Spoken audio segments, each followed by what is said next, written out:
Chapter 1: The Rainstorm. In the dimly lit room, the alarm clock rang as scheduled. After 10 seconds of ringing, I finally extended a hand from under the blankets to silence its clamor. Sitting up straight in bed, I yawned and muttered, "Another new day, time to get up for that worthless job that doesn't pay." I sat dazed on the bed, staring blankly at the grayish-white walls of my cheap rental apartment for quite some time before sighing and getting up to wash. By the time I finished everything and left the house, 10 minutes had already passed, but there was still plenty of time for the commute. It was rush hour now, and by the time I reached the subway turnstile, a long queue had already formed. I quietly stood at the very end, glanced down at the time, and when I looked up again, a middle-aged woman had cut in line in front of me. She kept her head down looking at her phone, pretending to have no idea what was happening. I wanted to say something, but decided against it, consoling myself with ladies first. The daily grind of repetitive work had long taught me to let trivial matters slide and muddle along. A few minutes later, the subway doors opened, revealing a chaotic scene on the other side, people exiting and boarding crammed together in a disorderly mess. Someone shouted, "Where are your manners? Don't you know the rule of letting passengers exit first?" But no one paid any attention. I didn't push forward, just drifted along with the crowd. When it was my turn, the door warning lights flashed. The middle-aged woman who had cut in line was blocking the doorway, neither moving inside nor letting others board, and complained, "Ugh, it's too crowded. Just wait for the next train." The moment she finished speaking, the doors closed. The spot where she stood should have been mine. I remained at the platform, watching the departing subway, clenching my fists before slowly releasing them with a deep breath. Forget it. No point arguing with petty people. After all, stations are always bustling with strangers. The chance of crossing paths again is slim. We're just fleeting figures in each other's lives. The next train arrives in 5 minutes, and I successfully board it, riding for half an hour to reach my stop. But misfortune kept piling up. The moment I stepped out of the subway station, I was met with a torrential downpour. The splashing raindrops and rising dust blocked my path, leaving me stranded without an umbrella. I could only stand frozen in place. Everyone around me had umbrellas, and they instinctively avoided me, making me stick out like a sore thumb. Seems like I was the only one without an umbrella. I sighed again, lamenting how unlucky today had been. But such trivial matters couldn't affect my mindset anymore. After working for several years, I'd already developed a numb state of mind, indifferent to everything. It felt like going to work was just contributing to the boss's new car purchase at year-end. The veterinary clinic where I worked was located in a remote area with outdated decor. Working hours were from 8 a.m. to 6 p.m. or 10 p.m. Now that being late was inevitable, I stared at the heavy rain, completely numb. Couldn't care less. Skipping past the verbal warning for being late and the tedious work, time came to 9 p.m. The rain continued falling, and the clinic had little business. Tonight 2 people needed to stay until 10 p.m., and Suyukai and I were chosen. As usual, 10 minutes after everyone else had left, Suyukai got up to pack his things. "Sorry about this, I've got plans tonight and need to leave early." "Afu, could you stay until 10? Remember to turn off the water and electricity before you leave." I thought to myself, you're always full of excuses. This is the 8th time this month, but only replied with a simple okay. We weren't particularly close and rarely spoke normally. He only talked to me at length when he was leaving early. I'd grown accustomed to his early departures, but with the surveillance cameras malfunctioning recently, our conversations had oddly increased. After Suyukai left, my phone was charging, so I could only sit on the stool to kill time, boredly watching TV. A news report caught my attention. It said that at 10 a.m. yesterday, the remains of a woman were discovered in the suburbs of the city. The victim's clothes had been torn to shreds, multiple organs were missing from her body, and her face bore crisscrossing scars. She had been dead for 3 days, and the killer had dumped her body in a patch of weeds. The footage was blurred, but the weeds behind the corpse looked familiar to me. Boom! A sudden clap of thunder outside the window startled me. Instinctively, I turned to look at the door and froze. A man was standing at the clinic entrance, peering inside. From his silhouette, it appeared to be a male figure. He wasn't holding an umbrella, dressed instead in a long brown raincoat with the hood up, rainwater streaming down the waterproof fabric. I turned and made eye contact as he pushed through the glass door. The fact he could open the door reassured me he probably wasn't some supernatural entity. Though his attire was peculiar, years in customer service had exposed me to stranger individuals. Discreetly, I slipped the veterinary scalpel from the desk into my right coat pocket, just in case. Then I turned off the TV, adjusted my glasses, put on a professional smile, and stood up to greet the guest. "Hello, how can I help you?" The man walked up to me and said anxiously, "Please, doctor, you have to save me." Chapter 2, A Friend's Story. "Doctor, please save me." The man reached out to grab my wrist as he spoke, but I subtly avoided his grasp and gestured to the chair beside the desk. "Don't rush, have a seat first." After he sat down, I got a clear look at his appearance. He had a mess of fluffy brown hair, damp with rainwater, half wet and dirty, with his bangs covering his eyes. His tall nose bridge was smeared with streaks of mud. He shivered in the air-conditioned chill, his lips pale, with stubble on his chin and upper lip, his appearance and demeanor utterly disheveled. I secretly thought to myself, this perfectly matched my mental image of what a psychiatric patient should look like. I have a friend. He seems to be sick. The man took a deep breath and spoke in a hoarse voice. We've known each other for many years, and we're very close, but recently I discovered he has developed a bizarre habit. He actually enjoys eating raw meat, and it has to be fresh, the kind still streaked with blood. I was at the clinic when a man told me that eating raw meat gave him indescribable pleasure. The more he ate, the more an endless surge of power welled up inside his body. Hearing this, I thought, what kind of situation is this? This is a veterinary clinic. I interrupted him, saying, wait a moment, sir, this is a veterinary clinic. Though I'm wearing a white coat, I'm afraid I can't help with a case like your friend's. Perhaps you should take your leave. But the man suddenly grew frantic, reaching out to grab my wrist. I didn't manage to dodge in time. He rasped, please listen to me first. Doctor, you must be able to help him. His expression was frenzied, his grip on my wrist excruciatingly painful. My professional smile was barely holding up as I quickly tried to soothe him. All right, I understand. Let go first. He seemed to snap out of it and quickly released his grip, apologizing. Did I hurt you? Sorry about that, doctor. Sometimes I get impulsive and impatient, and instinctively want to grab onto something. When he withdrew his hand, I caught a glimpse of it beneath his raincoat, completely covered in thick black fur. No normal person could possibly have that much hair. I quietly withdrew my hand from the table, shaking my head to indicate everything was fine, deciding not to interrupt him and letting him finish before leaving. The man took a breath and continued, saying that after his friend started eating raw meat, his physical strength rapidly increased, his muscles became defined without exercise, and medical checkups showed he was in perfect health. After that, the frequency of feeding increased even more. I discovered that the degree of enhancement was related to the quality of the meat. The fresher the meat, the more noticeable the growth. So, I started slaughtering live chickens and cattle myself and eating their organs. I couldn't help but mutter to myself, what kind of nonsense was this? I'm just a minimum wage worker earning $4,000 a month without even a medical license. How could I get caught up in something like this? Must have run into a lunatic. I couldn't help but sit up straight, trying to put some distance between us. The movement was a bit too abrupt, causing the scalpel in my pocket to clink loudly. But he didn't seem to notice, still engrossed in telling his friend's story. He suddenly looked up, his gaze landing on my face, and asked breathlessly, Doctor, are you listening?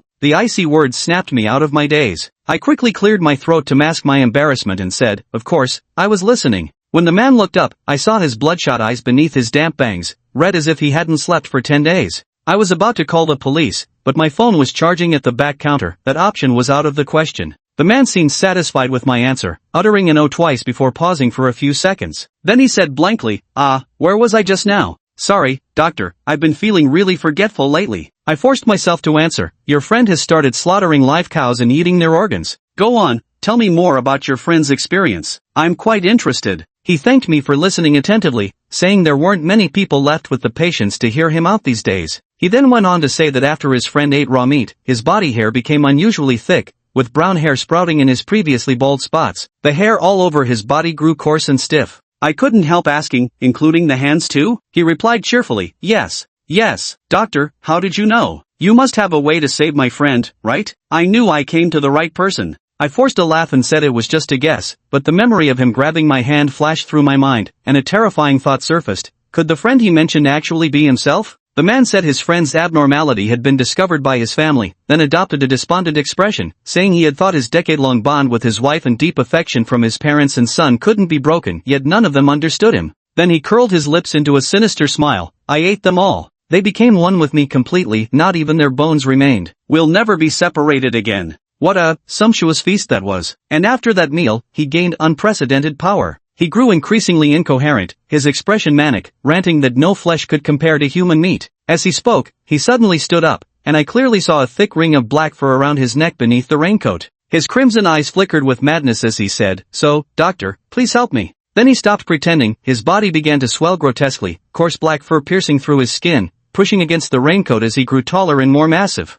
Beneath the raincoat's hood, his features twisted, fur spread across his face, his ears lengthened into points, his nose and lips protruded, and his mouth filled with jagged fangs, transforming into a monstrous half-man, half-wolf. Roar! The enormous wolf had panted right before my eyes. It lowered its head to loom over me, breathing heavily as it growled, Doctor, let me take a bite, just one bite. With that, it lunged at me. The man transformed into a monster in the blink of an eye, lunging at me with a foul stench. We were barely a meter apart. I instinctively dodged to the right, narrowly avoiding being caught immediately. but the werewolf's razor-sharp claws still managed to tear through my white coat, ripping a long gash in one swift motion. I fell back onto the ground in shock, staring up at the werewolf with a mix of astonishment, horror, and sheer terror. My heart pounded violently, adrenaline surging through my veins. Countless questions flooded my mind. I'd always sensed this person was unusual, but could he really be a werewolf from Western legends? Tonight's bizarre scene completely shattered the conventional worldview I developed over 20 years of mundane life. A monster had suddenly appeared, declaring its intent to attack me.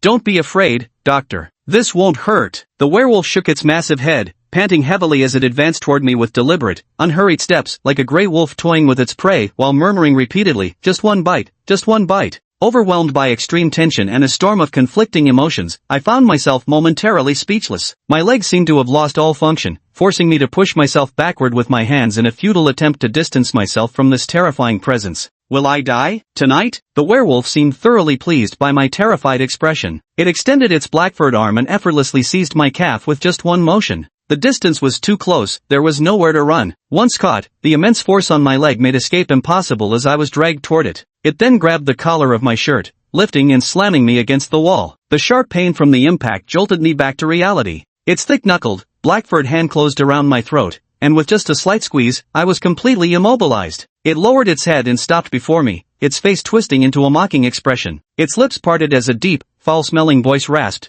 "Got you, Doctor." Ugh. My neck was seized, oxygen deprivation turning my face crimson. Struggling, I glimpsed the clinic entrance from the corner of my eye, my mind racing with wild thoughts. Of course there was nothing. At life's critical juncture, no powerful ally came to my rescue, no awakening system flashed before my retinas to help me counterattack. After all, this wasn't some fictional plot, just cruel reality. I'm 24 years old, raised by my single mother. I'm no protagonist from some script, merely an ordinary person. Because of my family's unique circumstances, people around me have always asked questions like, "Where's your father?" or "Why don't you have a dad?" since I was little. As a result, I've been seen as different by those around me since childhood, receiving plenty of strange looks. At first I felt angry, confused, and troubled, but later I came to a personal epiphany. As long as I don't care, no one can break through my defenses. Not caring about the odd glances, not caring about my father's situation, this became my way of avoiding distress. For over a decade, I've been practicing this mindset, and before I knew it, I'd gone too far down the path of not caring. So far that I've now lost the ability to speak up,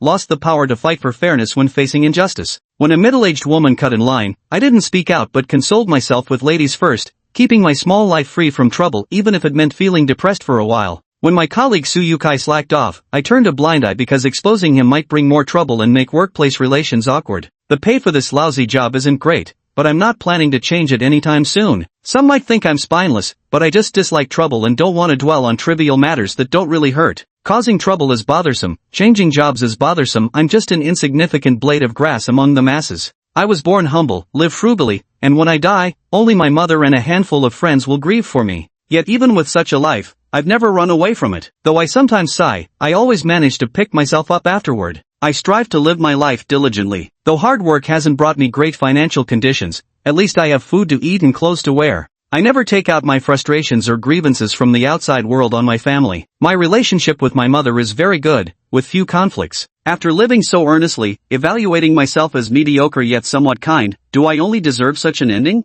Why does trouble still find me when I'd rather swallow my pride and stay away from it? Why did this misfortune befall me when I've never provoked anyone? Why? Just because I'm mediocre? Just because I'm ordinary, I have no power to fight back against life's cruelty? Does being a decent, ordinary person mean I deserve to be bullied, insulted, oppressed, and die here for some inexplicable reason? Why? This isn't right, it's not fair. A surge of anger rose in my chest, anger at myself, and at this cruel reality. This faint emotion was initially weak, but as my neck was pressed and I teetered on the brink of suffocation in a dizzying whirl, it rapidly spread. Time seemed to slow down then. In those brief seconds, all the unresolved grievances and injustices I'd suffered replayed before my eyes. And in that moment, I understood. What I had mistaken for numbness wasn't true numbness at all, it was merely a kind of rage at my inability to change the status quo, a silent protest against myself. The anger at injustice had never disappeared, it had only been quietly concealed until now, when it erupted completely. The boundless fury surging in my mind overwhelmed the icy despair of death.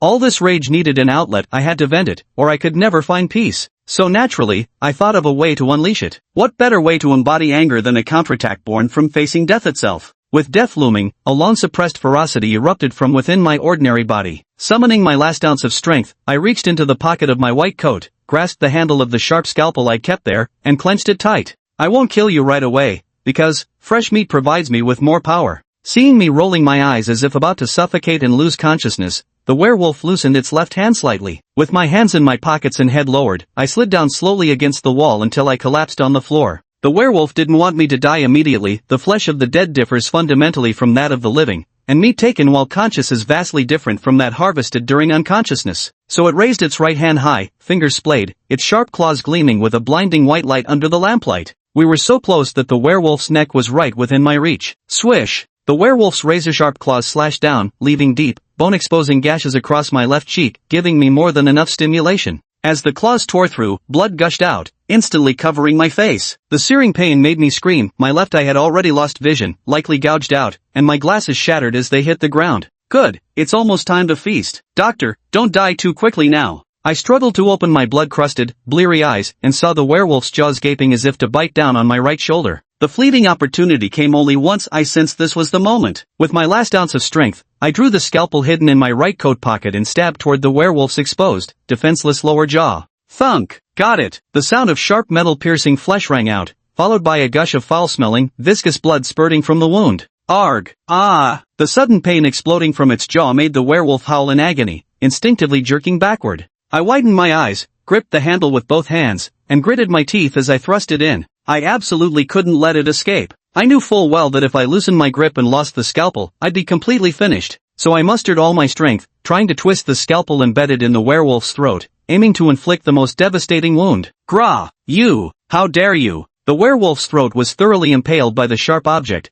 the pain making it struggle to speak. It had never expected someone like me, bespectacled and seemingly mild-mannered, to fight back with such ferocity. This was something it had never encountered before. In its previous hunts, it had hardly seen any decent resistance. Normal people would tremble in fear at its inhuman appearance, using whatever strength they had to flee. But I was the first to make it feel pain. Even if I die, you damned monster won't get off easy. My remaining right eye locked with its crimson gaze sweeping toward me. There was no fear left in my eyes, only boundless fury and madness. Since I'm dead anyway, might as well take it down with me. The scalpel pierced the werewolf's throat, blood gushing out uncontrollably. Soon, both the werewolf and I were drenched in foul-smelling, dark red blood. The werewolf, driven mad by the pain, retaliated fiercely. It grabbed my head with both hands, fingers digging deep as its claws sank into my skull, trying to crush it outright. Under the pressure, my right eye flooded with red veins, blood rushed to my head, and my consciousness grew hazy. Yet I still didn't let go. The werewolf's vicious counterattack only strengthened my resolve to give it a final, shocking farewell. What? Is this human? The werewolf had full confidence in its strength,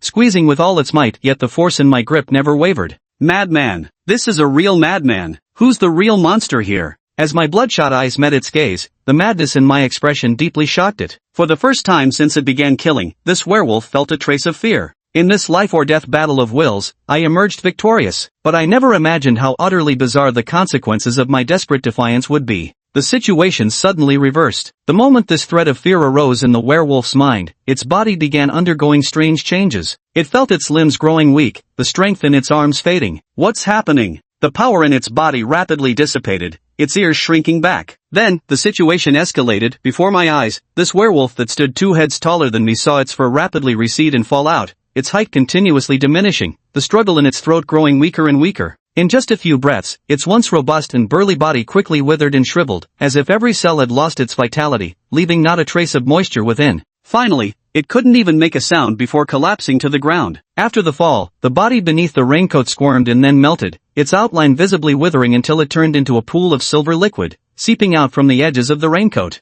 What's going on? Just moments ago I was fighting for my life, but now I stood frozen in place. Could a veterinary scalpel really be this powerful? It completely dissolved the werewolf? But the weirdness wasn't over yet. The silvery liquid puddle on the floor seemed alive, writhing as it flowed toward my feet. The moment it made contact, the rest of the liquid was drawn over, completely enveloping my foot. A chilling coldness spread from my foot. Panicked, I tried shaking it off, but the silvery substance wouldn't budge. It clung stubbornly before seeping into my pores. They were merging, and I was powerless to stop it. What is this thing? As the fusion continued, an overwhelming drowsiness engulfed my consciousness. My eyelids grew heavy, my body reached its limit. When I tried standing, my vision blurred and I collapsed unconscious to the floor. Chapter 4, The Search Dingling. The alarm clock rang precisely at 6 o'clock. I opened my eyes, and the first thing I saw were the birds nesting in the old tree not far from the clinic's glass door. In the nest, 2 fledglings were gaping wide-mouthed, crying to be fed. Further away, beyond the trees, about 50 meters from the clinic, was a highway. At 6 o'clock in the morning, there were already scattered vehicles passing by. It was daylight now, and the rain had stopped. I sat up, initially noticing nothing amiss until I looked down and saw the brown raincoat on the floor, a large pool of blood,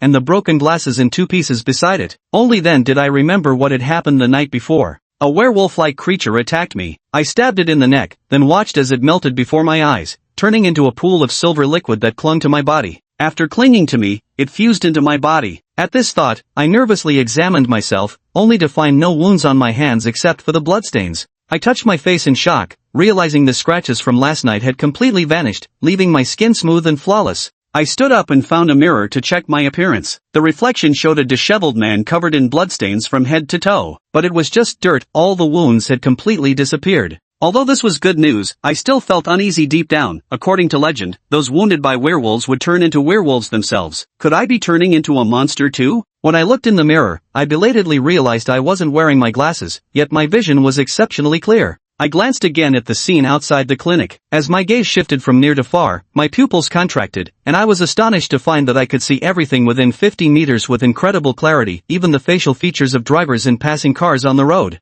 This was serious. My unease grew stronger, fearing I might truly be turning into a monster. Ding-a-ling. The alarm rang again. It was already 6:05 a.m. In 2 more hours, the clinic staff would arrive for work. Staring at the gruesome scene on the floor, I thought everything else could wait. I had to clean up this mess first. No one could discover what happened last night. Not that anyone would believe it even if I told them. After scrubbing away the blood, I grabbed a spare set of clothes from my personal locker and changed. While changing, I winced at the sight of my white coat that had died honorably in the line of duty. It wasn't expensive, just a few dozen yuan, but my bank balance had dwindled to barely over 400. And with payday still 2 weeks away at mid-month, I shook my head, picked up the raincoat from the floor, washed off the bloodstains, and decided to throw it away along with the white lab coat and glasses. Of course, I'd have to toss them in separate trash bins to avoid anyone connecting the dots. Even though the werewolf's body had completely dissolved, I figured it's better to be safe than sorry. If legendary werewolves could exist, then it wasn't far-fetched to imagine some supernatural creature might trace the raincoat back to me. By the time everything was taken care of and all traces were erased, it was already 7:30.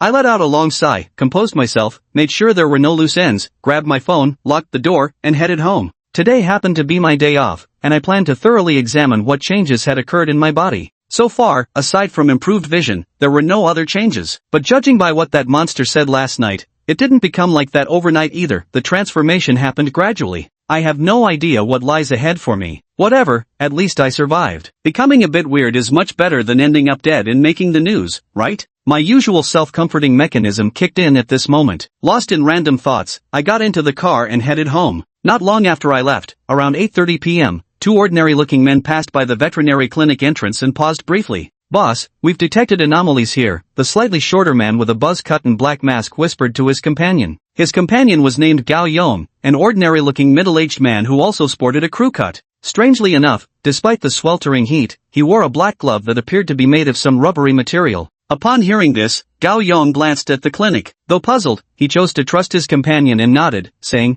"All right, let's go in and take a look." The two entered the clinic and exchanged a few casual words with the staff on duty, their conversation revolving around nothing more than the costs of minor pet surgeries. Such rhetoric came naturally to them. After chatting for a few minutes, the man gave Gao Yong a meaningful look, and the two excused themselves from the clinic, saying they'd return another day. "So, did you find anything?" Gao Yong asked his companion Lu Zhenyuan as soon as they left the clinic. "Yes, there was a reaction on the clinic floor, very strong traces. Also near the sink area. Besides the interior, there's a trail leading out from the clinic." Lu Zhenyuan glanced at a distant trash bin and pointed, "The source, it's right there." The two men stepped forward and opened the trash bin, finding a brown raincoat wrapped in a red plastic bag lying quietly inside. "My name is Lin Xianfu. After experiencing those events, my life completely changed. That day, there were 2 police officers, one named Lu Zhenyuan, the other Gao Yong." Lu Zhenyuan sniffed the raincoat and said that besides the scent of an abnormality, there was also the smell of human blood, likely meaning that Guy had killed again. Gao Yong was very agitated, saying he had rushed over immediately after receiving the case report last night,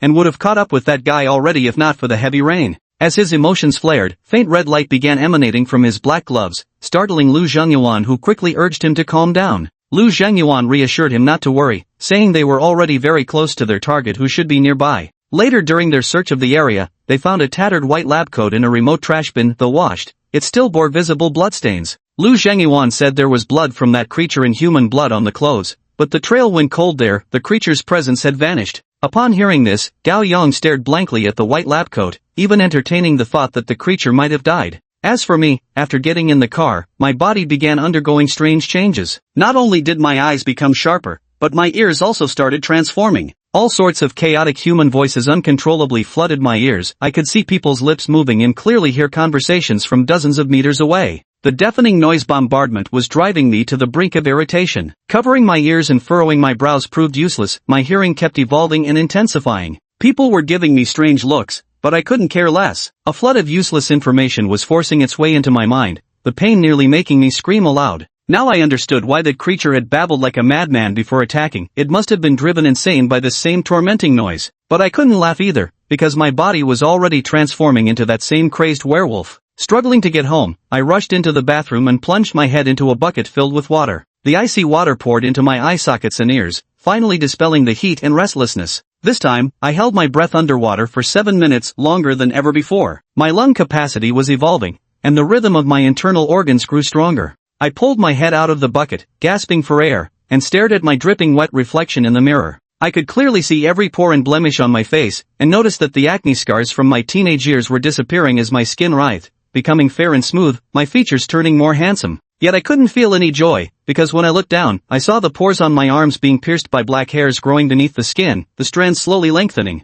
I didn't want to become that kind of man-eating monster. Lost in chaotic thoughts, I somehow found myself standing before the kitchen stove, clutching a sharp fruit knife in my hand. Gasping heavily, I stared blankly at the blade, wondering, had I just escaped death's disaster only to die by my own hand? I stood frozen in place, speechless for a long while. Just then, my mother's ringtone sounded from my pants pocket, and I quickly put down the knife to answer the call. My mother's gentle words nearly broke me. I wanted to tell her everything, but afraid of worrying her, I ultimately decided to keep it to myself. When she noticed the nasal tone in my voice, I told her I might have caught a cold from yesterday's rain. After reminding me to take care of myself, we chatted for over 10 minutes before hanging up. Putting down my phone, I looked at my hand still gripping the knife handle, slowly raised the blade, and then placed it back in the knife rack. After hanging up the call, the timidity in my eyes vanished, replaced by determination. I decided to survive, to find a solution for my abnormal condition and return to being human. Or perhaps learn to coexist with the anomaly within me, suppress inhuman desires, master the beastly instincts, maintain rationality,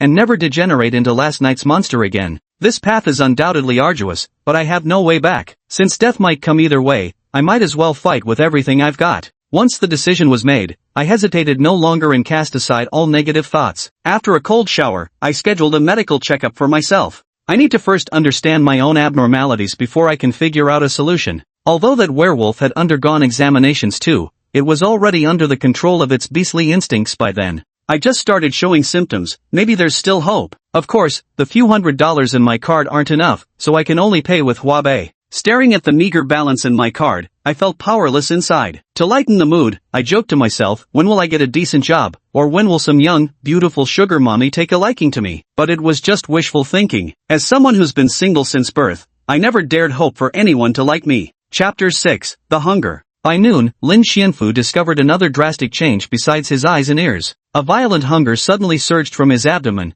quickly spreading to every organ in his body. Saliva secreted rapidly in his mouth, his tongue tingled with acidity, and his throat itched as if millions of ants were crawling inside him. His restless mind was now consumed by a single thought. He wanted raw meat, still bloody, the freshest possible. Lin Xianfu covered his mouth, gasping heavily, and jolted upright from the bed in shock. He had never imagined that hunger could be so tormenting, so overwhelming that he nearly succumbed to the urge to seek out raw flesh and devour it. And this was only the first step in mastering the beast within. Unable to sit still, Lin Xianfu rolled out of bed and opened the refrigerator, glancing at the remaining ingredients inside. He cooked himself a simple meal of boiled eggs with noodles, tossing in a few pieces of chicken breast. The moment the noodles touched his tongue, he understood why the werewolf that night had claimed not to eat anything but raw meat. The reason was simple, he couldn't taste anything. The abnormality in his body had altered his sense of taste. He couldn't detect any flavor in food cooked over an open flame. Even the pieces of chicken breast, which should have been savory, tasted dry and bland. But he frowned, pinched his nose, and forced himself to finish it.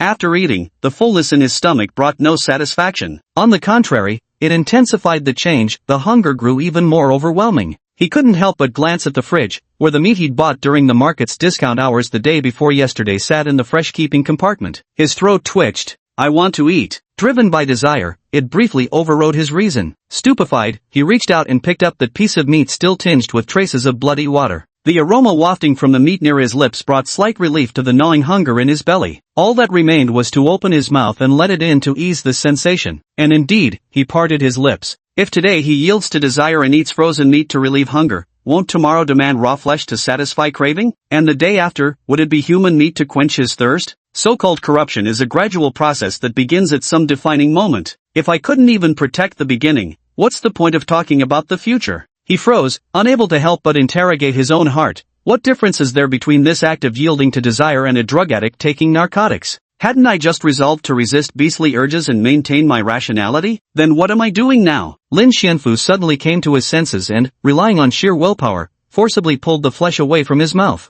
A mere hunger sensation means nothing. Don't underestimate my endurance. Bang! Lin Xianfu put the meat back, decisively shut the refrigerator door, cleaned up the dishes, and walked into the bathroom where he turned on the cold water and vigorously doused himself. Earlier when he had just returned, he had vaguely caught hold of an idea that contact with cold water seemed to help him calm down, at the very least, temporarily suppressing that abnormality. The effect was remarkably clear. The moment the cold water touched him, the itch in his throat subsided, and the discomfort in his abdomen lessened. It seems the thing inside him fears water. In that regard, it's quite similar to rabies, hydrophobic and photophobic. But what's even more similar is that they all seem to be incurable terminal illnesses. Can't let my thoughts run wild anymore. Lin Xianfu shook his head, dismissing those cowardly notions. After 10 minutes under the cold water spray, most of the hunger had subsided. Lin Xianfu drank another large glass of cold water before lying idly on his bed, staring blankly at the ceiling. On normal days off, Lin Xianfu would cook for himself, taking time to prepare 2 carefully made meals for lunch and dinner. Then he'd work out indoors or play video games to kill time. Just like that, another day would pass. But that was all in the past. Now he no longer had the mood for such things. The constant feeling of hanging by a thread made him uneasy, leaving him unable to focus on anything else. His hospital appointment was scheduled for 9 a.m. the next day. As Lin Xianfu lay in bed staring blankly, he suddenly realized he hadn't asked for time off yet. He quickly grabbed his phone and called the clinic, making up an excuse about feeling unwell, that he'd gotten caught in the rain last night and caught a cold, so he needed to visit the hospital tomorrow for some medicine.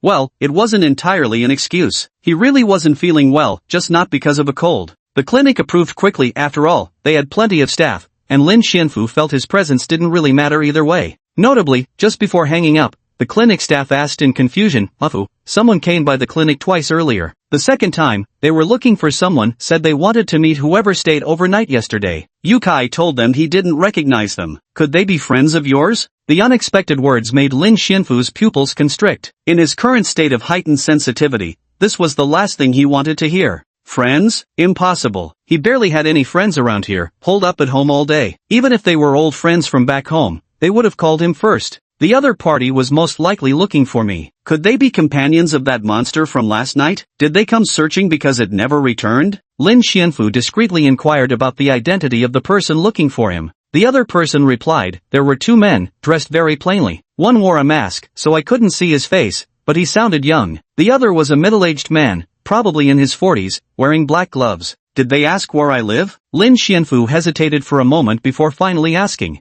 No, they came in a hurry and left in a hurry too, didn't even leave their names. After hanging up the phone, Lin Xianfu fell into thought. How should he handle this? Those 2 had a clear purpose, they were specifically looking for the person who stayed overnight at the clinic. Could they possibly be companions of that monster? Lin Xianfu thought it unlikely. That guy looks so insane, it's hard to even communicate with him. Is he really capable of forming a partnership? If it's not his companion, then who could it be? Lin Xianfu tapped the table lightly with his index finger, deep in thought, when suddenly a hypothesis occurred to him. In TV dramas, movies, and storybooks, wherever monsters exist, there are always corresponding organizations dedicated to dealing with them. These groups may have official backing or operate independently, but the one thing they all have in common is that their members are exceptionally powerful. If creatures like monsters exist in this world, yet Lin Xianfu had gone over 20 years without noticing them, the only plausible explanation is that someone or some organization has been concealing their existence from the public. In other words, behind the facade of a peaceful world, there exist people specialized in handling such matters. They are generally called hunters, perhaps not by that exact name in reality,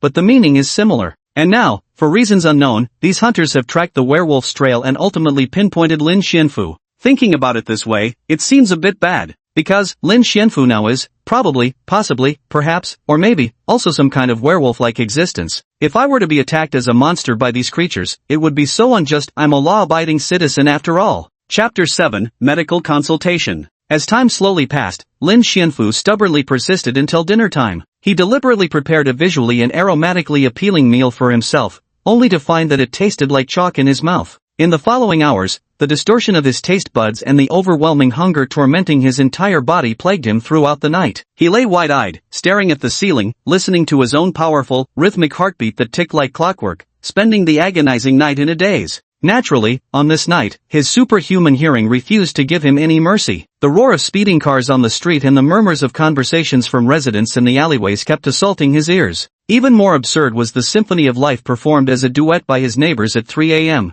Though the sounds were deliberately hushed, Lin Xianfu's ears caught every note. At 3 a.m., what incredible stamina! Too exhausted to even complain properly, Lin Xianfu practically counted down the minutes until 7 a.m. before rising to take a cold shower, change clothes, and head out. After stepping outside, Lin Xianfu noticed that despite having stayed up all night, all his bodily functions were operating at peak energy levels without any trace of fatigue or discomfort. Of course, this was excluding that damnable hunger gnawing at him. His appointment was scheduled for 9 a.m. Skipping over the trivial details of his commute, Lin spent over an hour on public transport before arriving at the hospital just before his number was called. It was around 8:30 now. The hospital corridors already teemed with bustling crowds. Apparently, many others had the same idea of arriving early to avoid queues, though in reality, this strategy proved completely ineffective. After receiving his number, Lin Xianfu found an empty seat and sat down, closing his eyes to rest. His ears were still continuously bombarded with all sorts of chaotic information, but after last night's torment, he had begun to adapt, no longer as visibly disturbed as before. Perhaps even my tolerance for noise has evolved, Lin Xianfu mused. Yet the changes in this body showed no signs of stopping.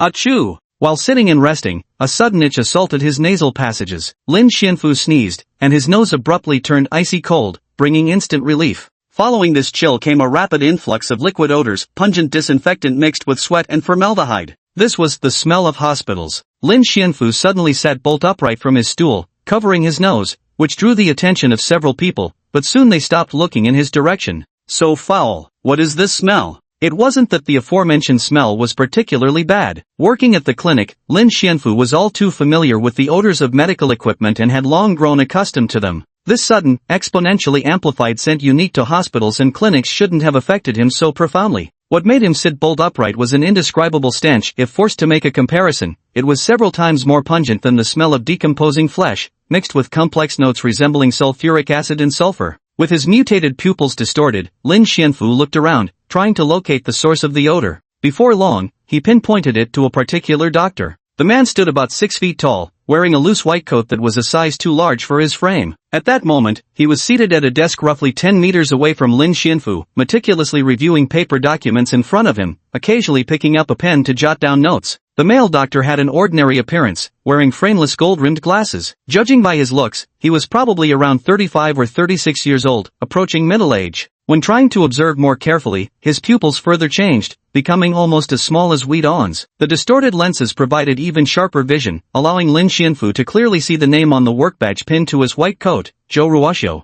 Perhaps because he had been staring for too long, or maybe because Zhou Ruoxiu had vaguely sensed something, he suddenly stopped writing and raised his head, his narrow eyes turning toward the waiting area. Patient Lin Xianfu, please come to the consultation room. The clinic's announcement system happened to chime at that moment. Lin Xianfu calmly withdrew his gaze and rose from his seat with perfect composure. Why does that doctor smell so revolting? Lin Xianfu glanced sideways at Zhou Ruoxiu's direction. Both nurses and patients in that area appeared completely unperturbed, as if oblivious to the stench. They can't smell it, Lin Xianfu concluded. Only his mutated olfactory senses, now different from ordinary humans, could detect this particular odor. More concerning than others' indifference was the question. Why would that doctor carry such an overwhelming stench? He must be hiding some dark secret beneath that white coat. Admittedly, Lin Xianfu wasn't the type to pry into others' secrets, but even he couldn't help feeling a spark of curiosity about this. With his mind full of thoughts, Lin Xianfu entered the examination area and began his physical checkup under the guidance of doctors and nurses. Am I imagining things? I feel like someone's watching me. The sensation that had just coursed through my body felt like a lamb being stared down by a wolf, an instinctive stress response triggered without thought. Setting down his pen, Joe Ruwashio adjusted the gold-rimmed glasses on his nose bridge, concealing the faint glimmer of green light in his eyes that would otherwise go unnoticed. A cold thought crossed his mind. Whoever it is, they'd better pray I don't find them. Director Zhou, there's a scheduled surgery starting in 10 minutes. The nurse's reminder snapped Joe Ruwashio out of his thoughts. He immediately adopted a kindly expression and smiled, saying, "Thank you for the reminder. I still need to prepare a bit, you can go ahead first." After the nurse left, Joe Ruwashio took a long look at the waiting area, tidied up the counter, and then departed.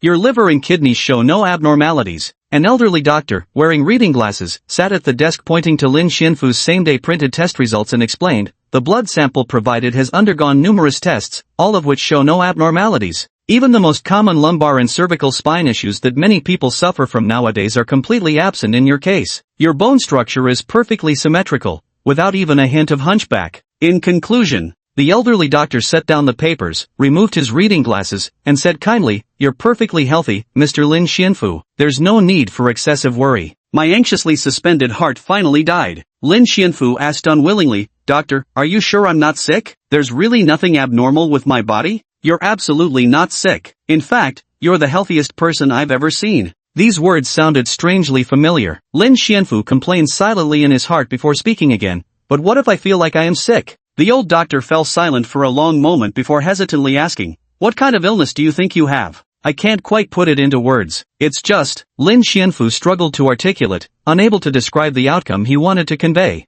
"Perhaps it's just an illusion," the old doctor concluded, then hesitantly added, "If you really need it, I know a few psychiatrists and can point you to the one who might best address your symptoms." "It's not that kind of illness." Lin Xianfu was both amused and exasperated, realizing he wouldn't find answers here. He had no choice but to give up. With that, he stood up and pushed open the clinic door to leave. As soon as the door opened, Lin Xianfu caught a whiff of that foul odor from earlier in the morning. That doctor, Joe Ruwashio, stood right at the clinic entrance, smiling at him as if he had been waiting for quite some time. Chapter 8, Joe Ruwashio. How did he end up here? Did he sense that I was watching him earlier? Or is there a deeper reason? It had to be said, this unexpected encounter at the door genuinely startled Lin Xianfu, his pupils instinctively contracting. But he quickly regained his composure, pretending not to care as he lowered his head and muttered, "Excuse me, please move aside." This was a clinic located at the end of a corridor hallway, with waiting chairs on both sides. Joe Ruwashio stood on the other side of the door, right in the middle of the passageway, blocking Lin Xianfu's path. "Oh, my apologies." A deeply apologetic smile appeared on Joe Ruwashio's kind face. "I need to speak with the professor inside. I didn't mean to block your way." As they drew closer, the scent Lin Xianfu detected grew even stronger. He felt on the verge of vomiting, relying solely on sheer willpower to keep his expression neutral and avoid revealing any discomfort. "No problem.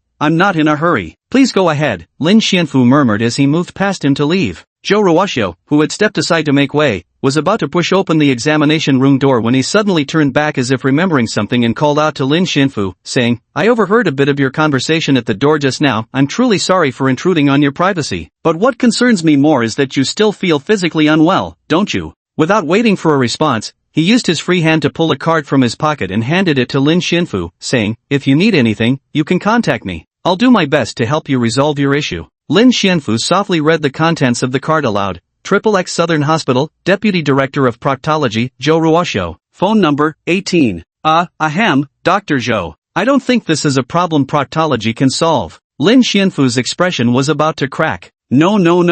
Joe Ruwashio seemed well practiced in handling such reactions. He swiftly flipped the card over and pointed at its contents, saying, "You should look at this side. Expert in solving rare human ailments, Joe Ruwashio?" Reading the contents of the paper card, Lin Xianfu looked up in surprise and exchanged a glance with Joe Ruwashio. "Allow me to praise myself this way." Joe Ruwashio smiled confidently, "Though my official position is Deputy Director of the Proctology Department, when it comes to matters of the human body, no one understands it better than I do." "I see, I understand now." Lin Xianfu carefully tucked away the paper card, his expression tinged with excitement as he looked at Joe Ruwashio. "I'll give it some thought. Thank you, Dr. Zhou. If it weren't for the stench on you, I might have actually believed it. Expert in solving rare human ailments? The more I look, the more suspicious it seems." Lin Xianfu, with a moved expression, silently criticized in his heart. Zhou Ruoxiu couldn't possibly detect Lin Xianfu's hidden thoughts. Hearing his words, he felt greatly comforted and quickly replied with a smile, "No need to be polite. Doing my utmost to save all patients has always been my medical creed. If you feel unwell, don't hesitate to come to me, just call the number above directly." "Well then, let's schedule another meeting soon. I need to get back to work now." The two exchanged extremely polite farewells, using honorifics as they waved goodbye. Then that card was torn in half by Lin Xianfu as he strode out of the hospital gate and casually tossed it into the trash bin. No matter how I think about it, it's suspicious. I absolutely can't seek him out unless it's a last resort. That was Lin Xianfu's initial plan. Meanwhile, back at the hospital, Zhou Ruoxiu, who had just stepped out of the examination room, kept mentally replaying Lin Xianfu's report that he had accidentally glimpsed earlier. Physical organ condition approaches perfection, blood health shows no harmful cells. Zhou Ruoxiu adjusted his frameless glasses on the bridge of his nose, but it still wasn't enough. He had no choice but to lower his head, desperately trying to conceal the green glow emanating from his non-prescription lenses, preventing anyone from noticing the abnormality. "Lin Xianfu, I'll be looking forward to our next meeting." Just in case this patient casually discarded the paper card and refused treatment, Zhou Ruoxiu expertly recited the phone number he had accidentally memorized moments earlier, thinking to himself, "If he won't come, then I'll take the initiative to invite him. Such prey must never escape my grasp. Never." The next morning, Lin Xianfu went to work as usual. Though it seemed ridiculous to go to work in his current condition, he had no choice, such as the life of a wage earner. No work meant no income. To continue working and pretending to be the same human as before, the first challenge was forcing himself to eat cooked food despite its chalk-like taste, all while ensuring no one noticed. It was incredibly difficult, but Lin Xianfu had no other option but to try adapting. The overwhelming hunger that filled his entire body, after careful observation over time, Lin Xianfu realized it served more as a form of torment, stimulating his desires and compelling him to feed to satisfy them. But if he resisted these urges and regularly doused himself with cold water, aside from the mental strain, it actually had little physical impact. Well, that's what Lin Xianfu genuinely believed at first. After returning from the hospital yesterday, Lin Xianfu had tried every method he could think of, yet the abnormality within him remained unresolved. It was beyond his capabilities. Since he couldn't fix it, he had no choice but to adapt. For now, Lin Xianfu felt the path of suppressing his bestial instincts was going rather smoothly. Until the accident happened, completely pulling him back from naive fantasies to reality. It was a minor pet surgery that took place on a Friday.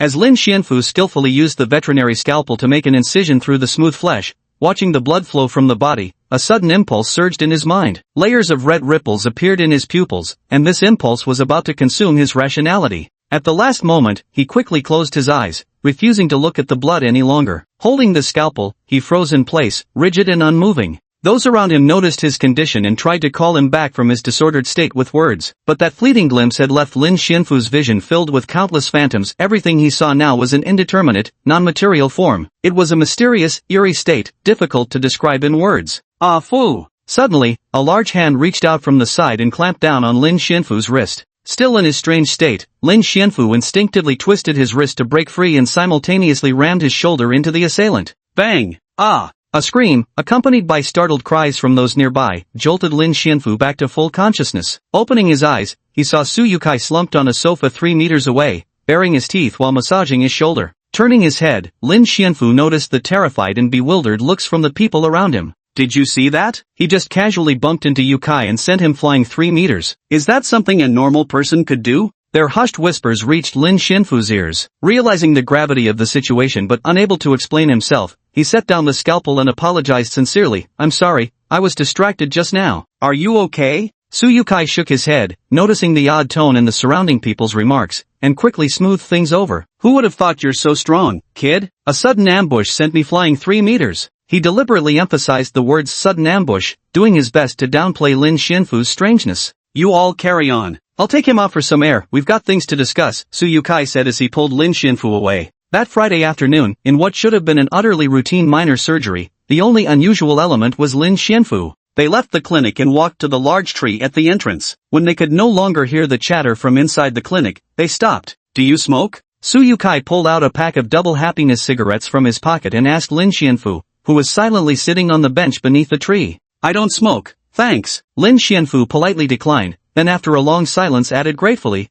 thank you for covering for me earlier. Don't mention it. Su Yukai lit one for himself and grinned. Haven't you always kept quiet about me leaving early during our night shifts together? We watch out for each other. Ha! Lin Xianfu forced out a dry laugh, too dejected to know what else to say. The atmosphere instantly became somewhat awkward, and in the end, it was Su Yukai who broke the silence. "Ah Fu, I've actually been wanting to find a chance to talk to you for a while now. I don't know if you've noticed, but you've been acting pretty strange lately." Su Yukai took a drag of his cigarette, carefully choosing his words. "The most obvious thing is the expression you make when eating. It's like you're eating shit. It's not really that bad." Lin Xianfu couldn't explain the abnormalities in his body, so he casually offered an excuse. "It's just that a cold made me lose my sense of taste, and I haven't had much of an appetite lately." "Is that so?" Su Yukai fell silent, sensing his reluctance to explain, and changed the subject. "And then there was just now, you were holding a knife up to your chest, eyes closed and frowning. It was pretty terrifying." So that's how it was. Lin Xianfu thought, was this how he had appeared to outsiders just now? If that was all, he inexplicably felt relieved. This was far more ordinary than what he had imagined. When he saw the blood earlier, in that moment when reason was devoured, Lin Xianfu had thought he had already become a monster, preying on humans. Faced with Lin Xianfu's silence, Su Yukai didn't know what to say either. They weren't exactly close to begin with.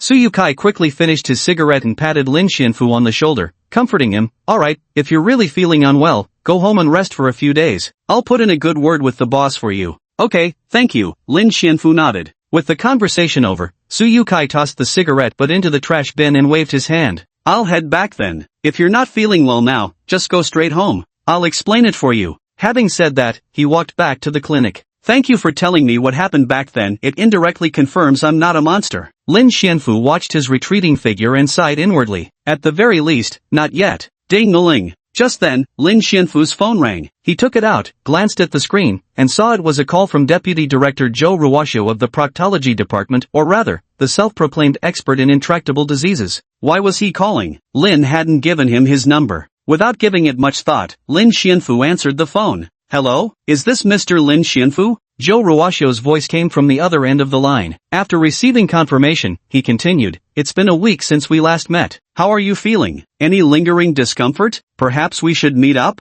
On the other end of the line, Lin Xianfu fell silent. Chapter 9: The Meeting. After hanging up the phone, Lin Xianfu requested 3 days off. The leave was approved quickly, and as he was leaving, Su Yukai patted him on the shoulder and comforted him, saying, "Take a good rest, don't put too much pressure on yourself. If you feel unwell, go see a doctor early. Never give small problems time to grow into big ones." "Yeah, I took leave to see a doctor." Lin Xianfu's impression of him improved slightly. After waving goodbye, he left the clinic. Since returning home after the medical checkup, Lin Xianfu had tried every method he could think of to suppress the increasingly overwhelming beastly instincts. None of them worked. Not only that, but the hunger seemed to intensify with each attempt to resist, as if it had built up a tolerance. It was an invisible tug-of-war, and currently, desire held the upper hand. This directly led to Lin Xianfu's abnormal reaction upon seeing blood. The carefully maintained facade of being human finally began to crack. He might not be able to hold on much longer. He craved to feed, to hunt, to sink his teeth into protein-rich meat. It seemed like the only way to ease the agony. Given this undeniable and temporarily unmanageable state, Lin Xianfu decided to pay a visit to that specialist in human anomalies, Zhou Ruoxiu, to see what advice he might have. The agreed time was Saturday morning. As usual, Lin Xianfu woke up early and took a cold shower. While drying the water droplets from his body, Lin Xianfu, with his hair still wet, clearly saw his upper torso in the mirror, noticeably more muscular than just a few days prior. This was the most visible change over the past few days, and the transformation process had been a uniquely intense experience. Throughout it, he felt an unending surge of power coursing through his body. That power flowed through all his meridians, briefly lingering in his muscles, refining their core to perfection. The process was excruciatingly painful, yet the changes were strikingly evident. As the excess burdens within his body were swept away, his upper torso attained the sculpted beauty of an ancient Greek statue. Every muscle line below the collarbone exuded a sense of power, with clearly defined abdominal contours. His entire frame appeared robust yet not bulky, each muscle perfectly proportioned in size and shape. There was also good news on this front. The vigorous black fur lurking beneath his pores had ceased growing since the day of his physical examination. As a result, his skin remained smooth to the touch, with a healthy complexion. From the outside, he still looked like an ordinary human. Lin Xianfu was quite pleased with this and comforted himself. If we ignore the core, just having the exterior resemble a human is already a kind of success, right? Let's call it 95% successful for now. After dressing and locking the door, Lin Xianfu quickly arrived at the meeting place he had agreed upon with Zhou Ruoxiu. It was a coffee shop tucked away in a secluded location. Lin Xianfu found a corner seat, ordered an iced Americano, and sat quietly inhaling the aroma of coffee while enduring unwanted gossip chatter, waiting for Zhou Ruoxiu to arrive. he didn't have to wait long. Lin Xianfu frowned as he caught whiff of that odor, like moldy cheese buried in a pile of rotting corpses for 3 days and nights. Zhou Ruoxiu had arrived. Whether it was due to heightened senses or something Zhou had done in recent days, the stench was even more unbearable than before, more pungent and difficult to tolerate. Lin Xianfu quickly took a sip of his coffee, inhaling deeply several times just to maintain composure amidst Zhou Ruoxiu's increasingly overwhelming odor. He managed to keep a straight face and greeted him with apparent calm. "Hello, Mr. Lin, you've arrived earlier than I expected." Zhou Ruoxiu sat down opposite Lin Xianfu, ordered an iced Americano for himself, then noticed Lin's restless, furrowed brow expression and asked with concern, "What's wrong? You don't look well. Are you feeling unwell somewhere now?" "Nothing really, maybe just feeling a bit stuffy." Lin Xianfu shifted his position, moving away from his current spot to sit by the window, taking several deep breaths facing outside. Zhou Ruoxiu didn't notice his peculiar behavior and simply waited quietly. After 5 minutes when the coffee was brought by the waiter, Zhou Ruoxiu took a small sip and said, "Before solving your problem, I'd like to understand some details about you. Please answer truthfully." "All right." Lin Xianfu turned his head and noticed that even on his day off, during personal time when he didn't need to work, Zhou Ruoxiu still wore that thick white lab coat to meet him. The only difference was that his work badge had been removed. Quite professional, Lin Xianfu thought. Good. I'll begin questioning now. Considering this is a public place, I'll try to ask less private questions. Zhou Ruoxiu set down his coffee cup, adjusted his frameless glasses on the bridge of his nose, and continued, "Do you have any smoking history?" "No, I don't smoke." "Any experience with drinking alcohol?" "No, I don't drink alcohol, though I occasionally have soda."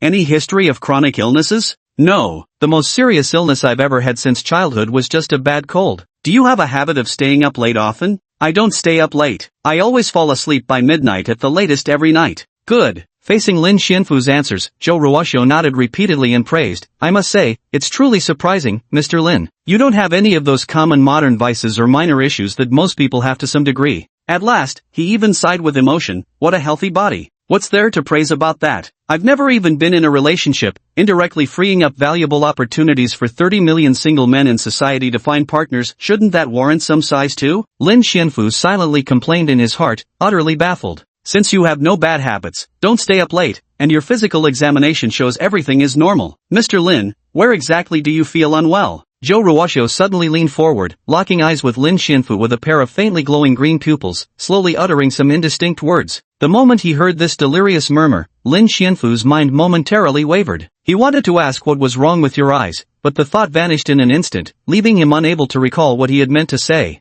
His body suddenly felt weak, his strength quietly draining away. "What is this? Some kind of hypnotic trick?" Lin Xianfu was shocked internally, wanting to speak, yet it was as if he had forgotten how to open his mouth. He fell into a strange, delirious state, and what was even more bizarre was that after about 5 seconds, the strength he had lost gradually returned, and everything went back to normal. Lin Xianfu guessed that the transformation this body was undergoing must have allowed him to escape this eerie hypnosis. The foul stench in his nostrils, the lingering sensations after hypnosis, all served as warnings of Zhou Ruoxiu's abnormality. Lin Xianfu decided to play along, pretending for the moment to see what Zhou Ruoxiu was up to. Failing to see through his act, Zhou Ruoxiu maintained an air of complete control, calmly sipping his coffee while observing Lin Xianfu across from him, who appeared to be lost in thought, trapped in a daze. With a smile, he said, "We'll need to move somewhere else to continue our conversation. But before that, why don't you tell me what exactly happened to you? Depending on what you describe, I'll provide the appropriate treatment." "Fine, you want to know? Then I'll tell you." Lin Xianfu looked dazed and spoke with a hint of anxiety. "Please, you must help me. Doctor." Chapter 10, Medical Consultation.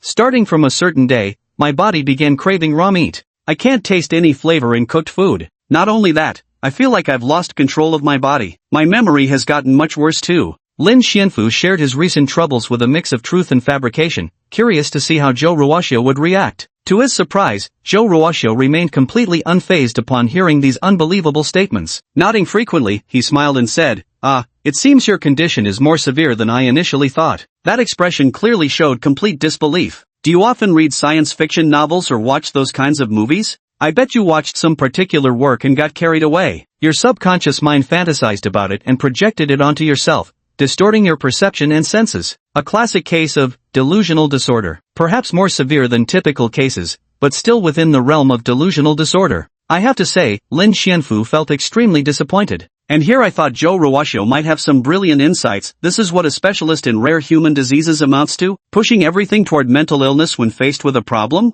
Let him spout nonsense. No matter where the issue lies, it absolutely couldn't be his own mental state. Lin Xianfu was utterly certain about what he was experiencing. How about this? I have some testing equipment at home. Come over, and I'll examine you on the spot. As he spoke these words, Zhou Ruoxiu deliberately glanced around at the people nearby. After confirming no one was paying attention to them, he stood up, tapped the table with his index finger, and said in the same low, measured tone he'd used for the incantation, "Get up, come with me." Lin Xianfu hesitated for 2 seconds before deciding to follow. Though this man seemed suspicious, Lin currently had no other options left. Faced with the imminent risk of turning into a monster, he might as well gamble everything and see what solution Zhou Ruoxiu had to offer. Zhou Ruoxiu didn't care why the man before him had paused for 2 seconds before responding. At this moment, he felt everything was under his control. Just as always, he could do whatever he pleased. When settling the bill, Lin Xianfu glanced sideways at his barely touched coffee, feeling a twinge of waste. No chance to finish it now, and that cost 25 yuan. But then he felt relieved,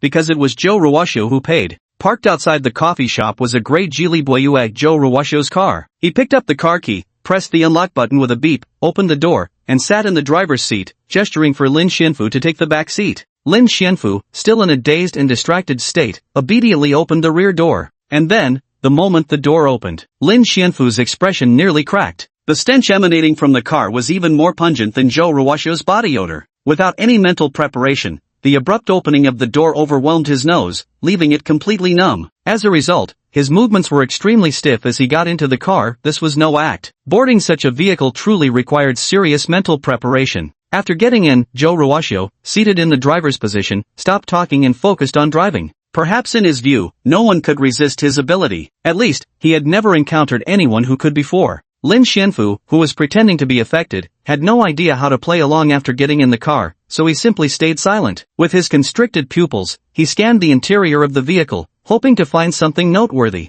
After a thorough look around, aside from the foul stench, he didn't notice anything particularly strange inside the car. Feeling somewhat disappointed, Lin Xianfu shifted his gaze out the window. As the scenery rapidly receded, he realized Zhou Ruoxiu was taking him away from the city. Are we heading to the suburbs? Does he live there? Or is he planning to kill and bury the body? What could he possibly gain from killing a patient like me? His thoughts yielded no answers. Perhaps he'd find out once they arrived, then he could decide what to do. Lin Xianfu closed his eyes to rest, passing the time in boredom. About half an hour later, Zhou Ruoxiu parked the car in front of a modestly decorated house on the outskirts of the city. From the outside, the house appeared to be around 40 square meters in size, with 2 floors. Zhou Ruoxiu walked ahead, leading Lin Xianfu inside. The moment the door was pushed open, there was surprisingly no foul smell. Perhaps they had grown accustomed to it. Once inside, Zhou Ruoxiu turned to Lin Xianfu and said, "Go wait for me on the sofa in the living room." Without explaining why, his tone took on a commanding edge. Those affected by his ability truly couldn't resist his words. In short, Lin Xianfu dazedly complied, sitting on the sofa in the first-floor living room. While Zhou Ruoxiu went upstairs to the second floor, he began surveying his surroundings. At a glance, he still found nothing particularly eerie. It was just an ordinary 2-story house. No, wait. Lin Xianfu's ears suddenly twitched as he held his breath,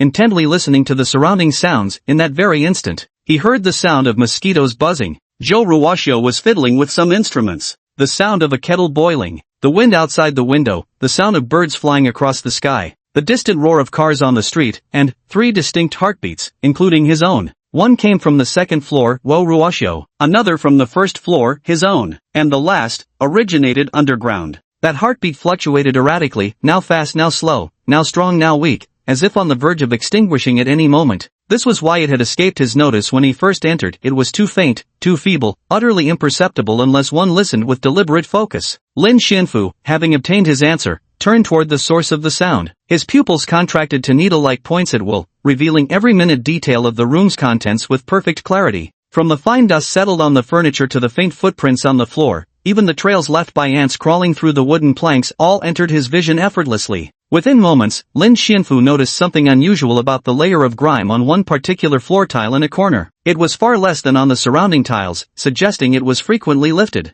That must be a movable mechanism. This house had a basement. Satisfied with his discovery, Lin Xianfu withdrew his ability. Superhuman hearing and all-seeing vision were abilities he had tried to master and hone during those idle days at work. Now, apart from his sense of smell which remained beyond his control, his hearing and vision had reached a level where he could wield them effortlessly. Even his hearing, when deliberately suppressed, no longer caused those awkward moments of initial loss of control. Lin Xianfu gave these extraordinary abilities a simple name, trisensory overlap. At that moment, Zhou Ruoxiu came downstairs. From the first step he took on the stairs, Lin Xianfu had already heard his arrival. Gathering his scattered thoughts and calming his mind, Lin Xianfu once again adopted a vacant expression. Zhou Ruoxiu didn't pause by the sofa. He approached the silent Lin Xianfu, waved his hand, and said, "Follow me." Without waiting for Lin Xianfu's response, he walked ahead on his own. Like a puppet devoid of free will, Lin Xianfu stood up and followed behind him. Chapter 11: The Basement. Click. As Zhou Ruoxiu took a book from the wall-mounted shelf and pressed a hidden red button behind it, a crisp sound emanated from the floor. The peculiar tile Lin Xianfu had noticed earlier loosened in response, slowly parting to both sides to form an opening just large enough for a person to pass through.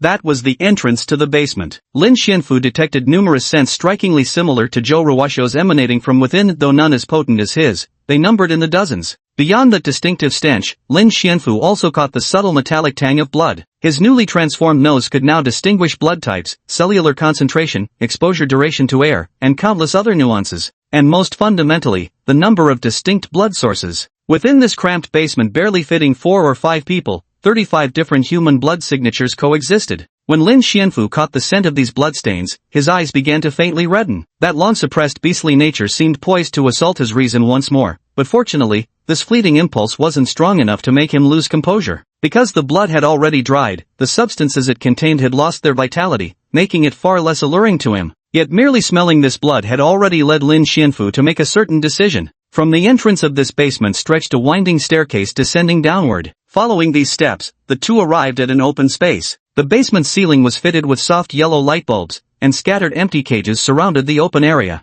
No traces of blood were visible, nor the source of that faint heartbeat. In this dimly lit environment illuminated only by bulbs, Lin Xianfu freely utilized his visual abilities, taking in every detail of his surroundings. But unfortunately, there was still nothing unusual. In the center of the open area stood a tilted metal bed. Zhou Ruoxiu walked up to it, adjusted his glasses, and glanced at Lin Xianfu with faintly glowing green eyes before saying calmly, "Lie down." This time, Lin Xianfu didn't move but seemed lost in thought. Not seeing the expected reaction, Zhou Ruoxiu paused momentarily before repeating, "Lin Xianfu, I order you to lie down." "What is this about?" Suppressing his rising agitation, Lin Xianfu asked with a vacant expression, "Doctor, didn't you say you'd help me? Where is this place? Why have we come here?" "Ah, the effect is wearing off. Is he regaining consciousness?" Zhou Ruoxiu pondered. It seems his robust physique can quickly diminish the hypnotic effects. It's just a routine physical examination. With a kindly smile on his face, Zhou Ruoxiu gazed into Lin Xianfu's vacant pupils and applied another layer of hypnosis. "If you insist it's not a mental illness, then I believe it would be better for me to examine your body again in my own way."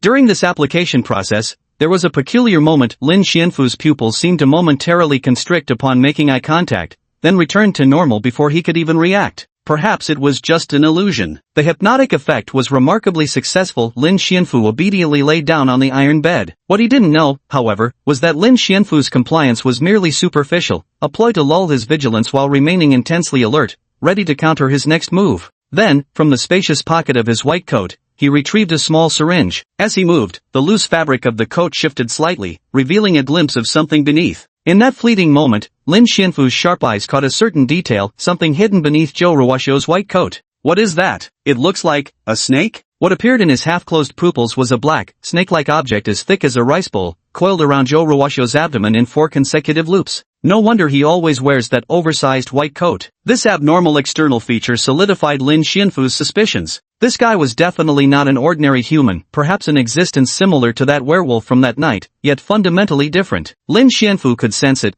This creature's mental state alone seemed far more stable than that werewolf's. At that very moment, taking advantage of his dazed state, Zhou Ruoxiu raised a syringe and aimed for the arm of Lin Xianfu, who lay unconscious on the hospital bed. The figure in the white coat standing by the bed, Zhou Ruoxiu, was no longer in human form but had transformed into a massive monster with a grayish-black rat's head. The glasses on its nose bridge had been removed, and a nauseating stench emanated from its body. The white coat bulged unnaturally, and from beneath the robe, a thick, black tail as wide as an arm stretched out, swaying behind it. Finally, no more need for disguise, Lin Xianfu. You should consider yourself fortunate to become my 36th experimental subject. A savage, hoarse voice, one that seemed impossible for a human throat to produce, echoed in front of Lin Xianfu. It extended another arm, covered in coarse fur, toward Lin Xianfu's head and spoke in a grotesque tone. "Now, I hope you can endure well, and don't die too easily." "I'm the 36th? Can you tell me what happened to the previous 35? A calm voice from the bed interrupted the rat-headed monster's soliloquy. At some point, Lin Xianfu had opened his eyes, his sharp gaze completely dispelling his previous dullness.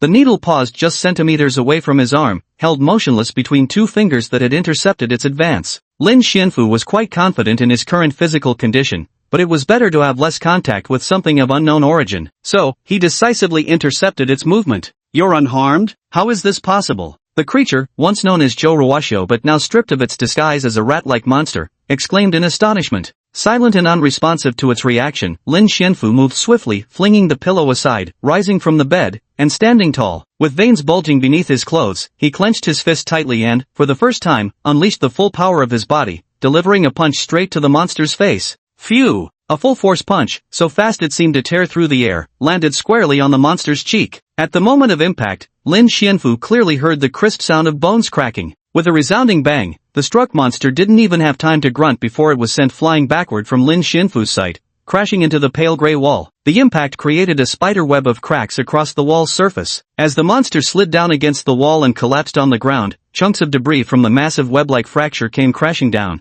sending up a huge cloud of dust. Through the hole in the wall, Lin Xianfu activated his visual ability. As his pupils contracted, he glimpsed the secrets hidden beyond the damaged wall. Behind the wall lay a patch of ground distinctly different from the filth outside. The floor was covered in green liquid and splotches of blood that had long dried into the background. Among those dried pools of blood lay a long-haired girl in blood-stained white clothes. From her body, Lin Xianfu could hear faint heartbeats. It seems there's no need to ask. Lin Xianfu shook out his extended arm and glared at the monstrous figure in the white lab coat. His icy gaze gradually burned with fury, and, a thrill he was reluctant to admit but undeniably present. "Dr. Zhou, it's wonderful that you're a monster. Because this way, I can unleash my full strength and show no restraint in delivering violence upon you, and I won't have to feel any guilt. Because this is exactly the punishment your crimes deserve," Lin Xianfu thought. Chapter 12, The Struggle. Lin Xianfu had never been a violent person. Even when he suffered bullying-like experiences due to family circumstances as a child, he never considered retaliating. This wasn't due to cowardice, but simply because it seemed too troublesome. After all, the teacher's frequent admonition had emphasized, fighting is bad. Logically speaking, this statement isn't wrong. Winning might land you in jail, while losing could put you in the hospital. Either way, you're bound to suffer some consequence. Lin Xianfu understood this principle thoroughly. Whenever possible, he avoided conflicts with others. This had always been his code of conduct. But, what if someone harmed others, evaded legal punishment, disguised themselves respectably to blend into society, and then set their sights on you? Could anyone tolerate that? This time, I won't hold back. Lin Xianfu was exceptionally skilled at enduring, but he never hesitated when action was called for. And this battle was the perfect opportunity to test this transformed body, to fully unleash all the pent-up negative emotions influenced by his bestial nature, the violent urge to destroy, the wild craving for flesh and blood. "Dr. Zhou, you're a monster, that's wonderful. You truly could help me after all." Lin Xianfu walked toward it while saying, "I hope you can hold on tight and not die so easily." This was the purest form of violence against violence. Lin Xianfu knew exactly what he was doing, merely suppressing one force of violence with another. But this feeling, it was simply irresistible. Cough, ugh. A sharp blow to the cheek had already twisted half his face out of shape. The rat-headed monster spat blood from its sunken muzzle, struggling to push itself up from the ground with trembling limbs. But before it could regain its footing, a crushing stomp pinned its skull back down, grinding its face into the dirt once more. You monster." The rat-headed creature's struggling words left Lin Xianfu momentarily stunned. "Monster? No." Lin Xianfu glanced at the devastation on the wall behind it, then stepped forward, grabbed its head, and stared straight into its eyes. "Look at what we've done. Who's the real monster here? The answer is obvious. Crash." As he spoke, the rat-headed monster's tail suddenly lashed out like a whip, striking Lin Xianfu from below. The blow landed on his abdomen, tearing a long gash in his clothes and instantly reddening the flesh beneath. Caught off guard by the sneak attack, Lin Xianfu was forced back a step. Seizing the opportunity, the rat-headed monster grabbed his retreating arm. A searing heat transmitted from its grip, branding Lin Xianfu's hand with red marks. Steam rose from the wounds, carrying a charred stench, and worse, the red marks were rapidly spreading across his body. Is this sulfuric acid? Lin Xianfu quickly realized what the substance staining his hand was. He had already detected the scent of sulfuric acid emanating from WEREWOLF, but never expected it could actually produce something resembling sulfuric acid. He tried to pull his hand back, but the rat-headed monster wouldn't let him escape. It grabbed his hand with its other limb while simultaneously coiling its tail around his leg. From its body, it continuously secreted sulfuric acid-like fluid, attempting to dissolve Lin Xianfu alive. That sneak attack was just luck. Did you really think you could kill me? The rat-headed monster's twisted face was slowly reforming as it spat out a broken tooth, grinning hideously. I've won, Lin Xianfu. Die here for me. The burning sensation in my hands and feet was gradually turning numb, my limbs beginning to lose all feeling. They say just one drop of concentrated sulfuric acid on human skin can leave lifelong scars if not properly treated. Concentrated sulfuric acid, that's how dangerous this substance truly is. Lin Xianfu's limbs were all seized, and an intense burning sensation spread from his wounds throughout his entire body. He felt pain, but along with this agony came an overwhelming surge of boundless rage erupting from the depths of his heart. No, if I want to kill, I can kill. Consumed by fury, Lin Xianfu decided to surrender to his body's will. His form began undergoing drastic changes. His originally pitch-black pupils turned crimson, his face elongated, his ears sharpened, and his canine teeth protruded past his lips. Thick black fur sprouted from his pores, starting at his chest and rapidly spreading across his entire body. His nails grew longer and sharper, the claws on his feet even piercing through his boots.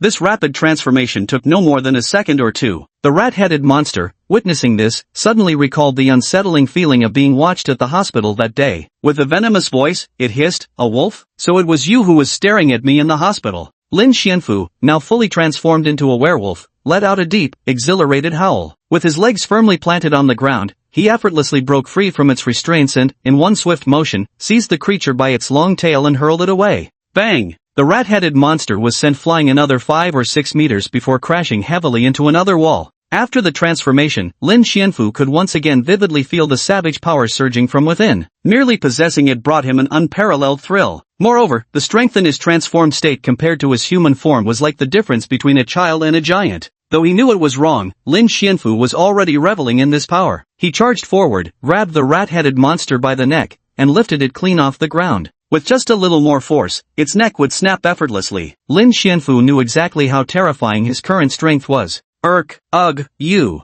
The rat-headed monster struggled to speak, but due to suffocation, its gray-green face had turned crimson. It barely managed to choke out a sentence. You can't kill me. I'm registered as an abnormality parasite. Imagination entity? The werewolf who held the power of life and death growled in a low voice. What the hell is that? You actually don't know? The rat-headed monster looked shocked upon hearing this, which only confused the werewolf further. But soon it stopped caring about such matters. I don't know, and I don't care. The werewolf's throat rolled as it let out a deep, chilling chuckle. All I know is you're dying today. Whether you're an abnormality or some fantasy creature, nothing can change that fate. No, you can't. The rat-headed monster struggled, but a sudden burst of tremendous force at its neck rendered it completely still, its limp tail dropping lifelessly to the ground. Lin Xianfu released his grip, and the monster's corpse slid down the wall. As it collapsed, its body transformed back into human form amidst a series of changes, crashing heavily onto the ground. The deceased Joe Ruwashio's face was deathly pale, his lifeless eyes wide open, still reflecting expressions of terror, shock, and disbelief. Then, the tall werewolf panted heavily, bent down, gently closed Joe's eyes, and retrieved a phone from the corpse's body. He dialed an emergency number, 110. In a deep voice, he said, "Hello, I want to report a crime. There's been a homicide in the suburbs. Someone's dead, and others are injured and need emergency assistance. The exact address is..." However, just as Lin Xianfu turned his back to the corpse to call the police, Joe Ruwashio's body secretly used a stream of green liquid, which swiftly flowed toward Lin Xianfu's feet. Like the previous silver liquid, it fused into him upon contact. After reporting to the police, unaware of the abnormality beneath his feet, Lin Xianfu crushed his phone with ease and effortlessly shattered the wall separating the two spaces. Amidst the swirling dust, he strode toward the little girl lying on the ground. The girl on the floor had fallen into a deep slumber. Lin Xianfu cradled her back with one arm and her knees with the other, lifting her as delicately as if she were a fragile glass artifact. He carried her carefully to the living room and placed her on the sofa. After glancing at her peaceful sleeping face, Lin Xianfu resolutely turned away. Suppressing the carnivorous urge surging within him, he stepped out of the house with his back to the light. As he walked, his transformation began to reverse, his fur rapidly receded, his fangs and claws retracted, and his ears shortened. By the time he pushed open the door, Lin Xianfu had already transformed back into human form. Transformation, once you've experienced it once, it becomes as natural and effortless as breathing.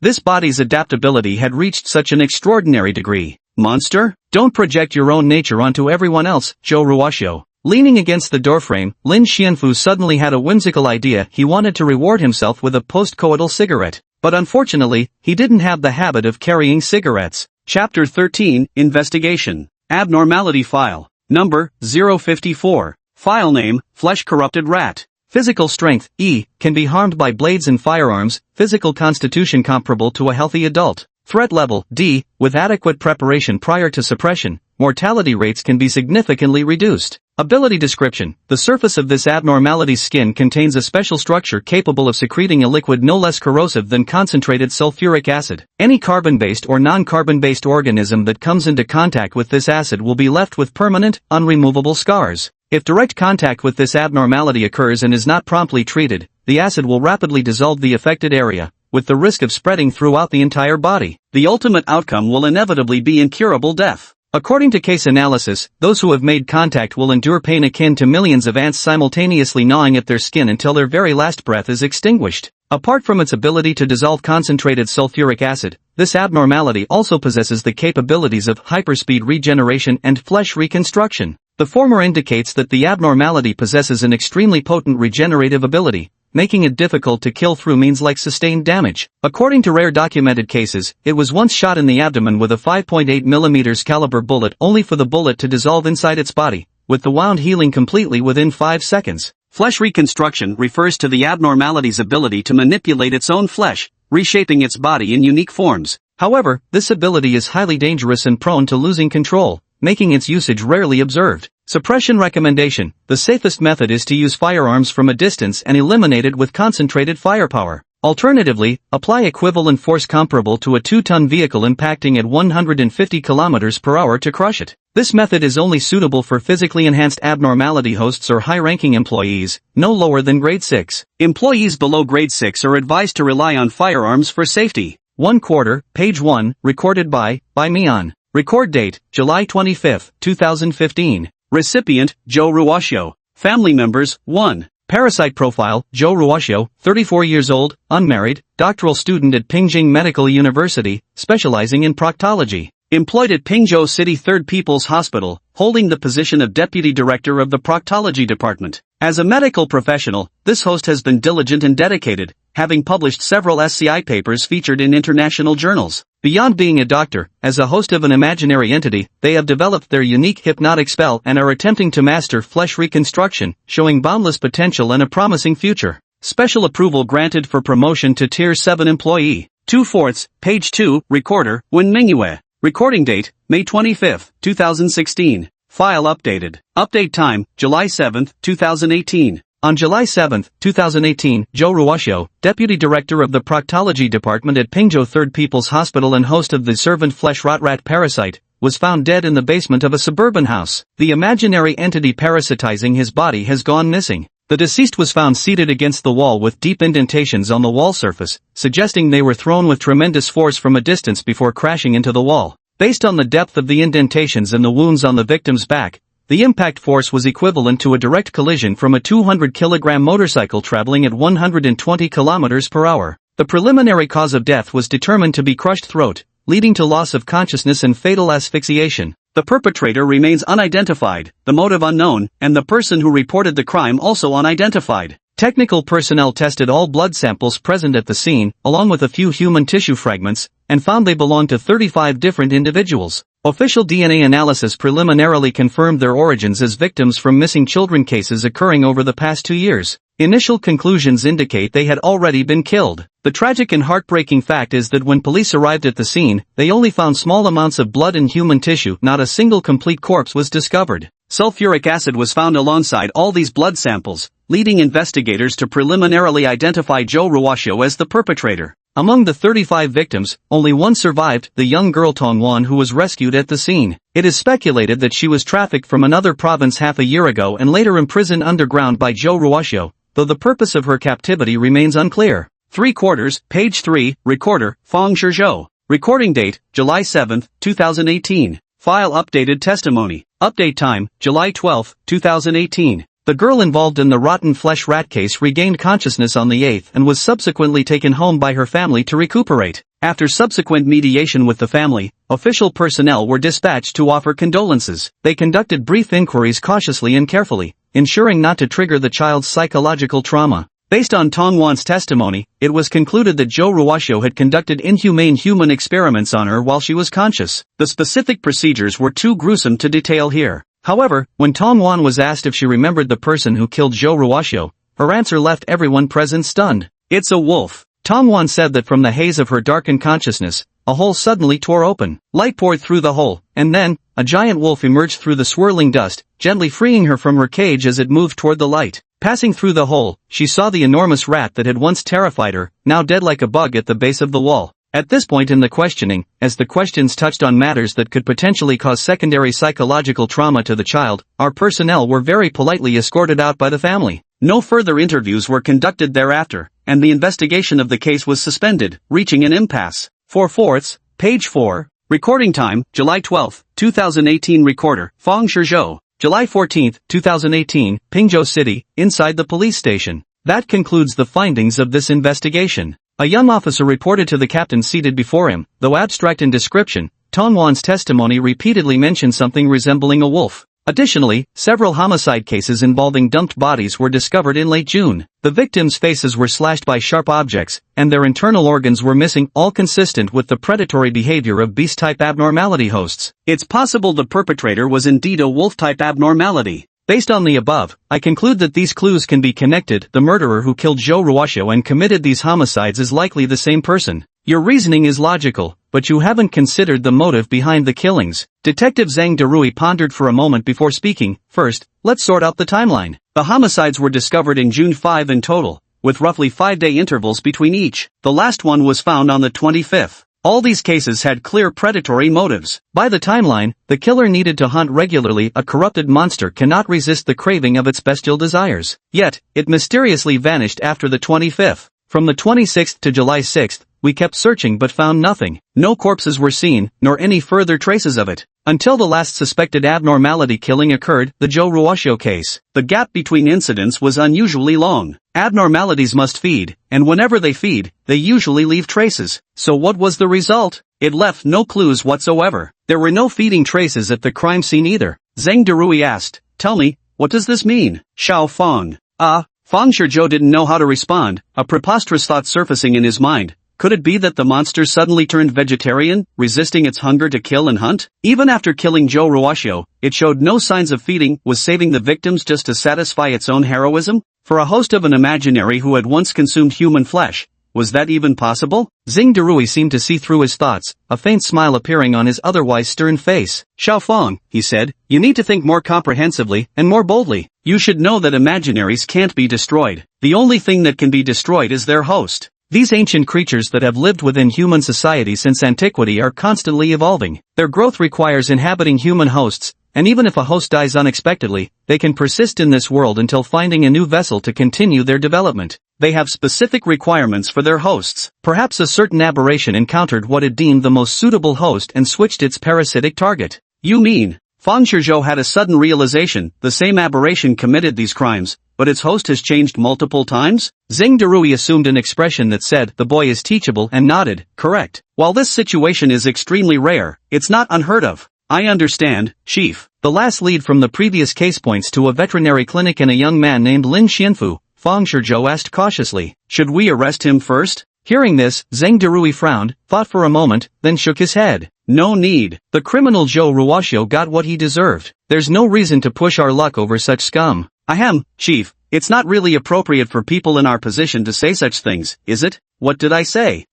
Old age makes the memory unreliable." Zhang Derui cleared his throat and continued, "In any case, let's leave this matter to the professionals. Ordinary folks like us can't do anything about these bizarre occurrences. Later, send all the case files to Professor Bai and let her figure it out." "Yes, sir." Fong Shizhou stood at attention, saluted, then turned and left the office. Chapter 14, Transformation. More than a week had passed since that day on the 7th, when Lin Xianfu had stealthily returned home in the dark, wearing clothes torn to shreds from his transformation-induced size increase, pants with stretched-out waistbands, and sneakers punctured with 10 holes from his toenails. The reason he had to move in darkness was because a murder had just occurred there, and the police were on their way. He couldn't afford to draw attention to himself, nor could he take someone else's clothes. Doing so would leave traces that could easily lead investigators to discover his presence at the scene. So, relying almost entirely on his superhuman vision and hearing, he spent the entire day playing hide-and-seek with everyone. Afterward, he was absolutely certain that no one had noticed his presence there. With extraordinary abilities, as long as he wanted, no one could find him.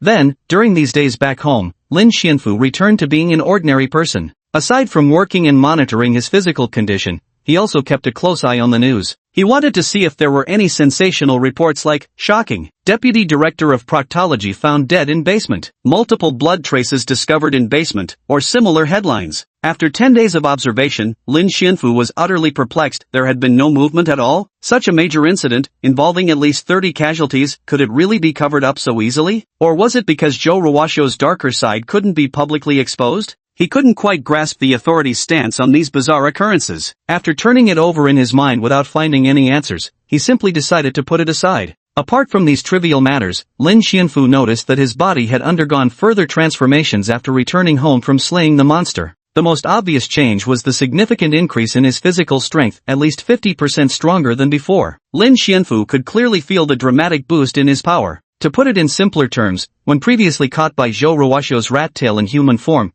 there was no other way to break free besides transforming. But now it's different. With this extraordinary strength, even in human form, I can easily overpower the same situation without needing to transform and ruin my clothes. Beyond pure strength, the ability of 3-sense overlap has also been enhanced again, another overall improvement. Originally, I could only gather information within 50 meters using sight and hearing, but now that range has been extended to about 75 meters. With a bit more focus, breaking the 100-meter mark would be effortless, though Lin Xianfu didn't bother testing it too thoroughly, because he felt that collecting excessive amounts of useless information only served to weary his eyes and ears without any practical benefit. Apart from these, Lin Xianfu also joyfully discovered one more thing: that persistent, tormenting hunger which had plagued him was now mostly gone, and his sense of taste could once again discern the flavors of normal cooked food. No more need to eat chalk. Lin Xianfu was so moved he nearly shed tears. For someone who loved savoring food, losing his sense of taste was undoubtedly more painful than anything else. As for why such a transformation had occurred, to be honest, Lin Xianfu had no clue. Before meeting Zhou Ruoxiu, his body had been on the verge of collapse,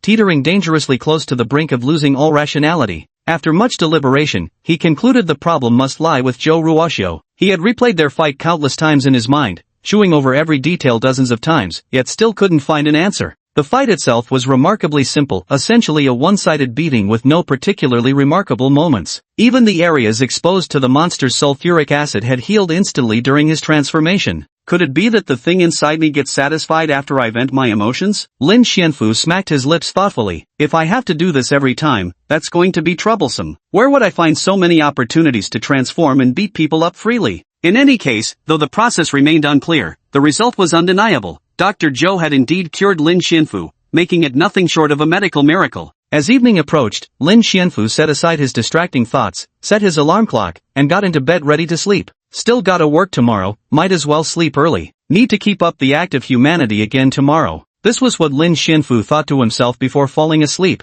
But little did he know, this very day would mark the beginning of earth-shattering changes in his life. In a drowsy haze, Lin Xianfu suddenly opened his eyes. He abruptly found himself in a space about 50 square meters in size, with floors covered in red petals, no visible exits, and walls entirely enveloped by gray withered branches. What's happening? Wasn't I just sleeping? Could this be a dream? Puzzled, he looked up and noticed something planted at the center of this vast, sealed chamber. Driven by curiosity, he stepped forward to take a closer look. The secret chamber had no light source, but Lin Xianfu's pupils possessed night vision capabilities. As he drew nearer, he finally discerned what lay before him: a black staff, perfectly vertical without the slightest curve, thicker at the top and tapering toward the base, measuring 1 meter in length. It stood alone in the deserted room, where nothing existed except crimson flowers and withered branches. Atop this vertically planted staff rested a grotesquely sculpted statue, its form twisted into a terrifying visage. The statue was entirely emerald green, about the size of a fist, depicting a creature with pointed ears, a long snout, and sharp teeth, the unmistakable features of a standard rodent.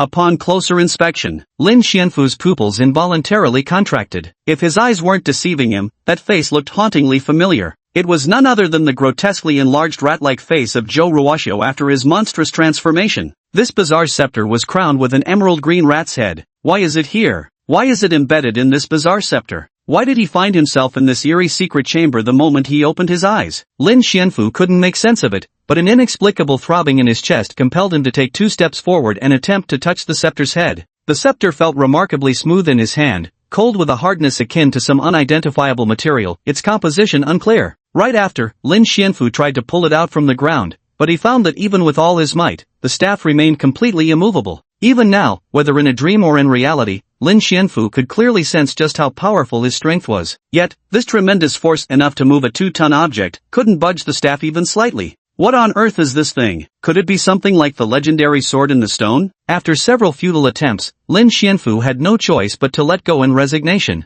It appears before me but won't let me use it. What kind of bizarre setup is this? Did I somehow get dragged into some novel's plot just to play the role of cannon fodder? Lin Xianfu grumbled inwardly. If you can't pull it out, can't I at least take a look? Lin Xianfu lowered his head to examine it closely and noticed an empty socket beneath the head of the staff. Seeing this, Lin Xianfu couldn't help but think the first socket held a rat's head, while the second one was empty. Could this be hinting that he needed to hunt down another monster like Joe Ruwashio to fill it? As he pondered the connection, the scene before him was suddenly swallowed by darkness. Lin Xianfu's vision went black, and he lost consciousness. Ding! The alarm clock rang right on time. Opening his eyes, it was already 6 in the morning. Lin Xianfu leaped out of bed and landed steadily on his feet. He instinctively glanced around. Yep, still his familiar cheap rented apartment, not that, huh? What had he just been dreaming about? Lin Xianfu stood frozen in place. What had he just dreamed about? He racked his brains trying to recall the scene, but came up completely empty. All he knew was that he just had a dream, yet not a single detail remained. Every associated memory seemed to have been buried deep in his subconscious. This feeling was exactly like being under Joe Ruwashio's hypnosis, dazed and confused, unaware of what had happened or what was coming. The only difference was that the hypnosis had faded within 5 seconds, while this damnable mental fog showed no signs of lifting. Forget it, overthinking won't help. The boat will straighten itself when it reaches the bridge. Lin Xianfu's habitual self-comfort once again proved remarkably effective. Coming to his senses, he reached out to turn off the alarm, but picking up his phone, his attention was caught by a newly arrived message. Mr. Lin Xianfu, your mother is critically ill. Please return home immediately. With a jolt, fury ignited in Lin Xianfu's heart. Was this a prank? Or some bizarre spam message? What a strange lie, and one that would be easy enough to disprove. It seemed like just a few days ago when I last called my mother. It couldn't be. Lin Xianfu took a deep breath, his hands trembling as he dialed his mother's number, trying to confirm. The number you have dialed is currently switched off. Lin Xianfu's expression shifted slightly. He tried calling several more times, but none of the calls went through. Knowing his mother well, Lin Xianfu was aware that she should have already been awake by this hour. Perhaps she was cooking breakfast, or maybe eating it, but her phone would always be by her side. Only, it wouldn't shut down. Lin Xianfu's expression completely changed. Chapter 15, Going Home. Lin Xianfu's mother was named Lin Wanqin. In her 40s, not yet 50, she worked as a clerk at a small company in their hometown, earning a little over 3,000 yuan per month. Earlier, when wages were even lower than now, this stubborn woman scrimped and saved, raising his son single-handedly on her meager salary. Lin Xianfu proved quite diligent, occasionally earning scholarships during his studies to help with household expenses. Mother and son relied on each other, supporting one another for over a decade, continuing this way until Lin Xianfu grew up. The year he graduated from university, his mother remarried. Her new husband was a gentle-natured high school teacher with decent financial means, who had been divorced once and had a daughter just entering her senior year. How the two women met, Lin Xianfu wasn't entirely clear. As long as his mother was satisfied, he had no objections and didn't press for details. Since childhood, he had always been more obedient to his mother. After the graduation ceremony came their wedding banquet. Lin Xianfu sat in the front row, watching his mother's blissful smile. It was then he truly understood for the first time what it meant to endure bitterness before tasting sweetness. He had grown into adulthood, and his mother had begun a brand new life. Everything about the future seemed worth anticipating. Then, realizing his presence might make the newlyweds feel somewhat restrained around him, Lin Xianfu chose to leave the city he'd lived in for over a decade. Motivated by the desire to let his mother live fully, he ventured to a distant province to forge his own path. It has been 2 years since then. During these 2 years, Lin Xianfu would often video call his mother, but he never once went back to visit her. Whenever she asked, he would always use work as an excuse, saying he was too busy to return. In truth, he was simply running away. Precisely because he cared too much about his mother, he avoided facing her. He didn't want to become a burden in her new life. By the time he snapped out of his thoughts, Lin Xianfu realized he had already packed his things and was sitting alone on a subway seat, heading to the airport. He glanced around and noticed the fearful looks people were giving him. What's wrong? Why won't anyone sit near me? Lin Xianfu froze for a moment, then quickly recalled what had happened earlier while waiting for the train. He had been standing silently at the back when he encountered that same middle-aged woman who liked to cut in line. Recognizing him, she had tried to pull her old trick again and push ahead. But at that moment, I was lost in thought and completely preoccupied, so when she approached, I instinctively shot her a cold, indifferent glance. She trembled violently and collapsed to the ground in terror, drawing startled looks from those around us. After that, the others maintained their distance, too afraid to come any closer. What had the middle-aged woman seen in my eyes? What could have frightened her so badly? Lin Xianfu took out his phone, turned on the camera, and finally found the answer. His pupils, once dark as ink, had turned a golden yellow, just like the eyes of a wolf. Being stared at by such eyes so suddenly was indeed quite frightening. Lin Xianfu muttered self-deprecatingly to himself, put away his phone, and dismissed this minor incident from his mind. After getting off the subway, he stopped by a nearby bookstore along the way to buy a book for the flight. This was his first trip home in 2 years, and the cost of the plane ticket alone had exhausted his last remaining credit limit. But he didn't care. As long as he could go back to see his mother, none of this mattered. The reason he decided to return directly instead of verifying the facts through relatives' phone calls was simple. He had forgotten to ask for his stepfather's contact number and hadn't inquired which school he taught at. He couldn't even clearly recall the man's name. As a result, when faced with such a situation, he didn't have a single person he could turn to for answers. But looking at it another way, if it truly was a critical illness, his mother would likely hide it to spare him worry. There was a ready example for comparison. Lin Xianfu still hadn't confessed the truth about that rainy night's incident to his family even now. Like mother, like son, this was precisely what the saying meant. Taking a deep breath to clear his mind, Lin Xianfu sat on the plane and opened his newly purchased book, The Stranger. Turning to the first page, the paper boldly stated, "Mother died today. Or maybe yesterday, I don't know. I received a telegram from the nursing home. Mother deceased. Funeral tomorrow. Sincerely yours." Snap. The book was closed again. Never mind, better not read it after all. Lin Xianfu sighed and closed his eyes, intending to sleep for a while. The flight went smoothly, and as the other passengers prepared to disembark, Lin Xianfu glanced out the window. Tormented by anxiety, he couldn't bear to stay a second longer. By the time he stepped out of the airport, it was already past 6 in the evening. The sky was overcast, as if it had just rained. Carrying his luggage, Lin Xianfu obediently hailed a taxi and rode home. Though upon landing, he had hesitated for 3 seconds, debating whether to run back or take a car. The airport was only about 8 kilometers from his stepfather's house. Judging by the speed he had run home in the dark that night, it would take him just 5 minutes at full speed. But it wasn't dark enough yet, too many people around, too easy to be spotted. Better not risk it. The taxi driver was a silent middle-aged man who hadn't spoken a word since Lin Xianfu got in the car. With no mood for conversation either, Lin simply urged the driver to hurry back before staring blankly at the scenery rushing past the window. After leaving the airport and driving for over 10 minutes,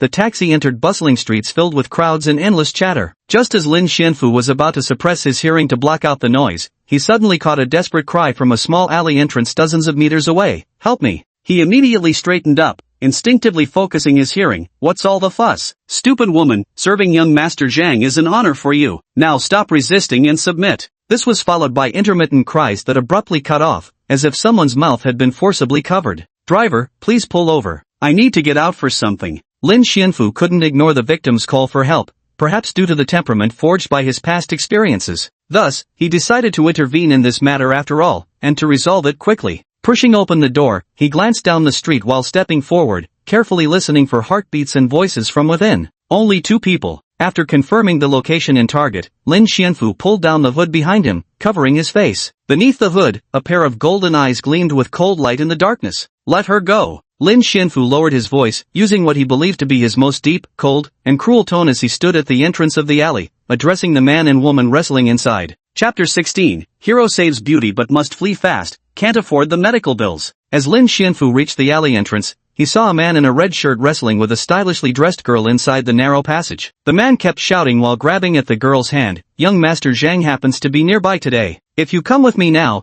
all your previous cold shouldering can be forgiven. Let me go." The girl struggled with a sob in her voice, constantly evading his advances. But the confined space left her powerless, especially with the man blocking the alley's only exit. At that moment, a cold shout suddenly erupted from the alley entrance. "Let her go." The command instantly drew both their gazes toward the source. Where did this idiot come from, trying to play the hero saving the damsel? That trope is so outdated. The man in red saw that the speaker was shorter than him and looked rather frail, instantly putting him at ease. Either he wisely leaves on his own, or gets beaten up before leaving. With just that glance, Fu Yan had already made up his mind. Kidnapping women isn't exactly trendy either, yet here you are doing such despicable things. Having overheard their earlier exchange and understanding the situation, Lin Xianfu walked toward him with a cold laugh, habitually shaking his hands. "I'm in a bad mood right now. Either you leave on your own, or I beat you up and then you leave. Your choice." "Damn, you talk big. Come on, let's see what you've got. Fu Yan was furious too, standing his ground and glaring coldly at the short guy approaching him. At over 185 centimeters tall with regular gym sessions and some training in Sanda, Fu Yan had every reason to be confident. The guy coming at him couldn't be more than 175 centimeters at best. How did someone with such a physical disadvantage dare to challenge him?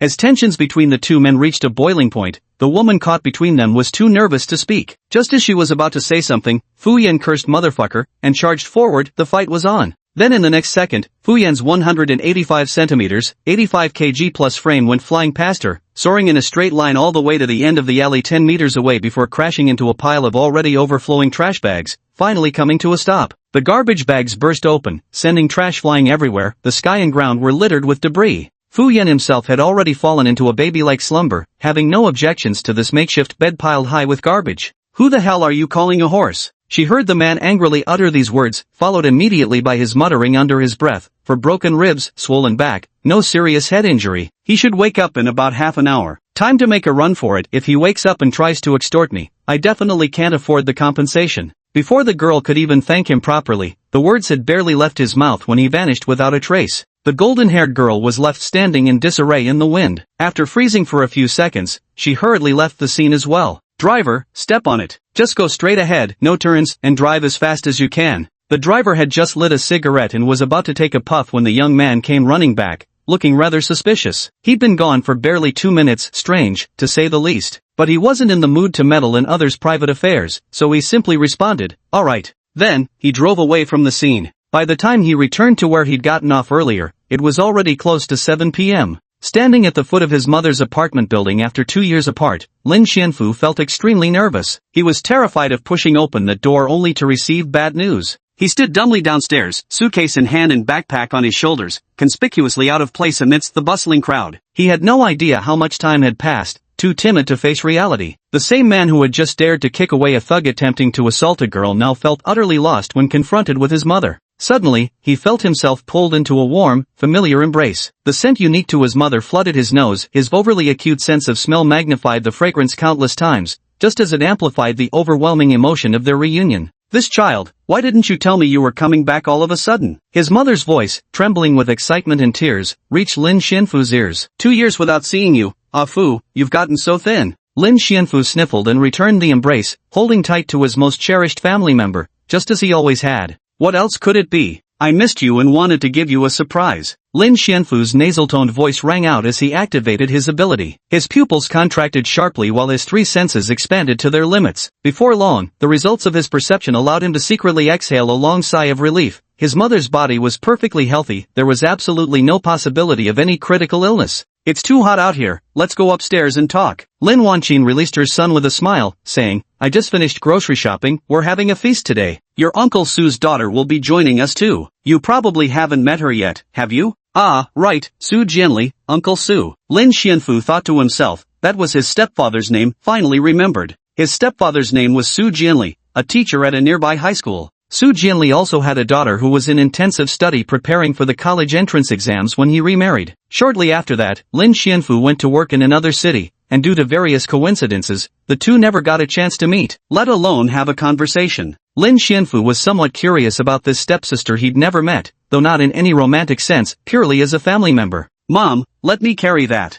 As they walked, Lin Xianfu insisted on taking the bags Lin Wanqin was carrying. With one hand holding the suitcase and the other clutching several large bags of groceries, he climbed 3 flights of stairs without breaking a sweat. Seeing this, Lin Wanqin couldn't help but remark, "Ah Fu, when did you get so strong? Have you been working out over there?" "Piece of cake. Earlier, I kicked a 170-pound tall guy flying over 10 meters away, and even held back enough not to kill him. Easy as pie." Too bad he couldn't say that to his mother. Lin Xianfu could only reply honestly, "Yeah, whenever I had free time at work over there, I exercised every day." As they chatted, the two climbed upstairs and stopped in front of Unit 402 on the 4th floor. The mother opened the door and called inside, "I'm home." Upon entering, Lin Xianfu saw his stepfather, Su Jianli, once again. Su Jianli quickly put down what he was holding and stood up, putting on a smile. "Ah Fu, you're back. Come, have a seat." Lin Xianfu acknowledged him and sat down on the sofa. His mother went to put away his luggage and then started preparing dinner. For a moment, the living room held only 2 men who hadn't seen each other in 2 years. The atmosphere grew awkward. Lin Xianfu had never been much of a talker, and now he shifted uncomfortably in his seat.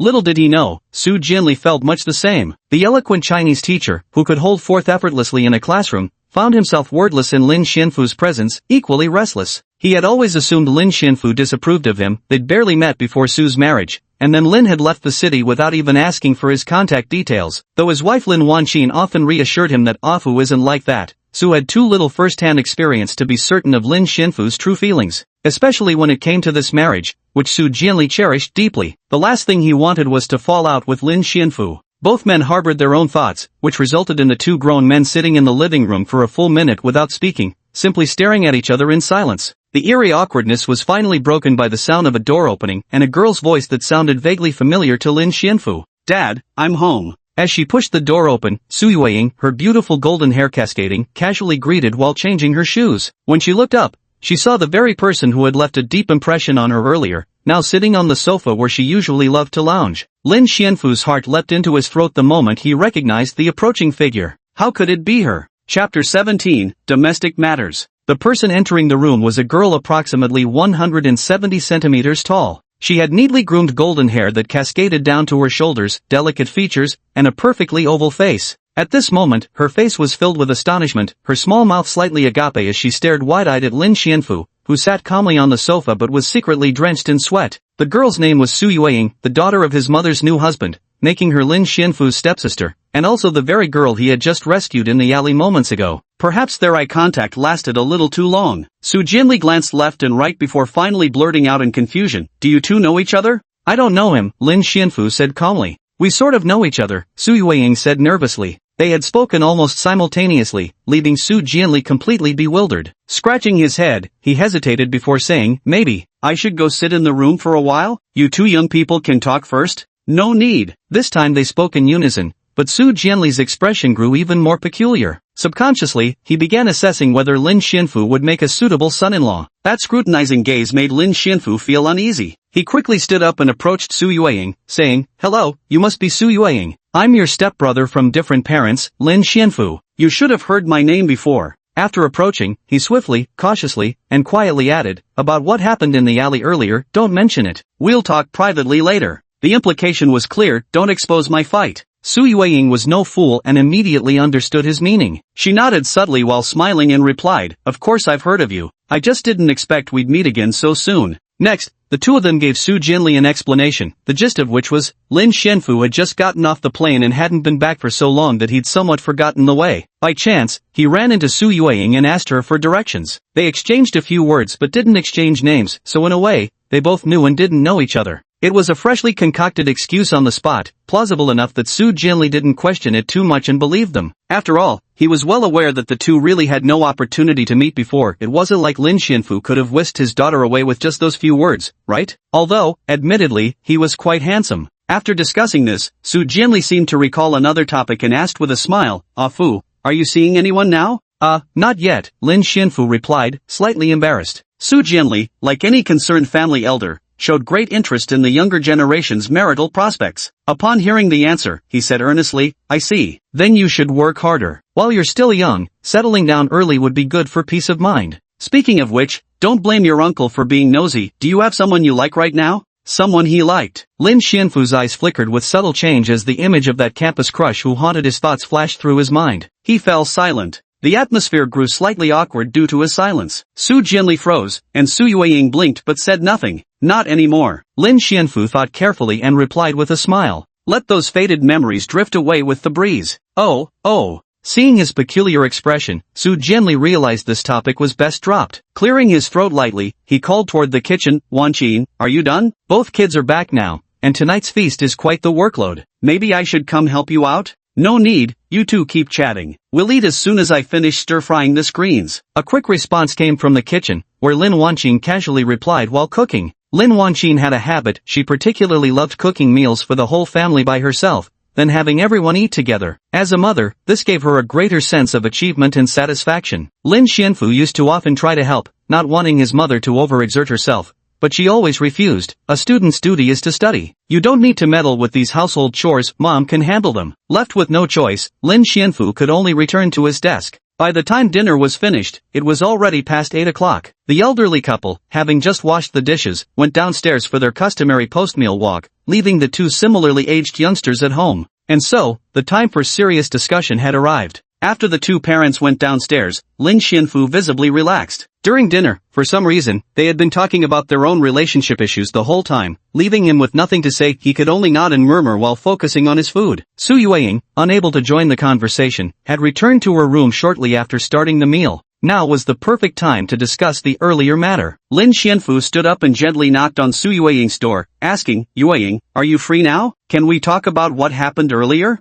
During the dinner conversation, Lin Xianfu had grown slightly closer to her, enough to call her by her first name. Having been an only child for over 20 years, suddenly gaining a younger sister left him with mixed feelings. Still, he didn't dislike the idea, he just wasn't used to it yet. Silence lingered in the room for a moment before a muffled of agreement came from inside. With that, Lin Xianfu gently pushed the door open and entered. After opening the door, everything that came into view was pink. The walls were pink, the bed was pink, even the posters on the door were pink. The desk was white, but the notebook placed on it was pink. How should I put it? Lin Xianfu thought. This perfectly matched his imagination of what a girl's room would be like. Loving pink, adoring cute things. By now, Su Yueying had changed into loungewear. She sat curled up on the bed against the wall, hugging a dog plushie to her chest. After entering, Lin Xianfu very gentlemanly pulled up a chair, left the door half open, and sat near the entrance. This was his subconscious habit. Since they weren't very familiar yet, he thought maintaining some distance would avoid unnecessary misunderstandings when alone together.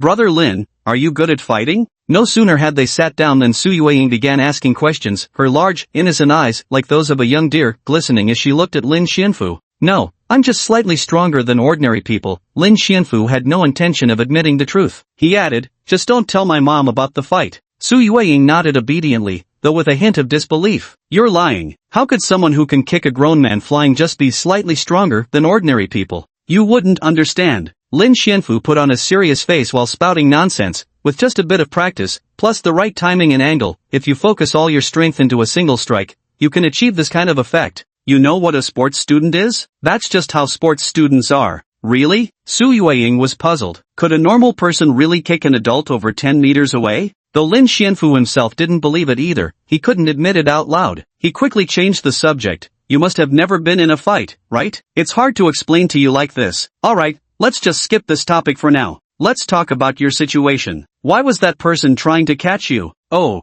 At the mention of this matter, Su Yueying's tone became somewhat listless. She lowered her head, her bangs covering her eyes, and muttered gloomily, "That young Master Zhang is called Zhang Xingyao. He's a classmate from my same school, but I don't actually know him." Next, Su Yueying recounted in detail the incidents she had encountered at school. Chapter 18, Big Brother and the Paper Cutout. From Su Yueying's account, Lin Xianfu learned the following details. Su Yueying was currently a sophomore at a nearby university. Since enrolling, she had been diligently focusing on her studies. Despite her eye-catching golden hair and striking looks that often drew attention, including numerous suitors, she had politely declined them all, citing her academic priorities. Among these admirers, however, one particular individual clung like stubborn glue. Even after being firmly rejected multiple times, he persistently continued his advances. That person was Zhang Xingyao, said to come from a well-off family with parents who had some connections in the police department. As a result, he acted particularly ostentatious at school, gathering a group of followers among the ordinary students and spending his days loafing around, throwing his weight about. Sounds exactly like those spoiled officials kids in movies or TV dramas who love to harass common girls. Lin Xianfu couldn't help but comment, growing interested. Do such people really exist in reality? Oh, they do. This is my first time encountering one too. Su Yueying said with great frustration. When you actually meet them, you realize it's not funny at all. I can't stand that guy. Originally, Su Yueying had no connection with him. With so many students in a school and such a large campus, the chances of them meeting were slim to none. But as fate would have it, an accidental encounter in the library led Zhang Xingyao to catch a glimpse of Su Yueying's true appearance. Instantly captivated, he began inquiring about her everywhere. The very next noon, a grand confession unfolded beneath the school building. Zhang Xingyao knelt on one knee, holding a bouquet of flowers, blocking Su Yueying's path as she tried to return to her classroom after class. But Su Yueying, surrounded by a crowd of onlookers, had no interest in entertaining his antics. The cheers of the spectators only grated on her nerves. The girl flatly rejected him and walked away, leaving behind a Zhang Xingyao whose face gradually turned crimson amidst the crowd.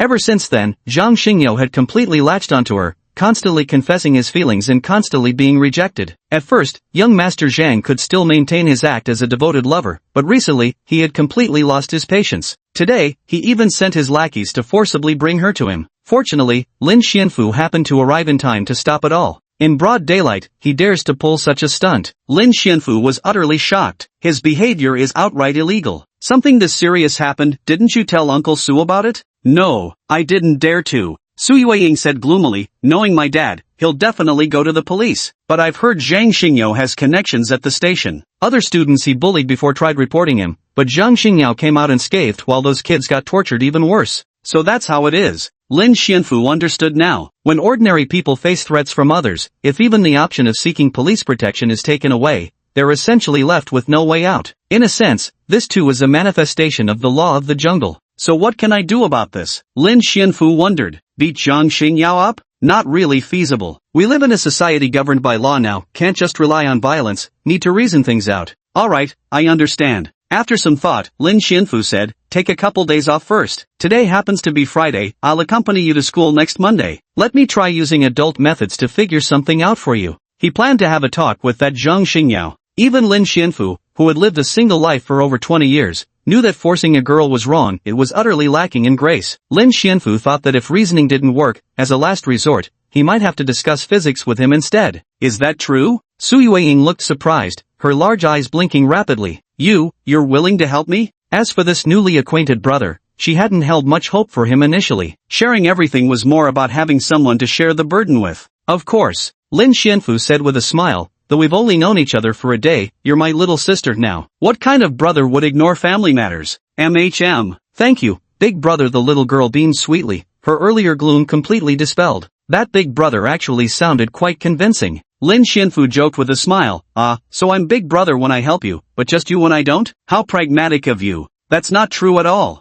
Su Yueying's face turned slightly red with embarrassment. Anyway, thank you for saving me earlier, for listening to me vent, and for being willing to help. Don't mention it. I've always enjoyed helping others, Lin Xianfu replied with a laugh, forming a favorable impression of this polite young woman. After the conversation ended, Lin Xianfu left. He had already heard the elderly couple's footsteps coming upstairs and wanted to avoid any misunderstandings by leaving the room early. Back in his room, leaning against the door, Lin Xianfu took a moment to steady his thoughts, trying to calm the lingering effects of the topics discussed at the dinner table. I wonder how she's doing now. It had been a long time since he last thought of that person, Lin Xianfu mused. Perhaps it was because he had been buried under too many trivial matters lately, never getting a chance to catch his breath. Or maybe, deep down, he had already swept that person completely out of his mind. If given the choice, Lin Xianfu would prefer the latter option now. Having returned in a hurry, the room Lin Xianfu stayed in tonight was a guest room, somewhat cluttered as there hadn't been time to tidy it up. Lin Xianfu didn't mind where he slept. Around 9 p.m., while his mother was clearing the clutter from his bed, he finally seized the opportunity to ask her some questions.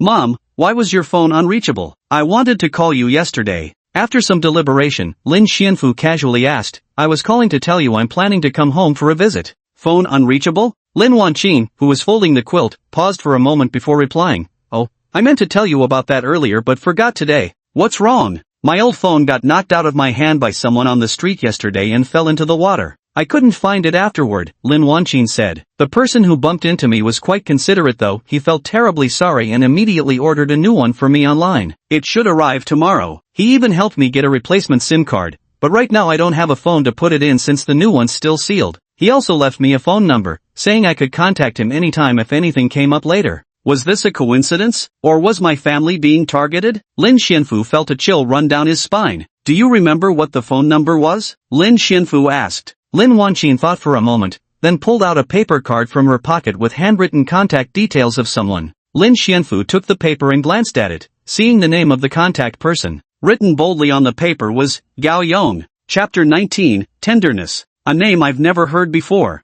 Gao Yong? Who is Gao Yong? Running through his mind quickly, Lin Xianfu was absolutely certain he had never heard this name anywhere before, let alone having any reason to provoke this person. Then, he saw the number beneath that string of names, and his pupils contracted with shock. This was the same number that had sent him the message that morning. Could this be mere coincidence, or just a prank? Right when I received the message about my mother's critical illness, her phone conveniently broke down, making it impossible to contact her. Worried about her condition, I rushed back from out of town. It all feels like someone predicted my every move. This can't possibly be a coincidence. One or two overlapping factors might still be coincidence, but when so many incidents connect like this, it becomes far too suspicious. What exactly is this Gao Yong person's objective? After going to such lengths to lure me back to my hometown from another city, what will his next move be? Could it be that he knew about his secret transformation into a werewolf and wanted to capture him for dissection and research? Like in those old-fashioned novels where the protagonist awakens supernatural abilities only to be captured by some shady unofficial organization for experiments. Lin Xianfu quickly shook his head, thinking this was unlikely. If that were the case, he probably would have been seized the moment he stepped off the plane.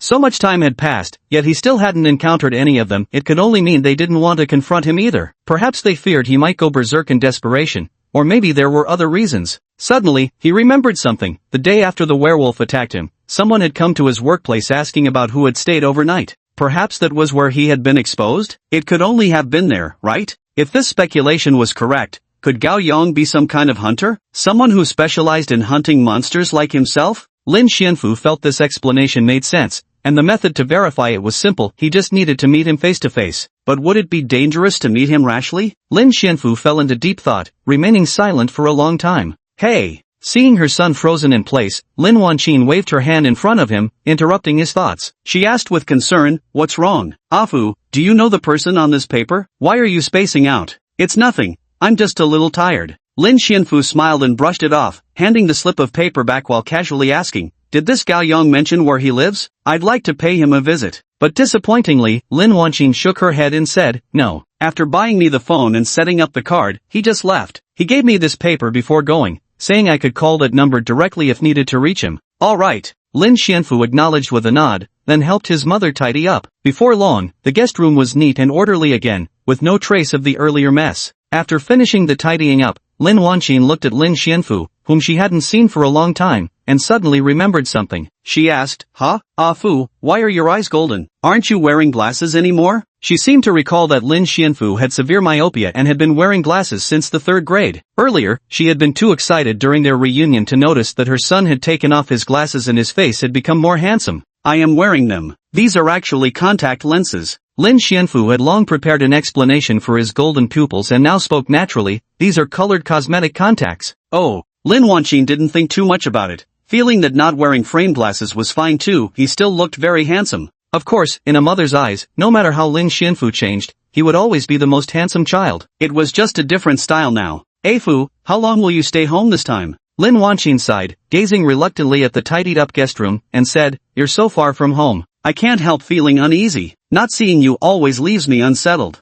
Lin Xianfu remained silent. How long he would stay was something he didn't actually know. When he left in the morning, it had been purely on impulse. Later, after calming down, he vaguely recalled that he'd asked the clinic for a week's leave. Did that mean he'd have to part with his mother again in a week? Lin Xianfu couldn't help but seriously ponder this question. It had been 2 years since they last met, and truth be told, he missed his mother dearly. If it hadn't been for that timely phone call from his mother when the mutations first began, he might have truly been reincarnated by now. From this perspective, his mother was the one who had granted him a second life. If possible, he absolutely didn't want to disappoint her. "I haven't really thought it through yet." After some contemplation, Lin Xianfu said softly with a smile, "Actually, I miss you too. This time when I come home, I'll stay for at least a week. We can figure out the rest later." Since he was already home, Lin Xianfu thought he should at least find out what Gao Yong's stance was. He knew his mother existed and had even made contact with her. Though there were no conflicts at present, what if one day he decided to target his family to force him into submission? Isn't it common in novels or movies for the protagonist's loved ones to be captured by the antagonist?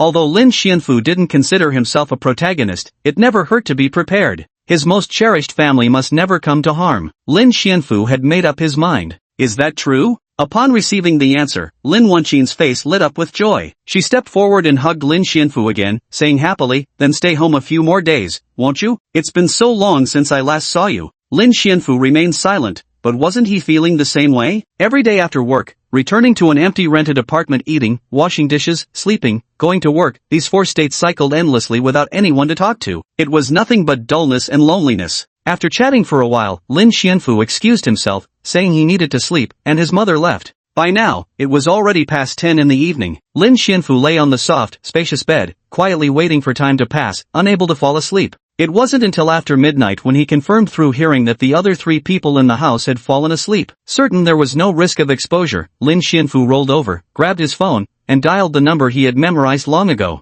Unlike the result of his morning call, this time the phone rang for a full 30 seconds. It was answered. Lin Xianfu took a deep breath to steady himself. Then, with his throat tightening, he deliberately spoke in his deepest, coldest, most brutal, least human-like voice, barely above a whisper, slowly squeezing out each word toward the person on the other end. What exactly do you want? At first, he thought of introducing himself, but ultimately didn't, because the other party already knew who he was. A silence came from the other end of the phone. Chapter 20, The Game. What exactly do you want? After asking this question, the silence on the other end of the line lasted for 10 seconds. Lin Xianfu had no intention of waiting any longer and pressed further. I know who you are. Expanding his abilities to listen intently to every detail on the other end of the call, Lin Xianfu racked his brains, summoning the most convincing voice he could muster, one he imagined would belong to a brutal, cold-blooded, murderous monster who wouldn't hesitate to devour a person or two with every meal. He continued, answer me, Gao Yong. My patience is wearing thin. The phone remained silent for a few more seconds before a deep male voice spoke. Lin Xianfu, 24 years old, from a single-parent family, currently employed at a veterinary clinic on the outskirts of Pingjing.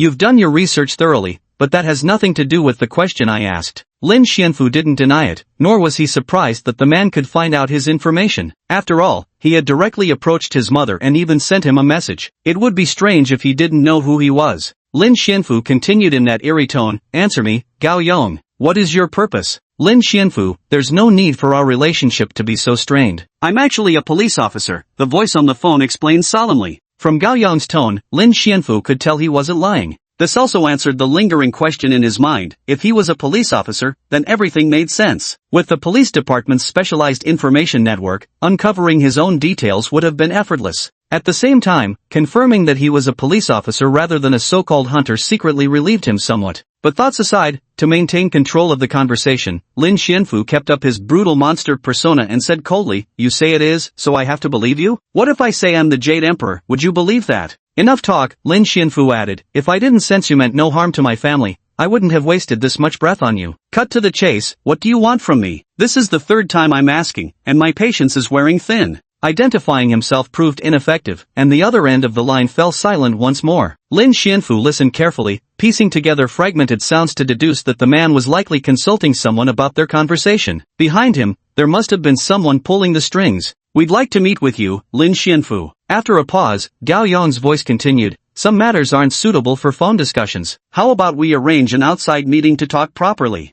Meet? Lin Xianfu actually had similar thoughts, but agreeing immediately would seem too eager. He deliberately paused before slowly replying, alright, then it's settled. Gao Yong sounded somewhat pleased with the response. No time like the present, how about we set it for tomorrow? The location would be. I won't let you decide the meeting place. Lin Xianfu rejected outright, his voice icy. What if when I arrive, instead of you, there are several armed men waiting? Wouldn't that be delivering myself to their doorstep? Gao Yong was taken aback, seemingly not expecting such a response from the other side. To ensure my own safety, I must be the one to decide the time, and the same goes for the location, Lin Xianfu continued. Tell the people behind you if they don't agree, then there's no need to contact me again. Silence once again came from the other end of the line. Lin Xianfu knew that Gao Yong was probably consulting with his superiors. We absolutely have no intention of harming you, Gao Yong finally spoke again after a long pause, his tone sincere. But we also understand your concerns. We agree to your conditions, but we also have one request we hope you'll accept.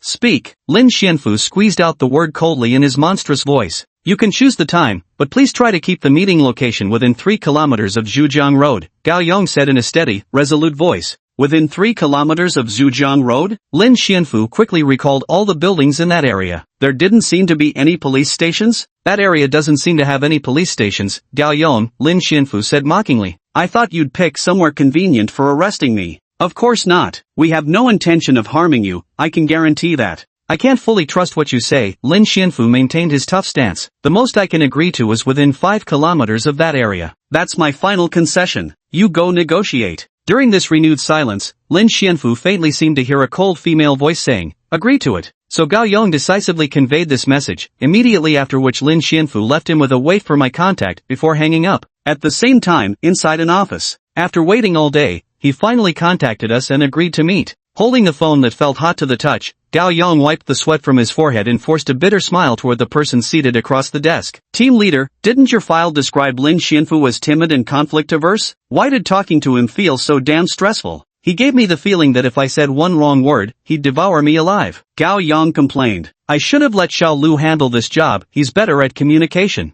Across the desk, leaning back in her chair, sat a woman around 27 or 28 years old. She wore a long black trench coat, sported bright orange long hair, and maintained an indifferent expression. Her exquisitely beautiful face, with features as delicate as a painting, now wore an icy expression like an unmelting glacier. A slender woman's cigarette dangled from her lips. Hearing her subordinate's words, she remained unmoved and simply said, "Enough chatter. Report to the professor, the deal is done." "Yes, sir." Gao Yong responded affirmatively, but immediately voiced his concern, "But his requirement is within a 5-kilometer radius. Won't that be too far? Is it really alright for the professor to be that distant from the research institute?" The woman seated in the chair had clearly considered this issue as well, but after a brief moment of contemplation, she quickly made her decision. "There's no need to worry," she said firmly. "When we meet, I'll accompany the professor." The woman thought to herself, though Lin Xianfu's body harbors an abnormality, it doesn't matter, I have one too. "Yes, sir." Getting her promise, Gao Yong visibly relaxed quite a bit and said, "Then I won't." "No, you're going too."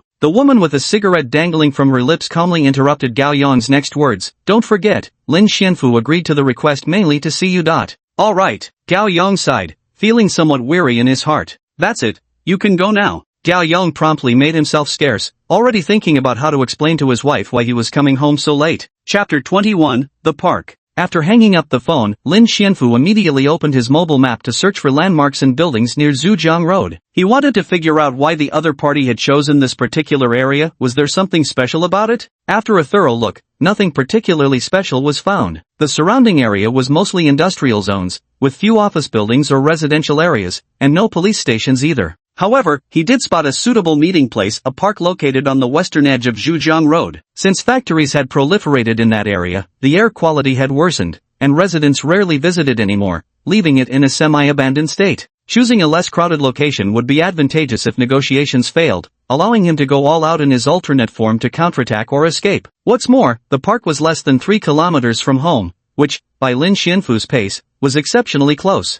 He quietly calculated the time it would take to sprint there at full speed and concluded that, if no one was watching, it would only take 2 or 3 minutes. After thinking for a while, Lin Xianfu finalized the meeting plan and then fell asleep immediately. It was already 1 a.m. by then. The night passed without incident. Early the next morning, Lin Xianfu was already up and washing his face by 4 a.m., then changed into a black hooded tracksuit. After getting married, his mother had moved all her clothes over during her relocation, storing them in a separate wardrobe. So Lin Xianfu hadn't brought many clothes with him this time home, nor was he worried about having nothing to wear. The clothes from 2 years ago felt a bit tight now. Lin Xianfu tried swinging his arms and felt like they might tear open at any moment. "It'll have to do. My frame wasn't nearly as muscular 2 years ago." Lin Xianfu experimentally threw a punch. Thankfully, the clothes didn't tear. As he was about to leave, he ran into Su Yueying getting up to fetch water in the living room. Lin Xianfu greeted her, only to startle the young girl. She must have been half asleep and didn't recognize him at first. "Brother, you're up so early." Su Yueying yawned once she recognized him, rubbing her eyes sleepily. "Going for a morning run?" The girl looked adorably groggy, her eyes blinking sleepily. Lin Xianfu joked, "Yeah, daily runs build a strong, healthy body. Wanna join me?" No, I need more sleep." Su Yueying shook her head repeatedly. After drinking water, she yawned all the way back to her room to catch up on sleep. Lin Xianfu nodded and added before leaving, "Tell mom and dad they don't need to save breakfast for me." "Oh," Su Yueying responded. After pushing open the door and stepping outside, in the pitch-black darkness, Lin Xianfu's golden pupils flickered and contracted as he activated his ability. Using both vision and hearing, he perceived the breathing and heartbeat of every person within a 75-meter radius. Concluding that no one was outdoors, he took a deep breath, moved onto the road, crouched low, and assumed the stance of a sprinter ready to launch into a run. 3, 2. Counting down silently in his heart, Lin Xianfu softly uttered one at the very moment his foot exerted force. With a thunderous boom, he catapulted forward from his spot. The force left a miniature crater where his toes had pushed off, sending a plume of dust flying a full meter into the air. Woof! Woof! The sudden, earth-shaking noise startled dogs in the nearby residential area awake, triggering a chorus of barks. As the first dog's cry rang out, others from surrounding houses soon joined in. "Turn left in 200 meters. The phone's navigation voice chimed in, but before it could finish, the next instruction interrupted, turn right in 500 meters. Yet 500 meters vanished in the blink of an eye as Lin Xianfu recklessly sprinted through streets and roads, charging into the cold wind while using his heightened senses to scan for any bystanders nearby. As a result, he ran all the way to that park without even seeing a single dog along the road. After stopping, Lin Xianfu felt a mix of relief and a tiny bit of disappointment. It was such a shame no one witnessed such a cool moment. But if someone had seen him, it might have caused more trouble. Thinking this, Lin Xianfu quickly let go of his regret. He disliked trouble and just wanted to live peacefully as an ordinary citizen. After arriving at the location and turning off the voice navigation, Lin Xianfu surveyed the surroundings of the park. The area was quite open, with only a few pieces of equipment, 1 or 2 slides, perhaps, but they were badly worn out. It seemed unlikely any children would want to play on them. This place is open on all sides. If anyone comes, I'll spot them right away. And with the woods nearby, if anything happens, no one can stop me from retreating. Lin Xianfu carefully observed his surroundings and nodded in approval. Then, he glanced at his phone, 4:30.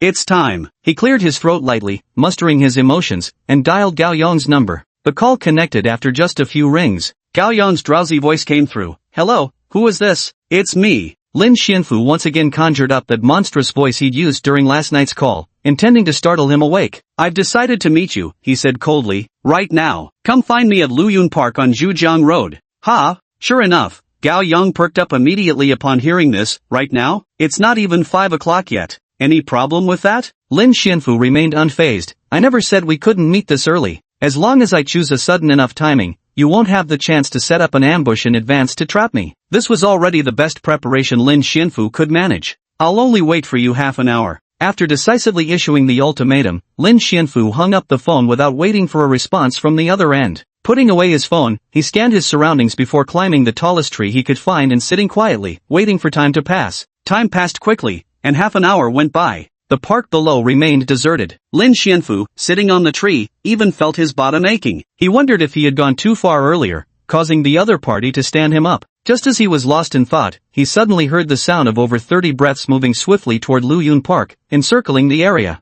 In less than half a minute, they stopped in the woods 50 meters away from the park, lying in ambush. Then, 3 sets of breathing sounds slowly entered through the park's entrance. His pupils contracted as he swept his gaze downward, discovering 30 breathing figures, all soldiers equipped with rifles and clad in camouflage uniforms, lying prone on the ground without making a sound. They were like a group of silent executioners, waiting only for the signal, the shattering of a cup, before storming into the park to kill their prey. Lin Xianfu, on the spot. No, perhaps sharpshooters would be a more fitting term. We absolutely have no intention of harming you. We harbor no thoughts of harming you whatsoever. Nonsense. Are you telling me those soldiers are all carrying water guns? Looks like they've delivered themselves right to my doorstep after all. Lin Xianfu sighed. When he raised his head again, the golden pupils beneath his hood gleamed with a chilling, ruthless light. Chapter 22, White Cotton. 5:04 a.m., the sky was already faintly bright. The 3 people appearing at the entrance of Luyun Park were 1 man and 2 women. The man was naturally Gao Yong. The other 2 were a long-haired girl sitting in a wheelchair, wearing a pure white dress that reached past her knees, white tights, and black leather ankle boots, being pushed by someone behind her. This delicate-faced girl had jet black hair that reached her back, with a pair of thick black-framed glasses perched on her high nose bridge, exuding an aura of a literary young woman. The only regret was that she appeared to have difficulty walking and could only sit in a wheelchair, pushed by the woman behind her. The woman pushing the wheelchair was also a tall, curvaceous beauty with long orange hair reaching her hips. She wore a fitted black overcoat and black gloves of the same style as Gao Yong's. Unlike Gao Yong, her gloves had a few red patterns on them. The 3 of them stood where Lin Xianfu had been moments before. Gao Yong looked around and said in confusion, strange, Lin Xianfu arranged to meet us, but is he himself late? Sun Jingyu, pushing the wheelchair, also glanced around, feeling slightly puzzled. But soon, she sensed a presence from above and abruptly looked up, just in time to see a figure leaping down from a great height. Bang! The 5 or 6 meter drop couldn't harm Lin Xianfu's body in the slightest. He landed steadily, his golden eyes beneath the hood flashing with red light. After a brief hesitation, he decided to confront them directly. Didn't you say you had no intention of clashing with me? He scanned the surroundings and spoke coldly. I'd like an explanation for why people are gathering nearby. Oh. The girl in the wheelchair had been staring intently at Lin Xianfu ever since witnessing his fall from a great height, her eyes brimming with fascination. Her expression resembled that of a child gazing at their favorite toy, as she murmured softly, a 6-meter vertical drop. Judging by the bend of his knees, he seemed to land effortlessly. That's at least a C-grade physical resilience. The iris color has changed too. Considering he could spot the soldiers in the distance, his vision must be quite impressive. Lin Xianfu heard her whispered observations but chose not to respond. He had a vague premonition that engaging with her would shatter the facade of his cold, monstrous persona. Gao Yong exchanged a glance with Sun Jingyu, cleared his throat lightly, and said, "Please don't misunderstand, those soldiers weren't targeting you. Professor Bai has close protection wherever he goes, whether nearby or at a distance." Professor Bai? Who's that? Judging by their expressions and tone, it didn't seem like they were lying. There were no unusual fluctuations in their heartbeats either. The cold glint in Lin Xianfu's eyes faded slightly, and he was willing to hear them out. After all, he had only come here to hear what the other party had to say, not to kill anyone. But even though the other party seemed sincere, he didn't fully trust them. His guard remained up, ready for any sudden betrayal. "Ahem, allow me to introduce myself." At that moment, the girl in the wheelchair spoke softly, saying, "My name is Bai Mian, and I am the director of the Anomaly Research Institute." Bai Mian took a card and an ID from Sun Jingyu's hand, placing them flat in front of herself. With a smile, she said, "These can verify my identity. You should be able to see them clearly from this distance, right? Especially with the vision you demonstrated earlier." The distance between them was about 5 meters, allowing Lin Xianfu to clearly see the words emblazoned on the ID card. Ruaning Biotechnology Company, Limited, Director of the Bazaar Research Institute, Bai Mian. Below is a string of numbers, no further explanation needed. Gao Yong also took out an ID and placed it in front of himself, saying innocently, "See for yourself. This is my police officer's ID. I told you I was a cop, didn't I? You just wouldn't believe me, Mr. Jade Emperor." Gao Yong's tone was flawless, and Lin Xianfu couldn't detect any falsehood in their words. Could this all have been just a big misunderstanding? A research institute director, could he really have such prestige that he'd have 30 soldiers accompanying him as protection? Lin Xianfu was somewhat curious. These words were overheard by Sun Jingyu, who was also a host of an abnormal entity. She calmly spoke the longest sentence she'd uttered all week. Because Professor Bai isn't just the director of the research institute, he's also the youngest biology professor, a national first-class talent, and one of the most knowledgeable experts in the field of anomalies. Of course, what mattered more was the project she was currently researching. Because of this project, Bai Mian's safety during her comings and goings had recently been classified as top priority. But this was something Sun Jingyu absolutely couldn't explain to Lin Xianfu. "Alright, I understand. National first-class talent?" That certainly carried weight. Lin Xianfu shrugged to show his understanding, then asked curiously, "So, may I ask what business Professor Bai Mian could possibly have with a small fry like me?" "Of course there's something." Bai Mian's eyes behind her large, thick black glasses seemed to glow as her cherry lips parted slightly. Suddenly, she broke the silence that had enveloped the room with her words, "Lin Xianfu, I want you." "Ha?" Lin Xianfu was completely stunned by the sudden remark. Never in his wildest dreams did he expect her to say this. Hearing this utterly unexpected and completely irrelevant statement, Lin Xianfu's aloof monster persona nearly cracked, his expression turning peculiar. What kind of nonsense was this? Sun Jingyu silently lit a cigarette, sighed deeply, and found herself at a loss for words. Gao Yong kept his eyes lowered and his mouth shut, pretending not to have heard anything. The clever Bai Mian instantly understood the reactions of those present and felt a pang of anxiety. She hurriedly explained, "That's not what I meant. What I mean is, I hope you can join my research institute. I can offer you generous terms, as long as you agree." Bai Mian's fingers clutched her skirt hem, her tone slightly faltering due to her earlier awkwardness. "The work is very light, just requiring you to come in for a weekly checkup and some tests. The rest of your time can be freely allocated." Oh, is this it? This is why you asked to meet me?" Lin Xianfu cleared his throat lightly to ease the tension, forcing a calm tone as he said, "So this is what you meant by wanting me. You want to recruit me? Why? Yes, I've already reviewed your file." Speaking about her field of expertise, Bai Mian gathered her composure and explained earnestly, "You being chosen by an abnormality is an extremely rare exception. I believe you hold significant research value." Abnormality? Lin Xianfu heard this term again. The last time he'd heard it was probably during Zhou Ruoxio's dying threat. "You can't kill me, I'm a registered host of an abnormal entity."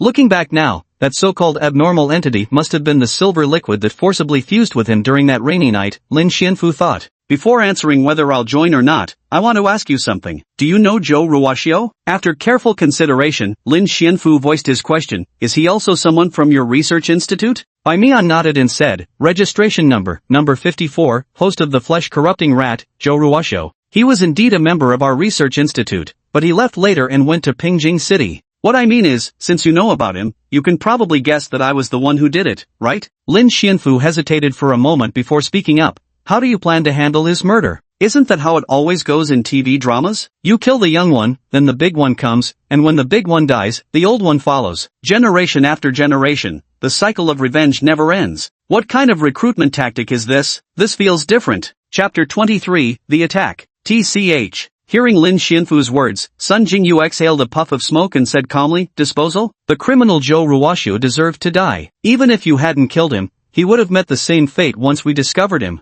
Bai Mian nodded in agreement with her statement and added, you should know he was capturing people for human experiments, right? More than just knowing, he was deeply involved. Lin Xianfu nodded, silently adding a sarcastic remark in his heart. Through unknown methods, he imprisoned 35 young children and subjected them to cruel, inhuman blood experiments. At this point, Bai Mian's expression turned grave. His private acts of such cruelty have crossed the bottom line that researchers must never cross. All research should be conducted without endangering lives. That has always been my guiding principle. So as Jingyu said, even if he hadn't died by your hand, even if discovered, death would still be inevitable. Lin Xianfu nodded silently, acknowledging her perspective. So, I don't intend to investigate this matter further. Let the police handle it according to procedure. Right now, I only hope you'll join my research institute. Bai Mian earnestly extended the invitation once more. We can absolutely discuss the terms. Seeing the girl's serious and resolute expression, Lin Xianfu felt his resolve waver and couldn't help but begin considering the offer seriously. To be honest, he wasn't particularly opposed to joining the institute. Joining would at least provide Lin Xianfu with more information about these so-called abnormalities, which alone made it worthwhile. Currently completely in the dark, he knew nothing about this inexplicable entity that had latched onto him aside from its ability to transform into a werewolf and enhance his three senses. But, what's the cost? What exactly were these abnormalities? Why had Bai Mian gone to such lengths, using such a flimsy excuse, to lure him all the way back from Pingjing? Was it really just to get him to join the research institute?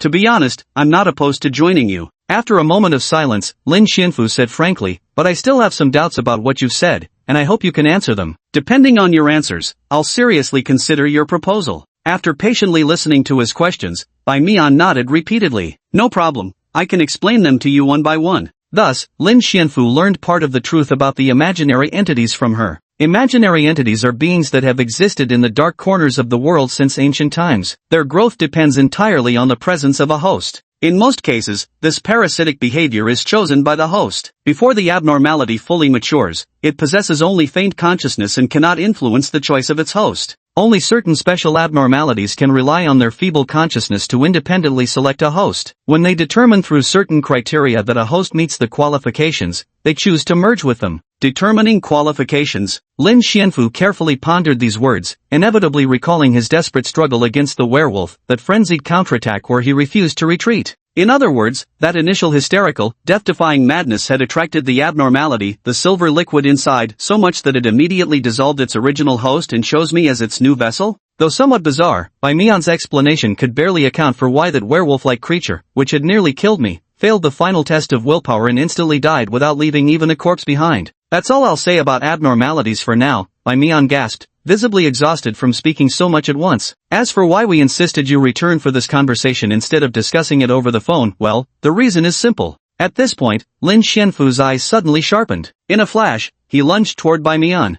5 meters was nothing but a blink of an eye. The girl in the wheelchair barely had time to widen her eyes before Lin Xianfu's foot came hurtling toward her face. The speed was astonishing. Behind him, Sun Jingyu had just raised her hand when she heard a loud bang, followed by a muffled groan from her right side. She turned her head in shock and saw a strangely dressed man holding a folding knife, stumbling backward from Lin Xianfu's kick. The peculiar man wore an odd garment that could refract light, creating an effect almost like invisibility. It's an assassin, and he had somehow sneaked up right next to Bai Mian. Bai Mian caught her breath from the shock, patting her nervously pounding chest as she stared blankly at the sudden scene unfolding before her. After stopping the assailant, Lin Xianfu instinctively positioned himself protectively in front of Bai Mian. Seeing his ambush fail, the man turned to flee without a word. Gao Yong, being closest, reacted first and rushed forward to apprehend him. Sun Jingyu reacted quickly, whistling in response and whispering a thank you to Lin Xianfu before rushing forward to help. At the sound of the whistle, armed soldiers who had already surrounded the area swarmed toward the assassin. I can't venture too far from the research institute, beyond 3 kilometers, it becomes very dangerous. With the situation under control, Bai Mian calmed down, catching her breath before saying, due to certain special circumstances, I can't contact you through any communication devices. When my whereabouts are exposed, People like the one just now might come after me. At the same time, I didn't want to rely on intermediaries. I've always believed it's better to meet you in person. Hearing the words 3 kilometers, Lin Xianfu recalled what Gao Yong had mentioned on the phone earlier. So, we had no choice but to use that clumsy, completely unrelated excuse to get you back in person. At this point, Bai Mian thought back to that excuse and shook her head with a bitter smile. I know the reason we used to bring you back was absurd. I'm truly sorry for dragging your mother into this. When he heard the news of his mother's critical condition, Lin Xianfu wondered, had he been angry? To some extent, yes. He thought it was a ridiculous prank. But more than anything, it was worry. So without a second thought, he immediately rushed back. Yet all these complicated emotions quietly dissolved the moment he saw his mother. Later, if not for asking about his mother's phone, he would have completely forgotten about that strange message. Yes, I was actually very angry. But thinking was one thing. Lin Xianfu still summoned the monster's tone of voice and said coldly, I was extremely angry. I still remember it vividly, and maybe even decades later, I won't forget it. Ha! Bai Mian, hearing his serious tone, felt slightly nervous and unconsciously lowered her voice as she cautiously replied, I'm sorry, I didn't mean for things to turn out this way. What can I do to make you less angry? What can you do? Ha, it's simple. Lin Xianfu turned his head to look at Professor Bai, a national-level talent and director of the Institute for Anomalous Research, with her anxious little expression. Unable to bear scaring her further, the icy edge in Lin Xianfu's voice gradually melted as he smiled and uttered 3 words. Pay me more. Chapter 24, Fantastical Armament. Soon, the commotion came to an end with the assailant being apprehended on the spot. Gao Yong and Sun Jingyu each pinned one of his arms to the ground as he struggled, but when several soldiers surrounding them pointed their gun barrels at his head, he immediately became docile. Lin Xianfu remained by Bai Mian's side the entire time, guarding against a potential second ambush. During the fight just now, he focused his attention on the battle over there and noticed something. The gloves worn by Gao Yong and Sun Jingyu emitted red light when swung or attacking, bursting into flames upon contact with human bodies. The man hit by them screamed in agony. The surrounding soldiers seemed utterly unfazed by this sight. Those gauntlets are extraordinary, just like that strangely dressed man earlier. Perhaps they're all wearing specially made equipment? Finding the answer to this question wouldn't be difficult. Wasn't the expert in bizarre phenomena right beside him? So Lin Xianfu shared his confusion with Bai Mian. Those are abnormality arms. Bai Mian casually dropped a term that Lin Xianfu could roughly understand yet found intriguing. Special equipment developed through research on abnormalities. They're only issued to employees who pass combat assessments. Combat assessments? Does your research institute actually have a combat division? Lin Xianfu asked curiously. No, Gao Yong and Jingyu are not members of the research institute, Bai Mian explained. Although they present themselves as police officers to the public, they actually belong to an organization independent of both the military and police forces, and not under the institute's jurisdiction. An organization? Hearing this, Lin Xianfu immediately understood, something similar to hunters, right? Sure enough, Bai Mian's next words confirmed his speculation. The organization Gao Yong and Sun Jingyu belonged to was called Vermilion Bird Agency, headquartered in the south, primarily overseeing supernatural incidents in that region. They operated covertly, handling and cleaning up such events. Their workflow typically involved receiving reports of supernatural occurrences from the police, assessing the threat level based on clues internally, and then dispatching personnel of corresponding ranks to deal with it. Of course, the threat level was merely a reference, and unexpected failures were not uncommon. Hence, every operation required full mental preparation. Not all of these employees were hosts of abnormal entities, but every single one of them possessed extraordinary skills and was equipped with at least one abnormal weapon. The glove in Gao Yong's hand was one such example, a combat weapon designated for grade 8 employees within the team, named Flame Fist. By friction from punches or palm strikes, or through emotional resonance, followed by a forceful impact, the glove's surface would erupt in explosive flames. When used skillfully, its power was sufficient to inflict severe burns on a person. Within Vermilion Bird Workshop, Gao Yong was a grade 8 employee, while Sun Jingyu held the rank of grade 5. Employee ranks ranged from 1 to 9, with smaller numbers indicating greater strength. Upon reaching the pinnacle, the grade 1 tier employees were bestowed with an honorary title, representing the highest honor and privileges. She's a grade 5 employee? Lin Xianfu was astonished. That sounded like a fairly high rank. She should have been formidable. So why hadn't she noticed the killer approaching earlier? Bai Mian noticed his expression, and her quick wit immediately grasped Lin Xianfu's thoughts. Clearing her throat softly, the girl explained on Sun Jingyu's behalf. The abilities among imaginary entities vary greatly. Jingyu's power is more suited for area attacks and isn't specialized in perception. What that killer was wearing must also be one of the imaginary armaments. I can roughly guess its ability. It likely obscures perception and refracts light to achieve invisibility. This effect is extremely bizarre, something ordinary people simply can't defend against. Rather, Bai Mian glanced at Lin Xianfu, her gaze carrying both gratitude and curiosity. I'm quite surprised you could sense his presence. Lin Xianfu, from the moment we met until now, you've truly been full of surprises. Surprises? Is this something someone who just narrowly escaped death should be saying? Lin Xianfu didn't know whether to laugh or cry. If I hadn't sensed him, you might have died. That should count as a scare, not a surprise. For him, sensing that guy wasn't actually difficult. Blocking perception, refracting light, these abilities might sound powerful and eerie, but ultimately they only affected vision. Lin Xianfu's extraordinary senses weren't limited to sight alone.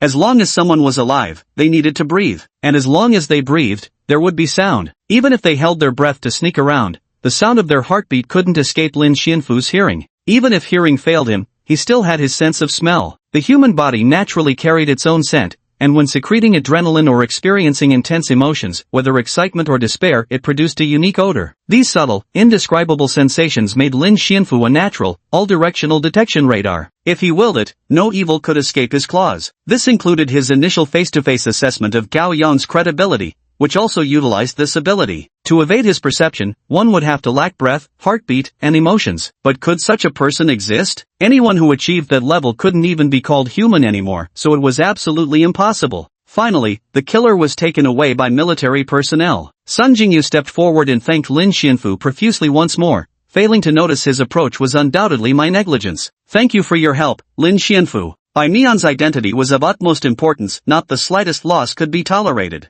If Bai Mian hadn't insisted so strongly on meeting Lin Xianfu today, this encounter would never have happened, and the killer wouldn't have attacked. Yet, she was also deeply puzzled. From the initiation to the actual meeting, it had taken less than half an hour, and very few people knew about it. How had the killer learned of Bai Mian's whereabouts? And how had they managed to pinpoint their location so precisely? Faced with her gratitude, Lin Xianfu waved his hands repeatedly, saying it was nothing. He wasn't quite used to dealing with such situations. Afterwards, the park incident came to a close. As they parted, Bai Mian handed Lin Xianfu a business card and said, "Tomorrow, take this card to the reception desk of Ruaning Biotechnology Company, Limited, and ask for Ms. Bai. Someone will be arranged to bring you to me." Lin Xianfu nodded and tucked it away. Bai Mian added with a smile, "As for the additional payment you mentioned, we'll discuss the terms face-to-face tomorrow." All right. Having made his decision, Lin Xianfu didn't hesitate. After watching them leave, Lin Xianfu checked the time on his phone, 5:38. I didn't expect it to end so quickly. Had I known, I would have asked them to save me some breakfast. Lin Xianfu sighed and got up to leave the park. Chapter 25, Intimidation.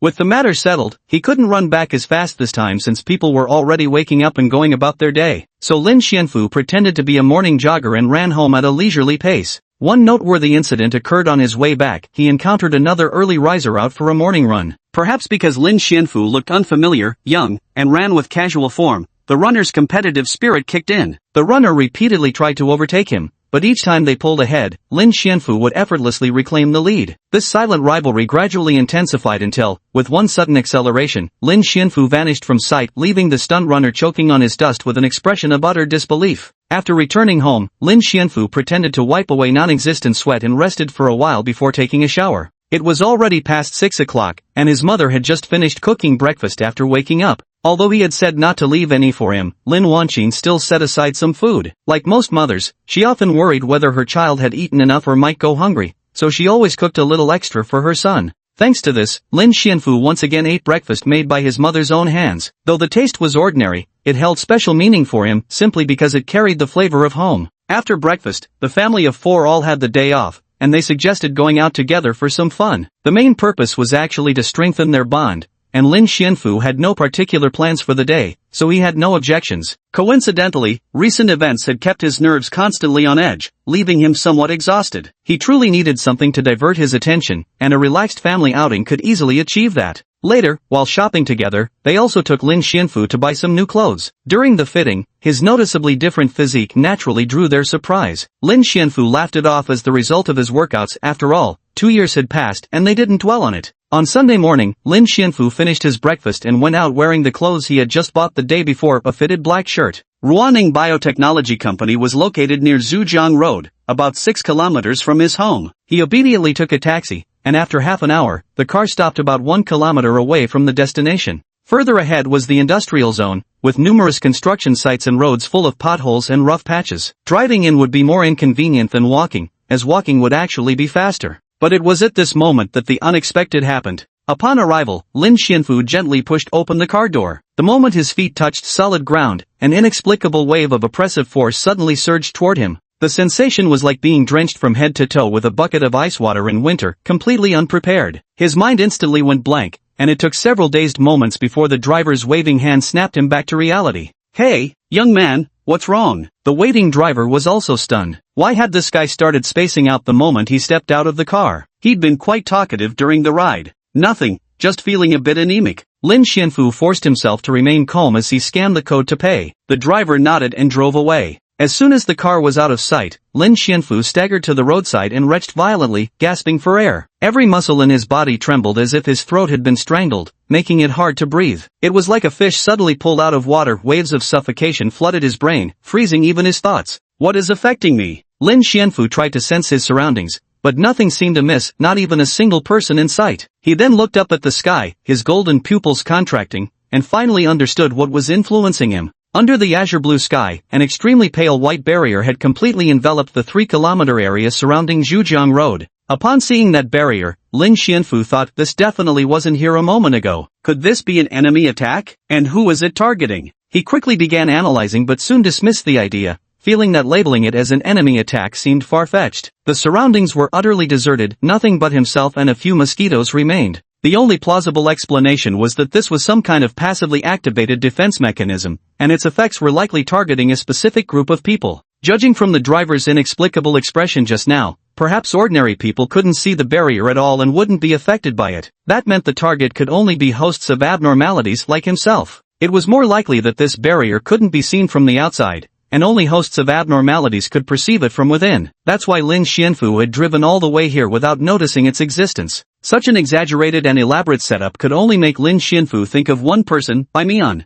No wonder she had to stay in the research institute and couldn't leave beyond 3 kilometers. So that's why. Lin Xianfu suddenly understood many things and couldn't help complaining inwardly, "What the hell? Why didn't anyone tell me about this?" He gritted his teeth, struggling to get up, determined to push forward. But after just a couple of steps, he faintly saw a familiar figure rushing toward him. It was Sun Jingyu, dressed entirely in black. "Lin Xianfu," she called out while running toward him, pulling something resembling a wristband from her coat and tossing it his way. "Put this on." As the wristband landed in his hand, the suffocating pressure weighing on his chest immediately eased significantly. Lin Xianfu took several deep breaths before feeling some strength return to his body. Only then did he manage to say weakly to Sun Jingyu, "Officer Sun, if you'd arrived any later, you might have had to carry me over there. I'm truly sorry, we didn't think this through properly." Looking at his disheveled state, Sun Jingyu also felt somewhat embarrassed. Having grown accustomed to that presence, she'd nearly forgotten how difficult it would be for an ordinary EGO host to enter this place.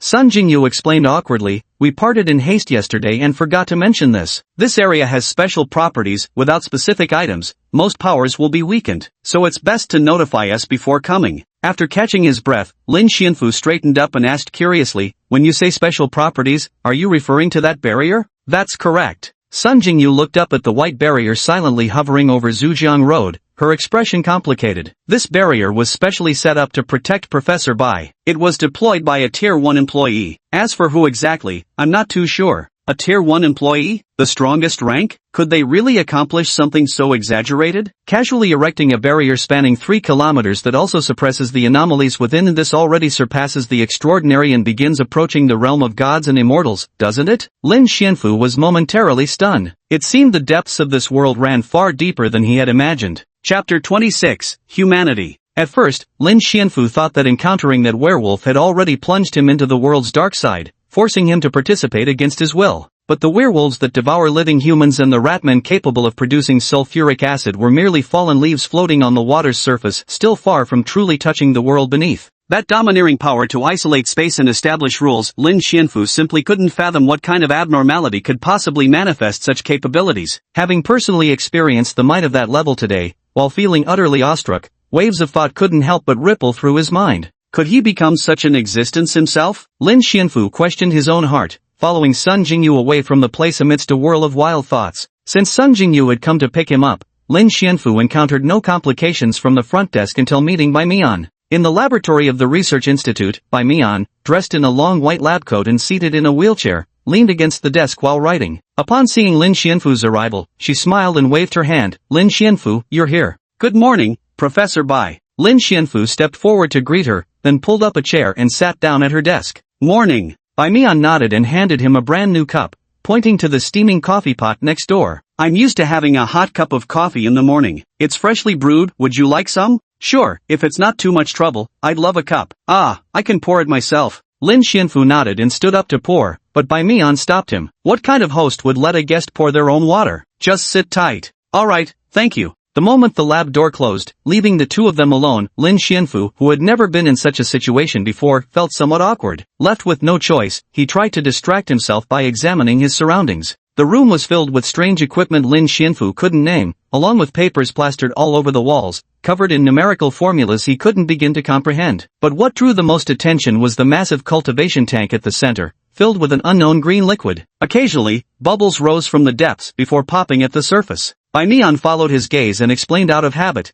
that's a container for cultivating abnormalities. Until we find a willing host for implantation, the abnormalities are stored inside. Stored inside, implantation. Lin Xianfu muttered sarcastically, you make it sound like we're cultivating plants, Professor Bai. Planting plants? Bai Mian raised an eyebrow, seriously contemplating the statement before smiling.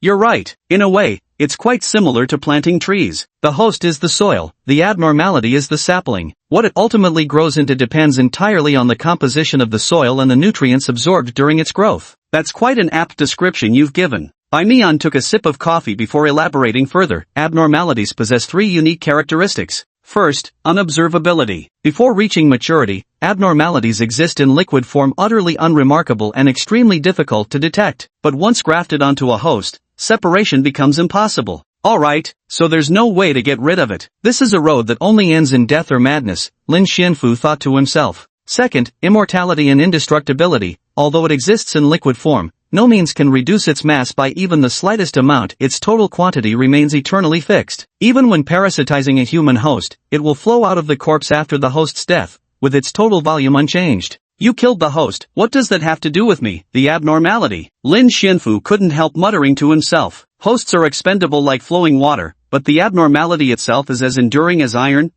Third, unknown growth potential. The growth of an abnormality depends on the nourishment provided by its host. As the price for mutual aid, every abnormality grants its host extraordinary abilities. The strength of these abilities varies not only due to individual differences but also the host's development. However, no matter how much they develop, there remains a qualitative difference between abnormality entities. A powerful abnormality could annihilate a city in an instant, while a feeble one might only offer abilities like staying energetic for 3 days and nights without sleep or granting the body adhesive properties. Such cases have indeed been encountered. In other words, what abilities you gain after inoculation depends entirely on luck. Something this dangerous, you just casually leave it in the lab? Is that appropriate? What if someone steals it? Lin Xianfu looked left and right, but couldn't see any security measures worth mentioning in this laboratory. No need to worry about that, Bai Mian patiently explained. Those who don't know about the institute can't get in, and those who know about abnormalities generally wouldn't choose to get inoculated. Not everyone wishes to become a monster, and among those who do, even fewer can retain their humanity afterward. Bai Mian sighed, then suddenly realized she might be sitting across from one such monster and hastily added, I'm definitely not belittling you. I understand. Lin Xianfu turned these words over in his mind, his emotions tangled and complicated. Bai Mian wasn't wrong. If given a choice, who would want to become a monster? Speaking of monsters, Lin Xianfu recalled earlier when Sun Jingyu led him inside, the ordinary staff's fearful expressions as they looked at her, their gazes tinged with alienation. They knew her identity and feared the abnormal entity within her. Lin Xianfu could actually understand their feelings. If he were an ordinary person and saw an abnormal entity host walking down the street, he'd probably wear a similar expression. It was precisely because of this subconscious thought that Lin Xianfu feared others discovering his monstrous identity, especially his family. Lin Xianfu thought that few normal people were aware of their other side. Even Gao Yong, a police officer, acted politely in front of him, as if afraid Lin might devour him alive. Yet, it seemed only Bai Mian could drop her guard and interact with him, even after learning about his other side. Even now, in the lab where they were alone together, Bai Mian remained completely unguarded. Aren't you afraid of being alone in a room with me? Lin Xianfu pondered for a moment before speaking slowly. The me standing before you is also one of those monsters. He asked this question because deep down, he still longed for some form of affirmation. He yearned for someone to acknowledge his humanity. Apparently caught off guard by his sudden question, Bai Mian froze momentarily. But the question wasn't difficult to answer. The girl didn't even need to hesitate. Why should I be afraid? Bai Mian's smile remained gentle, her eyes showing no trace of fear or aversion. Lin Xianfu, I don't know how you view yourself, but I only believe one thing: if someone can decisively step forward to rescue others when they're in danger, how could such a person possibly be a monster? A true expert must dare to make judgments. Bai Mian believed her own judgments had never been wrong. After receiving the affirmative response, Lin Xianfu remained silent for a long time before finally squeezing out 2 words from his lips: thank you. His persistent efforts had finally received validation from the most authoritative expert. Chapter 27, The Interview. As the conversation about monsters took a strange turn, Lin Xianfu changed the subject and asked the question he'd been pondering: if the abilities of the implanted abnormality are weak, can the host receive a second abnormality implant? Bai Mian shook her head firmly and said, absolutely not. There exists an extremely strong rejection reaction between abnormalities. It's impossible for 2 abnormalities to simultaneously parasitize the same host. Alright. Although it was the obvious answer, Lin Xianfu couldn't help feeling somewhat disappointed. He had once hypothesized that if one could combine most of the abnormalities into a single entity, wouldn't that result in an extremely terrifying power? Of course, it might also lead to complete madness. Just one is already tormenting enough, how much worse would it be with so many? After finishing their discussion about abnormalities, the two shifted the topic back to employment matters. Regarding your salary, I'm actually not sure what would be appropriate. The regular staff at the institute earn 10,000 a month, but that figure doesn't seem quite right for you. Bai Mian frowned, appearing deeply conflicted. Lin Xianfu, who had overheard this sensitive number, instinctively straightened his back. Did she just say 10,000? A quick calculation told him this was already double his previous salary. And this was just the minimum? She still thought it wasn't enough? You're my most valued research partner. This position is unique to you alone,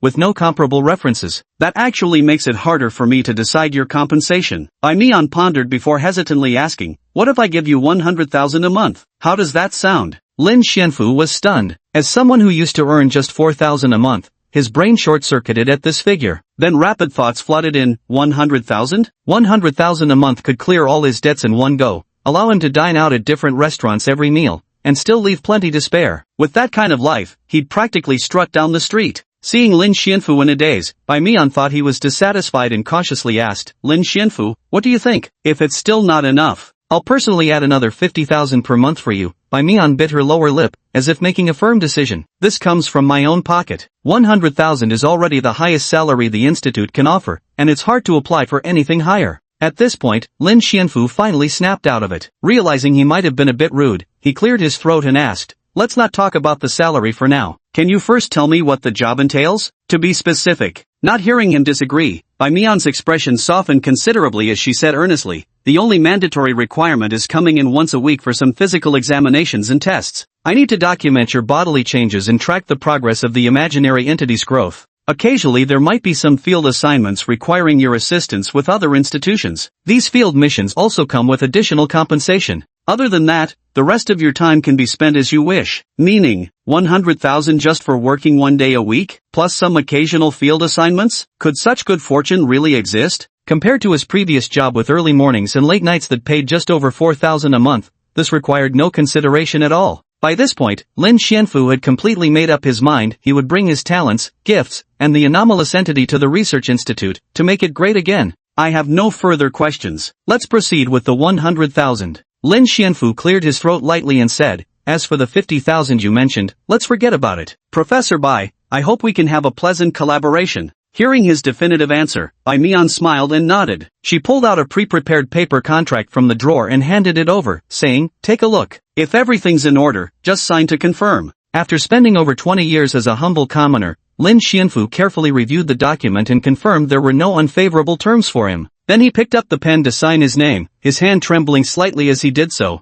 Once everything was settled, Bai Mian solemnly stored away the documents and pulled another file from the drawer, clutching it to her chest. She gazed at Lin Xianfu with eager anticipation, smiling sweetly as she said, alright, let's begin today's work. First, we need to test your abilities. Her sparkling eyes, shining like a child seeing their favorite toy, revealed just how long she had been waiting to say those words. Understood. Facing the new boss's words, Lin Xianfu had no objections. He too wanted to know exactly what state his body was in now. Next, after changing into specific clothes, Lin Xianfu pushed Bai Mian's wheelchair and took her to another location. Soon, they arrived at an extremely spacious, brightly lit basement. The basement was the size of a football field, with all 4 walls painted pure white. The 4 corners of the basement were equipped with various instruments, the tallest being a specially modified device resembling a boxing testing machine, standing about the height of an adult. Before we begin the test, I'd like to first confirm what type of imaginary entity you're carrying, Bai Mian explained. According to historical records, imaginary entities are classified into 2 main categories. The first is the beast type, which is the most common. Beast-type imaginary entities can enhance certain physical capabilities of their host after inoculation and grant some special abilities.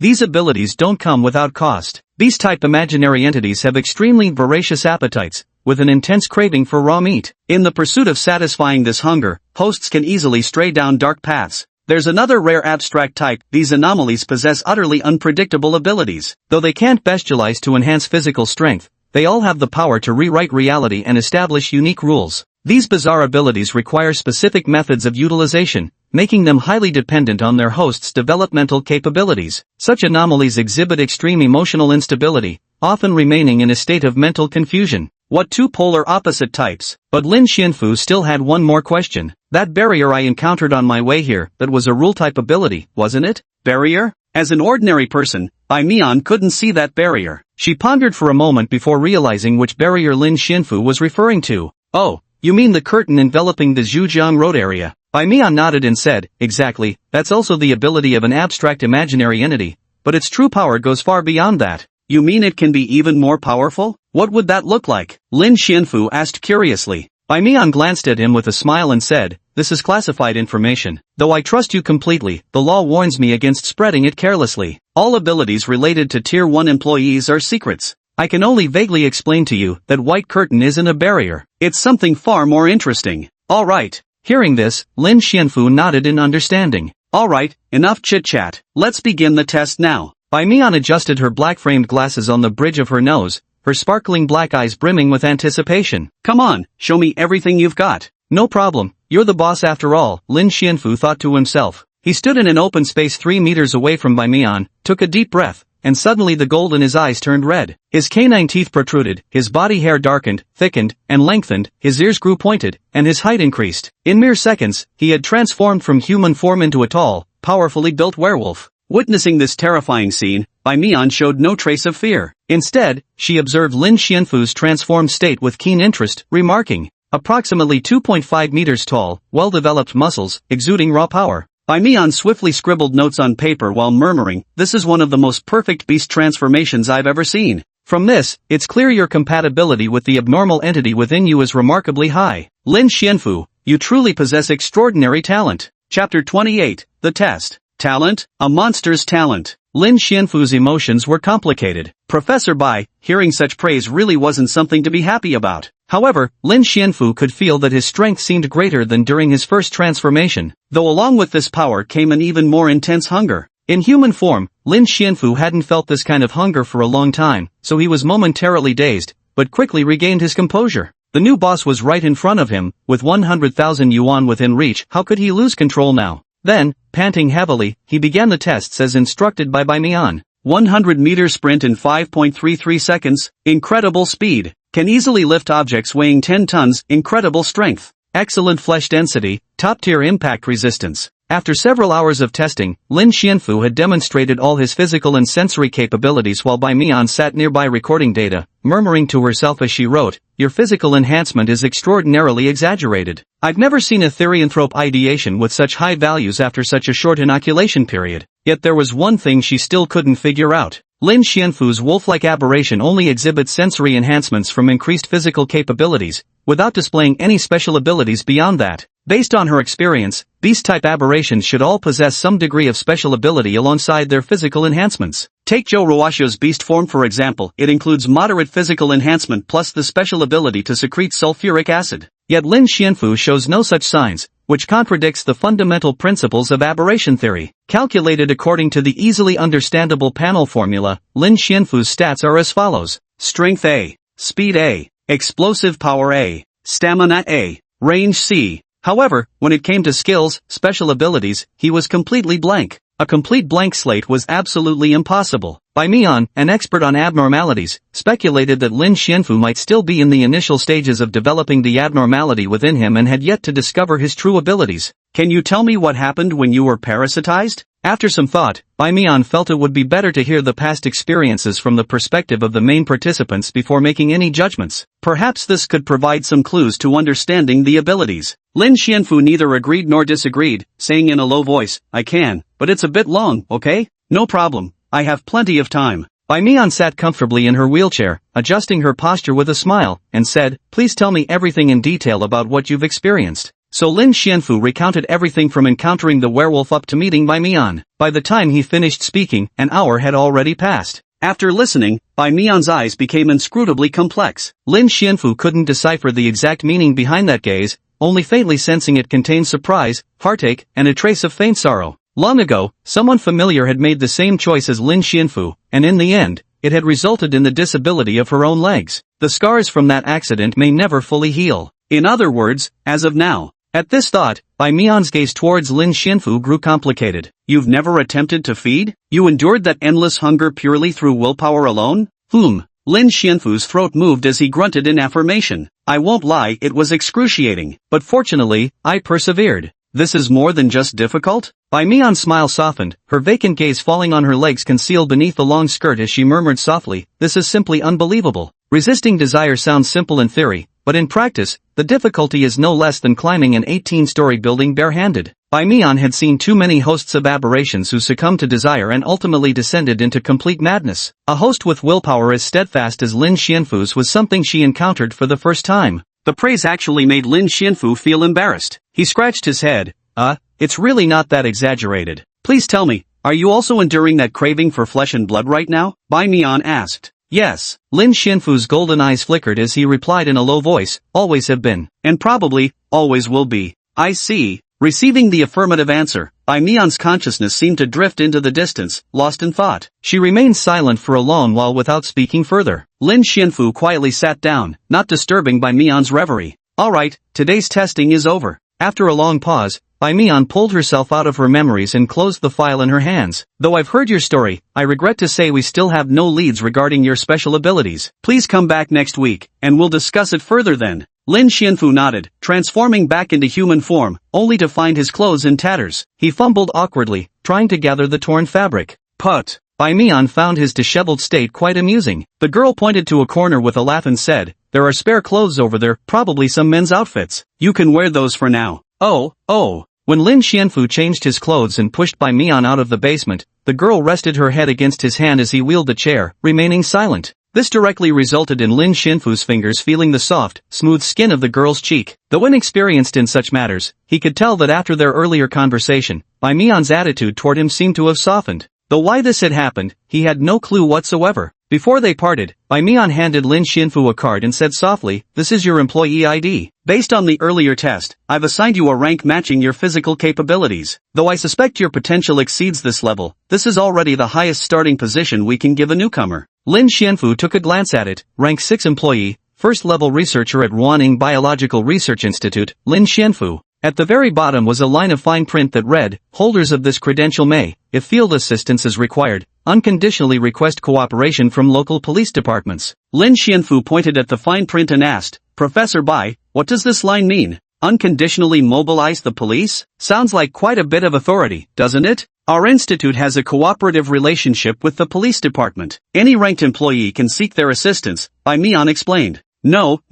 Lin Xianfu curled his lips in an ambiguous smile. What I want to know is, if I have this credential, does it mean my authority surpasses even the police chiefs? Bai Mian's expression turned slightly peculiar, but the kind-hearted girl still answered his question. Technically speaking, yes. The police department has no enforcement authority over employees, only coordination rights. But if you commit any illegal acts, you'll face severe internal punishment, you know? Thinking he might be scheming something, Bai Mian added, I really don't want anything bad to happen to you, Lin Xianfu. You'd better not get any funny ideas. Scheming? How could I? Lin Xianfu shook his head with a smile. I'd never do such a thing. Don't worry.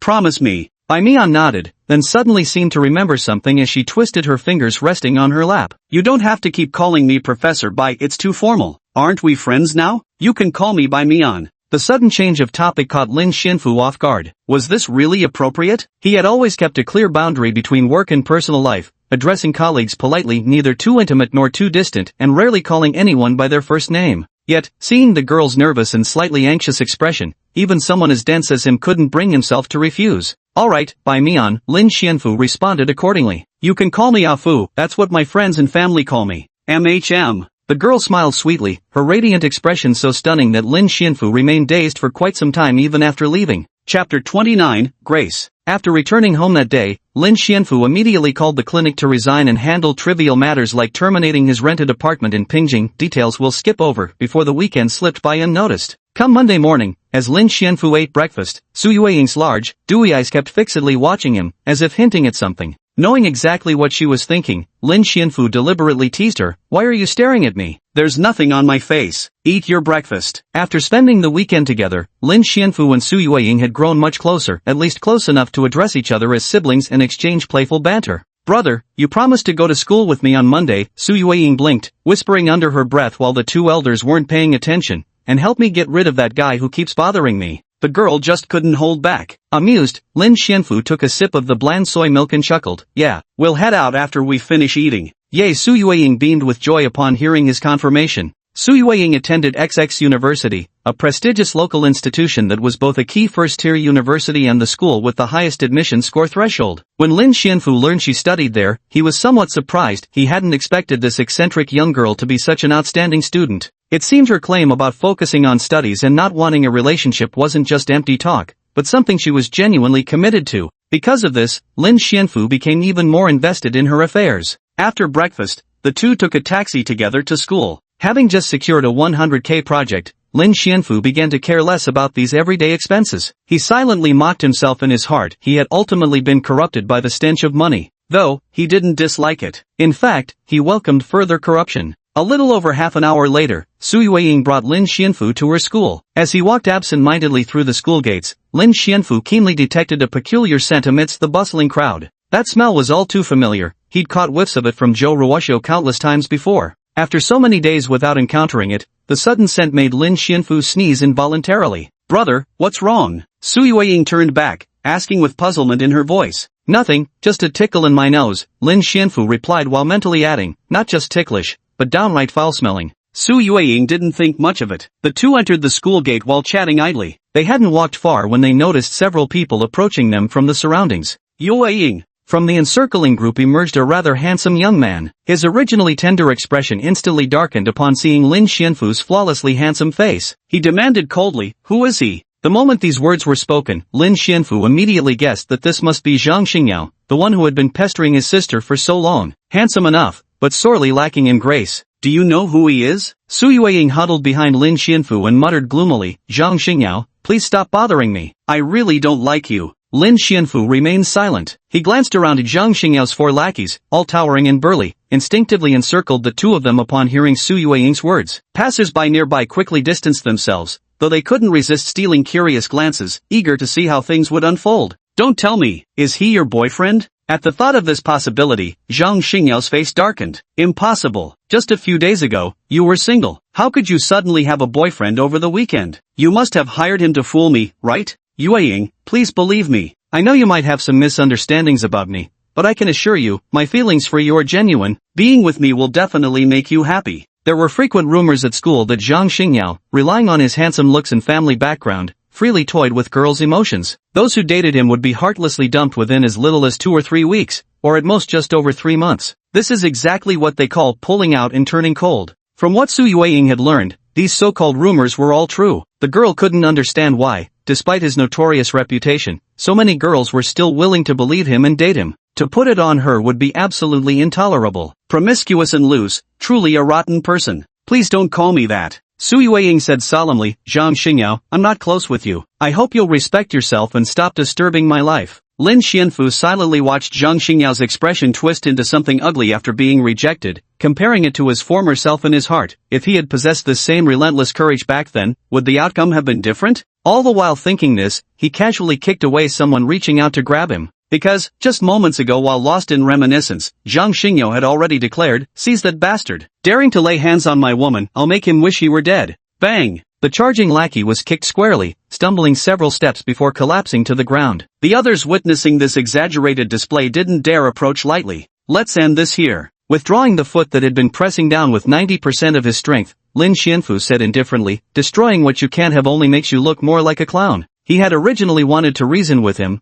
but now it seemed pointless. Zhang Xingyao simply wasn't worthy of listening. Seize him, he continued furiously, addressing his lackeys. After all, the people he brought were just ordinary folks who had never studied martial arts, with physical abilities only slightly better than average. Dealing with such individuals, Lin Xianfu couldn't even be bothered to lift a hand. He restrained his strength to avoid kicking them to death, then sent them flying one by one with single kicks, the last one he aimed directly at Zhang Xingyao. Amidst the screams, Zhang Xingyao struggled to get up after being crushed by his own men. By then, an increasingly large crowd had gathered around them, pulling out their phones to snap photos and record videos. Wow, are they filming a martial arts movie? 1 kick per person, that's insane. Which class does this handsome guy belong to? So strong, so handsome. The comments from passers-by reached Zhang Xingyao's ears, making his expression even uglier. Stay away from Su Yueying. Don't let me hear that you're harassing her again, Lin Xianfu said coldly. Otherwise, next time I'll kick you in the face. What a joke. You assaulted me and now you dare threaten me? Suddenly, as if he had thought of a brilliant solution, Zhang Xingyao scrambled to his feet and pulled out his phone. I'm calling the police right now. Deliberate assault and brawling in public, you won't get away with this.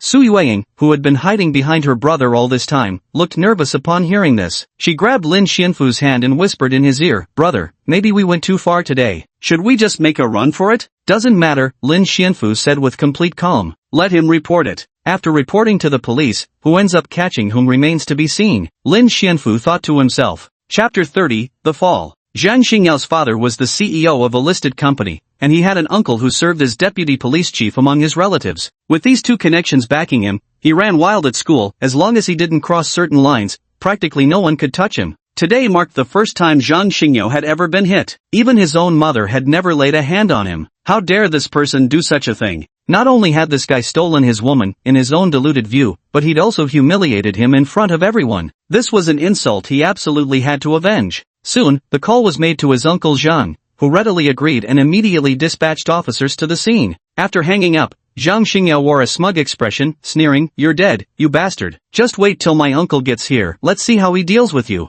The crowd around them grew larger. After all, people never tire of watching a spectacle. His overbearing and domineering attitude was indeed intimidating, making Su Yueying increasingly nervous. She kept whispering to Lin Xianfu, brother, maybe we should just leave quickly. I don't want you to get arrested either. As she spoke, the young girl grew so anxious that her eyes turned slightly red. Lin Xianfu showed no fear at all, merely comforting her by saying, don't be afraid. Today, I'll completely resolve these troubles for you so you can focus on your studies. The police station wasn't far from the school, and within less than 10 minutes, several officers arrived in a car. After getting out, they swarmed over in this direction. From a distance, Lin Xianfu spotted a familiar face, Gao Yong. When Police Captain Gao Yong pushed through the crowd and saw Lin Xianfu standing there, his expression changed dramatically. Why him? What's he doing here? Lin Xianfu blinked at him and offered a slight smile as a form of greeting. Uncle, he's the one who hit people. Seeing the deputy chief walking at the front, Zhang Xingyao hurried forward and recounted everything that had just happened.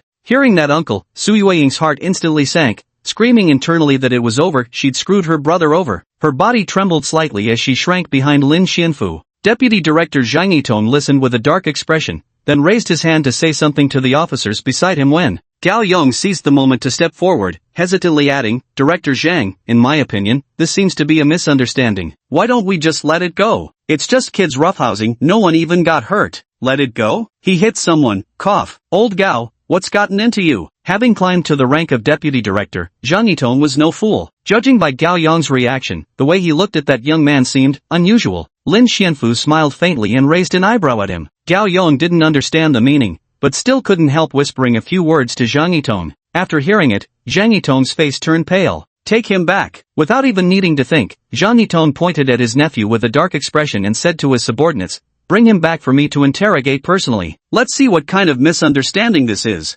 Ha! Zhang Xingyao froze on the spot. What's wrong with his uncle? The situation wasn't developing right. The onlookers were also confused by the unfolding scene. Su Yueying widened her eyes as she watched everything happening before her, glancing between her calm-faced brother and the police officers, unable to comprehend what was going on. Then, amidst the commotion, Zhang Xingyao and his accomplices in assault were escorted away. Zhang Yitong cleared his throat and, with a look of reverence, cautiously approached Lin Xianfu to greet him. Mr. Lin, hello. I'm Zhang Yitong, Deputy Director of the Public Security Bureau. My nephew here has been spoiled since childhood. I'll definitely have a serious talk with his parents about his misbehavior to prevent any future mistakes. And also, if there's ever an opportunity for cooperation in the future, our bureau will spare no effort to assist you. Fair enough, fair enough. As the saying goes, one doesn't hit a smiling face. Since Shang had shown him respect, Lin Xianfu saw no reason to push the matter further. Seeing Lin Xianfu's relatively calm attitude, Zhang Yitong unconsciously let out a sigh of relief. In his mind, there was absolutely no need to provoke these mentally unstable hosts unless absolutely necessary. When they went berserk,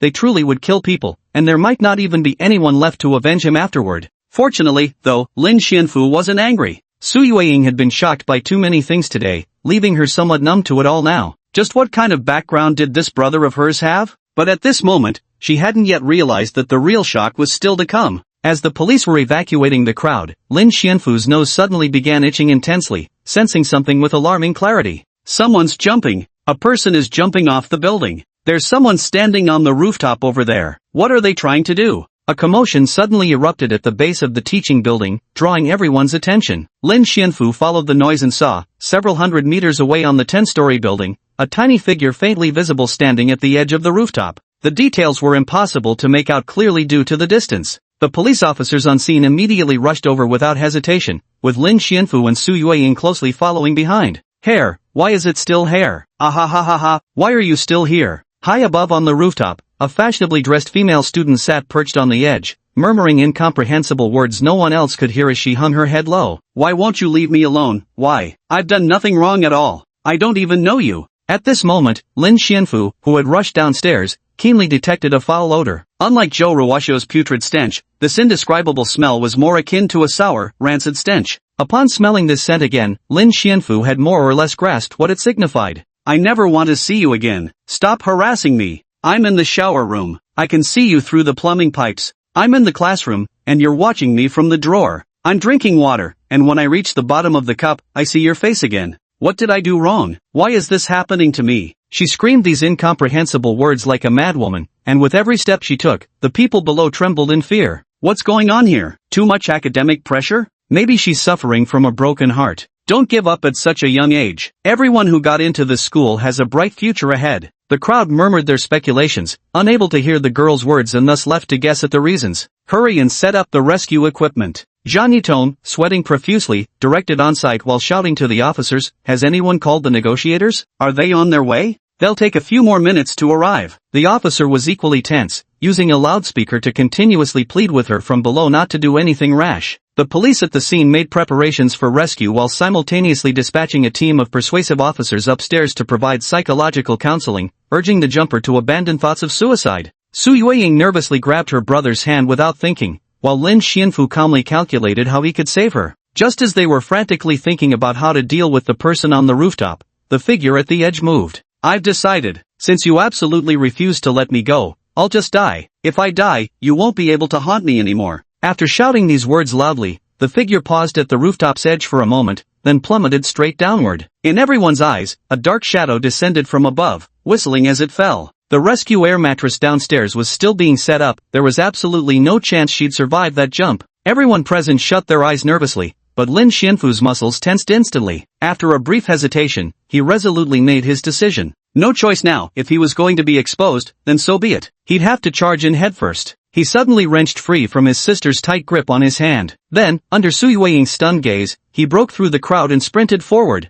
Let me ask you this. How would you safely catch a 100-pound object falling from the height of a 10-story building? For an ordinary person, such a distance makes it absolutely impossible. Any object falling from 10 stories up, if it's even slightly large, sharp, or heavy, is extremely dangerous. Even a small pebble falling from that height could injure someone, and with bad luck, it might even kill. So how much more dangerous would it be if it were a person? And Lin Xianfu, who clearly understood this, gave a very simple answer. Under Su Yueying's astonished gaze, she witnessed Lin Xianfu sprint swiftly to the wall, kick off it several times with his feet like a martial arts master skilled in Qingdong, scaling a height of 5 to 6 meters. Then, with a leap, he caught the falling student mid-air, cradling them tightly while twisting his body to dissipate the force. Finally, he used his own back as a cushion, crashing heavily onto the ground. A loud thud was followed by a muffled groan of pain. The entire sequence flowed seamlessly, from the sprint to the catch, then the landing, all completed in less than 3 seconds. By then, most people had shut their eyes, unable to bear the sight of what they feared would be a bloody scene.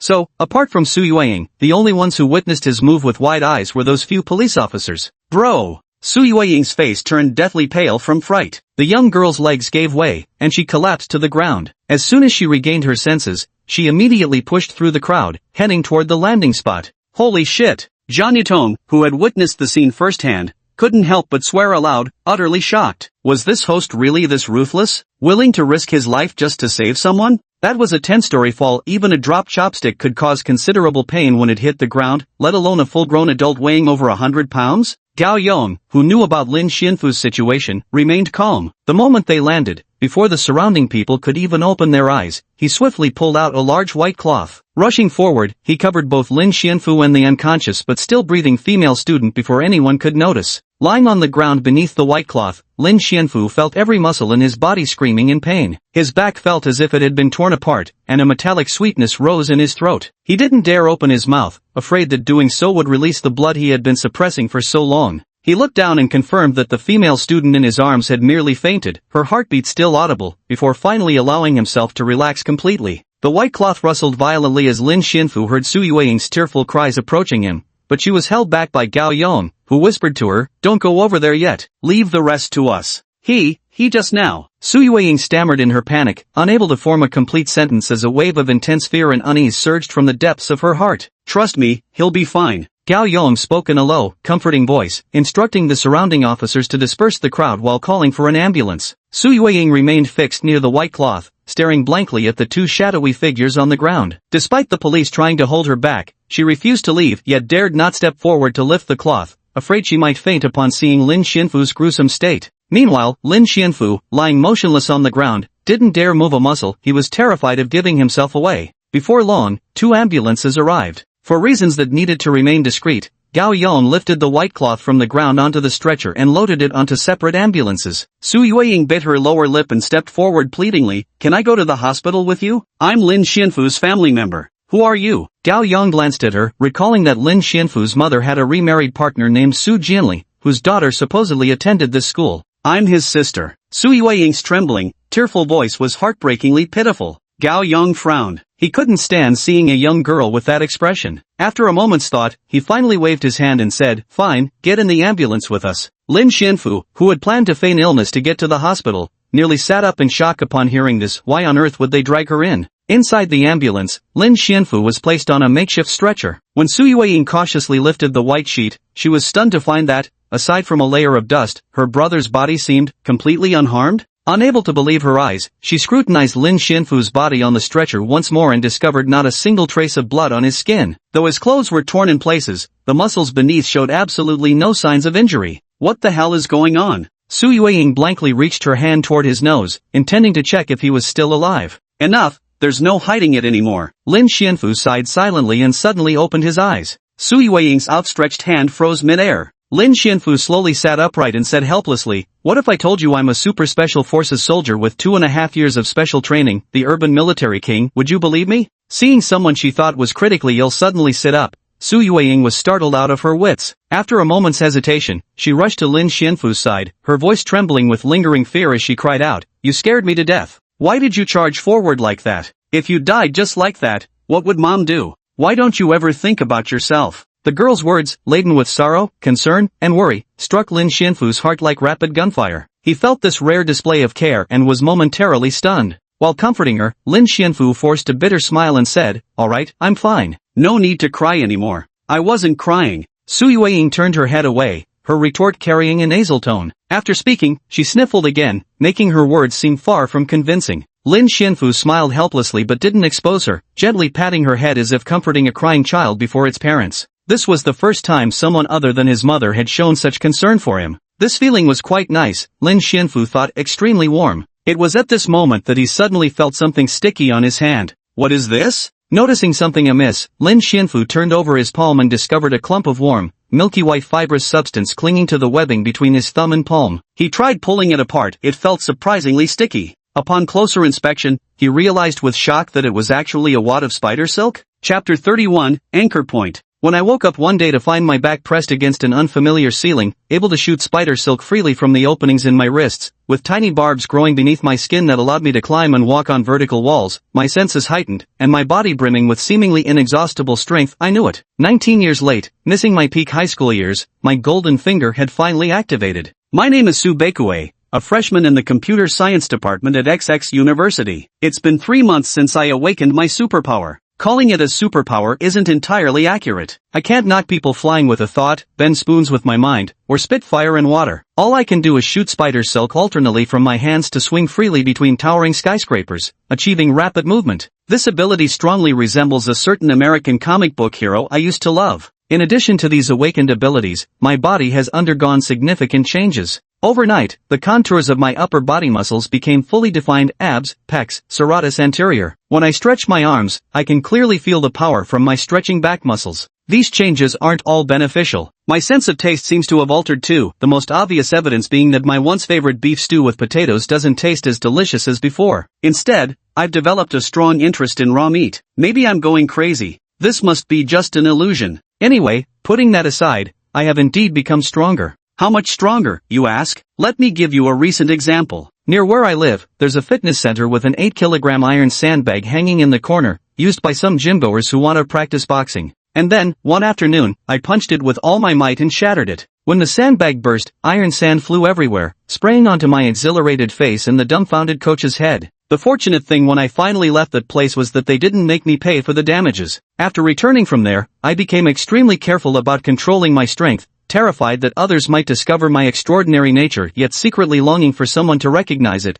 because what is a hero without an audience? This contradictory state of mind, wanting to be discovered yet fearing the consequences, persisted throughout my entire vacation. With these complicated thoughts swirling in my head, time passed quickly. When the new semester began, I carried my luggage and arrived at school. At school, on an ordinary morning, I personally witnessed a jumping incident. When I reached the rooftop, the jumper already had 1 foot over the edge. In that critical moment, all I could do was shoot my spider silk at her back. Then, mimicking Spider-Man from the comics, I gripped the silk with both hands and tried to pull her back. But unfortunately, the spider silk I hastily shot wasn't strong enough. Sticking to her back only made her pause midair for half a second before I heard a crisp snap. The silk broke. In that instant, I knew I'd messed up. The first rescue attempt ended in complete failure. After that, terrified, I pulled down my hood to cover my face and quickly fled the scene. Spider silk? Where did it come from? Lin Xianfu was full of confusion, but soon thought, could it have stuck to him from that jumper's body? Could the sour, foul smell I noticed earlier belong to the owner of this spider silk? Producing such massive strands couldn't possibly come from an ordinary animal. It's highly likely to be another imaginary entity host like myself. A spider-type imaginary entity, lurking in the school? Lin Xianfu felt he needed to visit Bai Mian again to ask whether any registered hosts of this kind existed. Brother!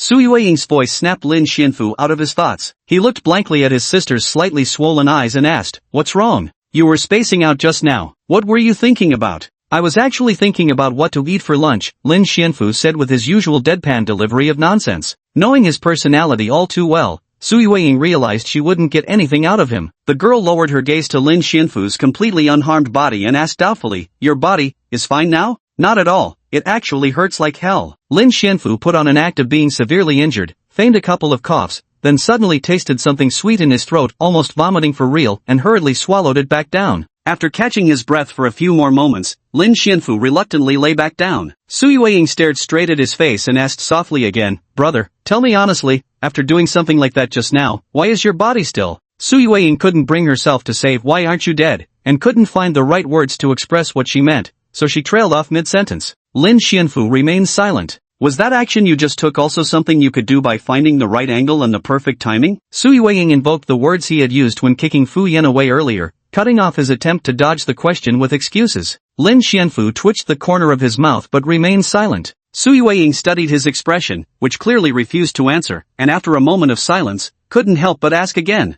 "More importantly, what about your injuries?" The little girl spoke hesitantly, cautiously, "Are you really okay?" Lin Xianfu shook his head, indicating there was no need to worry. This, How could this be? Su Yueying reached out to touch but withdrew her hand before making contact. What had just happened completely shattered Su Yueying's understanding of reality, leaving her mind torn between panic and fascination. Brother, what kind of person are you really? Su Yueying couldn't help but ask. Lin Xianfu continued shaking his head, his attitude resolute. His expressionless indifference made Su Yueying feel somewhat sad. Just moments ago he'd done such insane things that she'd been desperately worried for him, yet now he didn't intend to tell her a single word of truth. Her excessive concern was met only with his cold detachment. The more she thought about it, the more her heart ached, tears welling up in her eyes again as she felt nothing but bitter sorrow. Everything but this, Yueying. Noticing her expression, Lin Xianfu added hesitantly, don't ask any more questions. Su Yueying was just an ordinary person, a college student who deserved a better life. She shouldn't be affected by his messy affairs. Though it wouldn't be impossible for her to learn about his monstrous identity, Lin Xianfu still felt a trace of fear deep in his heart. When ships cease operation and remain stationary on the sea,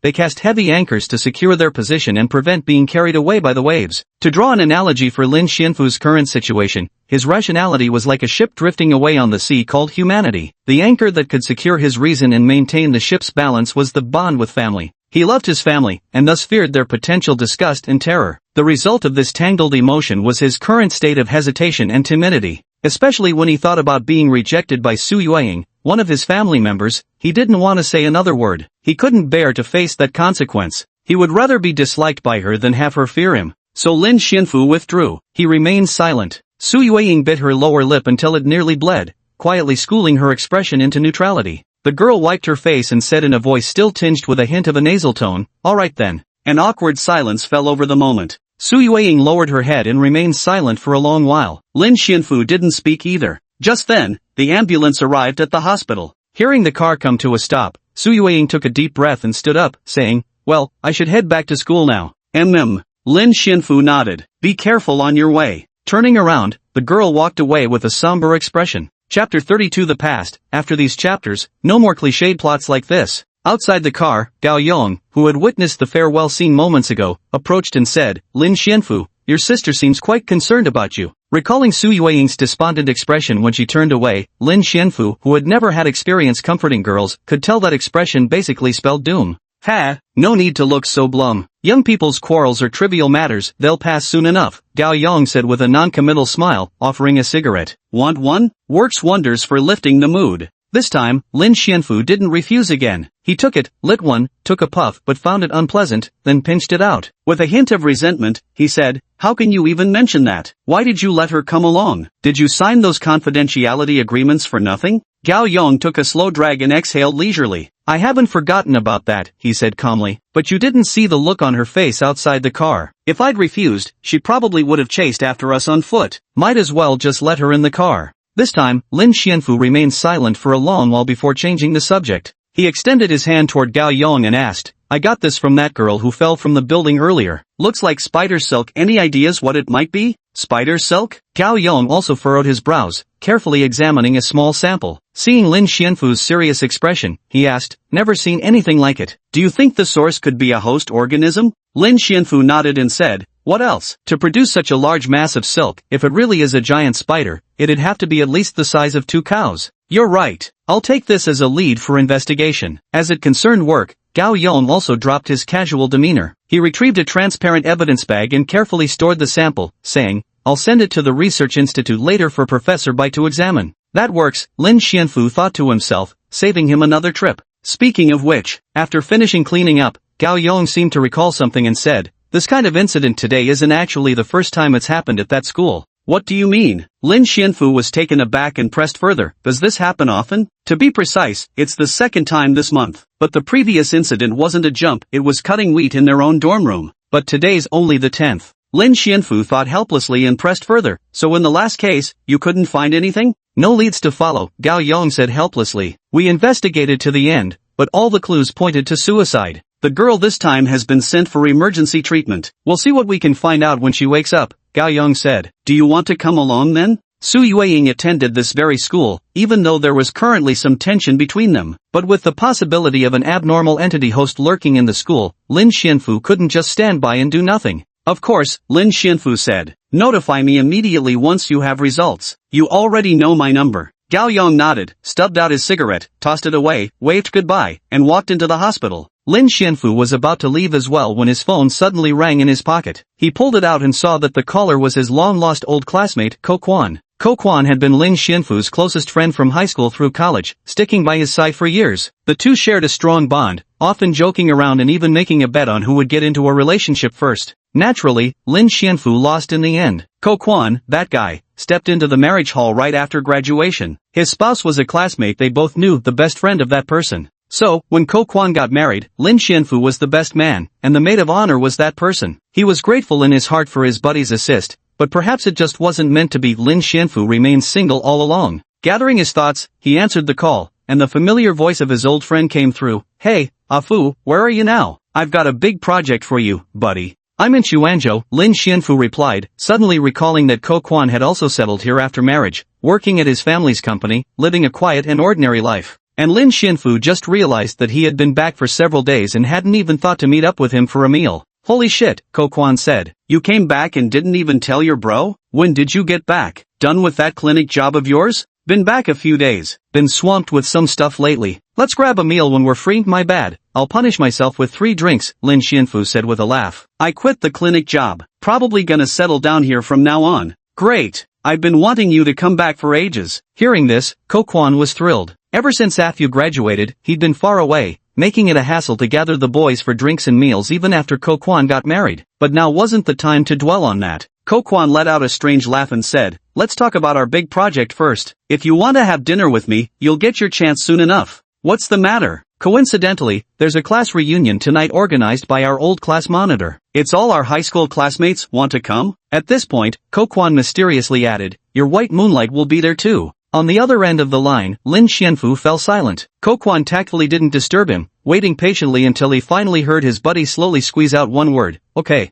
Having agreed to the invitation, Lin Xianfu hung up and stared blankly at his phone at a long uncontacted number saved under the name Yu Xiaoqing. He drifted into a daze. It's been 2 years since we last met. Lin Xianfu couldn't help wondering, how has she been doing? Yu Xiaoqing, the girl he had secretly loved throughout high school and college. Her existence was an indispensable part of the few beautiful memories that sustained Lin Xianfu through his student years, like a faint moonlight reflected on his windowpane. They had maintained a good relationship, but had never progressed beyond friendship, until Ko Kwan's wedding day, when gathering his courage at the moment of parting, he confessed his feelings only to be met with Yu Xiaoqing's cold rejection that finally crushed his hopes completely. After returning home, he swept all thoughts and memories of her into the furthest corners of his mind. Since then, the two had never met again, nor spoken to each other. Lin Xianfu didn't know what Yu Xiaoqing thought about it, but as for himself, he felt a sense of relief after freeing himself from that endless, seemingly infinite marathon of unrequited love. Perhaps this means, Lin Xianfu told himself, that she wasn't as irreplaceable as he had thought? And then, on the taxi ride home afterward, Lin Xianfu kept reminiscing about the past.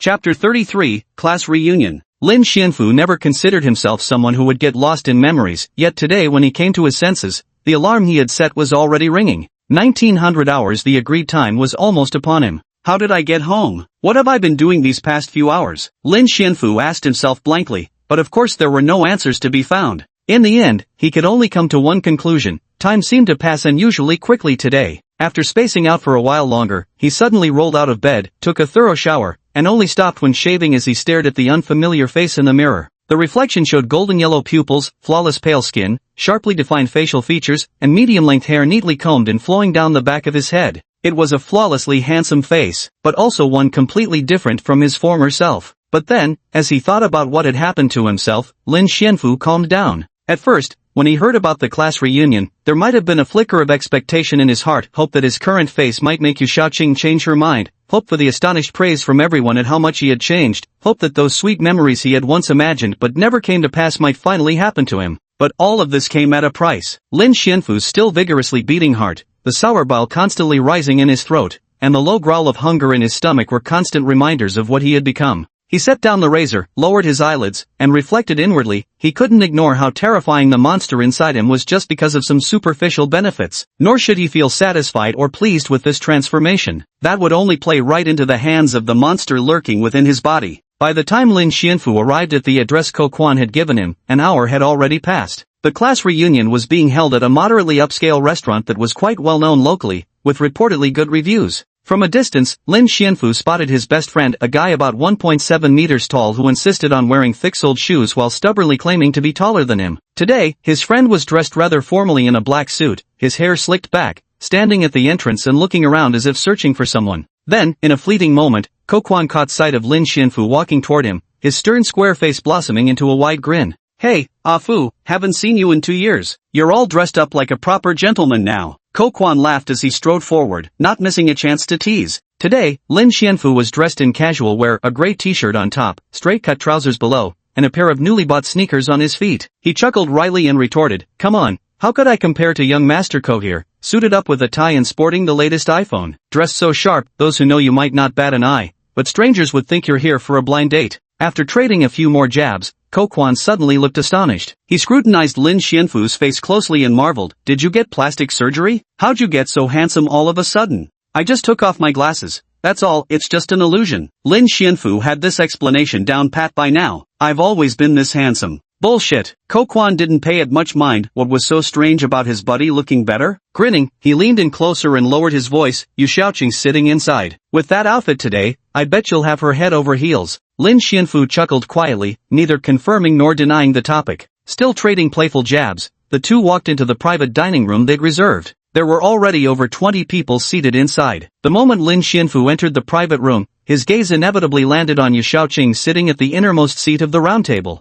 2 years without contact, yet she remained strikingly beautiful. Their eyes met midair, and in that instant, time seemed to stand still. From Yu Xiaoqing's widened eyes, Lin Xianfu detected surprise, but nothing more. No additional emotions lingered there. The moment he deciphered that gaze, Lin Xianfu realized all his tension had dissipated, the nervous anticipation, the restless excitement he'd felt before coming here had completely vanished. No more racing heartbeat, no more feverish restlessness, none of that adolescent turmoil where anxiety and complex emotions tangled into knots that left him tongue-tied. It struck him suddenly, somewhere along the way, without even noticing, he'd made peace with those humiliating memories. The release had come quietly, long ago. Turns out, Lin Xianfu mused, I never cared that much after all. Their gazes briefly crossed before Lin Xianfu calmly took his seat beside Kokwon, never glancing in that direction again. After sitting down, Lin Xianfu exchanged greetings with acquaintances around him. Kokwon's wife, seated on his other side, exclaimed in surprise upon seeing Lin, "Fu, you've changed so much." Lin Xianfu smiled and brushed off the comment. Meanwhile, the class monitor sitting next to Yu Xiaoqing had caught the fleeting eye contact between the two. He thought gloomily to himself, how has Lin Xianfu changed so dramatically after just a few years? The class monitor was named Li Kaixian, coming from a well-off family. During their student days, he had been persistently pursuing Yu Xiaoqing, but his treatment was far worse than Lin Xianfu's. At least Lin Xianfu maintained a decent relationship with Yu Xiaoqing, whereas Li Kaixian's situation could be summed up in one phrase, a friend of Yu Xiaoqing's friend. Their relationship was such that they would exchange greetings if they bumped into each other, but they rarely chatted on WeChat, and they never had a proper chance to hang out together. This drove him mad with jealousy. He couldn't understand, wasn't he better looking than Lin Xianfu? And financially, Lin Xianfu, coming from a single-parent household, couldn't possibly compare to him. Why did Yu Xiaoqing get along so well with Lin Xianfu while treating him with indifference? Jealousy drove him to madness, and back then, he repeatedly sought opportunities to embarrass Lin Xianfu. However, their mutual friend Kokwon quietly intervened each time to stop him. Once everyone had arrived, dishes were served one after another, and the group began chatting while eating. Seizing an opportunity, Li Kaixian struck up a conversation with Lin Xianfu, smiling as he asked, "Lin Xianfu, how have you been lately?" His smile was so fake, clearly just looking to use me as a stepping stone. Lin Xianfu mentally scoffed before casually replying, "Getting by, I guess. 3 meals a day are covered, at least, got food, shelter, and a job." What kind of non-answer was that? How much is this kid even making? And he dares talk to me like that? Li Kaixian suppressed his irritation and asked with a forced smile, "Oh, sounds decent. Where do you work?" "Honestly, I've been thinking about switching jobs lately. If your place is hiring, mind putting in a word for me?" Lin Xianfu thought about his workplace and shook his head. "I work in the lab at Ruaning Biotech. They're always hiring, but getting in there might be tough for you. Unless you're fine with not being human anymore." Lin Xianfu added silently in his head, "Ruaning Biotechnology? What kind of shell company is that? Never heard of it." Li Kaixian immediately felt he had the upper hand, certain of his victory. He glanced at Yu Xiaoqing before turning back to Lin Xianfu, casually probing, "Working in a lab? The pay must be decent there. What project are you responsible for?" Lin Xianfu thought seriously for a moment and replied with utmost sincerity, "The project I'm responsible for is being studied." The room fell silent for a brief moment before erupting into laughter. Even Yu Xiaoqing chuckled softly.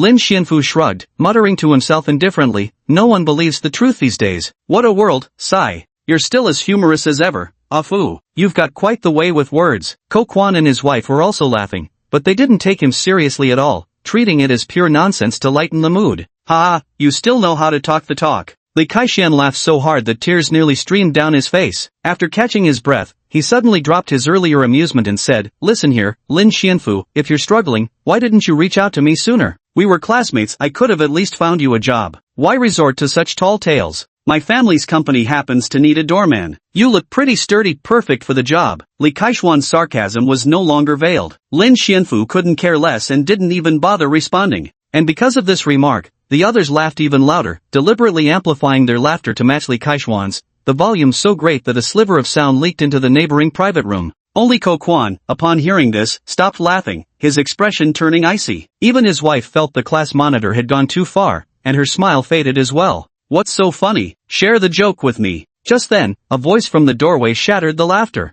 Chapter 34, The Four Seas Alliance. Xiang Wanrong was in an exceptionally good mood today. The task assigned by his team had finally made progress. That elusive Mr. Chen, who had always maintained an air of transcendent detachment, had finally agreed to meet him. Rumors say this Mr. Chen possesses martial arts skills of unfathomable depth. Legend has it he can catch bullets bare-handed, though no one has witnessed it firsthand. I've only seen him demonstrate his inch power technique, where he knocked 2 or 3 grown men flat with a single strike. Had he intended to kill, that single blow could have shattered their internal organs. If we could recruit such a man into our group, unifying the 4 seas would be within reach. That's precisely why we invited him to this upscale restaurant today, seating several beautiful hostesses beside him, hoping to put him in high spirits before discussing cooperation. Mr. Chen appeared to be around 40, his face stern and expressionless, yet he showed no reluctance toward the woman sitting in his lap. When the mood struck him, his roaming hands even drew unmentionable sounds from her. What kind of transcendent master can resist a beauty's charm? Ha! Xiang Wanrong was quite pleased with himself. He poured a glass of wine, stood up with an ingratiating smile, and said, Mr. Chen, what do you think?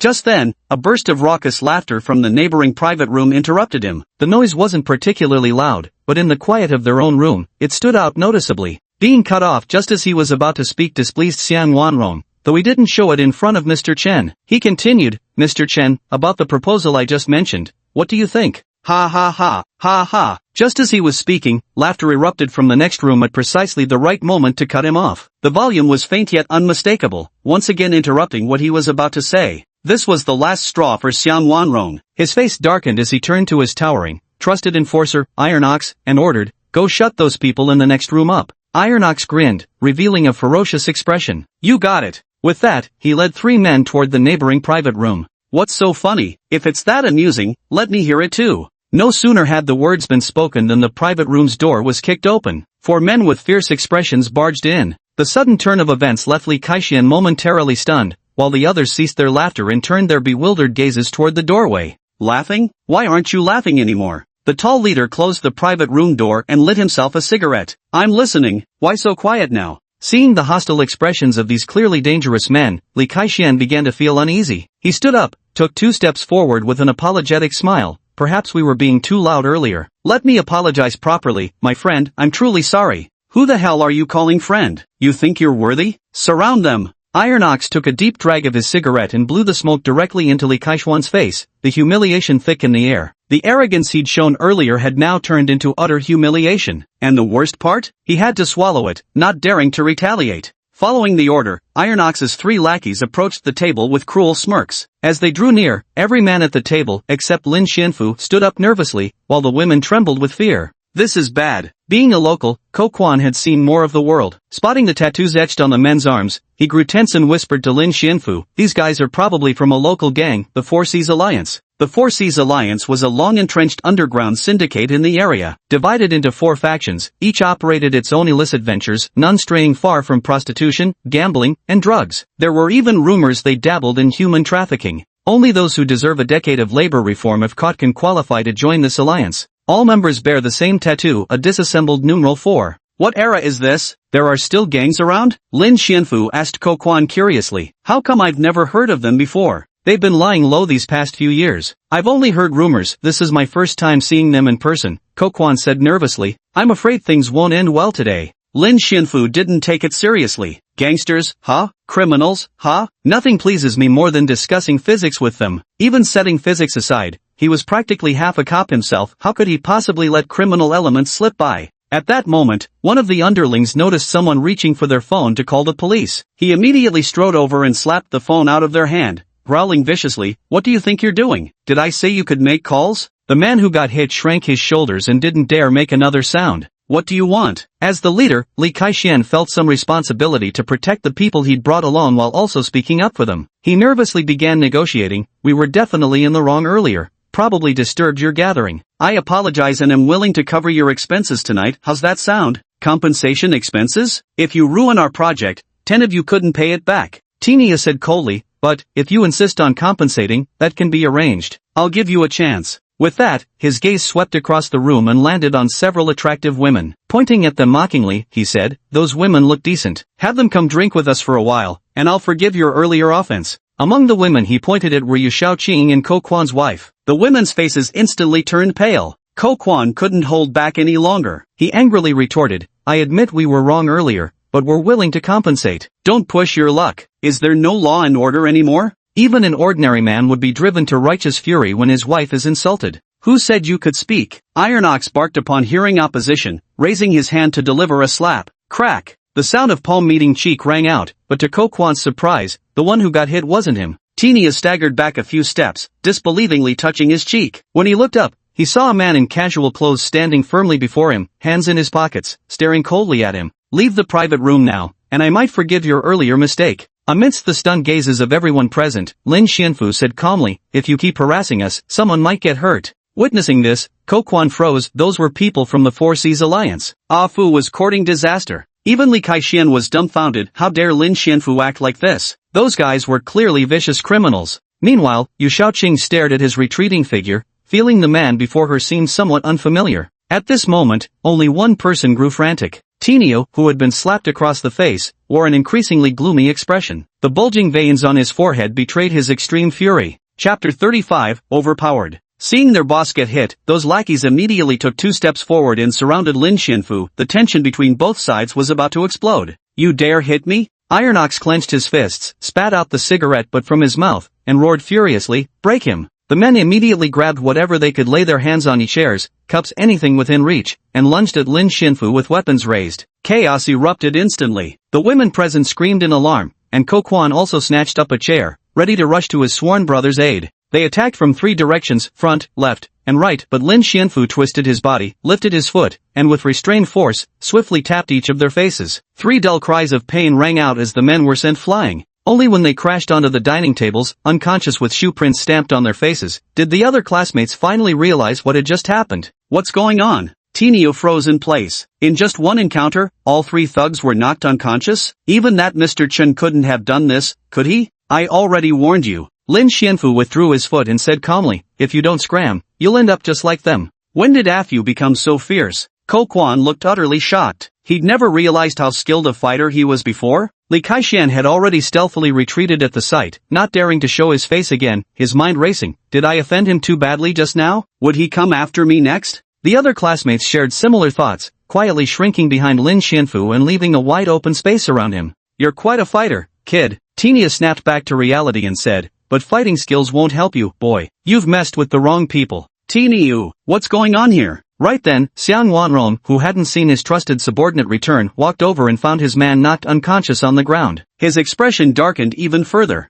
Who did this? Seeing 3 of his team members lying on the ground, Xiang Wanrong was furious. He felt these men had completely humiliated him in front of Mr. Chen today. How could they get beaten up while handling such a trivial matter? "Big brother." The previously arrogant and domineering Iron Ox immediately regained his confidence upon seeing Xiang Wanrong. Pointing at Lin Xianfu, he said, "That guy. He completely looks down on our East Sea Hall." At his pointing gesture, everyone standing next to Lin Xianfu except Ko Kwan instinctively took a step back. They were just ordinary civilians who dared not get involved in trouble with these people. Lin Xianfu paid no attention to their reaction. He gave Xiang Wanrong a casual once-over and asked with mild interest, "So you're the leader?" Xiang Wanrong had a simple, honest face that made him seem approachable, not at all like the ruthless leader of criminals one might imagine. But the moment he spoke, that friendly impression shattered. "Brothers, kill him." With the command "kill him," several thugs pulled out switchblades from their pockets, grinning viciously as they approached Lin Xianfu. Seeing the cold glint of the switchblades, the legs of several classmates present went weak. They hadn't expected the other side to draw knives without hesitation. Ko Kwan's face also paled with worry for Lin Xianfu. Just as he quietly took out his phone to call the police,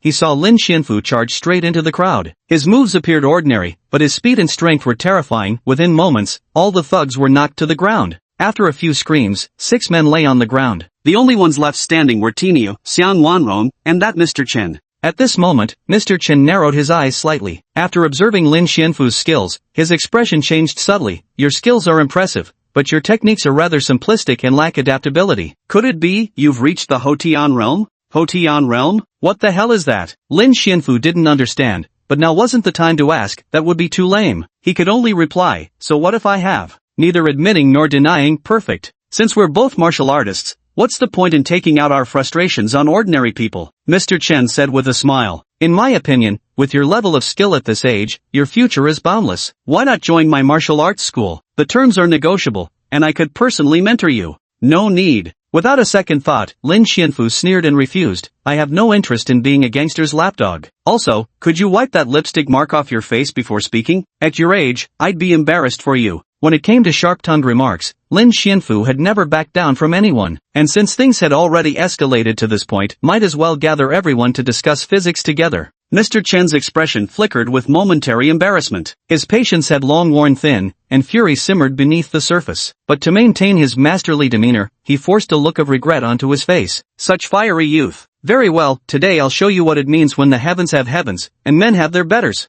No sooner had he spoken than his body suddenly lunged forward, throwing a straight punch directly at Lin Xianfu's chest. This straight punch was delivered with all his strength, aiming to knock his opponent down in a single blow. Bang! Reacting just in time, Lin Xianfu also threw a punch. Caught off guard, he couldn't fully retract his force. When their fists collided, Lin Xianfu stood completely unmoved, while Mr. Chen staggered back several steps before crashing into the woman he had been holding moments earlier, both tumbling to the ground. Both sides' members were stunned. Yu Shaoqing watched that retreating figure, her eyes gleaming with astonishment. Witnessing this confrontation, Xiang Wanrong's heart completely sank. Mr. Chen wasn't a match either? Just what kind of background did this guy have? Put. Mr. Chen scrambled up in a sorry state, spitting out a mouthful of blood the moment he opened his mouth, terrifying the woman he had knocked over into screaming and fleeing. Is this all you've got? Lin Xianfu shook his hand with lingering dissatisfaction and said boredly, you dare to lecture me? One thing he said was correct, fighting ordinary people was truly dull. You? Mr. Chen coughed up blood while trembling, his voice shaking as he said, impossible. I misjudged. Could you be a born martial artist? His strength was at the peak of the acquired stage. In his view, the only ones who could effortlessly defeat him were those of higher realms. So what the hell was that? Lin Xianfu felt utterly bewildered, but still managed to say, take a guess? You.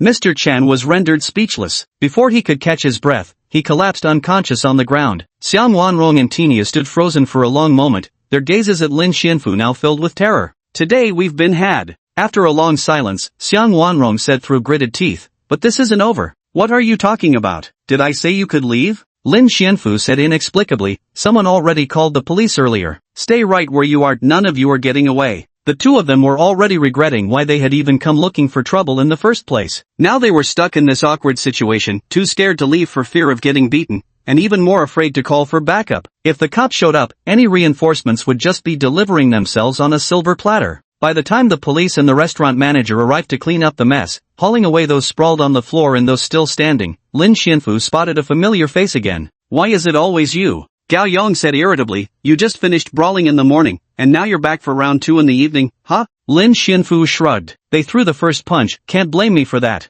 By now, most of Lin Xianfu's classmates had already left. Li Kaixian, who'd settled the bill, was the first to go. Having inadvertently caused the earlier commotion with his words, he couldn't bear to stay any longer. Only Ko Kwan and his wife remained at the scene, along with Yu Shaoqing, whose face clearly showed she had something to say but couldn't bring herself to speak. What did she want to say? Lin Xianfu didn't know, nor did he intend to ask. After exchanging farewells with Ko Kwan and promising to meet again another time, he left together with Gao Yong. Because Gao Yong had been giving him meaningful looks since they first met, signaling there was something to discuss privately. Yu Shaoqing watched his retreating figure with mixed emotions, finally letting out a long sigh as she remained silent for quite some time. Chapter 36, Cold War. Actually, there's something I need to tell you. As soon as they reached a secluded corner, Gao Yang got straight to the point, speaking earnestly, "The injured woman you saved this morning has regained consciousness, but her mental state is highly unstable. She's currently under rotating police supervision, so it's not yet convenient to question her." Lin Xianfu nodded. "Is she otherwise alright?" "Just 2 broken ribs and some abrasions on her legs. That was a 10-story fall, it's practically a miracle." At this point,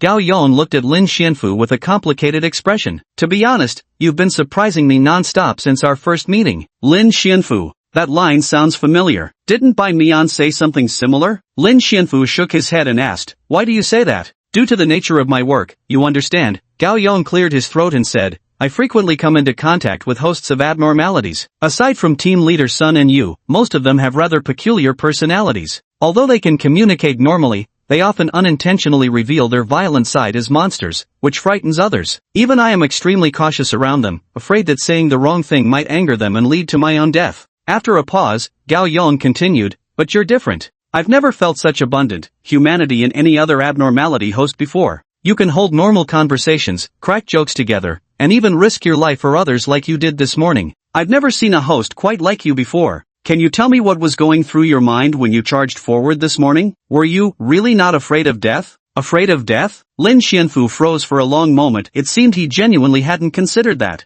In his subconscious at that moment, saving someone took priority over his own safety. When he saw someone in distress, his feet had moved on their own accord. "It's as ordinary as eating and drinking. Could it be that someone like me is actually the strange one?" Lin Xianfu had never considered this question before, nor had he ever probed into the reasons. This was different from his reluctance to confess his other side to Su Yueying. The answer to this question lay buried deeper than he'd imagined, and at this moment, he still couldn't comprehend why Su Yueying had been so disappointed in him. In the following days, Yu Shaoqing, who had been coldly ignoring him since his failed confession, called. Lin Xianfu thought about it but still declined the call. Having completely let go in his heart, he no longer intended to have any contact with her. Later, Ko Quan also invited him out for a meal. Over the table, the two chatted about amusing past events while lamenting how harsh society had become. At the end, Ko Quan even jokingly asked Lin Xianfu how he had become so good at fighting lately. "Actually, I'm a special forces soldier with 2.5 years of intensive training," Lin Xianfu blurted out without thinking. Then, as Ko Quan burst into laughter, he zoned out. This instinctive reply made Lin Xianfu think of his younger sister. He couldn't help but sigh again and took another heavy swig of alcohol. What happened on Monday, Su Yueying didn't mention a word to her parents, but from that day on, she stopped initiating conversations with Lin Xianfu, leaving only awkwardness between them when they met.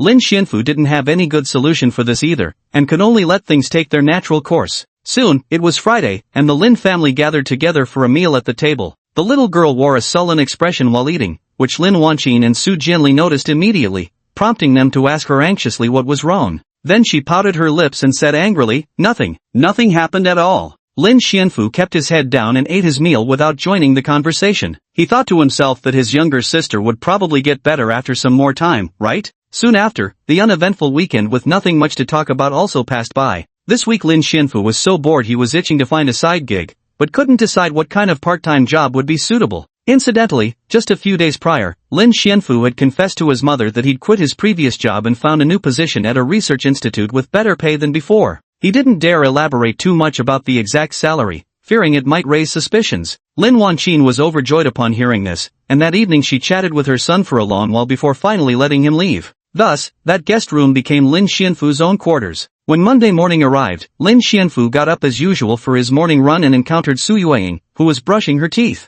The two hadn't exchanged a single word in 6 days. Thinking this couldn't go on, Lin Xianfu took the initiative to greet her. Hearing his voice, Su Yueying glanced at him, her lips parting slightly before she ultimately turned back to continue brushing her teeth. "All right. Still not feeling better." Lin Xianfu gave a bitter smile and walked past her. Just as he reached the doorway, the little girl finished rinsing her mouth and hesitantly called out to him, "Brother." Lin Xianfu immediately stopped in his tracks, turned around, and asked, "What's wrong?" "You mentioned working at a research institute to Mom." Su Yueying asked with concern in her voice, "Does it have something to do with your condition?" The unexpected question left Lin Xianfu speechless, unable to utter a single word in response. Faced with his renewed silence, Su Yueying felt even more dejected. She turned her head away and murmured, "Can't you even tell me about this?" "I can't, this is also classified information." He turned around and fled in panic. After he left, Su Yueying sighed quietly, washed her face again, and when she looked up at the half-length mirror, the corner of her eye caught a glimpse of half a human face peeking out from the doorway. It was a woman's face, with deathly pale skin, lips as red as fresh blood, and long, wet black hair covering her eyes eerily similar to the female ghost from a horror movie Su Yueying had once seen. And though she couldn't see its eyes at this moment, Su Yueying knew it was watching her. The little girl blinked again, and when she reopened her eyes, the woman's face had vanished once more. It's happened several times like this. Can this really just be an illusion? Thinking this, Su Yueying took several deep breaths before forcing her stiff legs to move, gathering her school bag and belongings as she opened the door to leave for school. At the very beginning, that woman suddenly appeared among the distant crowd. She materialized out of thin air, standing out starkly from her surroundings, and then locked eyes with me. At the time, Su Yueying was momentarily confused, but when she looked again, the woman had vanished. It was as if everything had just been an illusion. Then, several days later, when she saw her again, the woman appeared outside the classroom window, just like before, staring directly at her only to disappear the moment Su Yueying blinked or looked away. All the signs were highly suspicious. Su Yueying had tried to subtly ask her friends if they could see that eerie woman. The answers were uniformly negative. This filled her with even greater fear. Every day after class, she would immediately flee to crowded places, and she only felt safe doing anything when accompanied by others. What on earth was that? Some kind of prank? Or was it truly an encounter with something supernatural? Su Yueying didn't dare to think deeper about it, nor did she tell anyone what had happened. She continued living her usual routine, maintaining the same daily commute between school and home. It all began that day when she went to school with Lin Xianfu. Thinking about that stubborn, fast-talking brother of hers, Su Yueying let out a sigh. She couldn't understand. Why would he treat himself so carelessly? What kind of normal person would use their own body as a cushion for someone attempting suicide from the 10th floor? After much deliberation, no answer came to mind. The young girl sighed silently, remaining wordless for a long while. Chapter 37, Weekly Inspection. On Monday morning after his jog, Lin Xianfu arrived at Bai Mian's research institute for his routine physical examination. When she saw Lin Xianfu again, Bai Mian's expression showed a hint of excitement. She poured him a cup of freshly brewed hot coffee and casually asked if anything interesting had happened to him recently. Bai Mian basically never left the research institute unless necessary. She spent most of her days holed up in the laboratory, immersed in her scientific work. Moreover, due to her special status, she wasn't allowed to possess electronic devices for communication, so all her access to outside information relied on word-of-mouth accounts or reading through archives. Realizing this, Lin Xianfu began freely sharing all the amusing incidents that had recently happened to him, including what occurred at his sister's school. Of course, he made no further mention of Yu Shaoqing. The Four Seas Alliance? Never heard of it either. Spider silk. I did hear Gao Yong mention that. The lab report is ready, I'll show you later. Setting all that aside, you actually caught someone jumping from the 10th floor? When Bai Mian asked this question, her expression looked strangely familiar to Lin Xianfu. Why was Bai Mian making that face? It was the same complicated expression his sister had when she left in the ambulance. Lin Xianfu didn't understand. He couldn't comprehend it. It was an expression of sorrow, heartache, and a hint of unease. Why would she wear such an expression? Was saving someone wrong? Was it wrong to have intervened with all his strength back then? The person was saved, wasn't that a good outcome? Wasn't that enough? Whatever Bai Mian said next, Lin Xianfu had no memory of it. All he knew was that this time, aside from the physical assessment, she had also demanded an extremely thorough examination. Every single organ inside his body was scrutinized. When the examination report showed that Lin Xianfu was in perfect health, Bai Mian's radiant smile returned as she said, "Lin Xianfu, your body is still very healthy. That reckless act didn't leave any after effects. That's truly wonderful." Bai Mian's smile was too dazzling. Lin Xianfu instinctively hunched his shoulders, an unconscious reaction even he didn't understand. Why was he avoiding her gaze? The examination concluded here. Bai Mian exhaled in relief before pulling out another document and telling Lin Xianfu, the spider silk sample Gao Yong submitted has been fully analyzed. DNA from human cells can be detected in the samples. This is sufficient evidence that it originated from within a human body, then was expelled through some unknown means. So it's indeed a new type of abnormality? Lin Xianfu had already suspected this, but hearing confirmation from an expert made it entirely more credible. Yes, I believe so. Bai Mian adjusted his glasses and said earnestly, the police continued investigating the spider silk clues for some time afterward. Based on the frequency and timing of appearances, I speculate this is likely a beast-type abnormality. Its host is most probably living a very low-profile existence within the school. The fact that no feeding signs have been observed so far supports this conclusion. The so-called feeding refers to the periodic consumption of raw meat to satisfy the monster within. Once this feeding behavior begins, it strengthens the abilities of the anomaly inside the body, but at the same time, its appetite grows increasingly voracious, becoming harder and harder to satisfy, gradually pushing one toward inhumanity. In the end, reason collapses, overtaken by the monster within, leading to complete loss of control and transformation into a true alien aberration. At that point, it can no longer be called an anomaly, only a monstrosity. Becoming a monstrosity is the final fate of most unfortunate souls harboring anomalies within their bodies. It is also a future that Lin Xianfu vehemently resists. Could this host possibly be the culprit behind the jumping case? Lin Xianfu asked. Bai Mian shook her head and said, I don't think so. The broken ends of the spider silk aren't clean, they look torn. Plus, you found these strands on the victim's back. I'm more inclined to believe this host was trying to save the jumper, just like you did. The only difference is you succeeded where they failed. Try recalling, were there any overlooked details during the suicide attempt? Lin Xianfu pondered carefully, remembering how the girl had seemed to pause for a split second mid-fall before plummeting down. At the time, he'd been too focused on rescue strategies to dwell on it. After hearing his recollection, Bai Mian smiled knowingly. Then everything connects from this point. If saving lives was possible, it proves this abnormal entity host might still harbor goodness, someone worth recruiting. With your extraordinary sense of smell and vision, did you notice any special individuals or strange places at the scene when the incident occurred? At that time, I did detect a certain smell, but that scent was everywhere in the school, so I couldn't pinpoint its exact source. A smell? Hearing this unexpected response, Bai Mian asked with keen interest,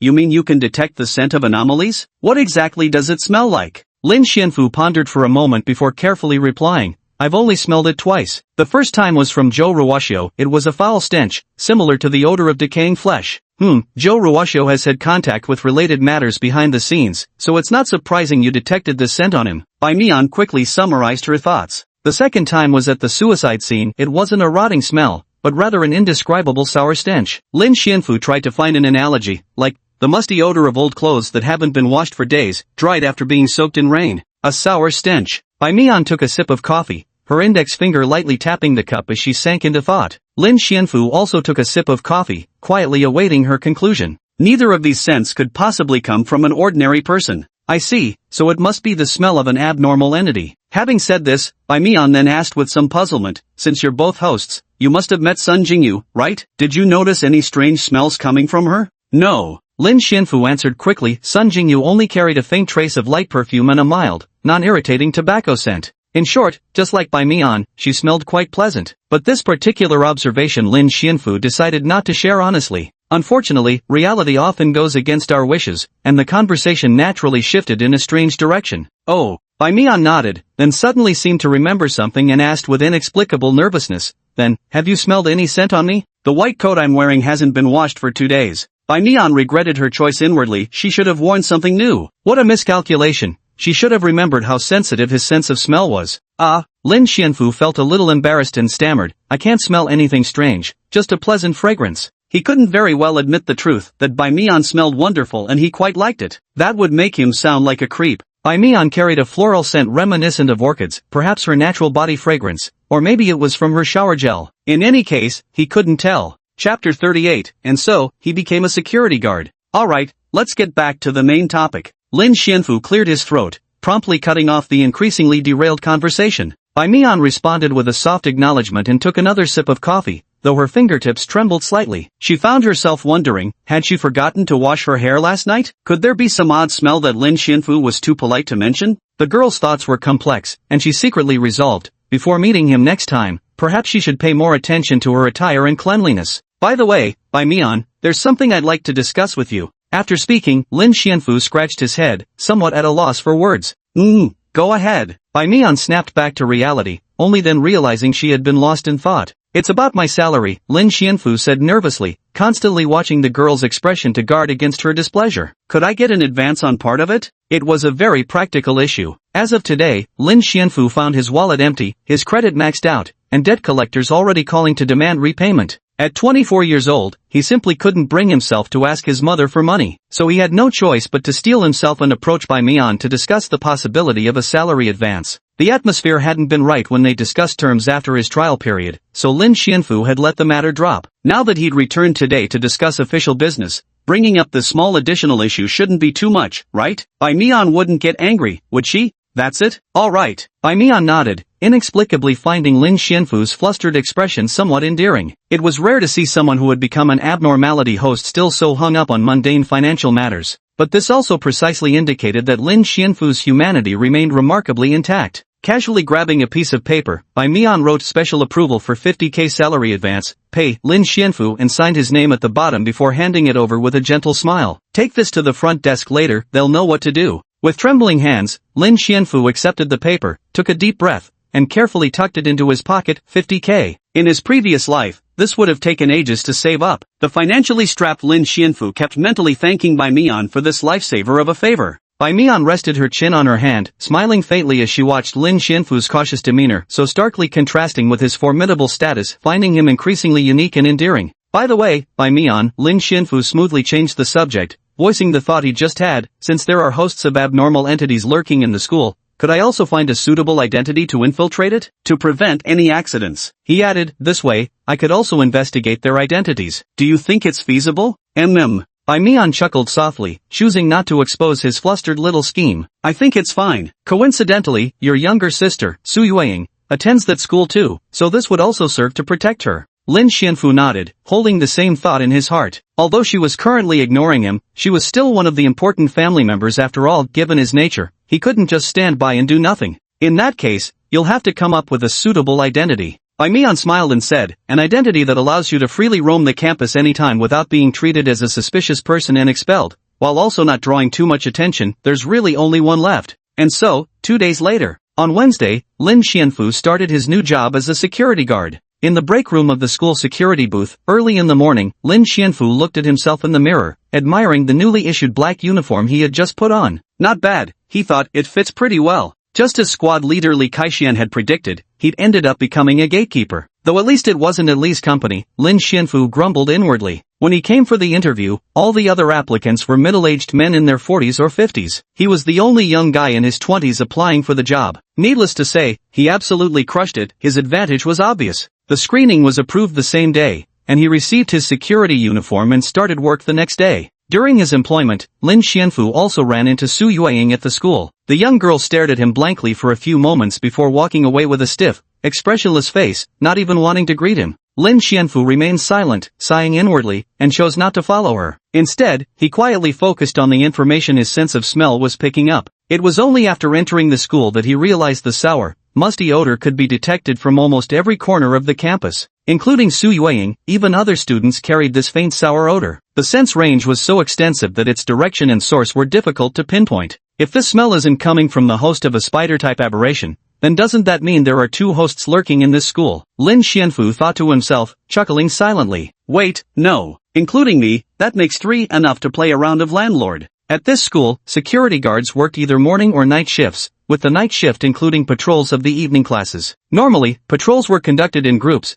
but after 2 self-harm incidents occurred within a month, nearly turning fatal, the place had gained an eerie reputation. The guards now resisted night patrols outright or went through the motions half-heartedly, and even extra pay couldn't motivate them. But this wasn't a problem for Lin Xianfu. He actually preferred working alone. Thus, the newly arrived security guard Lin Xianfu took on the task of patrolling the night school under the astonished gazes of everyone. Once it gets dark, I'm definitely going to thoroughly investigate what's really hidden inside this school. Lin Xianfu had already made up his mind. But thoughts were just thoughts. It was only a little past 2 p.m., still a long way until nightfall. Lin Xianfu had arrived early and now sat bored in the security booth, watching cars and students come and go through the entrance. Unable to resist, he opened his phone again to check the remaining balance after paying off all his debts, 42,580 yuan. Feels good. Big numbers are always satisfying. Lin Xianfu chuckled. The more he looked at it, the more he liked it, and the more he looked, the more he felt Bai Mian was truly good to him. After returning from the research institute on Monday, Lin Xianfu couldn't help but check his balance whenever he had free time, as if afraid the amount might suddenly decrease. It has to be said, this behavior was actually quite pointless and rather silly. But Lin Xianfu, who had been poor for so long, still hadn't quite adjusted to his newfound small fortune and couldn't immediately embrace the joy of having a little money. Just as he was lost in thought, his phone suddenly rang. The caller ID showed Gao Yong. Why would he contact me at this hour? As soon as Lin Xianfu answered, Gao Yong got straight to the point. Lin Xianfu, can you come to the hospital? The girl who jumped has regained consciousness. We plan to ask her some questions. I'm coming right now. Without hesitation, Lin Xianfu gave a decisive reply. Chapter 39, A Terrifying Encounter. Schools are never short of chance meetings and surprises. On this quiet afternoon, I passed by the new security guard. The moment I walked past him, a sudden, intense pain shot through my brain, causing me to collapse awkwardly onto the ground, drawing surprised glances from passers-by. I quickly realized the severe headache was a spiritual warning, alerting me that the person before me was far more powerful than I, and posed a potentially grave threat. "Are you alright?" The security guard who had been walking with his head down stopped when he saw me suddenly collapse to the ground, his face showing concern as he approached me. At this moment, my expression must have been poorly controlled, my nervousness was probably written all over my face. It was clear that my behavior confused the security guard. He couldn't understand why I had suddenly passed by him and then sat down on the ground. Despite his confusion, he still helped me up, showing great concern for my physical condition. Just as he helped me up, I caught sight of the name on his ID badge, Lin Xianfu. Lin Xianfu? A name I hadn't heard before, must be new here. I made that judgment in an instant. During the fall, my student ID had dropped to the ground. Lin Xianfu picked it up, glanced at it, and handed it back to me, advising, "Subekue, right? You should be more careful when walking, don't stare at your phone." Suppressing my nervous expression, I quickly nodded, muttered thanks, then snatched back my student ID and fled as if escaping. I didn't dare stop to catch my breath until I'd run several hundred meters away. That new security guard, Lin Xianfu, he's incredibly strong. The proof was that whenever I got near him, my enhanced intuition screamed warnings at me. After catching my breath, my sensory intuition ran dozens of simulated combat scenarios in my mind. Frustratingly, I couldn't find a single path to victory. Both my brain and my intuition were telling me the same thing. Lin Xianfu was invincible, flawlessly powerful without any weaknesses. What kind of person is he exactly? Why would someone so dangerous work as an ordinary security guard at this school? What is he really after? This is way too suspicious.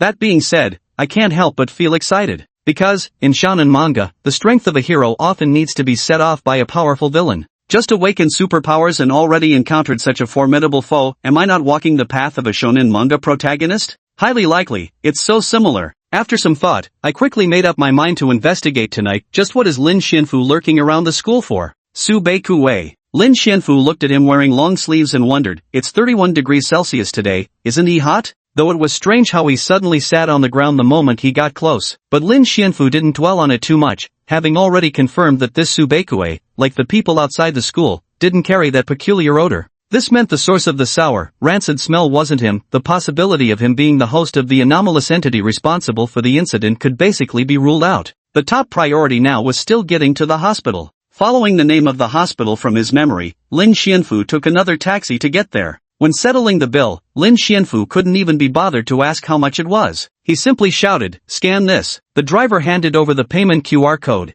and after settling the bill, Lin Xianfu quickly got out of the car and left. This is the confidence that Boss by Neon has given me. Walking softly to the third floor of the hospital, Lin Xianfu saw two familiar figures already standing outside the ward mentioned in the phone call when he arrived. Gao Yong was, of course, one of them, while the other was Sun Jingyu. Seeing her here was somewhat unexpected for Lin Xianfu. In his memory, it had been over a week since they last met. "You're here." Sun Jingyu nodded at him, offering a simple greeting. Gao Yong noticed Lin Xianfu's security guard uniform and gave him a strange look. "How did you end up becoming a security guard?" "For progress. I'm desperate for progress," Lin Xianfu said with utmost seriousness. "I've noticed that retired men who can't sit still all become security guards to pass the time. And here I am, starting at 24, rounded off. And I've saved myself decades of detours. I'm at least 40 years ahead of everyone else. What a steal." Gao Yong listened to his nonsense with utter speechlessness. "We're going in now. Enough idle chatter." Sun Jingyu pinched her brow, sighed, and opened the ward door. The two immediately fell silent.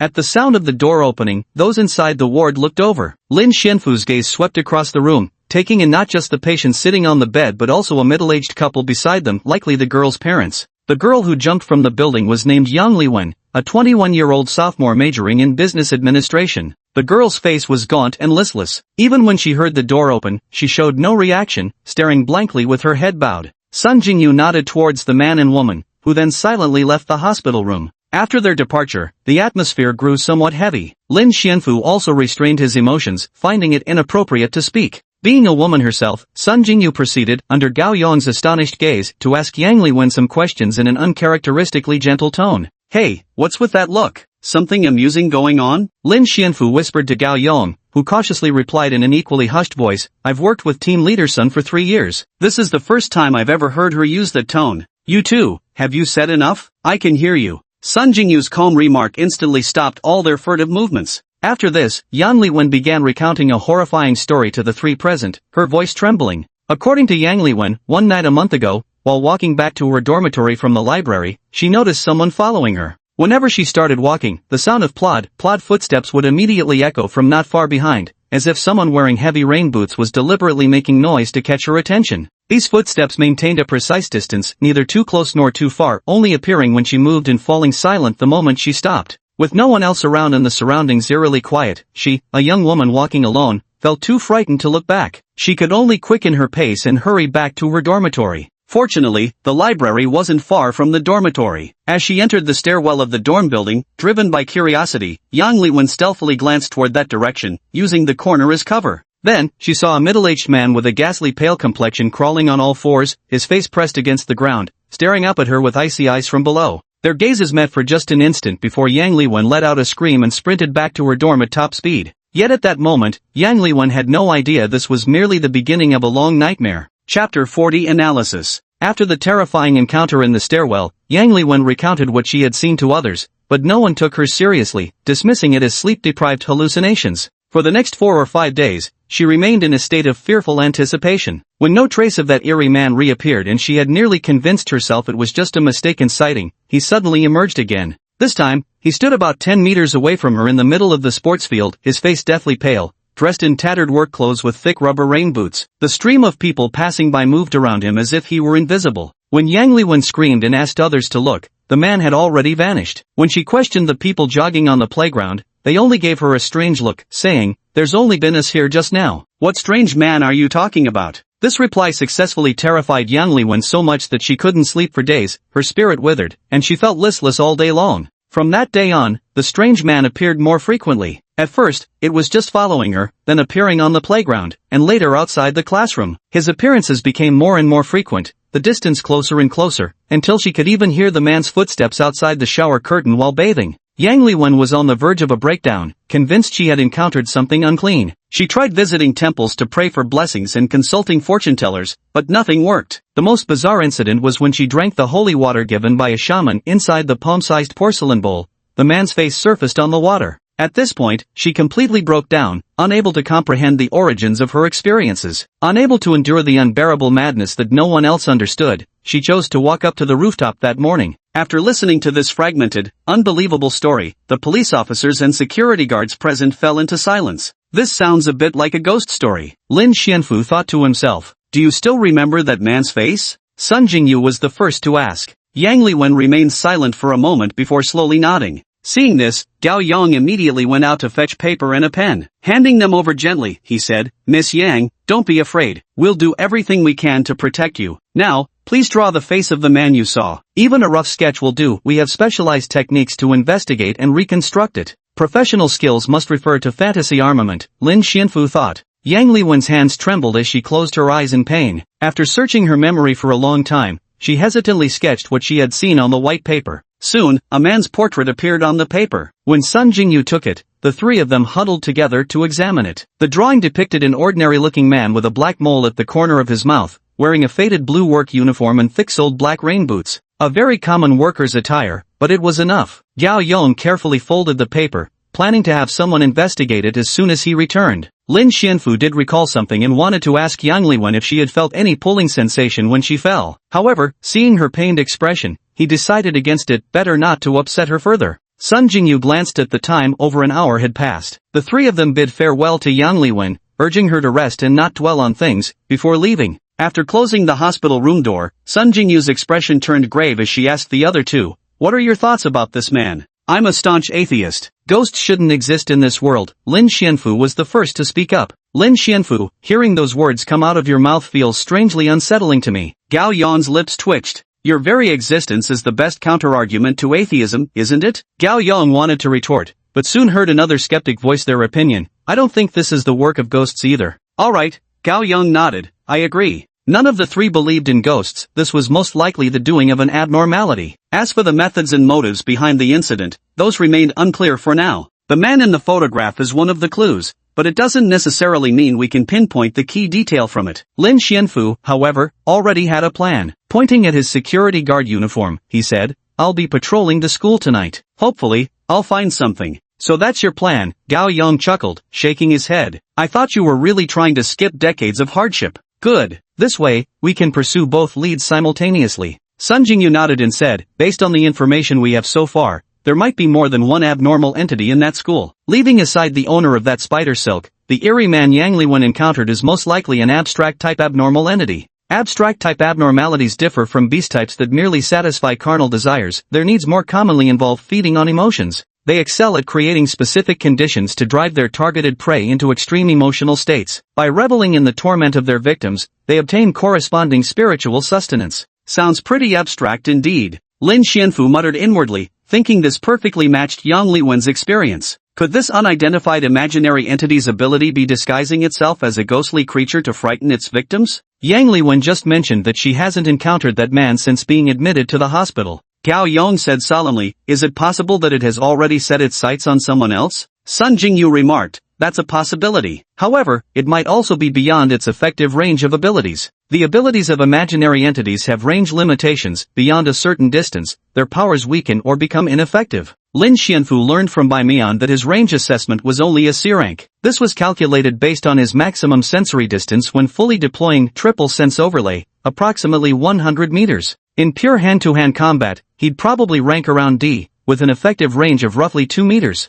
Anyway, chatting here won't solve anything. Sun Jingyu took out a lady's cigarette but put it back upon realizing they were in a hospital. The threat level assessment for this incident isn't high. You two should be enough. Good luck. There's bonus pay if you manage to capture or eliminate the imaginary entity. Shall we both give it our best? Aren't you planning to join in? Lin Xianfu asked with confusion. Sun Jingyu shook her head and said calmly, I can't spare the time. I just received a mission today and will be setting off soon. Alright, before I leave, I have a question I'd like to ask. What is it? Lin Xianfu glanced at the two of them and said, the organization you belong to is Suzaku Workshop, right? How many employees are there in the organization? In this city, why have I only ever seen the two of you? Are there no other helpers? Sun Jingyu was momentarily stunned, as if she hadn't expected him to ask this. Gao Yong pondered for a moment before deciding to explain. There are over 40 employees in this city, spread across various locations. It just happens that this particular area is under our responsibility. Could you tell me how many registered and active fellow imaginary entity hosts are currently operating in this city? Lin Xianfu asked curiously. The number operating covertly is unclear, but according to records, there are only 3 including you and me, Sun Jingyu said flatly. The other one is an eccentric character who was temporarily transferred by headquarters to assist with something and hasn't returned yet. Only 3, Lin Xianfu thought. That's far fewer than I expected. If there are no other issues, I'll take my leave. Sun Jingyu waved her hand as a form of farewell, but paused at the doorway. Turning her head slightly toward Lin Xianfu, she added, Lin Xianfu, if I'm not around and you encounter other hosts, you're the only one who can protect Professor Bai. Keep a close eye on her, alright? You're too kind. With that terrifying barrier in place, who could possibly harm Bai Mian in that place? Though he mentally scoffed at the idea, Lin Xianfu still straightened up and solemnly agreed. Even setting aside her status as the boss, Bai Mian was one of his few friends. If she were ever in danger, he certainly wouldn't stand by and do nothing. Right after, Sun Jingyu reminded the police officers taking turns guarding the ward to be extra careful before leaving the hospital. Chapter 41, Inner Turmoil. After Sun Jingyu left the hospital, Lin Xianfu also parted ways with Gao Yong and returned to school alone. It was already 4 in the afternoon. Lin Xianfu walked back to the break room without incident, intending to find something to do to pass the time. Meanwhile, in a certain hospital, an elderly man wearing a cyan robe, his expression stern without anger, stood alongside a similarly dressed middle-aged man and a group of young apprentices, gathered around a hospital bed. Lying on the bed was a middle-aged man around 40 years old. His eyes were wide open, and he dared not move an inch. The slightest motion would aggravate his internal injuries, sending sharp, breath-stealing pain through his body. Chen Wei, with your strength nearing perfection in the postnatal realm, you should have been invincible in this place. Who could possibly have injured you so severely? The old man asked coldly, since when has Juanzhou produced such a master? The old man was none other than Chen Yan, the headmaster of the largest martial arts school in Wu Mountain, the Chan Hong Martial Hall. Skilled in claw techniques, he had refined his inner energy and was a martial arts master who had reached the innate realm. Known among his peers as Dragon-Catching Hand Chen Yan, he was also the father of the Mr. Chen lying on the hospital bed with a flushed face. Master Chen, that kid is very young, and his background is unknown. Due to insufficient evidence and just released from detention, Xiang Wanrong whispered from the side, but he's extremely skilled in combat. None of my men could withstand a single hit from him. Chen Yan gave him a fleeting glance. Your men are nothing but a bunch of worthless weaklings. What's so surprising about them falling in one hit? The old man's eyes brimmed with undisguised contempt, finding him unworthy of further attention. Xiang Wanrong felt a bit embarrassed, but didn't dare to offend him. Third brother, I told you long ago that wine and women would drain your body eventually, the middle-aged man beside Chen Yen mocked with a laugh. You always practice martial arts half-heartedly, skipping more days than you train, while obsessing over spear techniques until your lower body became weak and powerless. See, now you're reaping what you sowed, am I right? Hearing this, Chen Wei flushed crimson and gritted his teeth. That has nothing to do with it. I wasn't drinking that day. Just wasn't drinking, huh? I see. The man chuckled softly, which only fueled Chen Wei's anger further. Just as the situation was about to escalate into an argument, Chen Yen promptly stopped his second son Chen Tian's words. Your strength is merely on par with his. The second brother shouldn't laugh at the third. Chen Tian shrugged and fell silent. At that very moment, Xiang Wanrong's trusted subordinate, Iron Ox, opened the door with a peculiar expression and whispered a few words into his ear. Xiang Wanrong's expression turned peculiar as well. After some deliberation, he spoke up. Ahem, Master Chen, we've managed to uncover that kid's identity. Oh? Chen Yen looked up, meeting his gaze for the first time since entering, his expression unreadable as he said, Tell me then, where did this boy train, and what martial arts does he know? Xiang Wanrong hesitated, unsure whether he should speak. Speak freely. Don't worry about offending anyone. Chen Yen raised his eyebrows slightly. In China, there isn't a martial arts master I don't know. They say he doesn't know kung fu. Xiang Wanrong forced himself to speak up. He's a security guard. Are you mocking me, old man? And no, I wouldn't dare. This is absolutely true. To prove his credibility, Xiang Wanrong pulled out his phone and showed a picture just sent by his subordinate. In the photo, Lin Xianfu was wearing a security guard uniform, dozing off while sitting in the guard booth. The moment the photo was displayed, the hospital room fell into an eerily silent atmosphere. Chen Yan's face immediately turned ashen as Chen Tian's roaring laughter filled the entire hospital room. An incredulous Chen Yan turned to Chen Wei. You've trained in martial arts for decades, yet you couldn't defeat an untrained security guard, and got beaten up like this? You've trained until all your skills went to the dogs. Return to the martial arts hall the moment you recover. I can't bear this shame.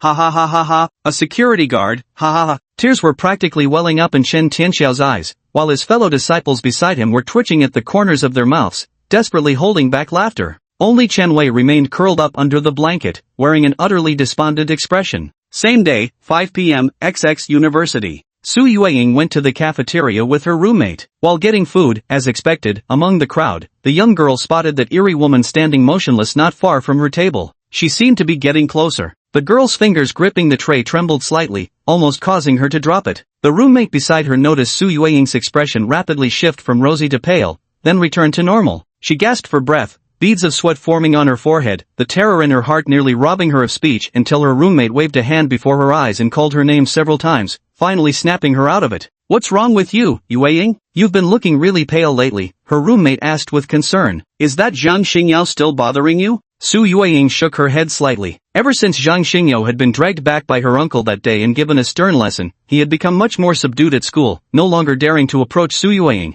It's nothing, let's just keep eating. Su Yueying forced a strained smile and found a seat with her roommate to eat together. After finishing the meal, Su Yueying didn't linger for a moment, immediately getting up and heading back to the dormitory. On her way back to the dorm, Su Yueying spotted Lin Xianfu from a distance. He was idly sitting in the security booth, chin resting on his hand, twirling a ballpoint pen while staring at the visitor registration form placed before him. His expression looked surprisingly earnest. Though puzzled by how he'd suddenly become a security guard, she'd never asked him about it. Bro. Seeing Lin Xianfu again now, the girl silently called out the old term of endearment in her heart, feeling some release from the accumulated fear of recent days. She exhaled in relief, feeling a slight sense of ease. In her subconscious, it seemed that as long as she stayed by her brother's side, all safety concerns would vanish. It was an inexplicable yet overwhelmingly strong emotion. The young girl thought perhaps it was because Lin Xianfu had been protecting her ever since they met. Whether it was Fu Yan who was still on leave from school, or Zhang Xingyao who dared not show himself in front of her, all the problems she found difficult were effortlessly resolved through his intervention. In her 20 years of life experience that had been solely about studying, this was the first time someone had treated her this way. After much deliberation, she finally made her decision. Perhaps it's better not to tell him yet. Compared to what she had experienced, what she feared most was him getting hurt because of this. At least for now, that woman hasn't harmed her. Maybe there are other ways to resolve this. Su Yueying stared blankly, lost in thought. The image of him risking his life to save others that day still lingered vividly in her mind. Knowing all this, what would such a desperately brave person do? Su Yueying couldn't predict his actions, but she could easily imagine he might throw himself into rescuing others again, pushing himself to the limit while disregarding his own safety, just like before. Su Yueying truly didn't want to see him like that again. She wished he would learn to cherish himself more. Even if not for his own sake, at least consider Aunt Lin's feelings before acting. After all, Aunt Lin only has this one son. Su Yueying really didn't want him to encounter danger because of her own affairs. I heard there's a Taoist temple where the yellow talismans are very effective. I should find an opportunity to go there. Even if it's just for peace of mind, it's better than doing nothing. Thinking this, the young girl quietly detoured past the security booth, trying to conceal herself. But Lin Xianfu had actually noticed her long ago, he just hadn't gone over to greet her. Only when she had gone far enough did Lin Xianfu sniff the air and, unsurprisingly, catch the same sour, rancid scent of an abnormality lingering on her. It seems this needs to be dealt with quickly, Lin Xianfu thought to himself. Chapter 42, Curfew. Time passed swiftly, and soon it was past 11 p.m., the school's curfew had begun. Lin Xianfu, sitting alone in the security booth with his eyes closed in feigned sleep, suddenly snapped them open. His golden pupils slowly contracted as he strained his auditory senses to their limits, capturing every heartbeat and minute movement of living creatures within a 100-meter radius. After confirming no one was wandering nearby, Lin Xianfu stood up, donned his security cap, locked the school gate, clipped a flashlight to his waistband, and strolled quietly across campus with his hands in his pockets. He didn't turn on the flashlight because he simply didn't need to. Golden pupils, when fully dilated, emit a faint glow in the dead of night, achieving a night vision effect. Unlike their relaxed state during daylight, in this condition, his eyes perceive all stationary objects in grayscale. Only living beings retain their color. This means any living creature that appears will be instantly detected. No specter, phantom, demon, or monster can escape his notice. The campus, bustling and noisy by day, becomes terrifyingly silent at night. Occasional cold winds whistle through window cracks with shrill, ghostly howls, while stray cats meow intermittently near trash bins, accentuating the desolate and eerie atmosphere of the empty school grounds. The pitch-black darkness, so thick you could almost touch it, seemed to merge seamlessly with Lin Xianfu's black security uniform. As he walked along the road, Lin Xianfu couldn't help but grumble inwardly. The school at night truly had the vibe of a Hong Kong horror film. If there were to be a stalking scene right now, it would definitely traumatize quite a few people. Yang Liwen, for instance, was an unfortunate victim. But no matter how terrifying it was, Lin Xianfu still had some self-awareness. The cruel truth was, walking on this land now, he knew exactly who the real monster was. At this thought, he relaxed. The worst monster in this place is myself. When you think about it, isn't that oddly reassuring? Lost in his wild thoughts, he crossed the playground and arrived at the school building. During this time, aside from catching whiffs of that strange odor that seemed to linger everywhere, he didn't notice anything unusual. The school had 3 academic buildings, each with roughly the same number of floors. Lin Xianfu decided to start his search from the building where he had encountered Yang Liwen.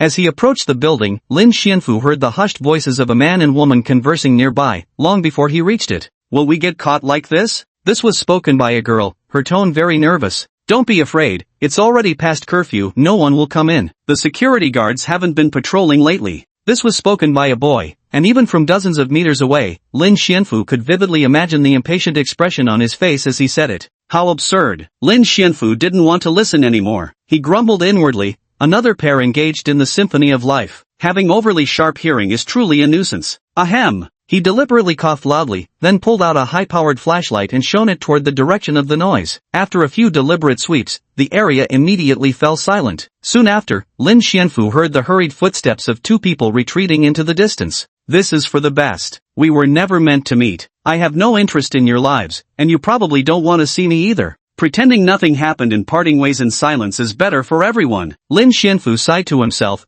then couldn't help but shake his head with a wry smile as he turned off the flashlight. He pushed open the school building's door and strode inside. At 11 p.m., when curfew was approaching, "I'm going to the restroom." After saying this to my roommate, I closed my laptop, grabbed a few sheets of paper at random, and walked out of the dorm. Arriving at the innermost bathroom in the dormitory building, I locked the door behind me, quickly stripped off my jacket, shirt, and pants, and changed into a specially purchased black bodysuit, an outfit I'd spent all my pocket money on for nighttime excursions. This bathroom was located at the back of the dormitory building, making it the perfect starting point where no one would spot me. I pulled open the bathroom window, which offered a direct view of the side of the security booth near the school gate. But the distance was too great to make out any details, only the faint glow of its light was visible. Lin Xianfu is still at the security booth. The gate curfew will start soon. I'll observe him from afar for a while, and if nothing seems unusual, I'll turn back. This was the simple plan I'd set for myself. It was my first time planning, my first time acting, and even the sensation of my heart pounding wildly at what lay ahead was a first.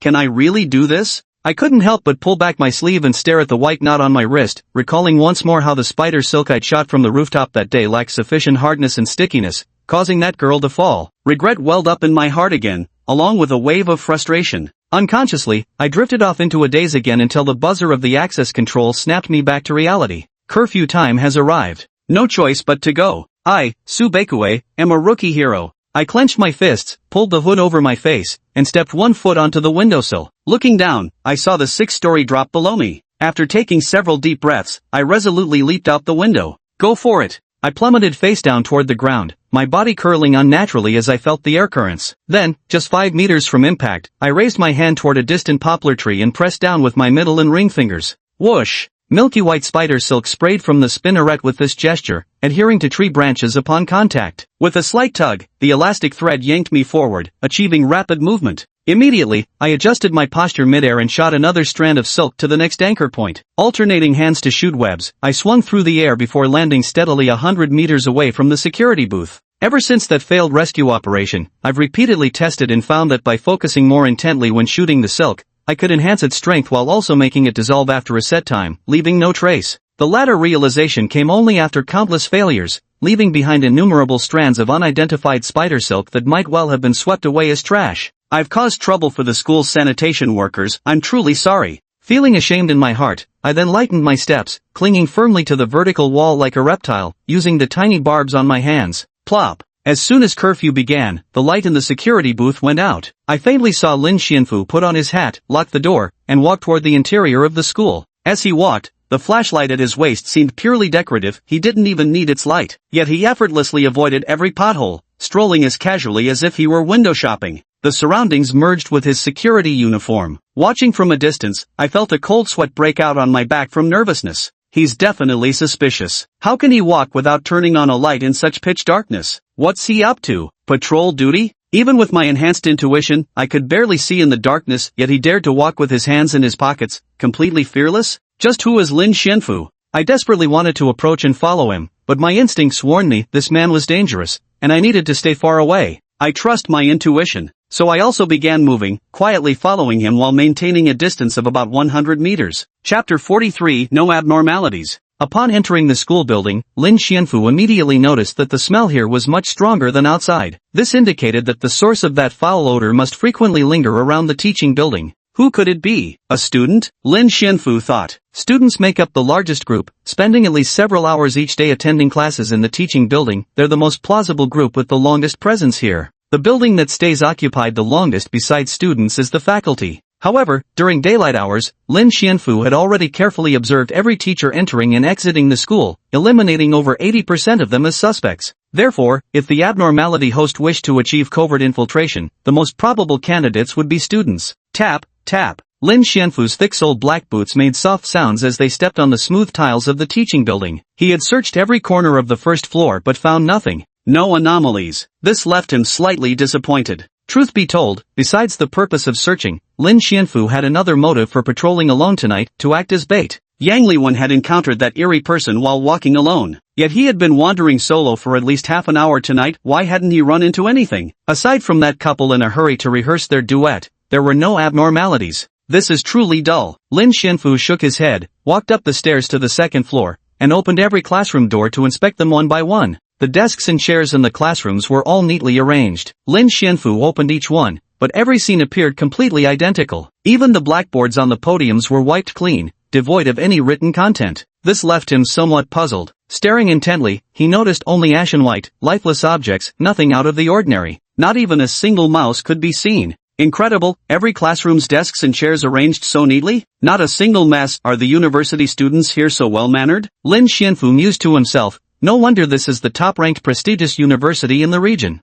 After completing his rounds and concluding that there are no abnormalities on the second floor, he proceeded to the third floor. The third floor housed classrooms, and at the very end, there was a room storing sports equipment. After inspecting the monotonously identical classrooms, Lin Xianfu opened the door to the sports room. The first thing that caught his eye was a small dumbbell standing upright on the floor. A dumbbell standing upright? Lin Xianfu looked more closely and noticed that all the equipment in the room, dumbbell plates, benches, dumbbell bars, even 2 hula hoops, were placed upright, far from the walls. Without any support, they stood perfectly still on the ground, completely motionless. Apart from these equipment, Lin Xianfu also noticed several basketballs and volleyballs suspended in midair within the room. He guessed they might be tied up with some ropes. So impressive. Activating his ability, he confirmed these were indeed lifeless gray-white objects with no pranksters involved. They had truly been arranged this way intentionally. Lin Xianfu couldn't help but sigh with genuine admiration. These equipment stood vertically, the balls floated mid-air. This generation of university students is simply extraordinary. Such astonishing imagination and unbelievable execution put this old alumnus to shame.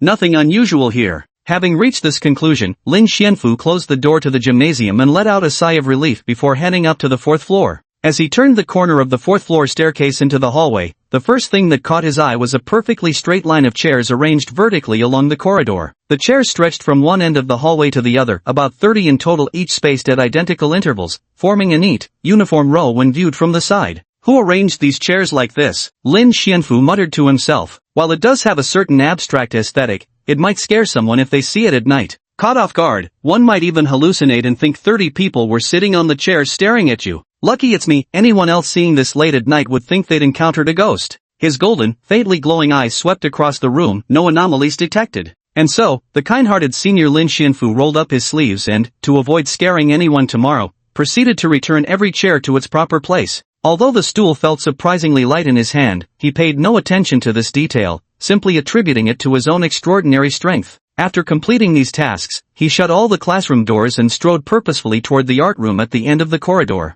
Effortlessly pushing open the art room door, Lin Xianfu saw 30 human-sized easels inside, each draped with white cloth. They stood in perfect alignment, with uniform numbers in every row and column, all facing directly toward the entrance. The eerie sensation was as if 30 faceless figures shrouded in white cloth were staring at him, creating an unsettling atmosphere. But Lin Xianfu didn't feel anything unusual. His ability scan showed no abnormalities. Driven by curiosity, he stepped forward and lifted one of the white cloths to see what was painted beneath. As the cloth was pulled away, the paper revealed a realistic watercolor portrait of a woman's face. The face was twisted in a grotesque expression, pale skin stained with blood beneath black hair, eyes rolled back to show only the whites, mouth gaping wide with disturbingly detailed oral features clearly visible. Is this the kind of abstract art that's popular nowadays? Lin Xianfu remained unmoved, instead offering a sharp critique on the spot.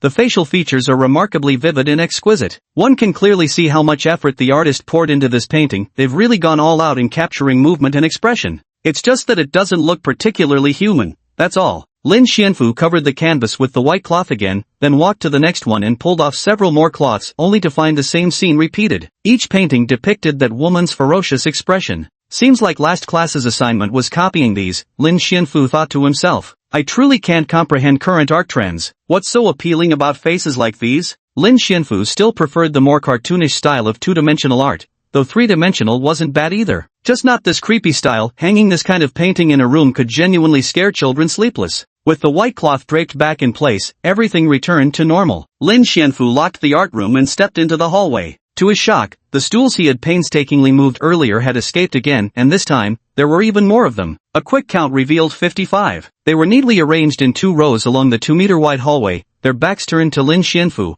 all facing the stairwell at the other end of the corridor. Lin Xianfu froze in place.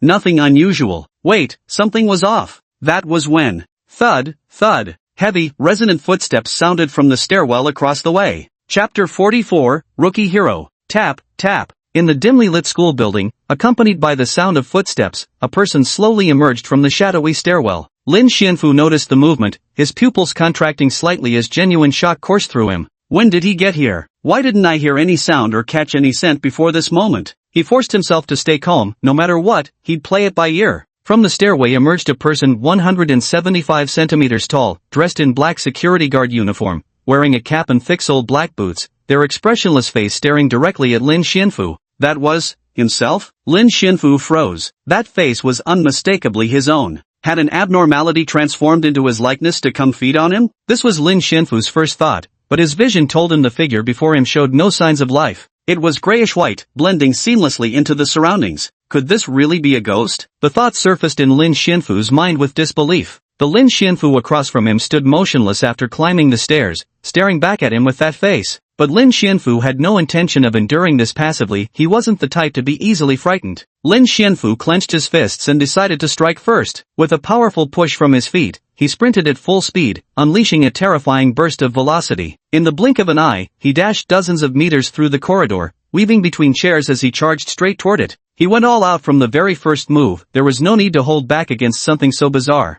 His raised fist swung out, but there was no sensation of impact. Lin Xianfu steadied himself and looked up, only to find that the figure had vanished. How did it disappear? He instinctively turned his head in confusion, only to see someone standing exactly where he had been moments before. However, the figure bore no resemblance to the Lin Xianfu he had just encountered. Judging by the silhouette, it was a man dressed in filthy sanitation worker's clothes, wearing a baseball cap that obscured most of his face. His outstretched hand remained frozen in a five-fingered spread, pointing directly toward him. Faced with Lin Xianfu's previously demonstrated speed, even this newcomer seemed momentarily stunned. At the sight of the sanitation worker, Lin Xianfu snapped out of his daze. In that instant of realization, the overwhelming stench of sour decay filling his nostrils confirmed its source. It was emanating from this very person. He's the abnormality host. But when did he arrive? Earlier, when Lin Xianfu had fully extended his perception, he hadn't detected him at all. Could it be that he had been following him all along? Lin Xianfu couldn't figure out how he'd managed it, but since the man dared show himself now, there was only one thing to do.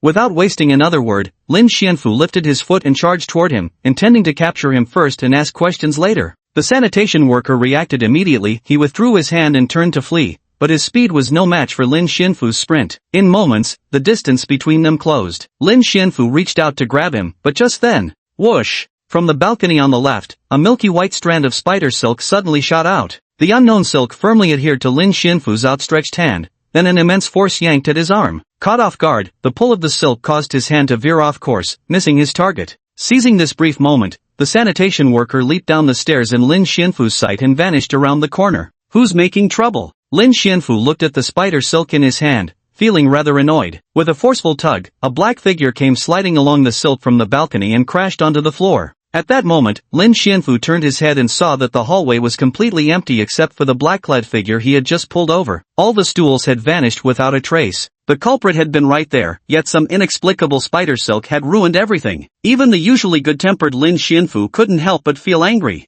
Let's rewind time just a little bit. Around 11:20 or so, I maintained a distance of about 150 meters behind Lin Xianfu, keeping him in sight while fully concentrating and activating the ability I had recently mastered. It was a special perceptive ability I had attained through enlightenment, strengthened by repeated practice of my spiritual awareness. When this ability was activated, I could mentally outline all objects within a 200-meter radius through walls, clearly visualizing their movement trajectories. I gave it an ultra-cool name, Spider Sense. Activating my ability, I saw Lin Xianfu pause in every classroom on the second floor, scanning each one before proceeding to patrol the third floor in the same manner, eventually stopping near the gymnasium. At that very moment, far behind Lin Xianfu, something suddenly trembled. A humanoid figure emerged from around the corner of another staircase, standing over 100 meters away from him. The figure wore a sanitation worker's uniform, its head hanging low as it extended a hand toward Lin Xianfu. Why would a sanitation worker still be working this late? Stay away from Lin Xianfu, that thing is dangerous. My overly trusted spider sense showed no reaction to that sanitation worker, yet Lin Xianfu's warning was so intense it made my brain buzz, so I instinctively overlooked how suspicious that sanitation worker actually was. Thus, I instead began to worry about that worker. How could he dare? How could he dare approach that monstrous security guard still patrolling so late at night?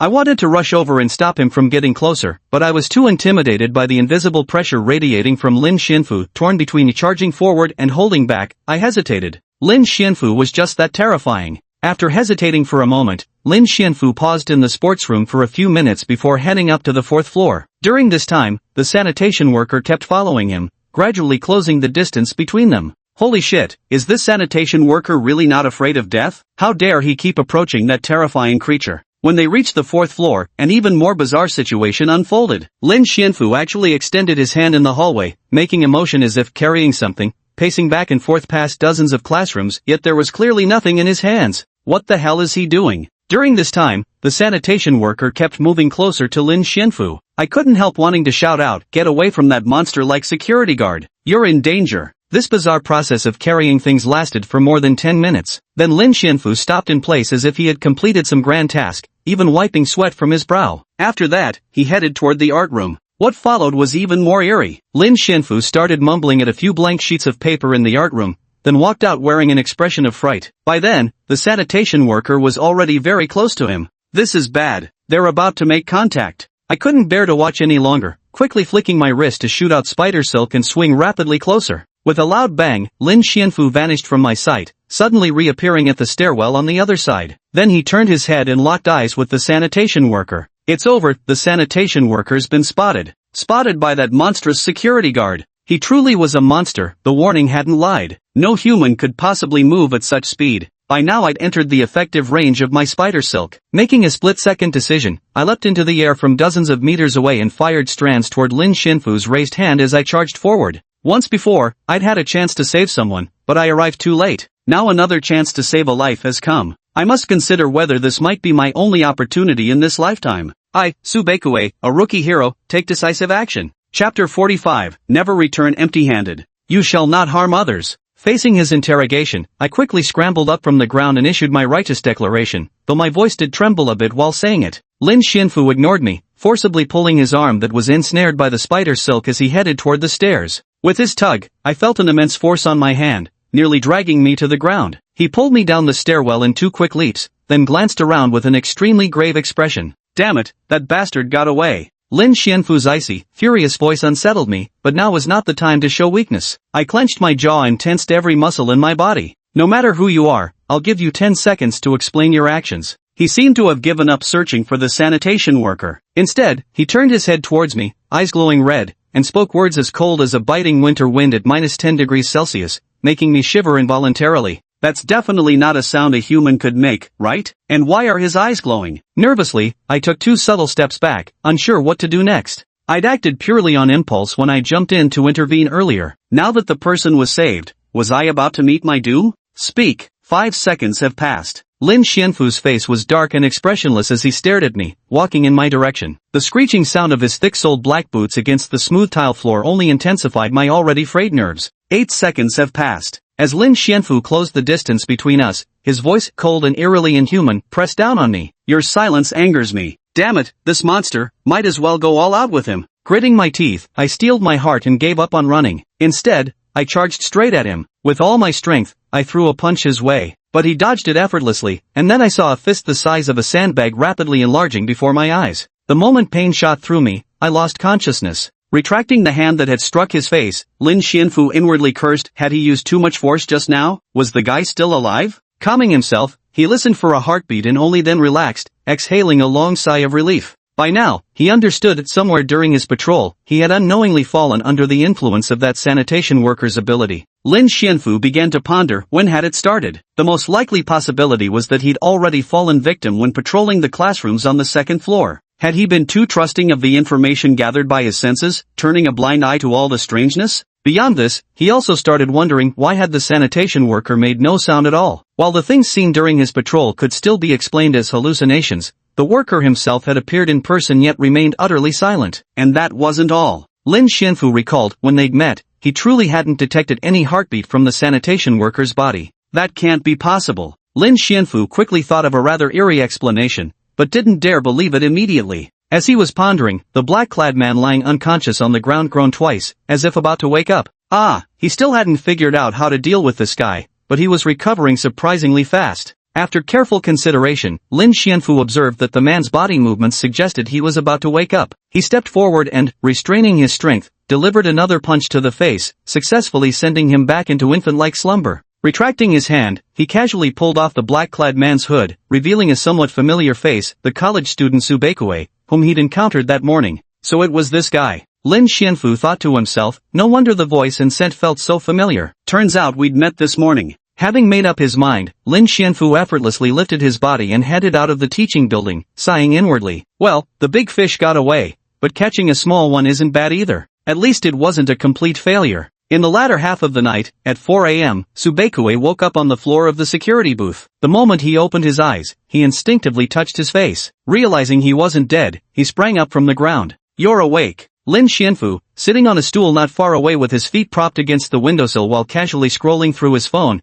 couldn't resist the urge to mess with Subekue upon seeing his expression of having narrowly escaped death. The surgery was a complete success, Subekue. You're perfectly fine now, Lin Xianfu declared with utmost seriousness. The words startled Subekue into instinctively taking 2 steps back. When he realized he was indeed unharmed, his expression turned strange and bewildered. You didn't kill me? Subekue's opening words instantly cracked Lin Xianfu's composure. Lin Xianfu stood up, slipping his phone back into his pocket with a resigned expression. Do I really look like a murderous monster to you? Didn't he? Recalling that punch before losing consciousness, Subekue had already been mentally planning which location to reincarnate in for a better quality next life. Damn it! Looking at his hesitant expression, Lin Xianfu recalled when he first met Gao Yong how timid and submissive he had been, hardly daring to breathe in his presence. A flicker of self-doubt crept in. Could it be that they really were alike? Shaking off the thought, Lin Xianfu sighed and said, enough nonsense. Since we've run into each other, hurry back and change your clothes. Come find me at dawn, I need to take you to meet someone.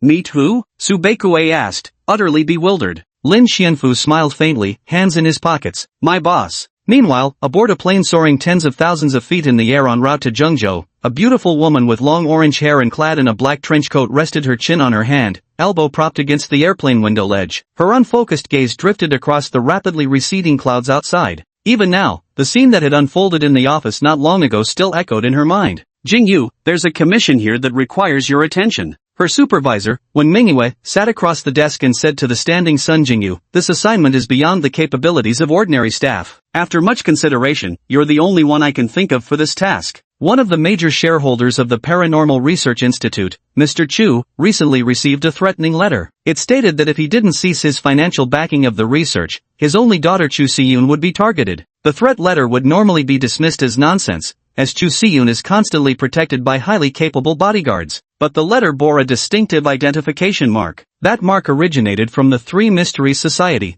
This group of lunatics has quite a few abnormal entity hosts among them. If the letter's contents are true, then ordinary bodyguards won't be able to handle Chu Siyun's crisis. She needs more help. Mr. Chu has officially commissioned us today to find someone powerful enough, who must also be a mentally stable host, to provide close protection for his daughter until the crisis is resolved. Another protection mission. Sun Jingyu felt somewhat reluctant deep down. Not long ago, she had volunteered to protect Professor Bai, and if Lin Xianfu hadn't intervened, the consequences for the professor would have been unimaginable. My abilities aren't really suited for protection. Sun Jingyu's rebuttal sounded feeble. Shouldn't we leave this kind of thing to Huang Ningxiong? That guy might be eccentric, but his capabilities are beyond doubt. When Mingyue naturally thought of this reason too. He said helplessly, the hero isn't in Chuanzhou right now, and requesting personnel from headquarters would take too long. So, you'll have to be the one for this job. Staring at the red patterns coiled in layers around her black gloves, Sun Jingyu let out a sigh. Fine. As long as I hold back my strength, it should be fine. She could only hope that this custom fantasy armament designed exclusively for rank 5 employees would be as reliable as Professor Bai claimed. Chapter 46 Recruitment. These matters are rather peculiar. Huang Ningxiong was transferred away, and now I'm being assigned to another city. Sun Jingyu thought to herself that with her departure, Professor Bai's security detail would be reduced to just Lin Xianfu as the remaining host, plus that protective barrier. Although apart from hosts, the professor still had employees with class rankings protecting him. Among these remaining personnel, there were a few who could reach 5th tier strength purely through martial arts and anomalous equipment. But this still paled in comparison to actual hosts of equivalent tiers. Hosts of abnormalities not only possess physical strength surpassing martial artists, but also wield various unimaginable and bizarre abilities that often catch people off guard. After all, this isn't a game, you only have one life, and death is truly permanent. In a real life or death battle, any uncanny ability can significantly tip the scales, putting ordinary employees at a natural disadvantage in this regard. Despite knowing this, when Mingyue still sent herself out on the mission,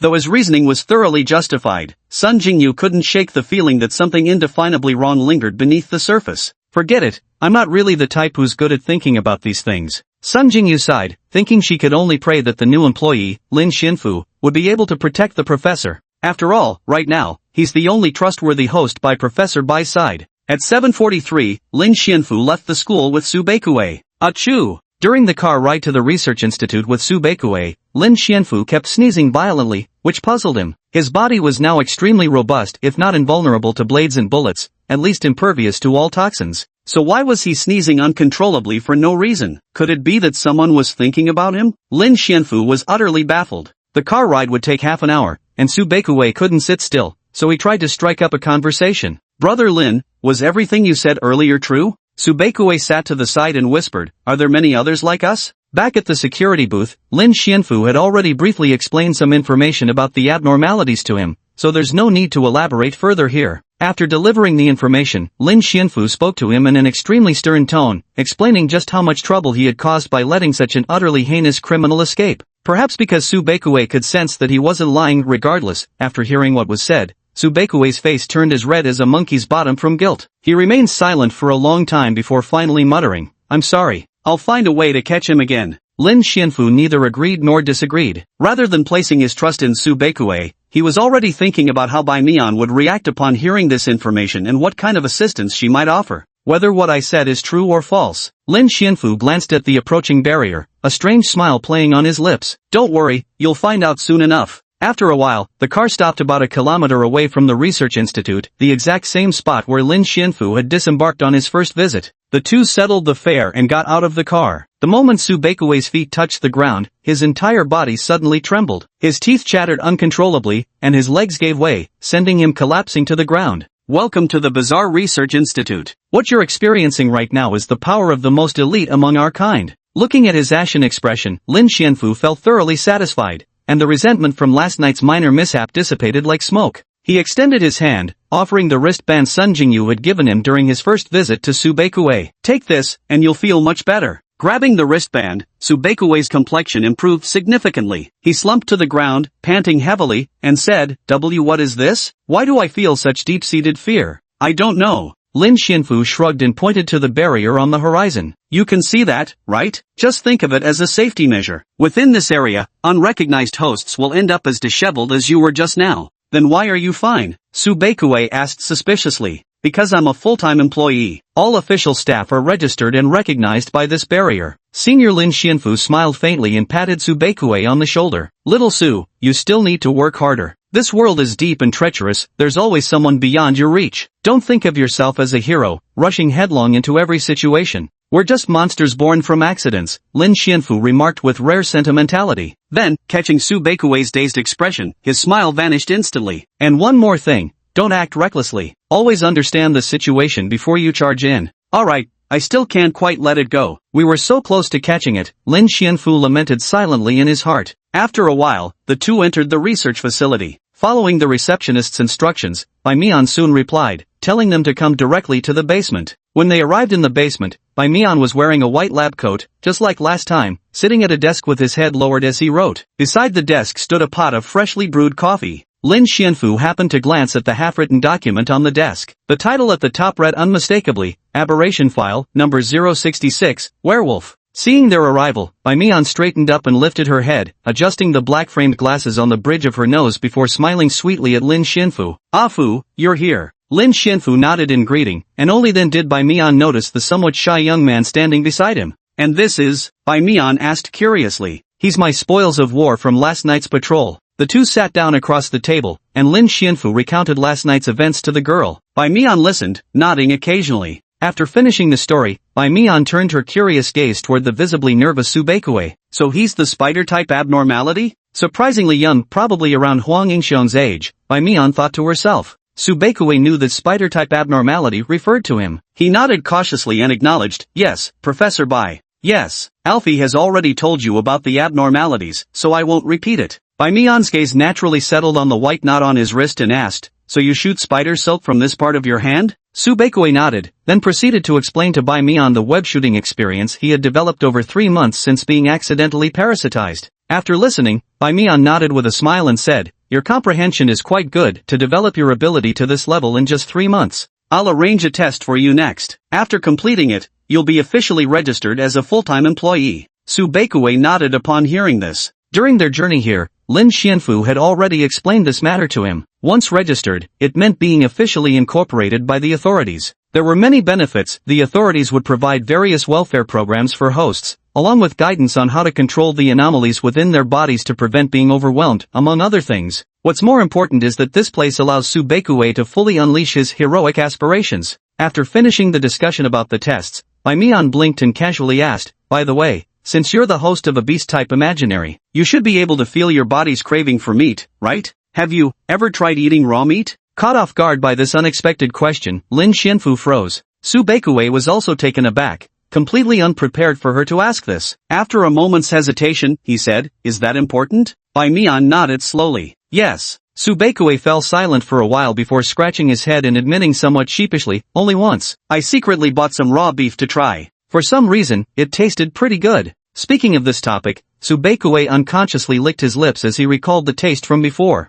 I see. Bai Mian lowered her eyelids, her expression complicated. Indeed, Lin Xianfu, there could only ever be one. The girl thought silently. Chapter 47, The Evil in My Dream. After this, Subekue was taken away by other researchers to another room for testing. Now only Lin Xianfu and Bai Mian remained in the laboratory. Watching Subekue being led away, Lin Xianfu looked at Bai Mian in surprise. Aren't you going to conduct the test yourself? The first time he came, it was Bai Mian who conducted his tests. Lin Xianfu had assumed it was the same for everyone. Hearing this question that seemed rather silly to Bai Mian, the girl smiled and shook her head. Of course not. The other researchers are perfectly capable of handling this task. I have other matters to attend to. Oh, Lin Xianfu paused, tempted to ask why she had personally handled his case back then, but decided against it. Voicing the question would only make him seem foolish. Not dwelling further on the tests, Lin Xianfu hesitated before asking another question. Bai Mian, what happens if the host consumes raw meat? The chasm of desire can never be filled, Bai Mian said with a complicated expression. After trying it once, what follows can only be countless instances of even more voracious hunger. To satisfy this appetite, the host becomes more likely to plunge into the abyss of the grotesque. It's just like taking drugs. Once you try it, there's no turning back. All right. Sensing the atmosphere had grown somewhat heavy, Lin Xianfu decided not to press further. The sharp-witted Bai Mian suddenly recalled that Lin Xianfu had seemed particularly interested in the report she was writing when he first entered. Seizing the opportune moment, the girl generously pulled out the document and handed it to him. This is a report I'm drafting about your previous test results. I have a habit of assigning numbers to record imaginary entities. It's still unfinished, just for documentation purposes, and only a few people have access. You don't need to worry. I'm not singling you out specifically. I didn't think that. Lin Xianfu didn't take the paper, merely shaking his head as he spoke with earnest sincerity. I don't mind having my abilities documented, tested repeatedly, or having weaknesses studied. None of that bothers me. If this report exists, then if one day I lose my reason and degenerate into a monster, it might help reduce the number of people I harm when someone comes to stop me. Hearing his words reasonable yet unexpected, Bai Mian fell silent. After a moment, the girl extended her warm, soft little hand and grasped Lin Xianfu's trembling fingers that lay helplessly on the table.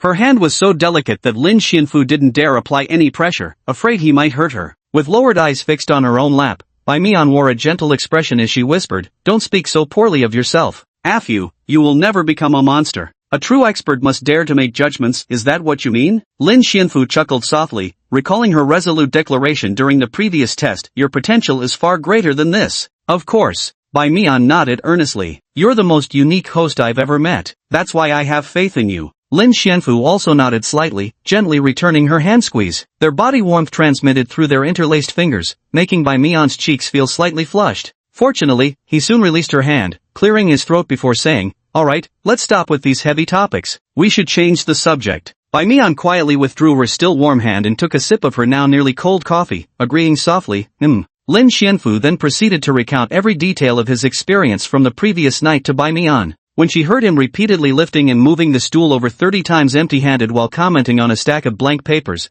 the girl couldn't hold back any longer and let out a soft, adorable laugh. Lin Xianfu also felt somewhat embarrassed, even a bit humiliated, but there was no other way to devise a solution for it. No detail of what had occurred could be overlooked. Figuring out a method to subdue that anomalous entity was far more important than these trivial matters. Lin Xianfu still understood priorities and expediency. After laughing, Bai Mian's face remained slightly flushed. She took a sip of coffee and asked, "So, you're saying that at the fourth-floor stairwell landing, you saw someone coming up who looked exactly like you?" Lin Xianfu nodded. "To be honest, I was slightly frightened at that moment." This is highly unusual," Bai Mian remarked. "Yang Liwen encountered a man in work clothes. What you saw, however, was your own self." These were two completely different encounters. By the simplest reasoning, this unidentified imaginary entity possesses the ability to alter its form and amplify people's fears. Yet if we explain it through its shape-shifting capability, the final appearance of the sanitation worker in a baseball cap becomes illogical. He was indeed standing behind Lin Xianfu. According to Subekue's account, he had been tailing Lin since the second floor, with Lin remaining completely unaware of his presence the entire time. Bai Mian closed her eyes and pondered quietly. After a moment, she pieced all the clues together and arrived at a rough conclusion. How intriguing. Having grasped the key point, Bai Mian smiled and said, "This is undoubtedly a rare abstract-type abnormality. What kind of ability do you think it has? Lin Xianfu was surprised. How could there be an answer so quickly? Unconsciously, his face took on the expression of a student seeking answers from a teacher. Bai Mian found his expression amusing and smiled even more sweetly, teasing, take a guess. I can't guess. Lin Xianfu smiled wryly and shook his head. Matters requiring deep thought were best left to more specialized scholars. Fu, you place too much trust in your sensory information. Bai Mian stopped teasing him and began explaining seriously, what follows are merely my conjectures. Since we lack definitive evidence, you may choose to believe parts of it selectively. This particular anomaly possesses the ability to distort others' senses. Moreover, it can directly project the deepest fears from people's hearts, inducing its prey into a state of panic. What Yang Liwen saw may not be real people, and what you saw weren't real things either. They were merely illusions reconstructed because they happened to fulfill the requirement of making you afraid. The deepest fear in one's heart? Lin Xianfu thought for a moment and understood what she meant. After inadvertently falling victim to its ability, Lin Xianfu's enhanced senses, vision, hearing, smell, and so on, were all distorted by it. This explained why, despite it being right behind him the whole time, he had never noticed its presence. And the person who finally appeared at the stairwell was Lin Xianfu himself. Didn't this mean? Lin Xianfu suddenly froze. So, in my subconscious, the person I fear most is actually myself? Ah, fu.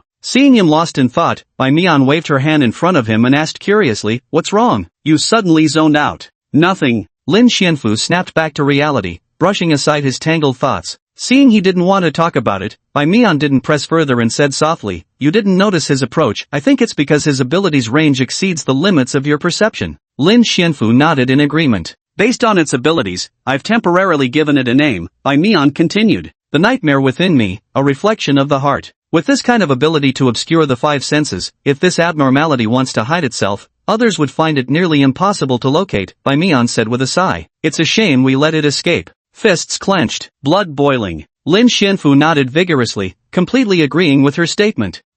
Just as the two were immersed in exchanging information, a timid voice suddenly came from the doorway. Lin Xianfu and Bai Mian turned to see Su Baikue standing there, having already completed his tests. I accidentally overheard your conversation, my apologies. Su Baikue said with a flushed face, regarding that abnormal entity you mentioned, I'd like to offer some assistance too. My spider sense already saw his face clearly last night. Su Baikue said cautiously, if I reconstruct his appearance, would it make it easier for you to find him? Chapter 48, Shu Siyun. The spider sense could imprint an object's details and contours directly into one's mind. Remembering the face of a mere sanitation worker was child's play. Soon, Su Baikue closed his eyes and, relying on his spider sense, recreated the scene he had witnessed in his mind, sketching the likeness of a person onto a blank sheet of paper. The figure in the drawing was a gaunt man with pale skin, cracked lips, and vacant eyes, wearing a flat cap utterly unremarkable in appearance. Naturally, none of the three had any clue about the man's identity. Fortunately, Lin Xianfu knew exactly who to turn to. Hey! Gao Yong's voice came through the phone. Lin Xianfu, what's wrong?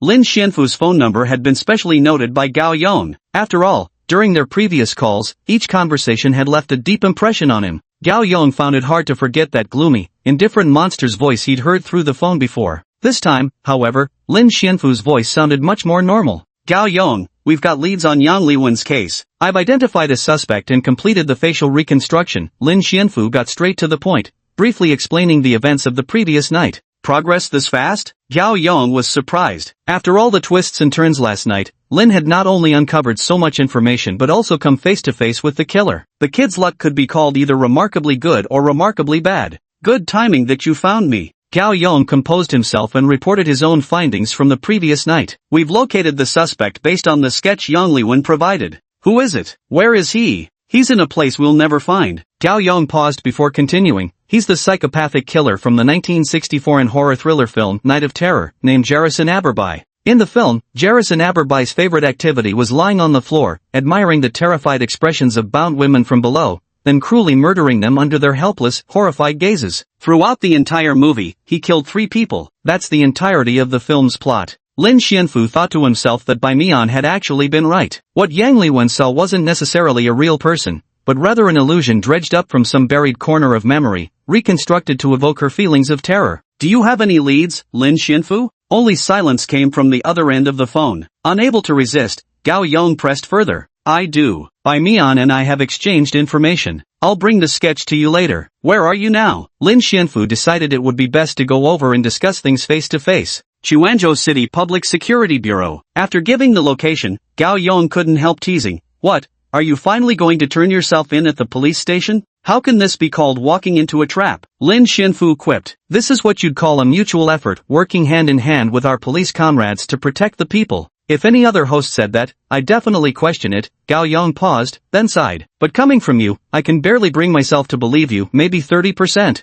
There'll come a day when you'll give me a perfect 10. Enough chit-chat, I'll head over soon. With that, Lin Xianfu hung up. To make this call, Lin Xianfu had walked 2 kilometers away from the research institute. Now, he had to make the trek back. Within 2 kilometers of the research institute, all signals are blocked. Apart from specialized equipment, regular phones become useless there. This is also one of the measures to protect Bai Mian. Every time Lin Xianfu stepped through the institute's doors and saw the large group of security personnel in black suits and sunglasses patrolling indoors, he couldn't help but feel curious. What kind of research was Bai Mian conducting? The security measures were absurdly tight, 2 outer layers, 2 inner layers, and no matter how hard Lin Xianfu racked his brain, he couldn't figure it out. Unfortunately, asking was pointless. Bound by confidentiality agreements, Bai Mian couldn't tell him anything. Returning to the basement, Lin Xianfu relayed to Bai Mian the information Gao Yong had just shared. Bai Mian nodded thoughtfully. Indeed, my conjecture wasn't wrong, its ability is related to the prey's mental state. Next, you'll need to find Gao Yong based on the portrait, right? Lin Xianfu nodded. I think this matter can't be delayed any longer. It's best to handle it immediately.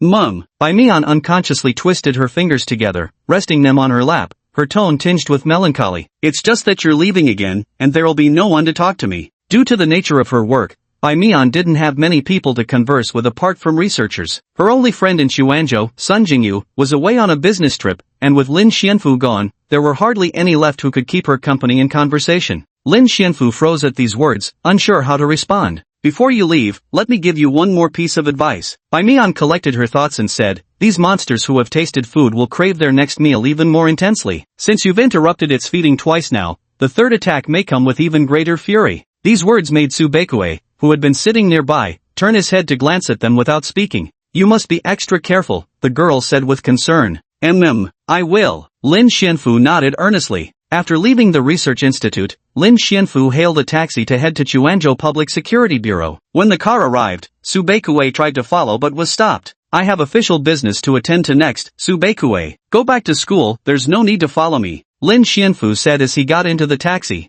I want to help too, said Su Baikue anxiously, still feeling ashamed. A student's duty is to study well. If you focus on your studies and improve your school ranking, that would be help enough. With an indifferent tone, Lin Xianfu told the driver to leave, leaving behind the conflicted newly promoted 8th rank employee, Su Baikue. After standing frozen in place for a long time, Su Baikue finally sighed and had to admit he truly couldn't be of any help right now. Just as Lin Xianfu took a car to the police station, on the other side, Sun Jingyu also arrived at Zhengzhou Airport. Casually grabbing her trench coat and smoothing a few stray strands of hair from her forehead, the girl disembarked with an expressionless face. As soon as she stepped off the stairs, several men dressed in matching black outfits, looking like bodyguards, turned their gaze toward Sun Jingyu. The lead bodyguard lowered his head to compare with the photo in his hand before stepping forward to address her. Hello, I'm a bodyguard hired by Mr. Chu. Are you Miss Sun? Sun Jingyu's arrival had already been communicated to the client, so she wasn't surprised that someone was there to meet her. After the girl nodded, the bodyguards escorted her away from the airport to a stretched Rolls-Royce Phantom parked outside. The leader respectfully announced toward the car, Miss, we've picked her up.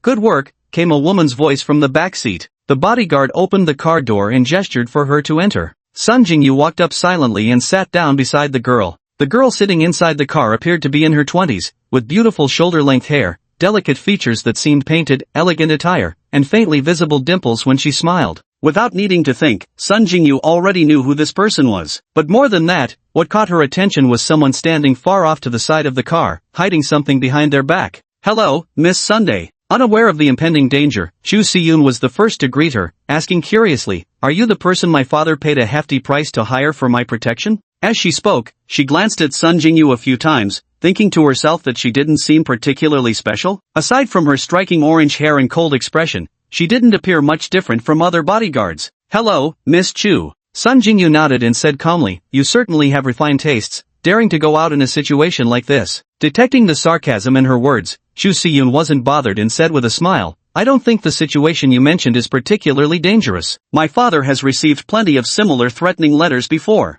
Is that so? Sun Jingyu replied indifferently. Then I suppose it's quite fortunate you've managed to live this long. What do you mean by that? The inexplicable remark made Chu Siyun's smile stiffen slightly. Get down. Sun Jingyu suddenly reached out and pressed her head down toward the seat, while her other free hand spread its palm against the car window. Bang! A bullet shot from a distant, blazing gun barrel, cutting through the crowd, flying steadily toward Chu Siyun's car. Then, something eerie happened amidst the screams of bystanders. The bullet shattered the window but came to an abrupt halt right before Sun Jingyu's palm. But a wave of scorching heat swept over Chu Siyun's head, nearly setting her meticulously maintained hair ablaze, followed immediately by a strange sound accompanying the intense temperature. Out of the corner of her eye, the girl barely managed to see the bullet that had stopped before Sun Jingyu's palm actually melting in her hand. Then, under the stunned gazes of the bodyguards, it rapidly transformed into molten metal that dripped down the windowsill. Didn't I tell you? Sun Jingyu released her grip and pulled a specially designed cloth-like object from her pocket, slowly wiping away the few drops of molten metal staining her hand. Without even glancing at the scene where bodyguards were subduing the gunman to the ground after following the gunshots,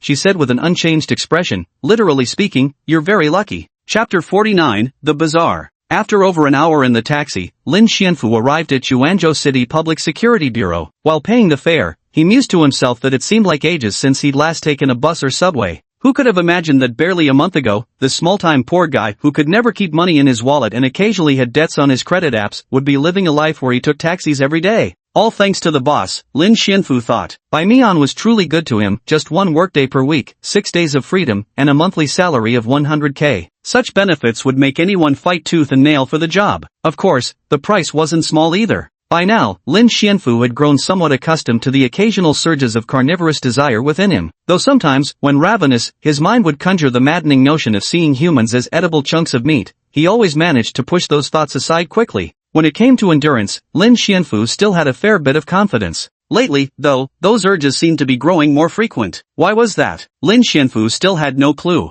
At the police station, Gao Yong was already waiting in the lobby. As Lin Xianfu walked in, he noticed 8 officers all diligently focused on their tasks, yet their eyes flicked toward him the moment he entered before quickly looking away. They definitely knew about his condition, Lin Xianfu thought. It was this kind of gaze always reminding him of his body's true nature whenever he believed he had successfully suppressed the beast within. Lin Xianfu glanced back at them and noticed something intriguing. Whenever his gaze lingered on someone, that person's heartbeat would quicken. The only exception was Gao Yong. His pulse remained perfectly steady. Looks like he's not so scared of me anymore. Lin Xianfu thought it was getting boring and decided to give him something bigger. I'm here, Gao Yong. The words were spoken in a deep, gloomy, icy monster's voice. Lin Xianfu quickly sensed that the moment the voice appeared, everyone's heartbeat, including Gao Yong's, instantly quickened by a few beats. Now this finally felt right. Gao Yong was momentarily stunned when he heard this, then snapped back to reality and said, "Just come if you're coming. What's with the announcement? Follow me." Soon, the two walked into the office at the police station. As he moved away, everyone's heartbeats returned to normal.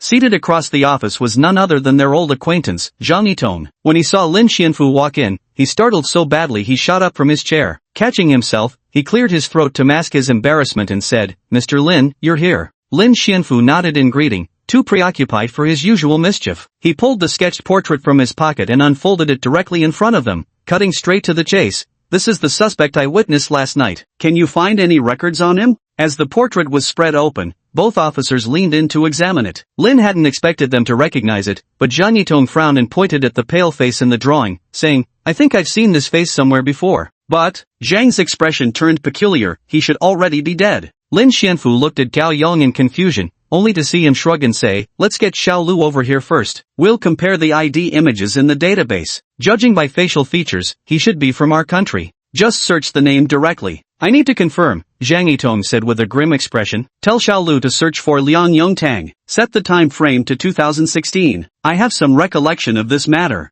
The Xiao Lu they were referring to was none other than Lu Zhenyuan, the masked man who had initially searched the veterinary clinic with Gao Yong. Speaking of which, that mask was also one of the abnormal armaments, classified as grade 9, named Beast Trap. Its effect was to enhance the wearer's sense of smell and track sense. After using it to amplify their olfactory senses, employees still needed specialized training to distinguish the faint scent of an abnormal entity amidst countless other odors. Lu Zhenyuan quickly walked over from another office carrying a laptop. When he saw Lin Xianfu sitting there, he also gave Lin a glance filled with curiosity mixed with reverence. After exchanging greetings and listening to Gao Yong's explanation, Lu Zhenyuan opened his laptop, connected to the police station system, and set up filters for time and name, among other conditions. Before long, he found the information he was looking for. The ID photo in the file bore a striking resemblance to the sketch. There was no doubt it was the same person. Name, Liang Yongtang, male, 42 years old. He was criminally detained as a suspect due to suspected close involvement in a 2015 massacre case. The case involved the deaths of 4 individuals, an entire family of 4, all brutally dismembered. The motive for the killings remains unknown, and no traces of abnormalities were detected at the scene. The weapons used were a dagger and a kitchen knife, with the victim's fingerprints found on the handles. That sounds like pretty weak evidence. How did he end up being detained as a suspect? Lin Xianfu asked in confusion. Liang Yongtang came forward to confess on his own. Zhang Yitong's expression darkened. According to his own confession, he committed the crime by wrapping the knife handle with a wet cloth. At the time, this mass murder case remained unsolved, with all leads reaching a dead end. Even after mobilizing relevant personnel, no results were found. The public outcry was deafening, and the pressure from higher-ups was immense. Just as the leadership was at their wits' end, Liang Yongtang suddenly came forward to confess. During interrogation, his statements matched all the details discovered at the crime scene. He was subsequently detained as a suspect and put on trial. Despite turning himself in, public sentiment continued to escalate, with overwhelming calls for the death penalty. After several months of trial, he was sentenced to death, scheduled for execution soon after. Zhang Yitong paused here, recalling the scene, and said solemnly, "I participated in the investigation of this case and was present at the execution. At that time, this guy behaved extremely strangely when facing the firing squad. He was actually laughing as he walked to the execution ground. Until the moment his head was covered, right before the gunshot rang out, he kept laughing loudly, laughing with genuine joy. At the time, I didn't understand why he behaved like that, but now I can say with certainty." Zhang Yitong pointed at his hat and said, "This man deceived everyone. Either he was already parasitized by an abnormality at that time and used some special ability to escape death, making the world believe he had died, also he could hunt in the shadows. Or, he was already a dead corpse, and what now controls his body is an abnormality that has grown to a certain extent and has gone completely out of control. And in the eyes of the authorities, such individuals have completely degenerated into monsters. They can no longer be called hosts, just aberrations roaming the land, driven solely by their insatiable hunger." Chapter 50 The Monster. After hearing Zhang Yitong's words, Lin Xianfu could already confirm the answer he had previously speculated. When the sanitation worker appeared earlier, there had been no sound of breathing, only that sour, rancid smell could be detected. The reason was actually this simple. It was already a dead corpse, but had been devoured infused with the abnormality, becoming something akin to a living corpse. Simultaneously, the inherent odor of the abnormality had masked the stench of decomposition. In other words, Liang Yongtang had no breath, no heartbeat, no emotions, nothing remained but pure appetite and special abilities. Lin Xianfu couldn't help but ask, can dead people also serve as vessels for abnormalities? It's possible.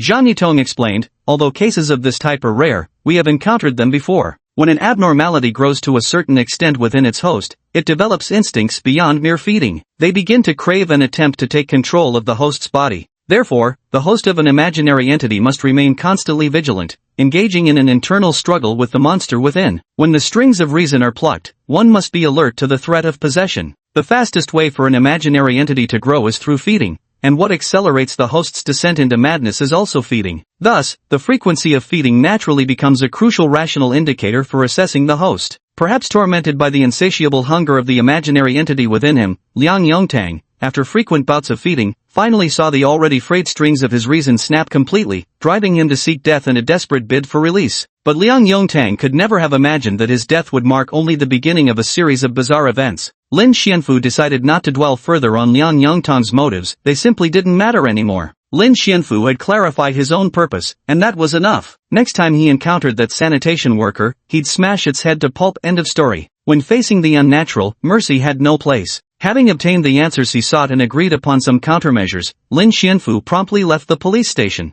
More than 10 minutes after he left, Zhang Yitong asked Gao Yong with a grave expression, "What do you think of Lin Xianfu?" After some thought, Gao Yong replied frankly, "Lin Xianfu has an extremely strong will. So far, there have been no signs of him harming anyone. His rationality remains stable as well. He still maintains the most basic respect for human life. Although he occasionally enjoys playing pranks, I can understand his actions and don't find them repulsive. Enduring that constant emptiness in his stomach isn't an easy thing. Without some means to relieve the pressure, he would eventually break. If anything, this method of coping is already remarkably mild. In conclusion, I believe he can be trusted." Gao Yong delivered his verdict.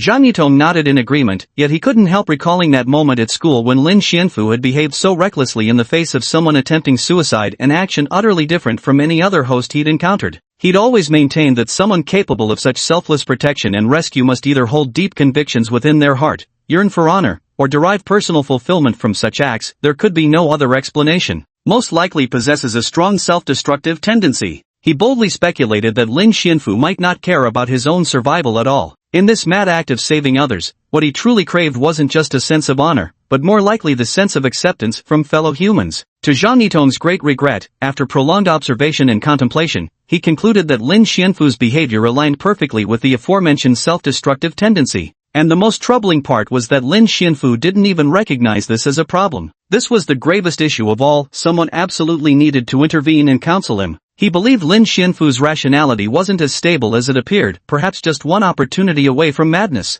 What remained debatable was whether his hidden madness would direct its claws toward humans or something else when unleashed. Zhang Yitong kept these thoughts to himself. Truth be told, he didn't wish for Lin Xianfu to come to harm either. He hoped Lin Xianfu could maintain the upper hand in his internal struggle against the monster, living or dying, with dignity as a human being. This also reflects the official stance towards hosts of anomalous entities. Inside the research institute, after Lin Xianfu left, Bai Mian poured herself another cup of coffee. She rested with her eyes closed for a long while before slowly picking up her pen to continue writing her records. Abnormality file. Designation, 066. File name, Werewolf. Physical strength, B, highly resistant to bladed weapons, firearms, and drugs. Physical capabilities far exceed those of a healthy adult. Threat level, B, even with proper preparations, suppression attempts are highly likely to fail without sufficient participation from high-ranking personnel. Ability description, this abnormality can generate special microscopic black substances beneath the host's skin layer. When anticipating blunt force or slashing attacks, these substances spontaneously concentrate at the impending impact site,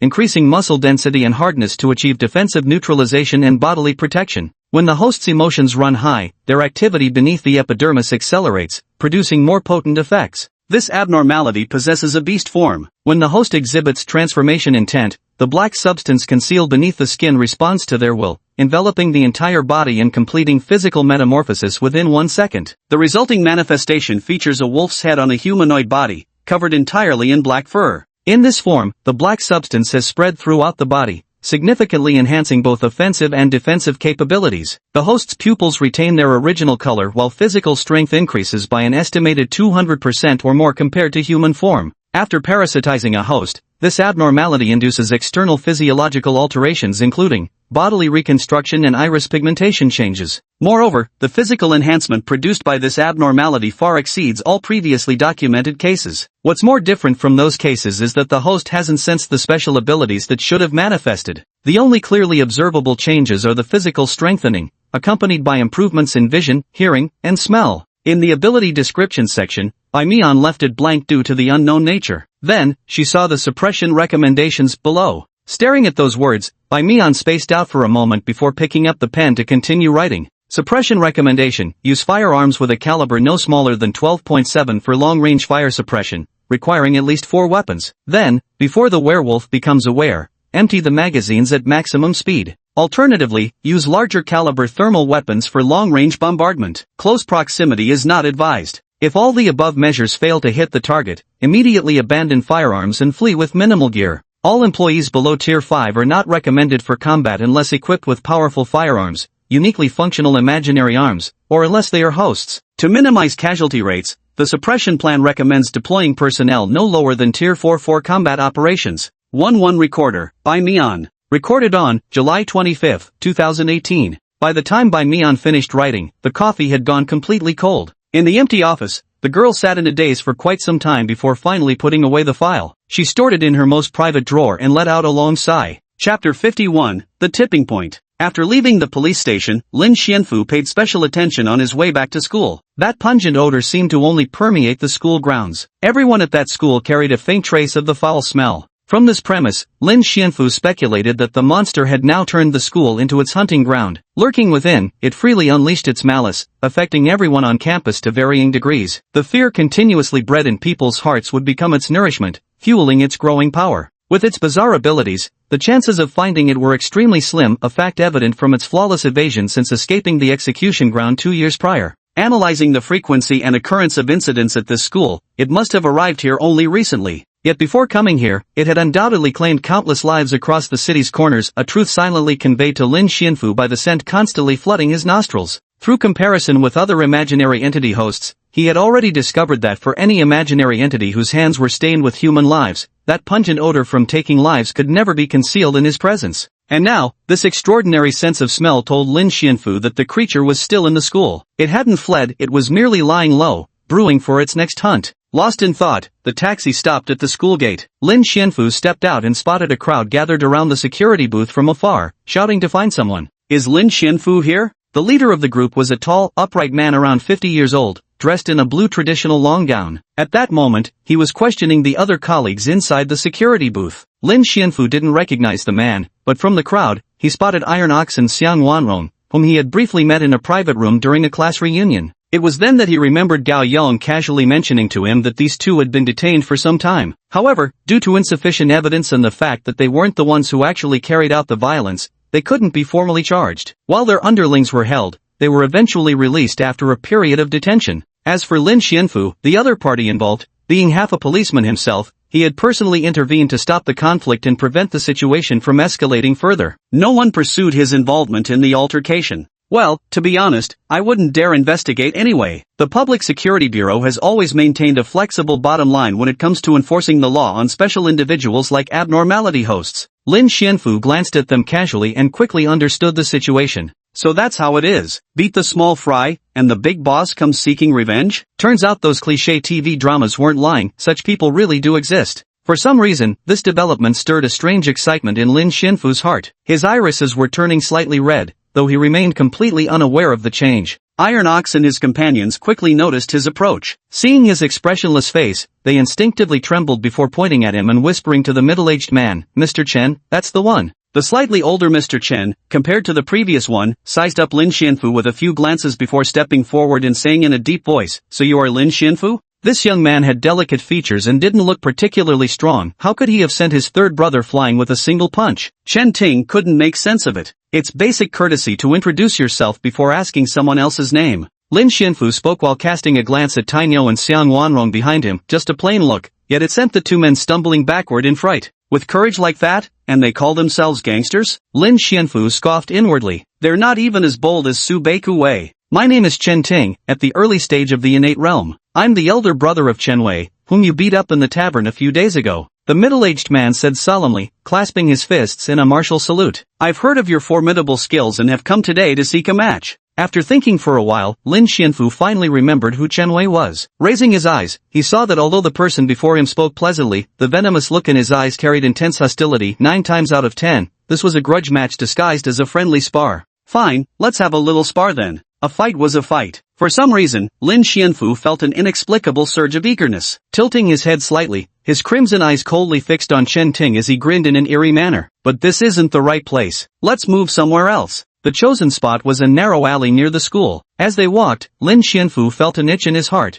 hoping Chen Ting would prove durable enough. His hands and feet were already itching with impatience, and he couldn't wait to unleash his full strength. Moments later, a series of thumping sounds and screams erupted from the depths of the alley. After what felt like an eternity, when several drops of warm liquid splashed onto his face, Lin Xianfu finally snapped back to reality, his pupils reverting to their golden hue. What just happened? Lin Xianfu stared blankly at the horrific scene around him. The sticky sensation on his hands made him nauseous, while the metallic smell of blood assaulted his nostrils, sending his heart racing wildly. Lowering his gaze, Lin Xianfu saw his fist covered in blood. At his feet lay an unconscious man in a cyan robe, blood smeared across his lips and forehead. It was Chen Ting. No, Chen Ting wasn't the only one lying there. 4 or 5 similarly dressed men lay unconscious on the ground nearby, all bearing bloody wounds. At the same time, Lin Xianfu detected movement behind him and instinctively turned his head. Little did he know, his face was still smeared with unwashed blood, his crimson eyes not yet fully faded. The sight of him turning around expressionlessly thoroughly terrified the few people behind him,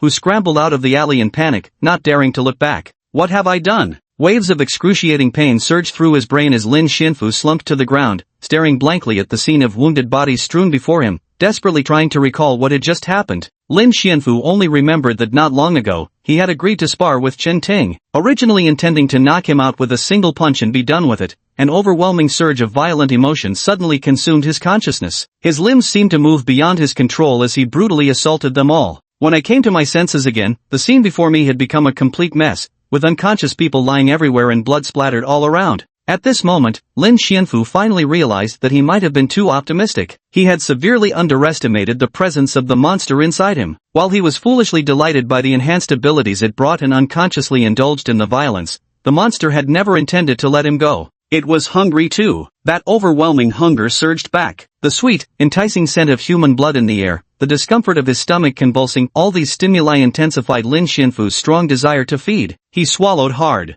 There was no taste of blood in his mouth, but it wanted to swallow, to devour. The monster inside him kept sending signals of thirst and hunger. Lin Xianfu shook his head vigorously, took a deep breath to clear his mind, clenched his fists, and struggled to his feet. Wiping the blood from his face, he cast one last deep glance at the alley corner before staggering away with stiff, labored steps. As he walked, the scenery before Lin Xianfu's eyes flickered incessantly. He knew he had to leave. If he stayed any longer, his sanity would surely snap. All he wanted now was to find a quiet, deserted place to wash off the blood and figure out what to do next. As for returning, that was out of the question for now. Otherwise, it was all too predictable. The campus would gain yet another monster. Chapter 52 Out of Control, July 27th. According to the school administrator, the newly hired security guard Lin Xianfu has been absent from work for 2 days. Since Wednesday morning, when he left school with a group of people wearing long gowns, he has disappeared without a trace, not appearing before anyone, and his phone has been unreachable. After the group he left with was found in a nearby alley, someone called the police. That day, the officer who responded to the call happened to be Gao Yong. When he arrived at the scene of the incident and saw the ground littered with injured people, his expression instantly turned grim. Accompanying Gao Yong was Lu Zhangyuan, who wore a mask and had originally come to investigate Liang Yongtang. Upon detecting the scent transmitted by the anomalous weaponry, his expression also stiffened. After deliberating for a long time, he finally revealed his findings. Boss, there's Lin Xianfu's scent here.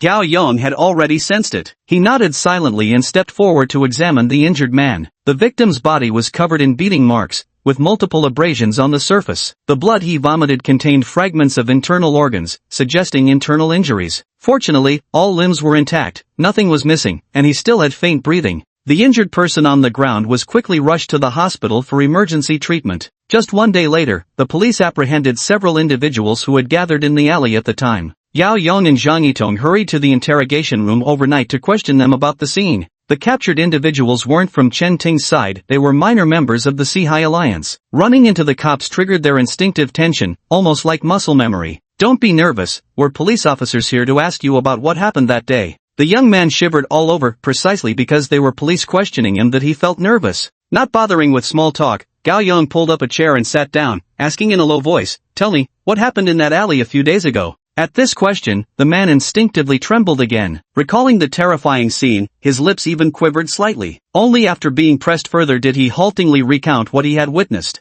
According to his account, security guard Lin Xianfu agreed to their sparring request, but as soon as they entered the alley, he suddenly launched a ferocious attack. His strikes were devastatingly powerful and lightning fast. Within mere minutes, everyone who approached him was knocked to the ground. Chen Ting, unwilling to accept defeat, tried to fight back, but Lin grabbed his collar and delivered several punches to his face, leaving him completely defenseless. It wasn't until Chen Ting finally couldn't hold back and spat a mouthful of blood that splattered across Lin's face that something bizarre happened. Lin froze in place for a full 10 seconds before resuming movement with a slow head turn. Then, to everyone's shock, he fled in terror. The members of the Sihai Alliance unanimously concluded that the security guard was nothing short of a monster, branding him their living nightmare. Red eyes? After the interrogation, Gao Yong immediately noticed something crucial. Wasn't he originally golden yellow? He exchanged a glance with Zhang Yitong, and they simultaneously left the interrogation room. As soon as the door closed behind them, Zhang Yitong's expression turned unusually grim once they were elsewhere. I should have expected this. Lin Xianfu has lost control, Gao Yong. Gao Yong remained silent for a moment before finally rebutting. He's likely responsible for this, but I don't believe he's lost control. All the injured people survived after emergency treatment. He clearly had no intention to kill when he attacked. And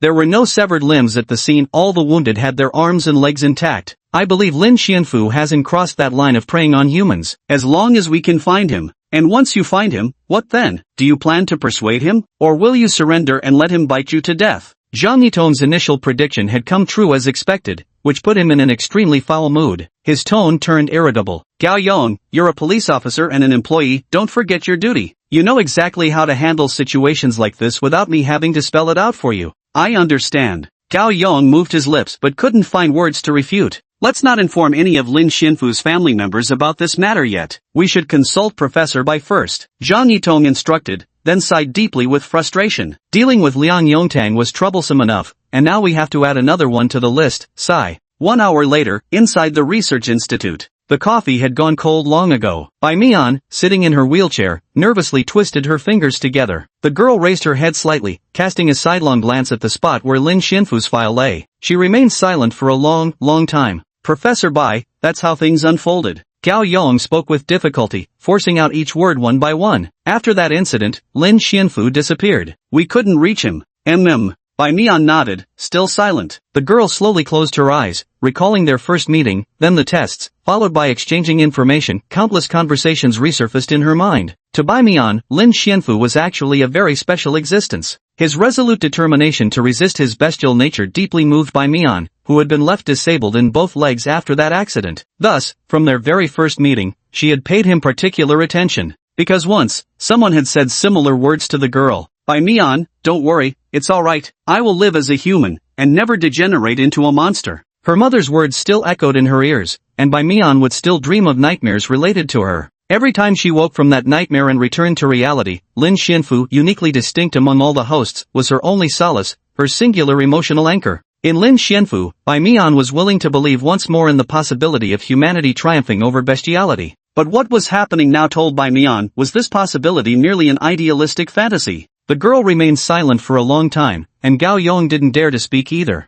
After what felt like an eternity, the girl finally parted her cherry lips. The left cabinet, second drawer, the file at the very bottom. The process before making a decision is often difficult, but once the choice is made, there's no need to dwell on it further. Bai Mian didn't believe Lin Xianfu had lost control, but necessary safety measures still had to be taken. Her position didn't allow for too much personal sentiment. Keeping the file sealed and delaying its submission to Wen Mingyue for review was already the greatest indulgence she could afford. All files concerning entities with hosts required review and evaluation by Wen Mingyue. The girl clutched her skirt tightly, each word draining all her strength as she spoke. Take out the file, number 066. Following the instructions, Gao Yong stepped forward, opened the drawer, and retrieved the relevant documents. Based on what you've described, Lin Xianfu hasn't yet shown definitive signs of losing control, nor do I believe he's crossed the threshold of inhumanity. Bai Mian spoke with a weak tone, her face pale as paper. After finding him, before confirming the situation, remember not to provoke any conflict with him. And lastly, if possible, bring him back to see me. Bai Mian took a sip of the tasteless coffee and said slowly, this is my personal request. Please. Gao Yong nodded heavily. After he left, Bai Mian took off her glasses and gazed helplessly at the corner where the photo lay buried beneath a pile of documents. The photo shows an 8-year-old mini version of Bai Mian, smiling adorably, while holding her in her arms is a woman in her 30s wearing a white lab coat, her face radiant with joy. That was Bai Mian's mother, and also, the host of the abnormality numbered 033, the Blood Emperor Bat. Chapter 53, Self-Reflection. July 28, Su Baikue's Perspective. 3 days after parting ways with Lin Xianfu, I finally realized he had disappeared. My spider sense could no longer detect him. It was as if he'd vanished into thin air. I couldn't sense his presence anywhere in this school or the surrounding areas. Ever since his disappearance, police have been patrolling around campus daily, warning students about wanted criminals active in the area and enforcing a nighttime curfew. My intuition told me something was definitely going to happen. Since I was also a host, I had interacted with that stern-faced police officer. I think his name was Gao Yong. When I ran into him on the street, I asked about Lin Xianfu. His reply left me utterly speechless. Students should focus on their studies and not meddle in grown-up matters. That line reminded me of Lin Xianfu. Their tones were so similar. Am I really that unreliable? I'm already 19 years old. Why don't you consider me an adult? Why can't I be involved? I have superpowers now, don't I? I'm part of the organization, even an 8th-rank employee. I want to help too. But, after hearing me out, Uncle Gao Yong couldn't even be bothered to respond. He just casually waved me off, telling me to go back and study properly, then walked away on his own, leaving me standing there completely speechless. I felt so frustrated. Even though I've awakened superpowers, I haven't accomplished anything meaningful yet. I absolutely must find a way to contribute. Finally, holding on to this thought, in a fit of extreme frustration, I still obediently went back to studying. Of course, during my free time, I still pondered what I should do and what I could do. I haven't given up yet. 2 more days passed like this. Among those who had seen Lin Xianfu's file, only Gao Yong was left. He secretly clicked his tongue in amazement. Professor Bai held Lin Xianfu in such high regard? A Tier 4 employee, even he had only met a handful of those. But unfortunately, we currently can't spare any senior staff. Chuanzhou is just a small branch, and our 2 highest-ranking employees, Sun Jingyu and Huang Yingxiong, have already been dispatched to support headquarters. If we need reinforcements, we'd have to request them from headquarters.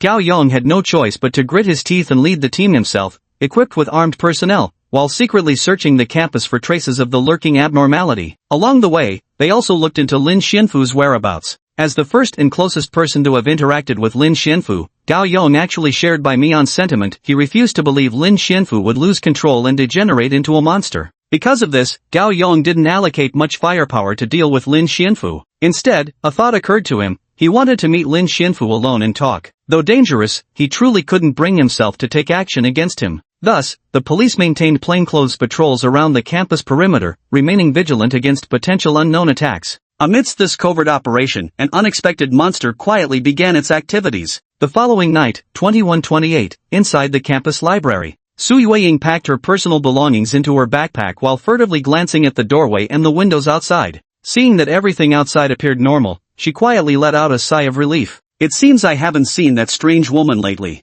Su Yueying thought to herself, feeling considerably more at ease. Could it be the effect of this yellow talisman I prayed for? Su Yueying's bag contained a yellow talisman said to have been obtained from a particularly efficacious Taoist temple. If only things could really be this simple, if everything could just pass and life could return to normal, and I could apologize to my brother. These past few days, entangled with that strange woman, Su Yueying had drifted through in a daze. It wasn't until one night that she suddenly realized. It seemed like they hadn't spoken to each other in ages. Even on the rare occasions when they happened to meet at home, they remained silent, as distant as strangers. Though, to be fair, they hadn't known each other for long to begin with. As for how things had escalated to this point, Su Yueying had some self-awareness. Actually, on the 3rd day after their argument, Su Yueying had already begun to feel a faint sense of regret. She realized how excessive she'd been, relentlessly pressing him for answers in the ambulance. Clearly, he must have been in great pain at that time, not just physically suffering, but also enduring her verbal pressure, which only compounded his agony. Putting herself in his shoes, even Su Yueying felt her own behavior had been too harsh. If she were in her brother's position, she too would have found it deeply unpleasant.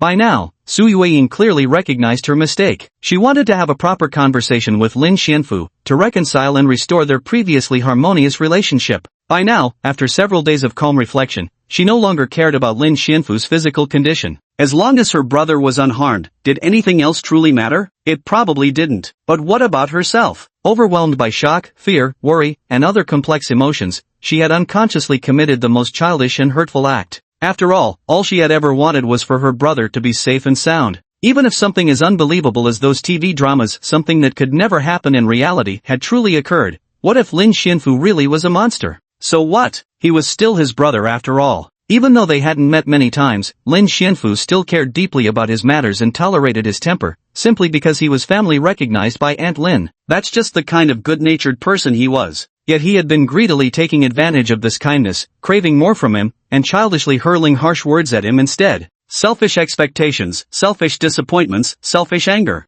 Su Yueying pouted, feeling that she was being really immature. At the same time, she was deeply saddened, and the more she thought about it, the more she blamed herself for her actions. She truly didn't want things between them to end up like this. Brother, I'm really sorry. Su Yueying repeated these words countless times in her heart. She made up her mind, next time they met, she would properly apologize, make peace with him, restore their former friendly relationship. The little girl clenched her small fists, psyching herself up before grabbing her backpack, putting on her headphones, and stepping out of the library doors with music playing from her phone. As she left, the silent and empty library reached its closing time. But before the library doors shut completely, a furtive figure emerged from the shadows, trailing closely behind Su Yueying. Lost in thought, Su Yueying remained oblivious to the nightmare quietly descending upon her. The library was located to the south of the dormitory, about 800 meters away. At her walking pace, it would take her over 10 minutes to get there. The young girl carried her somewhat heavy backpack as she walked across the deserted playground. Recently, there had been far fewer people moving about on the streets at night. Su Yueying didn't know why, but she didn't think too much about it and continued walking on her own. After a few minutes, she lifted her head from the immersed state of listening to music with her head down, only to suddenly notice that the scene before her looked somewhat different from usual. Are the streetlights green? Why are there several unfamiliar upright steels on the playground? Just as Su Yueying was thinking this, the sound of the song suddenly vanished, followed immediately by heavy footsteps, thud, thud, approaching from behind her. It was as if someone was deliberately making noise to draw attention. The eerie scene sent a chill down her spine, and the moment that creeping dread rose from the depths of her heart, a shadowy figure abruptly appeared before her eyes. It was a woman's face, pale skin, dripping wet hair, alluring crimson lips, and because they were so close, Su Yueying finally saw the woman's eyes clearly. Those were a pair of ash-gray eyes, with pupils of vivid crimson. Its mouth slightly parted, revealing a mouthful of menacing fangs, while a bluish-gray tongue flicked out to lick Su Yueying's delicate nose. Ah! The moment she touched the damp sensation, Su Yueying couldn't suppress a scream. Her face drained of color as she collapsed onto the floor, her schoolbag hitting the ground with a thud. The supposedly very effective yellow talisman she'd sought out tumbled from the bag. Su Yueying's panicked mind went completely blank, and then, as she stumbled backward, she felt her back collide with something. So, trembling, she raised her head and saw the utterly ordinary face of a middle-aged man wearing a flat cap on his head. Immersive translate. At the same time, just as this man appeared, a pair of crimson eyes suddenly lit up in the darkness somewhere on campus. Finally, it's here. A hoarse voice murmured softly, followed by heavy thud footsteps gradually approaching the target from the darkness. Chapter 54, The Struggle of Humanity. A few days earlier, July 25th, Lin Xianfu, his security uniform soaked in blood, pushed his threefold sensory overlay to its limits as he struggled through alleyways to avoid crowds, burying himself in the darkness of a secluded, uninhabited corner. In an extremely unstable state, Lin Xianfu dared not show himself before others, fearing he might provoke the surging beast within. There, he hid until deep into the night before finally removing his clothes, finding a public restroom to rinse his garments under a faucet and wash away the blood staining his body. Over time, the blood had partially dried. Drawing upon the extraordinary endurance he had cultivated over more than a decade, he resisted the temptation of that intoxicating scent and thoroughly wiped away every trace of blood from his body. Don't smell it. Just catching a whiff can destabilize the mind.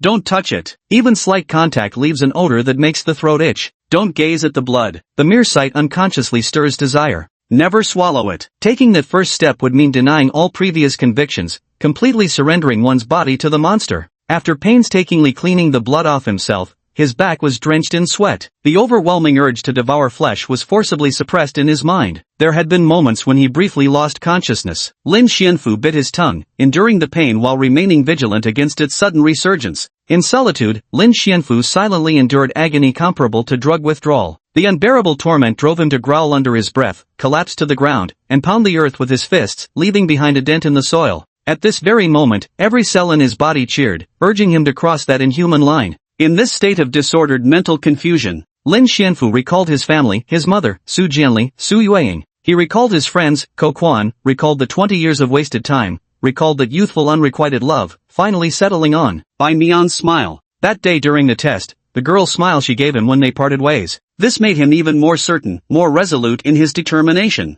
With so many people supporting him, encouraging him, helping him, how could he lose to mere desire? Kneeling on the ground, he clenched the soil, fingers digging into the mud. The numbness he felt sent cold sweat trickling down his back. His face flushed red, drool dripping from the corner of his mouth. That unbearable, maddening itch spread through every part of his body, intensifying with each cold breath he took. Gradually, as his consciousness wavered, anger began to surge from the depths of Lin Xianfu's heart. He hadn't felt anger in a very long time. He began to hate these mysterious monsters with a maddening intensity, hate their cruelty, hate the suffering they inflicted on others, hate the torment they brought upon himself. And now, they sought to drag him down into their depraved abyss, reducing him to one of their own kind. Ha! Lin Xianfu gritted his teeth, enduring the pain as he gasped heavily for breath. He refused to deny his own nature. The collision between humanity and bestiality erupted violently within him, showing signs of growing increasingly intense. How long did this agonizing, tingling torment last? Lin Xianfu, utterly consumed and unable to extricate himself, wasn't entirely sure. He only vaguely remembered lying on the deserted grass, witnessing at least 4 cycles of the sun and moon rising and setting. Then, as the 5th lunar cycle ascended, in the midst of this fragmented, disordered lapse of consciousness, A maddening thought suddenly seized him. If you're so desperate to eat, so eager to hunt, then I'll indulge you, but I decide who we prey upon. The moment this thought arose, the scents in his nostrils seemed to stretch farther, becoming more precisely traceable to their sources, yet simultaneously, the aroma of prey grew more intense. The range of his vision expanded dramatically. By rough estimate, nothing within 300 meters could escape his sight. His hearing sharpened equally, the effective distance increasing just as suddenly. Like his vision, nothing within 300 meters could evade his tracking. Yet that desire still surged through his mind and chest. Lin Xianfu closed his eyes, focusing all his consciousness on his unnaturally heightened sense of smell. Then, within the campus, he successfully detected that faint, sour stench and alongside it, the scent of another person. This extraordinary ability to lock onto prey from such an immense distance, Lin Xianfu named the shackles of aberration. These invisible shackles would draw him irresistibly along the trail of that scent. Between the scent of flesh and the sour stench, he decisively locked onto the latter. The sour, rancid odor emanated from the abnormal entity controlling Liang Yangtong's corpse. It could no longer endure its hunger and had emerged.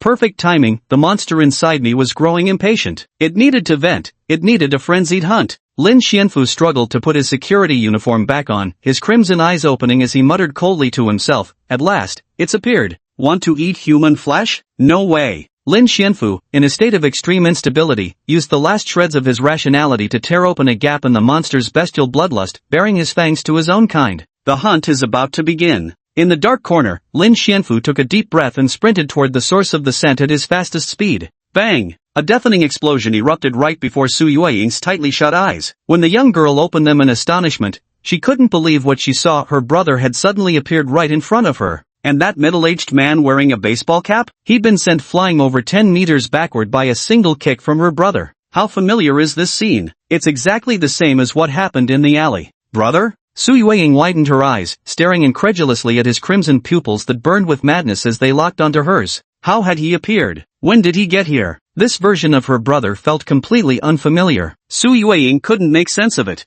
Yueying. Retracting his foot, Lin Xianfu with bloodshot eyes spoke in an extremely hoarse voice, not even daring to look at her, his words squeezed out one by one. Are you okay? Although Su Yueying had recently developed conflicts with him that even he didn't understand, still, she was ultimately one of his family members. The anchor point of family that maintained his rationality took effect at this moment, and Lin Xianfu briefly regained his senses. Su Yueying noticed something was off about him and asked with hesitant concern, "What's wrong with you?" Just then, the sanitation worker who had been kicked to the ground sprang up like a carp leaping from water, standing upright and staring expressionlessly at Lin Xianfu. This wasn't the time for idle chatter. Gritting his teeth, Lin Xianfu shoved Su Yueying aside, urging her to leave quickly, then charged toward the sanitation worker. The monster instinctively raised its hand toward him, but as Lin closed in, he violently seized its wrist and twisted it backward. Click! The sound of a snapping arm echoed as Lin Xianfu's crimson eyes fixed on its expressionless face, his voice growing increasingly strange, increasingly excited, increasingly frenzied. Is this all you've got?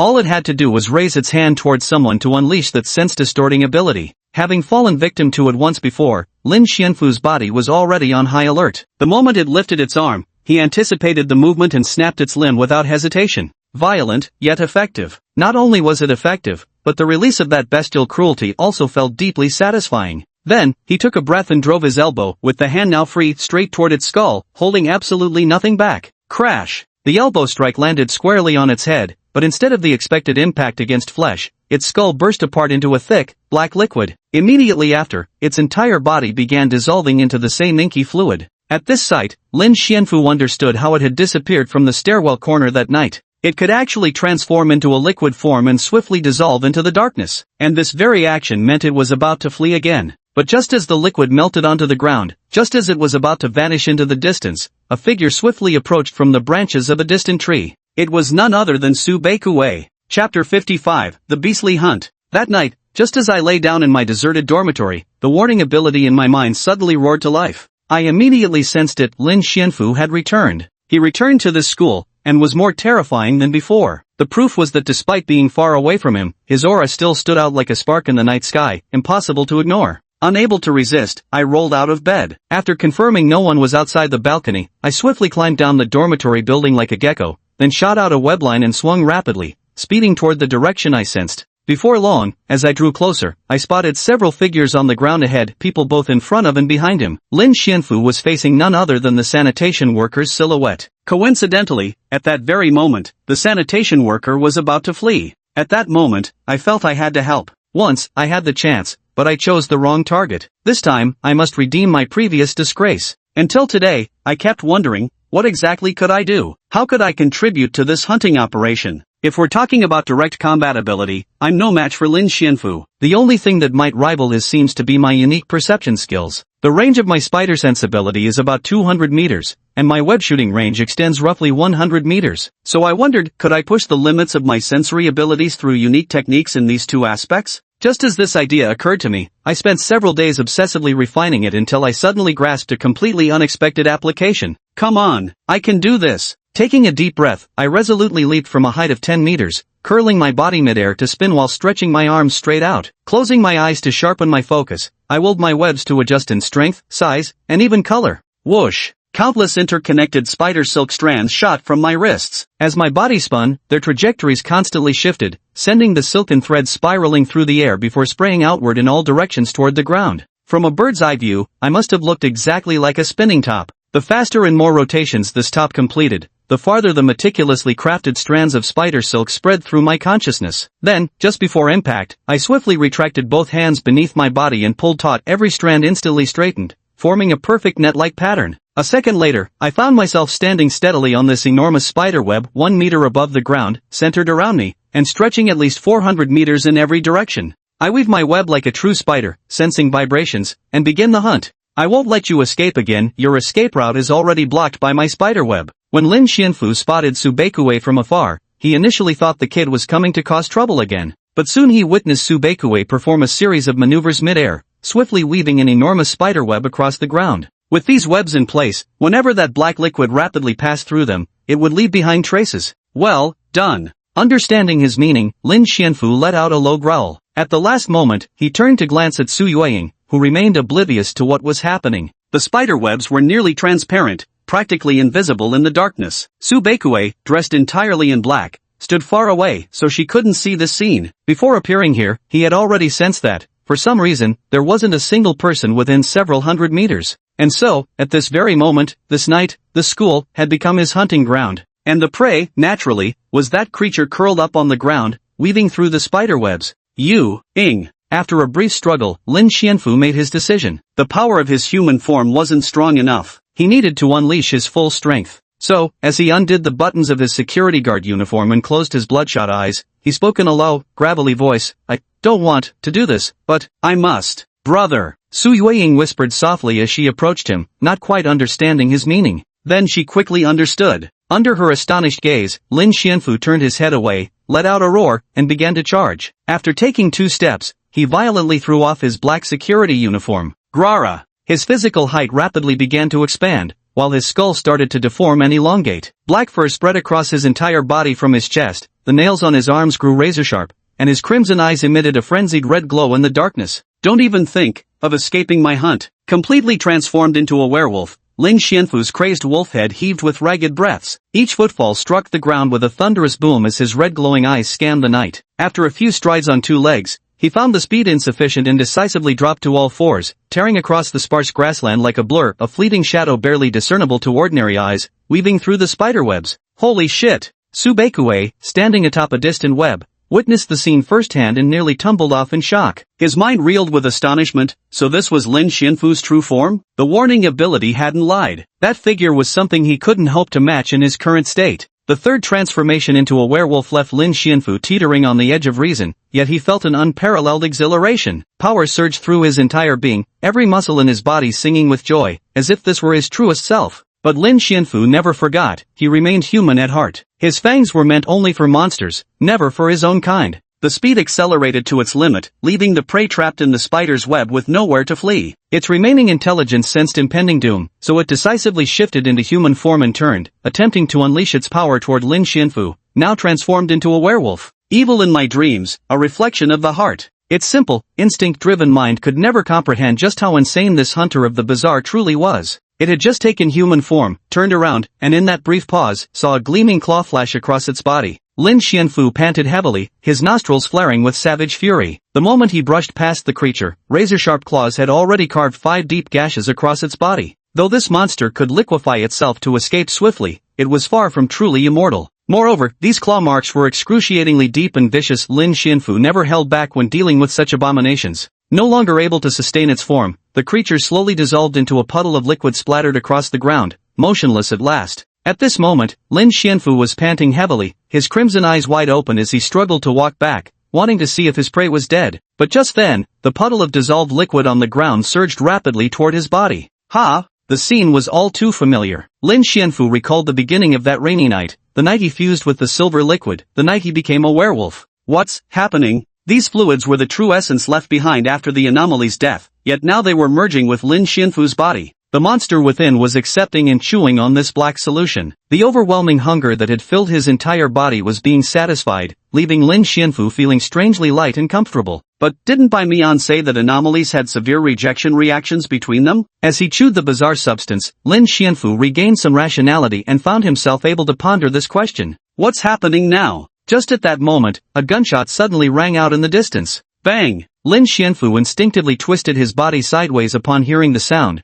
narrowly avoiding the bullet that should have hit his arm. Who's there? Lin Xianfu adopted that monster's voice to demand an answer, and now the voice perfectly matched this body. As soon as the sound rang out, several high beams shot toward him from the grass hundreds of meters away, flashing so brightly it stung his eyes. Along with the lights came the sound of hurried footsteps. Damn it, who fired? Hold your fire. This angry roar sounded familiar. Lin Xianfu recognized it as Gao Yong's voice. Curious, he looked toward the direction of the shout. Several hundred meters away, Gao Yong was approaching him, followed by a large group of armed police officers about 100 meters behind. Brother! Meanwhile, Su Yueying's anxious voice also came through as she came running in pursuit. Su Beikue retracted the spiderweb from the ground and, while suspending himself with a silk thread from above, descended to the ground. Observing the tense standoff before him, he sensed the thickening atmosphere and dared not approach. Lin Xianfu. With a grave expression, Gao Yong came to a halt. He took a deep breath, placed his right hand on the holster at his waist, ready to draw his gun at any moment, and stared at the towering werewolf entangled in the spiderweb. In a low, steady voice, he asked, do you still have your sanity? Do you still recognize me? He only carried a pistol, charging forward alone as the vanguard while reinforcements trailed 100 meters behind. He refused to believe Lin Xianfu could have fallen so far, so he rushed ahead to confirm the truth firsthand. This was practically gambling with his life. If Lin Xianfu had truly turned into a monster,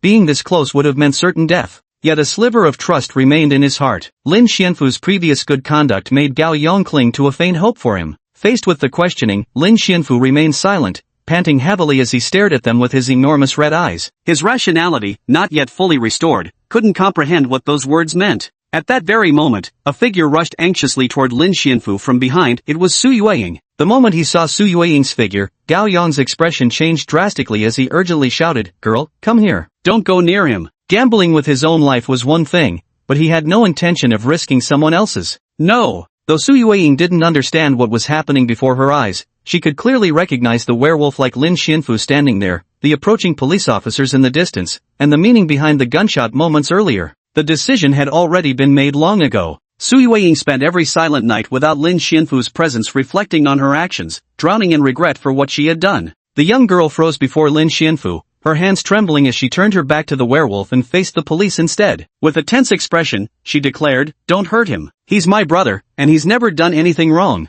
Lin Xianfu stood stunned. Gao Yong was also stunned. Su Yueying recalled what Gao Yong had said to her during the fall. "Believe me, he'll be fine." "Officer, you've known about him all along, haven't you?" Su Yueying wasn't a fool. Seeing this scene before her, how could she not understand? So this was what her brother had been hiding from her all this time? What was this? A werewolf? Facing the issue, Gao Yong's silence undoubtedly corroborated the matter. Confronted with his wordless answer, Su Yueying recalled the previous question. What kind of mentality did her brother have when he saved that falling person? Was he truly unafraid of death? And now, with what state of mind did he choose to expose his long-hidden identity before her eyes, just to kill that monster from earlier? Combined with the scene before her, Su Yueying finally understood the answers to these questions. Lin Xianfu hated monsters, and these monsters didn't just refer to others, but also himself. Only by considering it from this perspective could one explain why he risked everything to save the falling victim, even if it might cost him his own life. Because he didn't care about his own death at all. What he truly desired was for his human side to live on in others' memories. not to exist as a monster haunting people's nightmares. And yet, this reckless, self-contradictory brother had saved her 3 times. Now that Su Yueying had realized this, she felt she absolutely had to do something for him. Acknowledge his humanity, accept his monstrous side, and embrace both extremes of his identity as family. The outstretched arm no longer trembled, the little girl had solidified her conviction. So what if he's a monster? He's still her brother. At home, he was often quiet, occasionally showed small flashes of humor, and above all always filial. He had always been the somewhat foolish, silly older brother in Su Yueying's eyes. Even now, it remained the same. Brother, run while you still can. Su Yueying truly didn't know how to resolve this situation and could only whisper helplessly to the werewolf behind her, I don't want you to get hurt. Lin Xianfu, frozen in place, was deeply moved by her actions. He had imagined countless scenarios of his identity being exposed, envisioned all possible disgust he might face, but never dared to imagine that Su Yueying would protect him, even confronting the police on his behalf. Gao Yong was also stunned by her reaction. His words had indeed been correct. Su Yueying truly cherished her hard-won brotherhood, even though they had known each other for such a short time. The atmosphere grew increasingly tense, with more and more headlights shining on Lin Xianfu as additional gunmen and police officers arrived. Lin Xianfu panted heavily as he stepped closer to Su Yueying. What are you trying to do? Don't move! Gao Yong instinctively roared, drawing his gun and aiming it at Lin Xianfu. Seeing this, Su Yueying straightened her posture, her pale face tense as she closed her eyes tightly. Brother, hurry and go. With me standing here, they probably won't dare shoot. Gao Yong, there's no need for our relationship to become this strained. The werewolf with bloodshot eyes slowly extended its furry, massive hand, reverting to human form during the movement. When the hand finally rested on the little sister's head, one could feel the girl's body tremble slightly, yet the hand remained perfectly still. Gently ruffling her hair, Lin Xianfu's crimson eyes gradually shifted back to golden yellow as his rationality returned. Lifting his gaze to Gao Yong, he spoke in his now normal voice, actually, I'm also a police officer. I promise to work alongside you all, striving together to protect the people. Now, the monster lurking in this school has been eliminated by me. How much do you trust me, on a scale of 1 to 10? Gao Yong froze for a long moment after hearing this. Understanding the implication, he holstered his gun with mixed emotions and said, You kid, you really know how to surprise me. I'll give you a 6. You scared me half to death tonight, that's the highest score you're getting. Lin Xianfu shrugged, hands in his pockets. As he passed his stunned younger sister, he murmured, Yueying, thank you for recognizing the humanity in me. Go rest first. I'll find a chance to come clean with you. Gao Yong shouted at the distant police officers, ordering them to clean up the mess. I request to see by me on. Lin Xianfu said thoughtfully, regarding the abnormality inside my body. I've made a new discovery. I was planning to take you there anyway. Seeing that Lin Xianfu indeed showed no intention to attack and appeared completely normal, Gao Yong finally let go of his tension. Relieved of the heavy burden, he even found the mood to crack a joke. This way, please, Mr. Jade Emperor. Chapter 56, Undercurrents, Part 1, 22:31 at night, on campus. With the matter resolved, Su Yueying was escorted back to her residence by the police officers. The events of the night had been too bizarre for words, and the young girl would probably lie awake all night.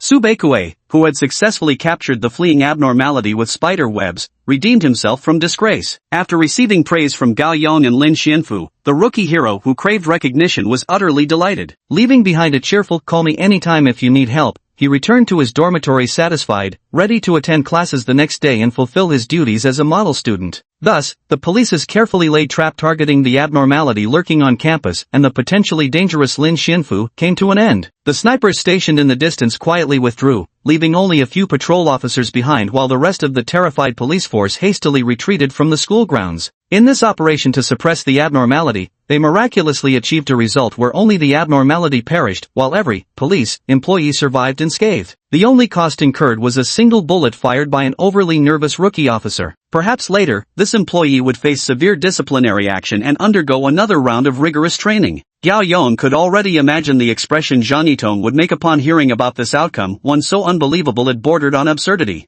In this matter, Lin Xianfu, who contributed the most and suffered the most, naturally had his efforts beyond question. Your performance will be reported truthfully. Having resolved such a significant incident, you deserve commendation.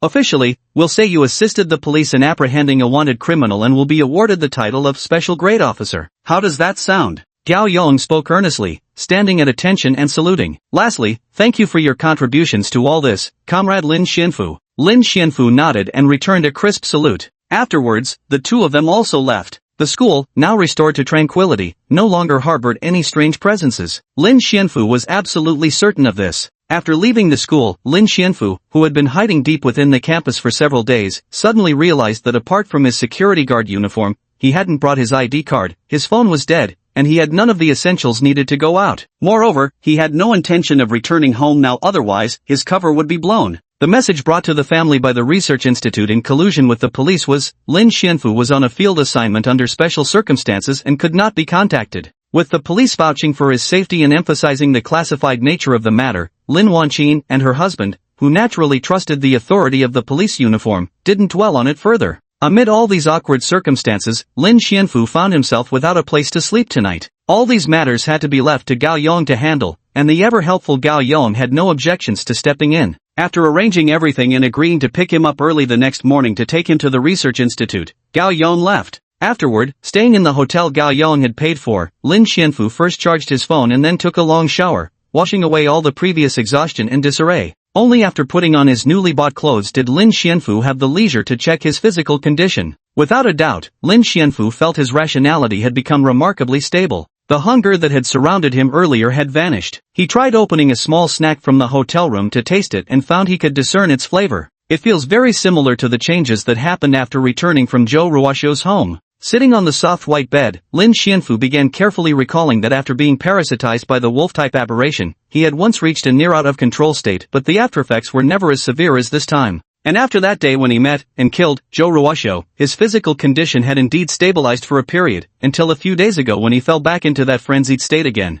At first, he thought the aberrant entity had become quiet and dormant after he vented that violent surge of emotions. But this notion was completely overturned when his body naturally absorbed and assimilated that liquid after hunting down the monster. Was this some kind of parasitic phenomenon? Lin Xianfu didn't think so. As far as he could tell, he hadn't noticed anything unusual, nor had he developed any corresponding abilities from that aberrant entity. Apart from his three senses being further enhanced after those days of torment, the power within him remained the same as before the loss of control. And Lin Xianfu had only ever heard Bai Mian mention that bestial-type aberrant entities primarily fed on raw meat. He'd never heard of them being able to devour their own kind. Is this its unique ability, or is there some other reason? Thinking about it this way, the monster inside me is truly insane. Lin Xianfu silently complained in his heart, the me who wildly hates aberrations, and the it that can devour aberrations? Ironically, we're quite a match. And Bai Mian's words echoed in his mind at just the right moment. Even abnormalities are drawn to hosts they're compatible with. Could it be? Are we really that compatible? Forget it. After much deliberation, Lin Xianfu realized he couldn't come up with any other explanations. When he meets Bai Mian tomorrow, all his doubts will surely be answered. So he cleared his mind,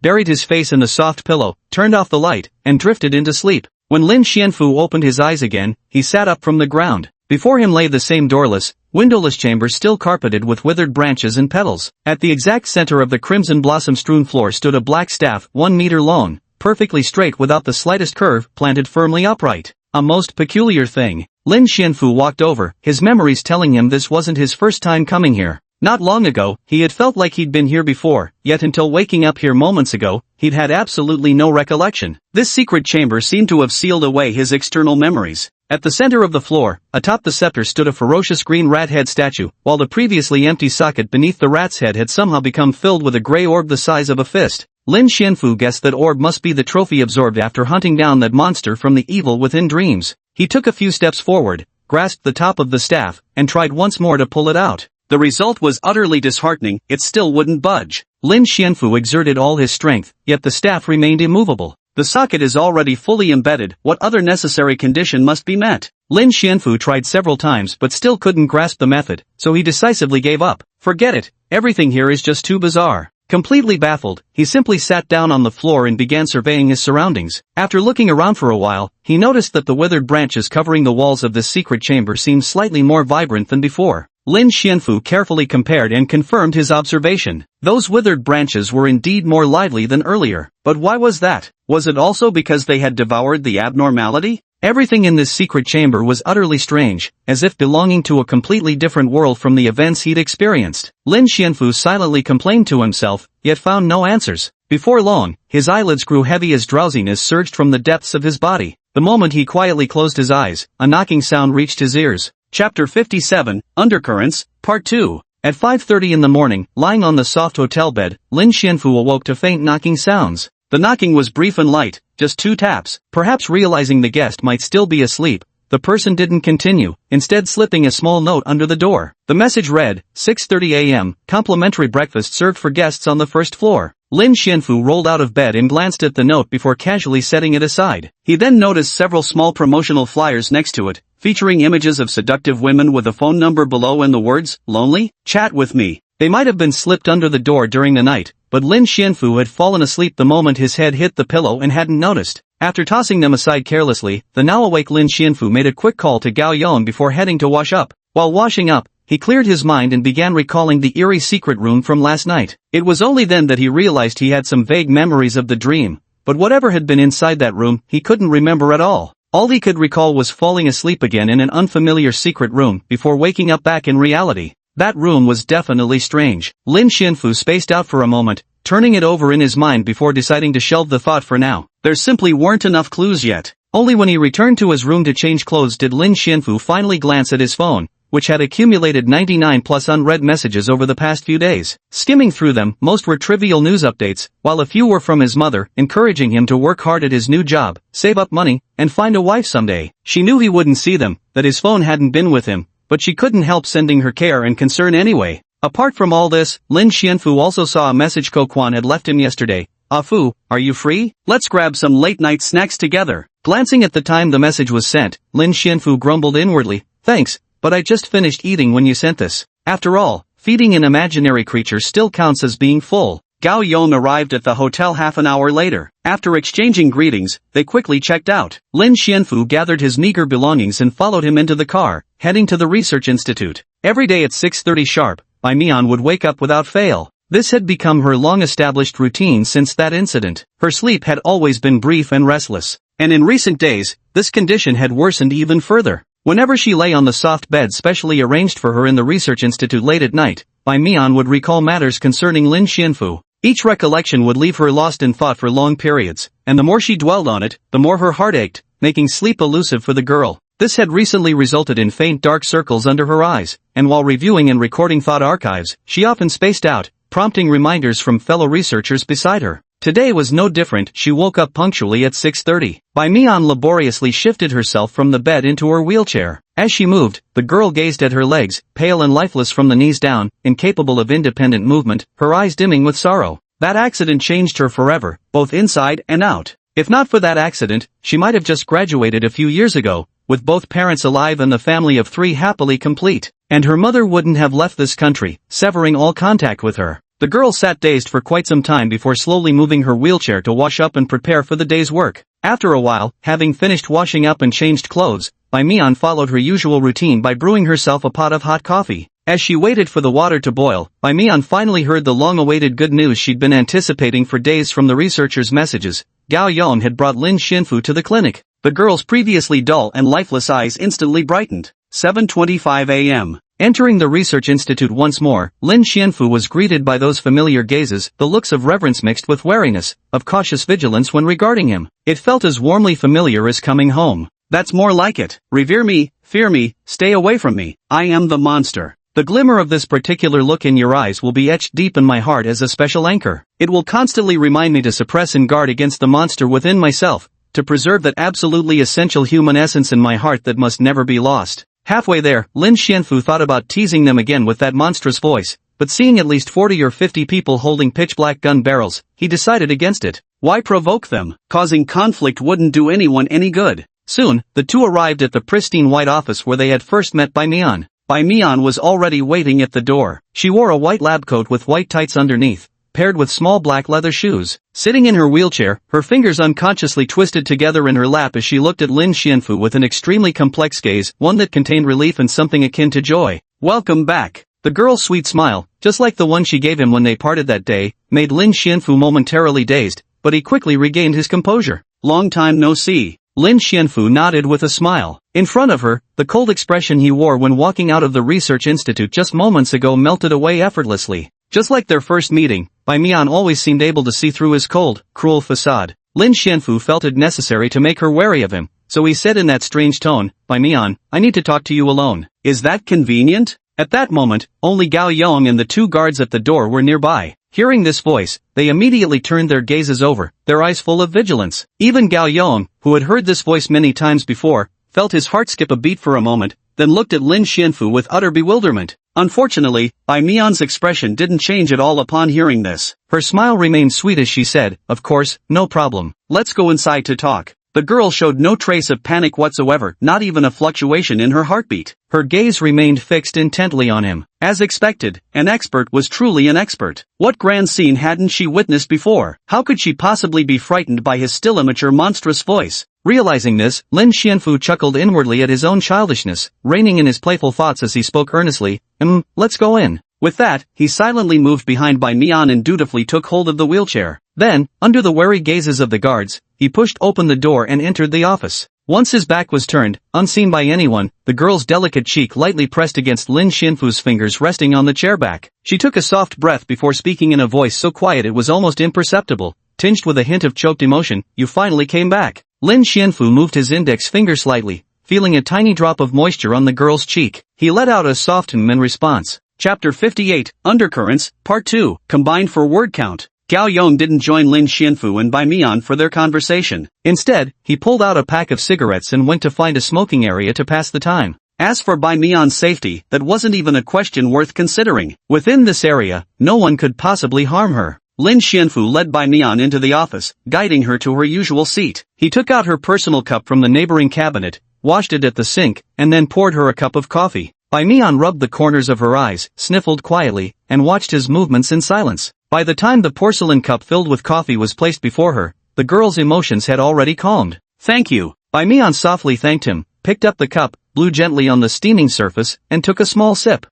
Still the familiar taste, but the girl now felt that the flavor was even more delicious than during those fearful days before. Lin Xianfu sat down on the stool opposite her, casually grabbing a cup for himself and pouring some coffee. They were just an arm's length apart. "Ah, foo." Putting down the cup, Bai Mian habitually twisted her fingers together in her lap, maintaining a quiet and ladylike posture as she softly asked, "Before we get to what you need to report, can you tell me what happened to you during those days you disappeared?" Lin Xianfu had already organized concise language in his mind. When asked, he answered without hesitation, 6 days ago in the morning, I exchanged information with Gao Yong at the police station. After returning to school, someone with whom I'd had previous conflicts came looking for revenge. At that moment, I briefly lost my rationality, and in a daze, I knocked them all to the ground. The last shred of reason kept me from killing them, but their blood inevitably stained my body. The instant I touched human blood, my body felt something strange. Lin Xianfu lowered his eyelids, his tone complicated. To suppress the hunting urge, I hid in an uninhabited woodland for several days. There, I nearly crossed the boundary of humanity. But you ultimately held on. Bai Mian looked at his expression and said earnestly, "That's remarkable. I can see from your eyes that your willpower has become stronger than before." Lin Xianfu nodded and shared his discovery. "After that, I caught the scent of that abnormal entity lurking in the school, tracked it down, and hunted it. After the hunt, I noticed something." Lin Xianfu said cautiously, "Bai Mian, have you ever heard of abnormal entities consuming each other? Devour?" Bai Mian froze for a moment. "There's never been such a precedent. Why do you ask?" "Wait." As Bai Mian spoke, she suddenly remembered something. At the place where Zhou Ruoxiu had died, no traces of the liquid-type abnormality had been found nearby. It was the basement, there should have been nowhere for it to go, right? She had been puzzled before, but now, with Lin Xianfu's question, the girl suddenly showed an expression of realization. "Did you hunt down and devour that out-of-control imaginary that was wreaking havoc at the school?" Bai Mian widened her eyes in disbelief, saying, "Doesn't that mean your body now contains three imaginary entities?" Talking with smart people sure saves effort, Lin Xianfu thought to himself. He only needed to give a hint, and she'd already pieced together the whole truth. "I'm not sure if this counts as parasitism," Lin Xianfu nodded hesitantly. "But after it came into contact with my body, it truly fused with me. Strangely enough, after the fusion, I didn't feel any sense of something extra, just the satisfaction of satiated hunger," Lin Xianfu said. "After hunting and devouring that monster, my nearly out-of-control rationality was restored, and I felt better than ever before. So I want to ask, could my special ability be the power to prey on the abnormal?" "Ugh." Bai Mian lowered her eyelids, quietly beginning to ponder the matter, wearing an expression of unprecedented seriousness. Lin Xianfu took a small sip of coffee and sat silently, not interrupting her thoughts. After about 5 or 6 minutes, Bai Mian finally snapped out of her thoughts. She raised her head and asked seriously, "After absorbing those abnormalities, have you noticed any other strange symptoms?" "Yes." Lin Xianfu answered decisively. "After that, I also had a dream about a bizarre secret room. But when I woke up, I couldn't remember any of the details." He tried to describe what he had seen in his dream, but without exception, it was all in vain. After listening quietly, Bai Mian explained, regarding this matter, after piecing things together, I've come up with a bit of a theory. The girl said with a smile, your file might need to be rewritten. The abnormality inside you may not be just a simple beast-type abnormality. I don't understand, my brain's about to explode. Lin Xianfu said helplessly, could you explain it in simpler terms? I don't quite follow what you mean. Ahem. Bai Mian cleared his throat lightly and, after some deliberation, spoke simply, I don't believe devouring anomalies is your special ability. Rather, that secret room you mentioned is quite intriguing. It already transcends the category of bestial abnormalities. The growth of bestial abnormalities requires continuously consuming raw flesh to satisfy their hunger, only then can they grow stronger. This is a universal trait shared by all bestial types. Meanwhile, the parasitic abilities that come afterwards serve as a reward mechanism designed to encourage the host to keep feeding. The more you eat, the stronger you become, and the stronger you grow, the harder it is to turn back, making it easier to cross the line and be overtaken by the abnormality instead.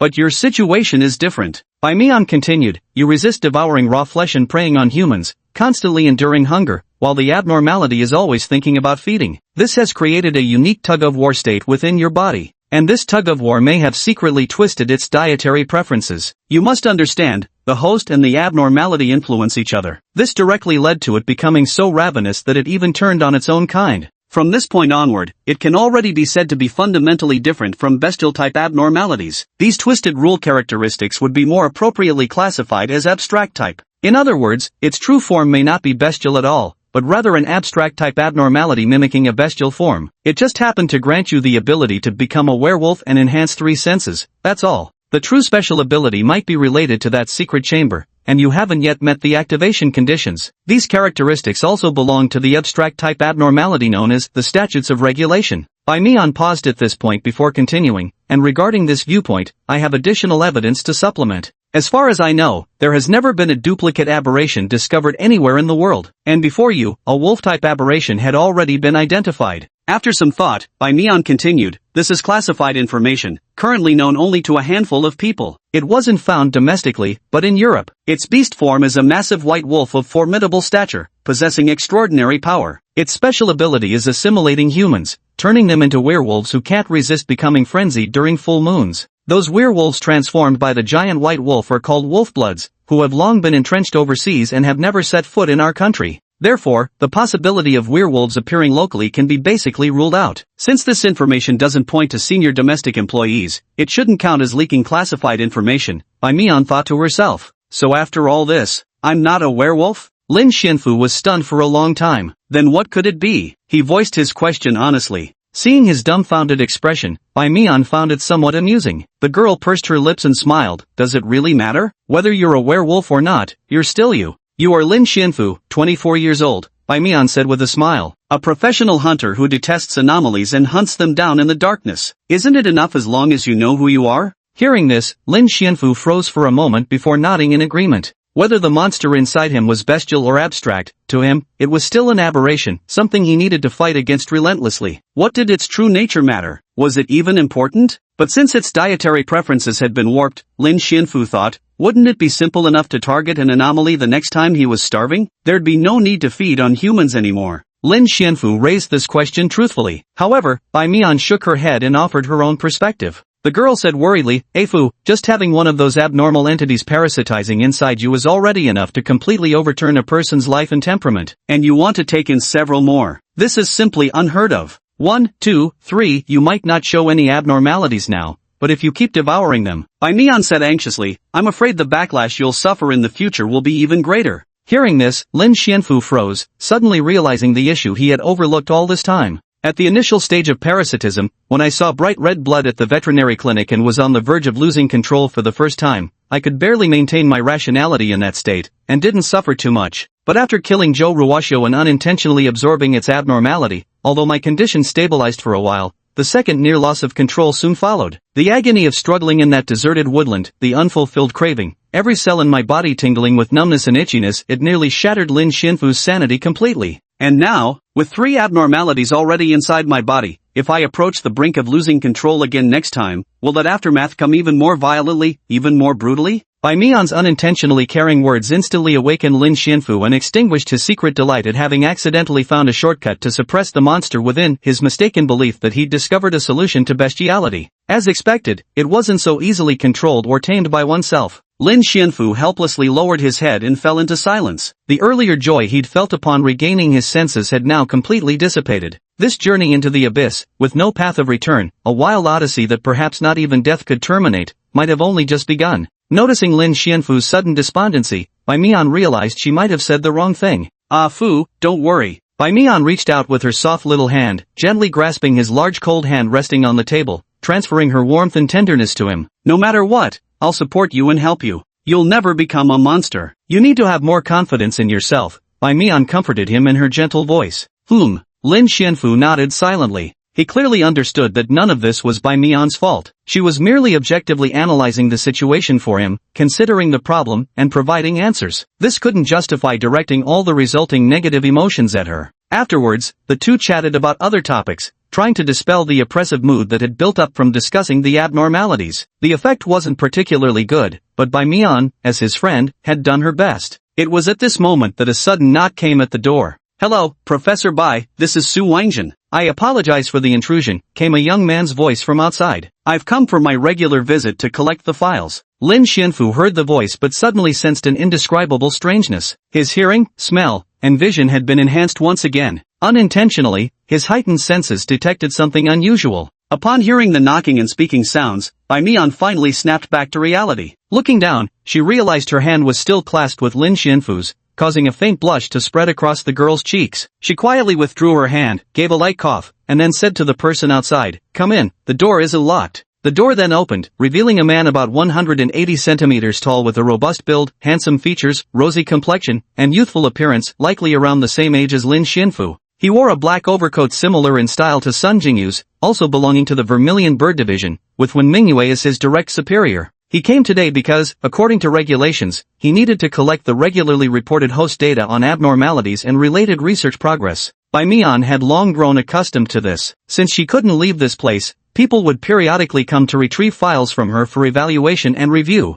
It just so happened that Lin Xianfu was present to witness this scene. And it was this pivotal coincidence that allowed Lin Xianfu to detect a certain darkness that had taken root and lingered around Bai Mian for many years. Lin Xianfu secretly activated his 3 senses overlap ability, perceiving the heartbeats, breathing, and whispers of everyone around him. This guy. Lin Xianfu narrowed his eyes slightly, unconsciously tensing all his muscles. The black-coated employee from Vermilion Bird Lane, Su Wangjin. After repeatedly and carefully verifying, Lin Xianfu finally identified that indescribable sense of abnormality. From Su Wangjin's body, there was actually no sound of a heartbeat? He might be a dead man, or perhaps something else entirely? In any case, he's definitely not human. Chapter 59, Su Wangjin. The moment Su Wangjin pushed open the door, he immediately noticed a peculiar gaze coming from Lin Xianfu, who was sitting quietly in the corner. But when he turned his attention to Lin Xianfu, he saw the man nod at him with a faint smile, then close his eyes, silently pick up the coffee from his desk, take a sip, and remain wordless as if signaling he had no intention of interrupting the upcoming conversation.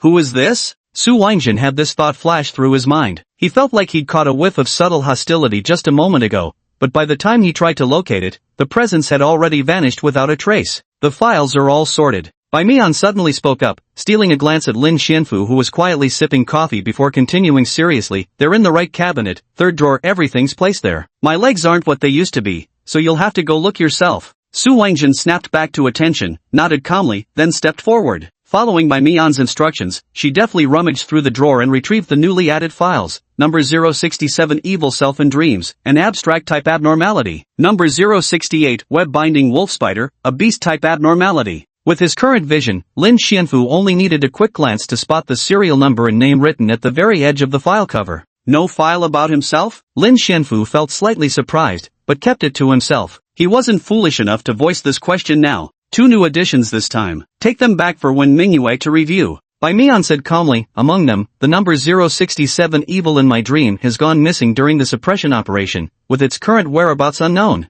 The host information related to number 068 Binding Web Wolf Spider has also been compiled and written at the end. Su Wangjin nodded, placed the files into a yellow document bag, saluted Bai Mian, and then glanced one last time at Lin Xianfu, who was sitting quietly at the table sipping coffee with a composed expression. Turning back, Su said solemnly, "Thank you for your efforts, Professor Bai. The files have been duly received. I'll take my leave now and won't disturb you any further." Professor Bai didn't seem inclined to introduce the identity of the man before them, so Su Wangjin simply couldn't be bothered to ask either. She took the items and prepared to leave. Bai Mian nodded. It wasn't until several minutes after Su Wangjin had left that Bai Mian turned her head to look at Lin Xianfu and asked curiously, "Fu, did you notice something earlier?" Lin Xianfu froze, nearly spitting out the half-sipped coffee in his mouth. How did she know? Why do you ask? Did you notice something too? Putting down his cup, Lin Xianfu asked blankly. No, I think everything seems normal. Bai Mian smiled and said, "It's just that I noticed the moment Su Wangjin walked in, your muscles tensed up for a second, like a predator about to strike. It was quite obvious. I don't know if Su Wangjin noticed, but you'll have to be more careful next time. A skilled hunter excels at concealing hostility, aiming for a single decisive strike, don't you think?" Alright, as expected, nothing can be hidden from her. Lin Xianfu sighed inwardly, deciding not to keep it from her any longer. Bai Mian, what I'm about to say might sound unbelievable, but don't be alarmed when you hear it. It's fine. I've seen scenes far more terrifying than this. Bai Mian intertwined her fingers between her legs and spoke calmly, "Go ahead. What did you discover just now?" As you know, my heightened senses allow me to hear even the faintest sounds. Lin Xianfu pointed at the door that had been closed for quite some time and said seriously, "But, from Su Wangjin's body, I couldn't sense a heartbeat. His very existence might not be human, perhaps not even a living creature. What do you know about this person?" Hearing this and realizing Lin Xianfu wasn't joking, Bai Mian's expression froze instantly. Submitting files regularly to the Vermilion Bird Workshop had become routine, and Su Wangjin wasn't meeting them for the first time either. Yet at this moment, hearing Lin Xianfu's words, she couldn't help but feel a creeping unease in her heart. As far as she knew, Su Wangjin was merely a newly recruited grade 9 employee who had just passed the physical fitness test. She didn't harbor any abnormalities within her body, nor was she even a combat employee. How could she exhibit such an eerie condition? This line of thought inevitably led her to a rather unpleasant conclusion. That's certainly unexpected to hear. Bai Mian gathered her thoughts and quickly regained her composure, decisively saying, "Fu, could I trouble you to help catch him? There are some things I want to confirm." Even if Bai Mian hadn't said anything, Lin Xianfu had already planned to follow Su Wangjin after leaving. He wanted to investigate what secrets he might be hiding. Not to mention that now the boss had given explicit instructions. Naturally, he had no reservations left. He stood up, drained his coffee in one gulp, and left with a "Got it, wait for me to return." With that, he immediately opened the door and rushed out after him. A few minutes ago, after retrieving the files and leaving the office, Su Wangjin strolled through the research institute, watching the bustling crowd before her. In her eyes, they were nothing more than walking bipedal sheep blood banks waiting to be drained. "Hey, Xiao Su, you're the one picking up the files again?" As she walked, someone called out to her. Su Wangjin turned to see the familiar face of a middle-aged man, presumably named Gao Yong. They were colleagues who knew each other and had met before, though Gao Yong usually stayed at the police station and hadn't been seen much lately. Gao Yong approached her, offering a cigarette with a smile. "Care for one before you go?" Su Wangjin gave Gao Yong a faint glance, noticing the lingering scent of nicotine that clung to him from years of smoking. Though inwardly repulsed, she smiled and said, "No need. I'm in a hurry to deliver these items to Director 1. Meat of this quality, even back when I just transformed and would eat anything, I'd have found it disgusting. The body of that man I saw earlier in Professor Bai's office was far more perfect, his internal organs flawless, as translucent and exquisite as the rarest jade in the world." "Alright then." Hearing her refusal, Gao Yong shrugged and sighed helplessly. "Seems like young folks these days don't care for smoking. That guy's the same every time he sees me light up," he frowns. "A cigarette really helps relieve stress when feeling frustrated. Director Sun used to rely on smoking to cope with pressure. Maybe that's where Gao Yong picked up the habit," he thought to himself. Su Wangjin didn't care at all who that guy he mentioned was. She simply felt this conversation should come to an end now. "I have things to attend to and need to head back. Brother Gao, let's catch up next time." With a smile, Su Wangjin cut off what seemed like his attempt to continue speaking, then walked out of the research institute after receiving Gao Yong's nod. Shortly after stepping out the door, Su Wangjin keenly sensed someone following behind, an instinctual alertness arising from within him. Who is that? Coincidence or deliberate? Uncertain, Su Wangjin pondered briefly before suddenly grinning and changing direction, heading toward a secluded, deserted spot. Whoever was following, whatever their purpose, Su Wangjin had already decided to leave no survivors. Chapter 60 Hunter and Hunter. Standing at the office door, Lin Xianfu waited until Su Wangjin had moved more than 100 meters away from the research institute before activating his three-sense overlap. Enhancing his sense of smell, he followed the faint trace of cologne lingering on the man's black coat. With hands in his pockets, Lin Xianfu maintained a leisurely pace, always keeping about 200 meters behind Su Wangjin. I originally wanted to see where Su Wangjin would go for some secret meeting with the documents, but as I followed him, Lin Xianfu noticed he was heading into increasingly remote areas. If this continued, they'd reach that construction site from the first visit, a place full of potholes and yellow mud, where hardly anyone ever went. After walking a while longer, Lin Xianfu realized the other man had stopped, almost as if he'd been waiting for him. Seems I'd been spotted. Lin Xianfu grumbled to himself, I was never good at tailing people to begin with, but from this distance, he could still sense me? As expected, this guy isn't ordinary. Thinking this, he quickened his pace and soon arrived where Su Wangjin had stopped to wait for him. Lin Xianfu looked up and saw the guy leaning against a wall with his eyes closed, standing perfectly still. Though the gaze wasn't directed at him, Lin Xianfu knew he'd been noticed. No big deal, saves us the trouble of chasing Su Wangjin if she tries to run. You're the one who was talking with Professor Bai in the office just now. Why are you following me? Noticing him trailing behind, Su Wangjin tilted her head slightly, curling her lips into an eerie smile as she looked at him. I don't recall us being that close. Lin Xianfu fell silent for a moment, mentally calculating the distance before making a swift decision. His leg muscles tensed instantly, unleashing terrifying speed to close the gap. Just as the other man was about to engage in more talk, Lin restrained his momentum, reached out, and gripped Su Wangjin's head, slamming it against the wall behind him. Bang! Su Wangjin's head smashed into the wall, sending up a cloud of dust. I don't want to waste words with you. Let's be honest with each other, monster. Lin Xianfu raised his head, bared his teeth, and fixed his crimson eyes on Su's shocked expression, using that same monstrous voice. Tell me who you are, where you come from. Why did you infiltrate Zhuke Lane? Why did you approach Bai Mian? Why is it so fast? Why such incredible strength? Su Wangjin was utterly shocked. Who exactly was the monster here? I don't know you at all. What are you talking about? Su Wangjin struggled and defended herself. I'm a newly recruited 9th-tier employee at Vermilion Bird Workshop. My name is Su. You're the monster that just infiltrated us, Su Wangjin, right? Don't play innocent. Lin Xianfu interrupted him coldly. Let me be blunt, I can't detect a living heartbeat from you. Your disguise won't fool me. I'll give you one chance to explain. Lie to me, and your head won't stay on your shoulders. Ha! At his threat, Su Wangjin fell silent for a moment before suddenly laughing. As the laughter echoed, its face turned deathly pale, its pupils shifting to crimson, and elongated fangs protruded from both jaws, transforming into the spitting image of a legendary vampire. With a raspy, inhuman voice, it screeched, so I've been exposed. No choice then. I don't know who you are, but you're definitely dying here today. With that, it swung its clawed hands towards Lin Xianfu's face, but Lin Xianfu, who had been on guard against its movements, deflected the attack with his free hand. Not human good, Lin Xianfu thought, relieved at the sight of its transformed appearance, as if a weight had been lifted from his chest. Since it really is a monster, then there's no need to hold back. Lin Xianfu growled, grabbing its head and smashing it hard against the wall behind it several times, leaving a deep dent. He was already restraining his strength, because a live monster was easier to interrogate. But the creature had other ideas. After transforming, its strength surged, and it tried to break free only to find Lin Xianfu's grip unyielding, impossible to escape from that superhuman monstrous force. Stronger than me? What kind of monster is this? His head was smashed several times in succession, and Su Wangjin was starting to feel a surge of anger. Baring its teeth, it prepared to unleash a piercing, ear-splitting shriek at close range only to have its mouth forcibly shut by a fist the size of a sandbag the moment it opened. Answer me, monster. Shaking the blood off his hands, Lin Xianfu leaned in close, his eerie voice low and icy as he pressed, let's have a chat. What's your goal? Staring at his cold, merciless expression, Su Wangjin knew there was no escape today. It couldn't win in a fight, nor could it flee. With a surge of desperation, it made a decisive choice. You won't get anything out of me. Su Wangjin suddenly growled low, gritting his teeth as his crimson eyes darkened further. His pale complexion abruptly flushed red, while white steam hissed from his scalp. Lin Xianfu keenly sensed the danger and immediately released his grip, leaping back 2 paces to take cover behind a wall. Boom! Almost the moment Lin Xianfu leaped behind the wall, Su Wangjin's body erupted with a deafening explosion, flesh and blood bursting apart on the spot, leaving a 20-meter radius drenched in blood. Only when the commotion subsided did Lin Xianfu climb back over the wall to inspect the spot where Su Wangjin had stood moments before. There was nothing left but bloodstains on the ground, scattered bits of flesh, and a few torn black fabric strips. The 2 documents had vanished without a trace. Wait! Lin Xianfu caught a faint sound and jerked his head up,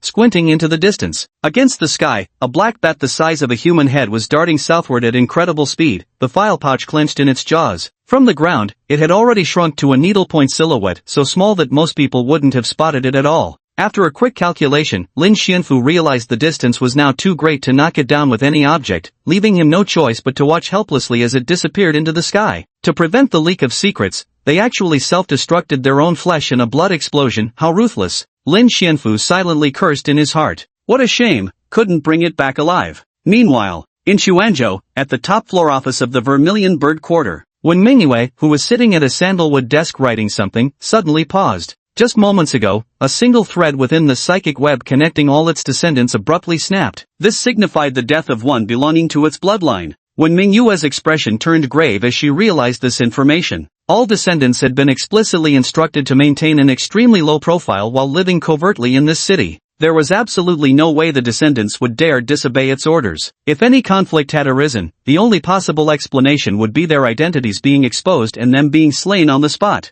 But who could it be? Currently in this city, Sun Jingyu had been dispatched on a mission. Huang Yingxiong had also been temporarily reassigned. There simply weren't any fourth-tier employees stationed here at present. Who else could kill an offspring with strength equivalent to a sixth-tier employee? When Mingyue furrowed his brows. Just then, a sound came from outside the window. He turned his head and saw a blood-soaked black bat clutching a document folder in its mouth, trying to enter the room. The moment when Mingyue saw the bat, his expression instantly twisted with extreme fury. So it was you, Su Wangjin. Damn fool. Dead is dead. Why deliver yourself here and give others a chance to track us? The files may be important, but as long as my identity remains intact, what's there to worry about? Chapter 61, The Bloodline Progenitor. After collecting a few shreds of fabric as evidence for his mission, Lin Xianfu returned to the research institute, though half an hour had already passed by then. Back at the institute, Lin Xianfu gave Gao Yong a brief account of what had transpired. When he described Su Wangjin's true form, a red-eyed monstrosity with vicious fangs and a hideous visage, Gao Yong's face immediately turned ashen. Gao Yong and Su Wangjin were indeed colleagues, though he had only joined a little over a month ago. They often chatted together during their free time, just like they had moments ago. But now that he knew the deeply hidden truth about him, Gao Yong felt a chill in his heart. A monster had actually infiltrated the Vermilion Bird Bureau, one of the nation's 4 major organizations managing supernatural incidents. If word got out, they'd never be able to hold their heads up in front of the other 3 organizations. How did you find out? Gao Yong felt it was necessary to understand the scope of the investigation. This matter had to be handled with caution and speed. It wasn't something too many people should know about. It's actually quite simple, their hearts don't beat at all. The only movement is their noses pretending to breathe, Lin Xianfu recalled and explained. Once you grasp this characteristic, 9 times out of 10 you won't miss them. So you're saying, you identified them by sound? After hearing the explanation, Gao Yong wore a strange expression. Yeah, is there a problem with that? Lin Xianfu had grown so accustomed to this auditory ability that it seemed perfectly natural to him. It never occurred to him how utterly abnormal this hearing would appear to ordinary people or to other hosts of anomalous entities. Alright, no problem. You're the host after all, so it's your call. Gao Yong shrugged and waved as he left. I'll go report this now. If it turns out to be true, you'll get your reward. At the mention of payment, Lin Xianfu instinctively asked, how much are we talking about? According to regulations, each verified and valid lead receives a minimum bonus of 20,000 yuan, depending on importance. Immediate payment. More than expected, Lin Xianfu pressed further. What about for helping kill or capture? After a brief moment of thought, Gao Yong said, depending on the level of threat, the opponent's strength, and the magnitude of the contribution, the minimum starting price is 100,000, with no upper limit. The instant he heard these words, Lin Xianfu had already decided to bring his iron fists to the Vermilion Bird District, to bring all evil to justice and restore peace to ordinary people. Where is your Vermilion Bird District headquarters located? Lin Xianfu cleared his throat lightly, pretending to speak casually. Come to think of it, I don't believe I've ever visited your headquarters before. I must admit, I'm quite curious about it. Hearing this, Gao Yong stared at him for a full 5 seconds, making Lin Xianfu's expression nearly crack under the scrutiny, before finally smiling and saying, it's in the suburbs. I'll send you the address when I leave. Just head over there later. Lin Xianfu nodded, watching Gao Yong depart before turning to the office door where 2 guards eyed him warily. Only after receiving permission from inside did he push the door open and step in. You're back. Bai Mian was the first to notice Lin Xianfu's entrance. Pouring him another cup of coffee, she asked, how did it go? Unfortunately, we couldn't capture it alive. After sitting down, Lin Xianfu took out a blood-stained piece of torn cloth he had collected at the scene and said, Su Wangjin's true identity is a red-eyed monster with a bat-like face and enormous canine teeth. Its appearance resembles the vampires from legends, but unlike the rumors, it didn't seem afraid of sunlight. In most ancient legends, vampires are bloodthirsty, murderous creatures that fear sunlight and prefer nighttime activities, true apostles of the night. By now, Lin Xianfu had become much more accepting of such monstrous matters. He no longer froze in terror like he did initially. Even after witnessing its horrifying transformation with his own eyes moments ago, he felt completely unfazed, even itching to throw a few more punches. What really got to him during the fight was that even such a legendary creature called him a monster when it encountered him. Regarding this matter, Lin Xianfu's feelings were truly complicated. Against his will, he became somewhat more convinced of one thing. In this city, the worst, most insane monster might actually be himself. So it really is like this. Hearing Lin Xianfu's response, Bai Mian seemed to confirm something, her expression falling as she grew somewhat despondent. Lin Xianfu, sitting nearby, didn't know the reason for her despondency and thought she was feeling scared. He spoke up to comfort her. Bai Mian, don't be afraid. No matter what happens, no matter who comes, I'll protect you, Lin Xianfu said earnestly and firmly. Thank you. Bai Mian nodded, but her expression didn't improve much. Lin Xianfu decided to change the subject and asked, do you know anything about these things? Like vampires and such? Wait, it suddenly occurred to me, since my werewolf condition came from an abnormality, could this monster also be a type of abnormality? As it happened, Bai Mian actually knew about this sunlight-resistant bat creature. There was no denying that Lin Xianfu's guess was very close to the truth. I do have some understanding of it. Bai Mian's expression darkened considerably as she spoke these words. What you killed wasn't the host of the bat abnormality, but merely one of her offspring. Based on the information she provided, Lin Xianfu summarized the key points. All vampire progenitors originate from a creature called the Blood Emperor Bat, a monstrous entity of bestial form. The known ability of the Blood Emperor Bat is that by dividing its own blood, it can cause humans who ingest it to stop growing and changing biologically, trapping them in a peculiar state of false immortality. This act of dividing and transferring blood into humans is revered by certain fanatics as the embrace. Those who receive the embrace cease biological growth, the concept of natural lifespan is erased and their physical appearance remains frozen at the moment they drank the blood.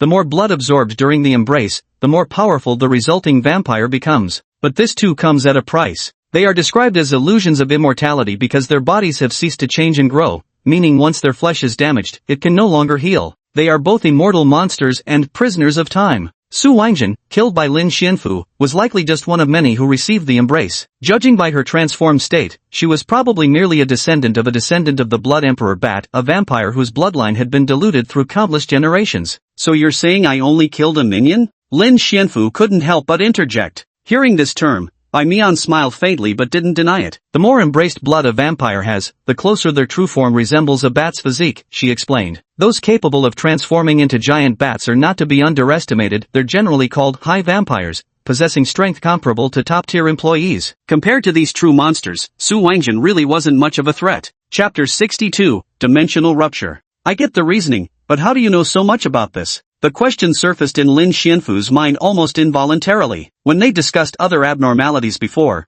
Bai Mian had rarely been this talkative. But seeing the girl's despondent expression, Lin Xianfu couldn't bring himself to press further. Knowing what he was up against would have to be enough. All that's left is to make them cough up their gold, to deliver justice. Bai Mian, since these monsters have been found lurking around you, isn't your safety in great danger? Lin Xianfu expressed concern. As you said yourself, Su Wangjin has come here several times already. If he had intended to kill you at that time. Faced with this question, Bai Mian shook her head lightly and said, within this special area, no one can harm me. The area she referred to, Lin Xianfu understood in his heart, was this unique barrier. Could a barrier set up by a first-tier employee be this powerful? Bai Mian showed absolutely no concern for her own safety. Lin Xianfu voiced his doubts once more. Confronted with this question, Bai Mian thought carefully and decided it would be best to reassure him through practical demonstration. The girl suddenly pulled out a folding knife from the neighboring drawer, flicking the blade open. Just as Lin Xianfu was wondering what she intended to do, he suddenly saw her raise the folding knife and slash it across her own hand. Stop! Lin Xianfu's eyes widened as he reached out to intervene,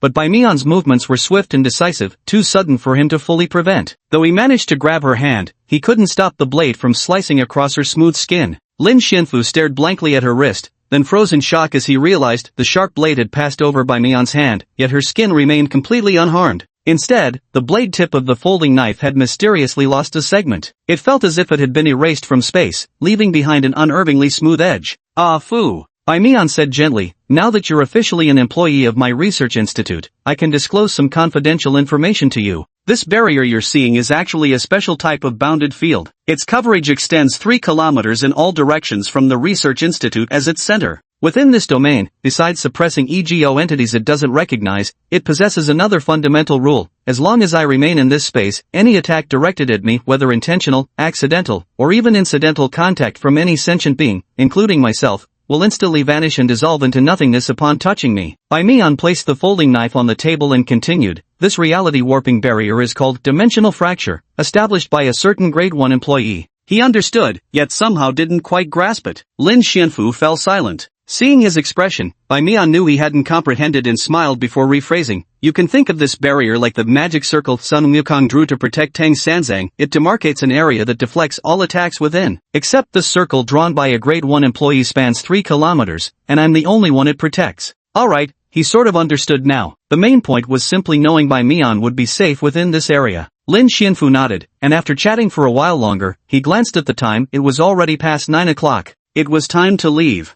I'll head out first. They've already identified the monster at Suzuka Lane, and I want to see if there's anything I can help with, Lin Xianfu said, finishing the coffee Mion had poured for him in one gulp. He wiped his mouth and smiled. I'll come visit you again when I have time. Mion also gave a slight nod and waved goodbye, until Lin Xianfu's figure disappeared beyond the door. Only then did the girl lower her head, sigh, and murmur to herself, those nightmares from the distant past, have they truly not let me go after all? There was no doubt the vampires lurking in this city were targeting her specifically. Yet their motives remained unclear, with too few clues for Mion to decipher. Morning, 10:30, near a large public security bureau on the outskirts of the city. After getting out of the car, Gao Yong took several deep breaths before composing himself, his expression perfectly calm as he stepped forward to push open the main door. This facility, which outwardly resembled a public security bureau, was in fact the headquarters of the Vermilion Bird Agency, one of the 4 major organizations that covertly handled supernatural incidents. Not only did the exterior mimic a police station, but even the lobby layout, reception desk, and consultation rooms inside were all identical to those of a standard public security bureau at first glance. However, on the upper floors near the top of the bureau, there were several concealed rooms. These served as the usual gathering spots for employees to socialize, stay, and receive assignments.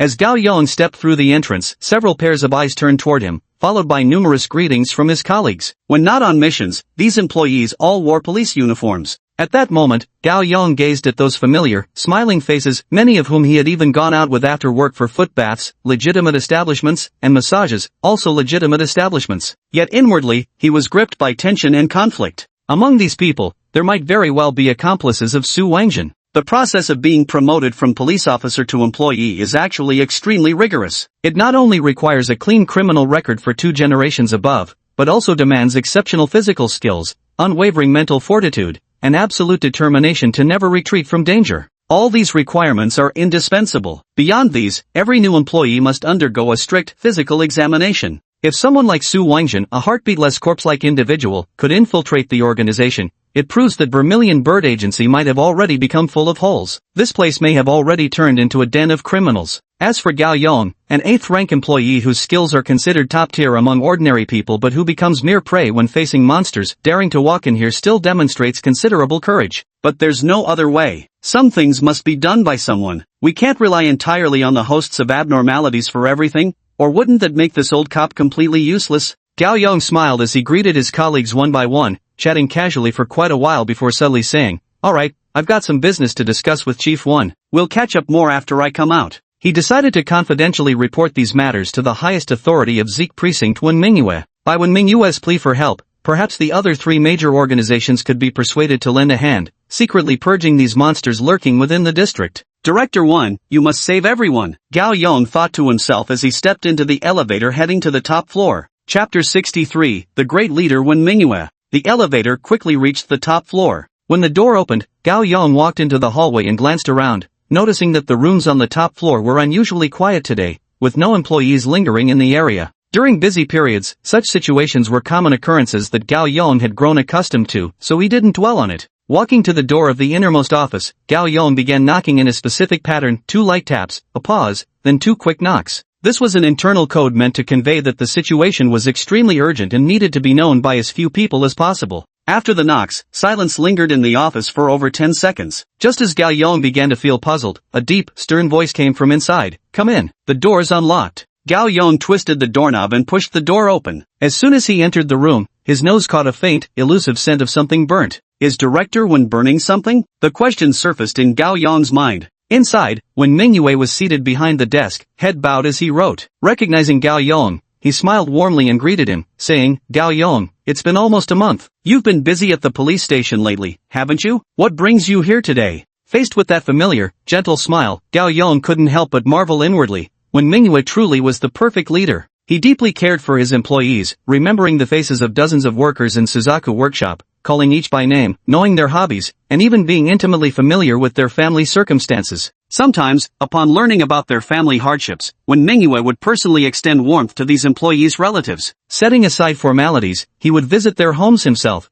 delivering gifts and heartfelt condolences. For employees who tragically lost their lives, he never missed attending their funerals or cremation ceremonies, while also securing generous compensation for their families. The welfare benefits of every Suzaku workshop employee were quietly elevated because of his presence. Even someone like Sun Jingyu, a notoriously difficult EGO wielder, treated Wen Mingyue with genuine respect. There was no particular reason other than his innate charisma, which made interactions with him feel as soothing as a spring breeze. Beyond all this, despite being just an ordinary person, not even a combat employee, he showed extraordinary dedication to cases involving imaginary entities. He knew all the imaginary entity files within the organization and even personally guided hosts within the Suzaku workshop on how to control their abilities, develop them, and explore possibilities. He measured and mapped out blueprints for their powers. Because of such down-to-earth behavior, even though he hadn't been in his position for long, when Mingyue's reputation had spread among the grassroots of the other three organizations across the country. Every employee wished their leader could be Wen Mingyue, because only then could they confidently entrust their backs to him and fight without reservation. Wen Mingyue was synonymous with the word comrade. Thus, faced with such a matter concerning internal spies, Gao Yong immediately thought of reporting it to this perfect leader. In Gao Yong's eyes, no one was more suited to handle these matters than Wen Mingyue. "Director 1, I came today because I have important news to report to you," Gao Yong said as he closed the door and sat down across from Wen Mingyue's desk. "I have sufficient evidence to prove that monsters have infiltrated the Vermilion Bird Precinct." Upon hearing these words, Wen Mingyue's heart tightened for a moment, but quickly, he maintained his outward composure, not letting his inner thoughts show. "What do you mean by that?" Wen Mingyue's expression turned serious, her tone inadvertently chilling. "How did you come to this conclusion? You can't just slander our comrade's integrity based on mere speculation." Gao Yong said gravely, "Not long ago, our newly recruited employee Su Wangjin was exposed as a monster by a recently joined host at the research institute and executed on the spot. After Su Wangjin's death, I suspect there are other monsters lurking within our organization besides him. That's why I came to report to you immediately upon receiving this information, hoping you could make a decision and take charge of the situation for us." "So you're saying, only a handful of people know about this at the moment, correct?" When Mingyue's eyes narrowed slightly, glinting with dangerous cold light as it growled in a low voice, "What you're saying sounds utterly bizarre. Who is this host you speak of? Since he's clearly one of us monsters, how can we trust anything said by such a person?" Only then did Gao Yong remember that Wen Mingyue apparently still didn't know about Lin Xianfu's existence. All their initial contact and investigation regarding Lin Xianfu had been conducted through police channels, with no reports ever being filed back to this side. When accompanying Professor Bai to meet Lin Xianfu, time was extremely tight. Sun Jingyu came along as a bodyguard, but hadn't discussed the matter in detail with Wen Mingyue beforehand. It was only briefly mentioned before the operation that Professor Bai needed to leave the dimensional rift area and required Sun Jingyu's protection as a bodyguard. The Vermilion Bird Workshop didn't enforce strict control over employees' personal freedom. As long as no illegal activities were involved, urgent external actions could often be handled with flexibility, acting first and reporting later, or giving a simplified report afterward. Thus, when Mingyue had never even heard of this newly joined wolf-type host, Gao Yong was about to introduce Lin Xianfu to him, but considering Lin would be arriving shortly, he thought it better to wait until they met face-to-face for a proper introduction. Thinking this through, Gao Yong said, "The source of the information is trustworthy. The newly joined host at the Research Institute is powerful and resolute in character. He'll be coming over later. The three of us can have a good chat then." "Oh," when Mingyue pondered, "coming over later? Fine by me. We really should all meet properly." "So this host you mentioned?" When Mingyue inquired discreetly, "What's his internal employee rating at the Research Institute?" Gao Yong found this question rather odd. Why was he asking this? The Research Institute and Suzaku Workshop operated independently. While they occasionally assisted each other, they generally had no authority over each other's employee ratings, with only personnel files being shared regarding capabilities. Professor Bai personally conducted the assessment and concluded he's a Tier 6 employee. After all, the person before him was the old leader Gao Yong trusted most in his heart. After some thought, he decided to be honest. His rank is slightly lower than team leader Sun's, but he's only just joined. There's plenty of potential for the future. Only rank 6? Decent, I suppose. It's not like he could be much stronger anyway. When Manhua felt instantly reassured, thinking to herself, if this host is rank 6, then he truly possesses the strength to kill Su Wangjin. No doubt, when these two similarly ranked individuals crossed paths, they must have fought a fierce battle. This host must have suffered considerable injuries before finally taking Su Wangjin down. But before dying, Su Wangjin successfully unleashed her final blood magic, coagulating her own flesh into a bat to deliver the intelligence back. Though she died mid-mission, the objective was perfectly accomplished. Being eliminated wasn't a significant loss. After the intelligence was delivered, when Manhua swiftly erased all traces without leaving any clues behind. When Manhua thought to herself that this way, she could remain hidden a while longer, the only remaining matter was how to handle the proposal from this insignificant 8th rank pawn before her. As for that newcomer, the 6th class imaginary entity host who killed his own descendant, when Manhua thought viciously in her heart,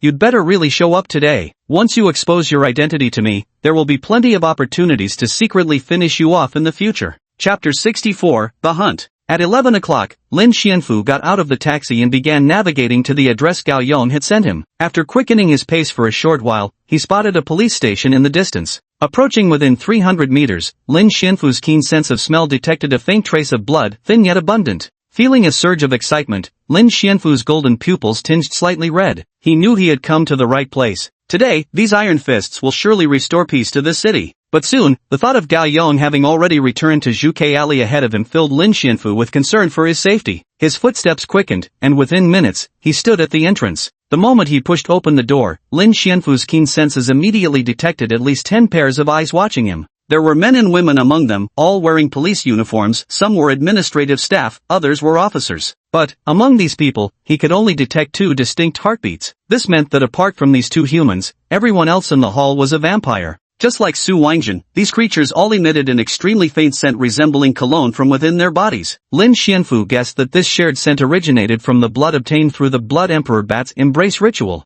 It's just that the cologne scent on them was far too faint, nowhere near as strong as Su Wangjin's. This proves the primordial embrace blood within them must be extremely diluted, leading to a shocking conclusion. The monsters present were nothing but the lowest-ranking foot soldiers. Though on second thought, what a hellish joke, the Supernatural Management Bureau headquarters harbored more monsters than humans. Vermilion Bird District. Oh, Vermilion Bird District, what exactly have you been protecting? Lin Xianfu silently lamented in his heart. Hello, my name is Lin Xianfu. Facing the questioning gazes of others, Lin Xianfu composed his thoughts and replied politely with a smile. From the Ruaning Biological Research Institute, here to relay a message from Professor Bai. I need to find Gao Yong, is he here? Secretly, he had already fully activated his threefold sensory overlap, faintly sensing the answer. Gao Yong was alive and currently upstairs. Thus, he decided not to act rashly and instead planned to regroup with Gao Yong first. Hearing Lin Xianfu's question and the mention of Professor Bai's authority, the officers present didn't grow suspicious. One of the more perceptive policemen gestured upward and said, Gao Yong went up to the top floor, probably discussing official business with Chief 1. Director 1? Sounds like someone important. Lin Xianfu didn't recognize the person he mentioned, but his overlapping 3 senses clearly told him, there was no other heartbeat around Gao Yong? Suddenly, he thought of a terrible possibility. The top floor? Can I go up there? Realizing something was wrong, Lin Xianfu grew restless. His hard-won police friend might be facing the greatest crisis of his life and he himself might be completely unaware of it. After receiving confirmation, Lin Xianfu stepped into the elevator. Before entering, his peripheral vision caught several people casting glances his way, their gazes laden with veiled malice. So they've noticed after all. Lin Xianfu thought to himself. No wonder he had just killed a vampire not long ago. At the research institute, he'd only done a quick cleanup of the bloodstains without changing his clothes. The scent from that hunt must have given me away to these blood-sensitive monsters long ago, marking me as their mortal enemy. They're just choosing not to confront me openly for some unknown reason. Understanding this, Lin Xianfu chuckled silently. Fine then, let's see who breaks first. He wasn't even afraid of Su Wangjin, let alone these weaker creatures. The only concern was protecting any living bystanders if a fight broke out. But that could wait, Lin Xianfu thought. Since they weren't looking for conflict now, his priority was bringing down Gao Yong. And while he was at it, he might as well meet this legendary Director 1 they kept talking about. The elevator to the top floor came to a swift halt. As Lin Xianfu stepped out, the first thing that assaulted his senses was the acrid stench of burnt paper and a cologne scent at least 4 times stronger than Su Wangjin's. The source of these odors lay deep within the room where Gao Yong sat, directly ahead of him. That Director 1 had indeed undergone the embrace, he was a vampire. Having reached this conclusion, Lin Xianfu quietly strode toward the office. As he did so, he fully extended his abilities and finally confirmed that apart from himself, Gao Yang was the only breathing presence on this entire floor. He paused at the office door, deliberated for a long moment, then gently removed his upper garments and placed them on the floor. Finally, he pulled out his phone from his pocket and dialed Gao Yang's number. The phone rang quickly on the other side of the door. Gao Yang's voice came through from the other end. Lin Xianfu, are you here yet? I'm right outside your office door, could you come open it for me? As he spoke, Lin Xianfu tensed every muscle in his body, the sharply defined contours of his physique becoming visible. He gathered every ounce of strength to its limit, ready to unleash an earth-shattering strike at any moment. While moving his body in such a manner, Lin Xianfu deliberately feigned weakness in his voice, saying, I'm injured, can't knock properly. The latter part of his sentence was delivered with just the right volume, not too loud, but enough for Wen Mingyue to hear clearly. Too embarrassed to knock, but perfectly fine calling, huh? What the hell is he up to? Gao Yang felt puzzled, but Lin Xianfu had always given him the impression of being unreliable. Was he pulling some prank again? But after only a second of hesitation, he still decided to trust Lin Xianfu. After saying a word to Wen Mingyue and receiving its nod of approval, Gao Yang stood up and walked toward the office door. The distance to this door is about 5 meters. What Gao Yang didn't know was that when his back was turned to Wen Mingyue at an angle no one noticed, a cold smirk curled at the corner of its mouth. It thought to itself, this so-called new 6th-class abnormal entity host actually dared to come here injured? Youth truly knows no bounds. This brat has no idea how vast the heavens are or how thick the earth runs. Gao Yang, stand to the left of the door when you open it, Lin Xianfu suddenly whispered. The office door opened from the left side, so when Gao Yang opened it, he would be behind the door, leaving the center space empty. Gao Yang didn't think too much about it and did as he was told. Creak! The door swung open gently, revealing the center position, and at the very moment it opened, Lin Xianfu's heel suddenly exerted force. With a thunderous boom, the floor tiles shattered beneath him as his figure dashed forward from the opposite side of the door. In that brief sprint lasting less than a second, Lin Xianfu completed his transformation. His long-prepared fist shot across the desk,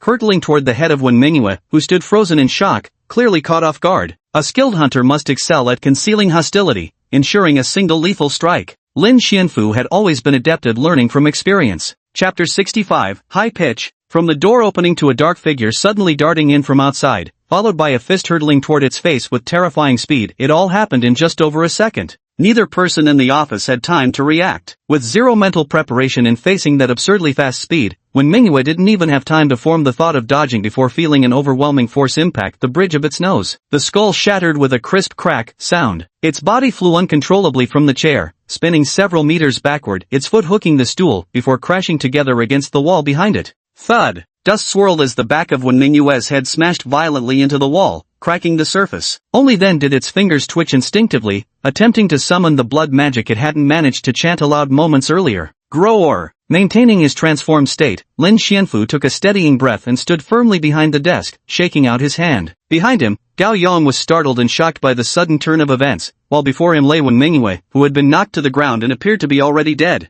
It lay motionless on the ground, not moving at all. But Lin Xianfu remained vigilant, because the expected sticky sensation of blood on his fist never came. He couldn't help but look down. There, on the ground, Wen Mingyue, who had just taken a solid punch, had a completely shattered nose bridge. The entire face was a mangled mess, nearly destroyed beyond recognition. The eerie thing was, Wen Mingyue's body didn't shed a single drop of blood. I clearly felt the impact when I hit, yet no blood flowed from the body? Lin Xianfu felt slightly puzzled, wondering if he hadn't struck hard enough earlier. At that very moment, Wen Mingyue, who had been lying on the ground, suddenly sat upright. This sudden turn of events choked back Gao Yang's intention to ask Lin Xianfu why he had done this, instinctively making him draw his gun and raise it in his hand. How is this possible? Chief Wan, he's actually a monster too? Witnessing this scene, Gao Yang suddenly understood everything. Clenching his teeth, his gun-holding hand trembled slightly, his heart filled with shock. If Wen Mingyue had been a monster from the very beginning, didn't that mean he had been lurking by Zhu Chuefeng's side for at least a year? How many more monsters like him could there be within their ranks?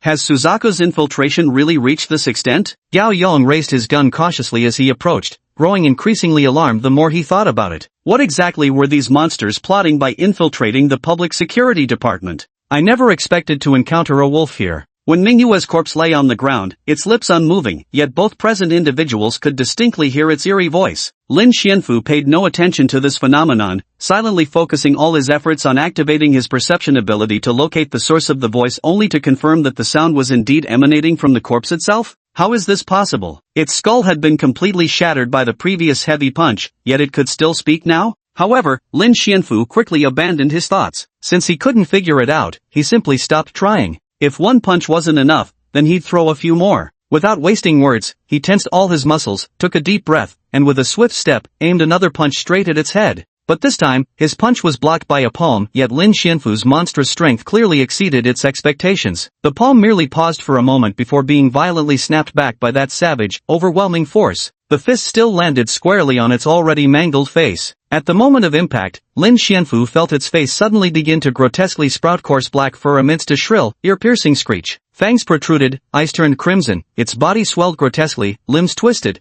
and a pair of black membranous wings burst from beneath its ribs. The police uniform tore apart into rags as when Manhua transformed into a monstrous, fanged bat standing nearly 3 meters tall. Once the transformation was complete, it gave a powerful flap of its wings. The membranous appendages struck Lin Xianfu's arm, and a bizarre gust of wind erupted from beneath its feet, sending him flying several meters back. Then, seizing the moment while Lin Xianfu struggled to regain his footing, it actually turned and staggered away, moving unsteadily toward the glass balcony as if grievously wounded by that single punch. What do you mean? Running away again? How many times has this happened? Monsters fleeing right before my eyes? Absolutely won't let it escape. Lin Xianfu struggled to his feet, ready to charge forward. Seeing this, Gao Yong gritted his teeth and fired at its wings. With 2 wet thwacks, as the bullet struck flesh, 2 new holes appeared in Manhua's wings, causing its body to recoil slightly. Recognizing the effectiveness, Gao Yong continued firing while slowly advancing. Can't let it get away, this was the shared thought burning in both their minds at that moment. But just at that moment, as the two rushed to close the distance and prevent it from escaping, they momentarily overlooked the danger they should have noticed. When Manhua suddenly turned her head in an eerie manner, her eyes bloodshot, and bared her fang-filled maw right in the faces of the two pursuers. Seeing it turn its head, Lin Xianfu sensed danger and without hesitation pushed Gao Yong aside with his right hand, sending him stumbling away. Not just you can play weak. When Manhua sneered inwardly, unleashing the attack she'd been preparing ever since she fell to the ground.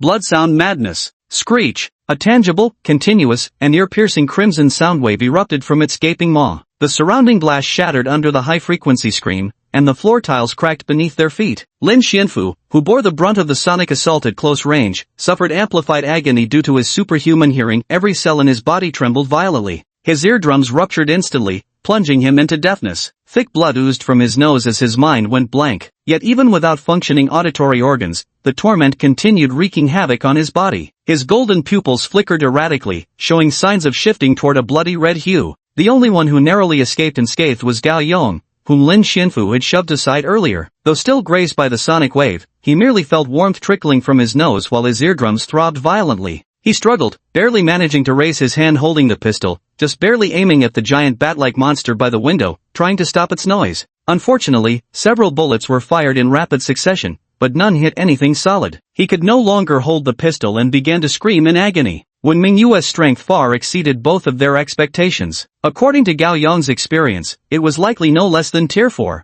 Under the agony, blood seeped from Gao Yong's lips as he felt his internal organs tremble. But Gao Yong wasn't the only one screaming. Soon, a deep, furious, savage howl erupted beside his ear, so deafening it nearly drowned out when Minghua's high-pitched shrieks. That voice belonged to Lin Xianfu. Gao Yong opened his eyes, which had narrowed to mere slits, and caught the glint of maddened crimson light in Lin Xianfu's gaze. Chapter 66, The Fight in Eternal Life. Stop screaming. Lin Xianfu's eyes flickered with an eerie red glow as he stared coldly at Wen Minghua before him. So noisy. After his auditory organs were destroyed at close range, Lin Xianfu felt his entire body go numb from the eerie high-pitched sound reverberating in his mind. Yet, precisely because of this, the overwhelming volume also stimulated the slumbering monster within him. The awakened inner monstrosity rapidly flooded his brain with that frenzied, sadistic emotion. Lin Xianfu's limbs regained their strength, his body swelling until he reached nearly 3 meters in height, equal to Wen Minghua's transformed giant bat form. This violent power felt identical to when his human form had teetered on the brink of losing control last time. But unlike before, Lin Xianfu could clearly sense he now held complete dominance over it. With a low, guttural growl, he reached forward and seized Wen Minghua's jaws, one hand clamping the upper, the other the lower.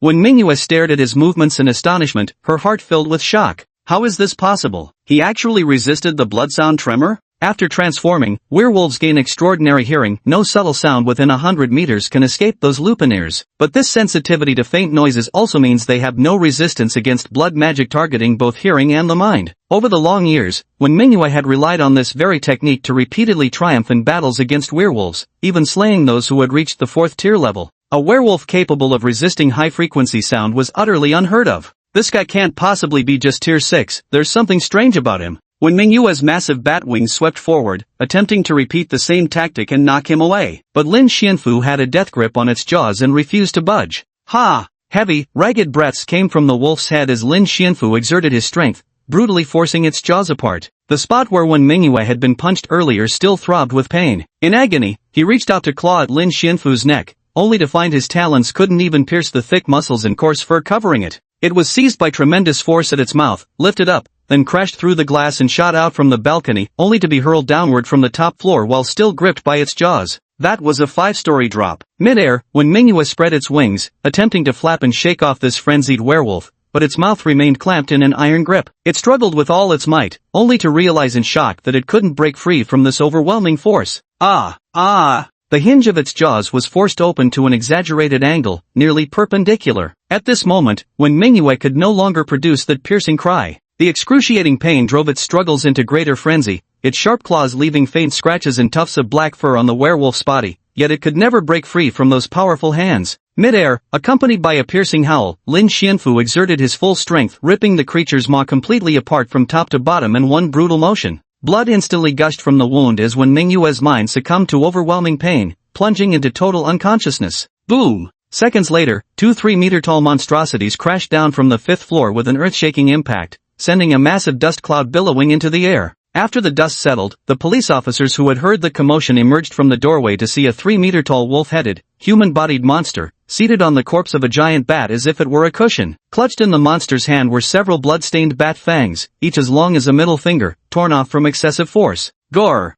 The werewolf casually tossed aside the fangs in its grip, then turned its head, panting heavily as it glared at the other creatures it had secretly marked. "You're all surrounded, by me alone," Lin Xianfu muttered inwardly. Amidst the chaotic gunfire, Lin Xianfu decisively charged into the crowd. Skillfully avoiding the 2 living police officers, he slaughtered the vampires lurking in Zhuke Fong with terrifying efficiency, one after another. None could withstand him. After 3 or 4 monsters had fallen, the 2 officers seemed to realize that this towering creature had a clear purpose in its killing spree, and they weren't among its targets. When it was all over, Lin Xianfu's body was drenched in blood. Standing before the 2 officers who had collapsed to the ground in terror, he released his transformation and slumped down, gasping for breath, utterly exhausted. His eyelids grew heavy, fighting to stay open. Just as they were about to close completely, Lin Xianfu caught sight of Gao Yong, his face covered in blood, rushing out from the doorway before darkness swallowed him, and he lost consciousness. At the same moment Lin Xianfu lost consciousness. In a cemetery in Xuanzhou, beneath the shade of a tree near the edge of the caretaker's rest area, a pale arm slowly emerged from the shifting soil. After the arm extended, it pressed against the ground and with slight effort, a blond man burst forth from the earth beneath the dirt. The man had a pair of red eyes, pale skin, a high nose bridge, and was quite handsome, the epitome of a standard Caucasian appearance.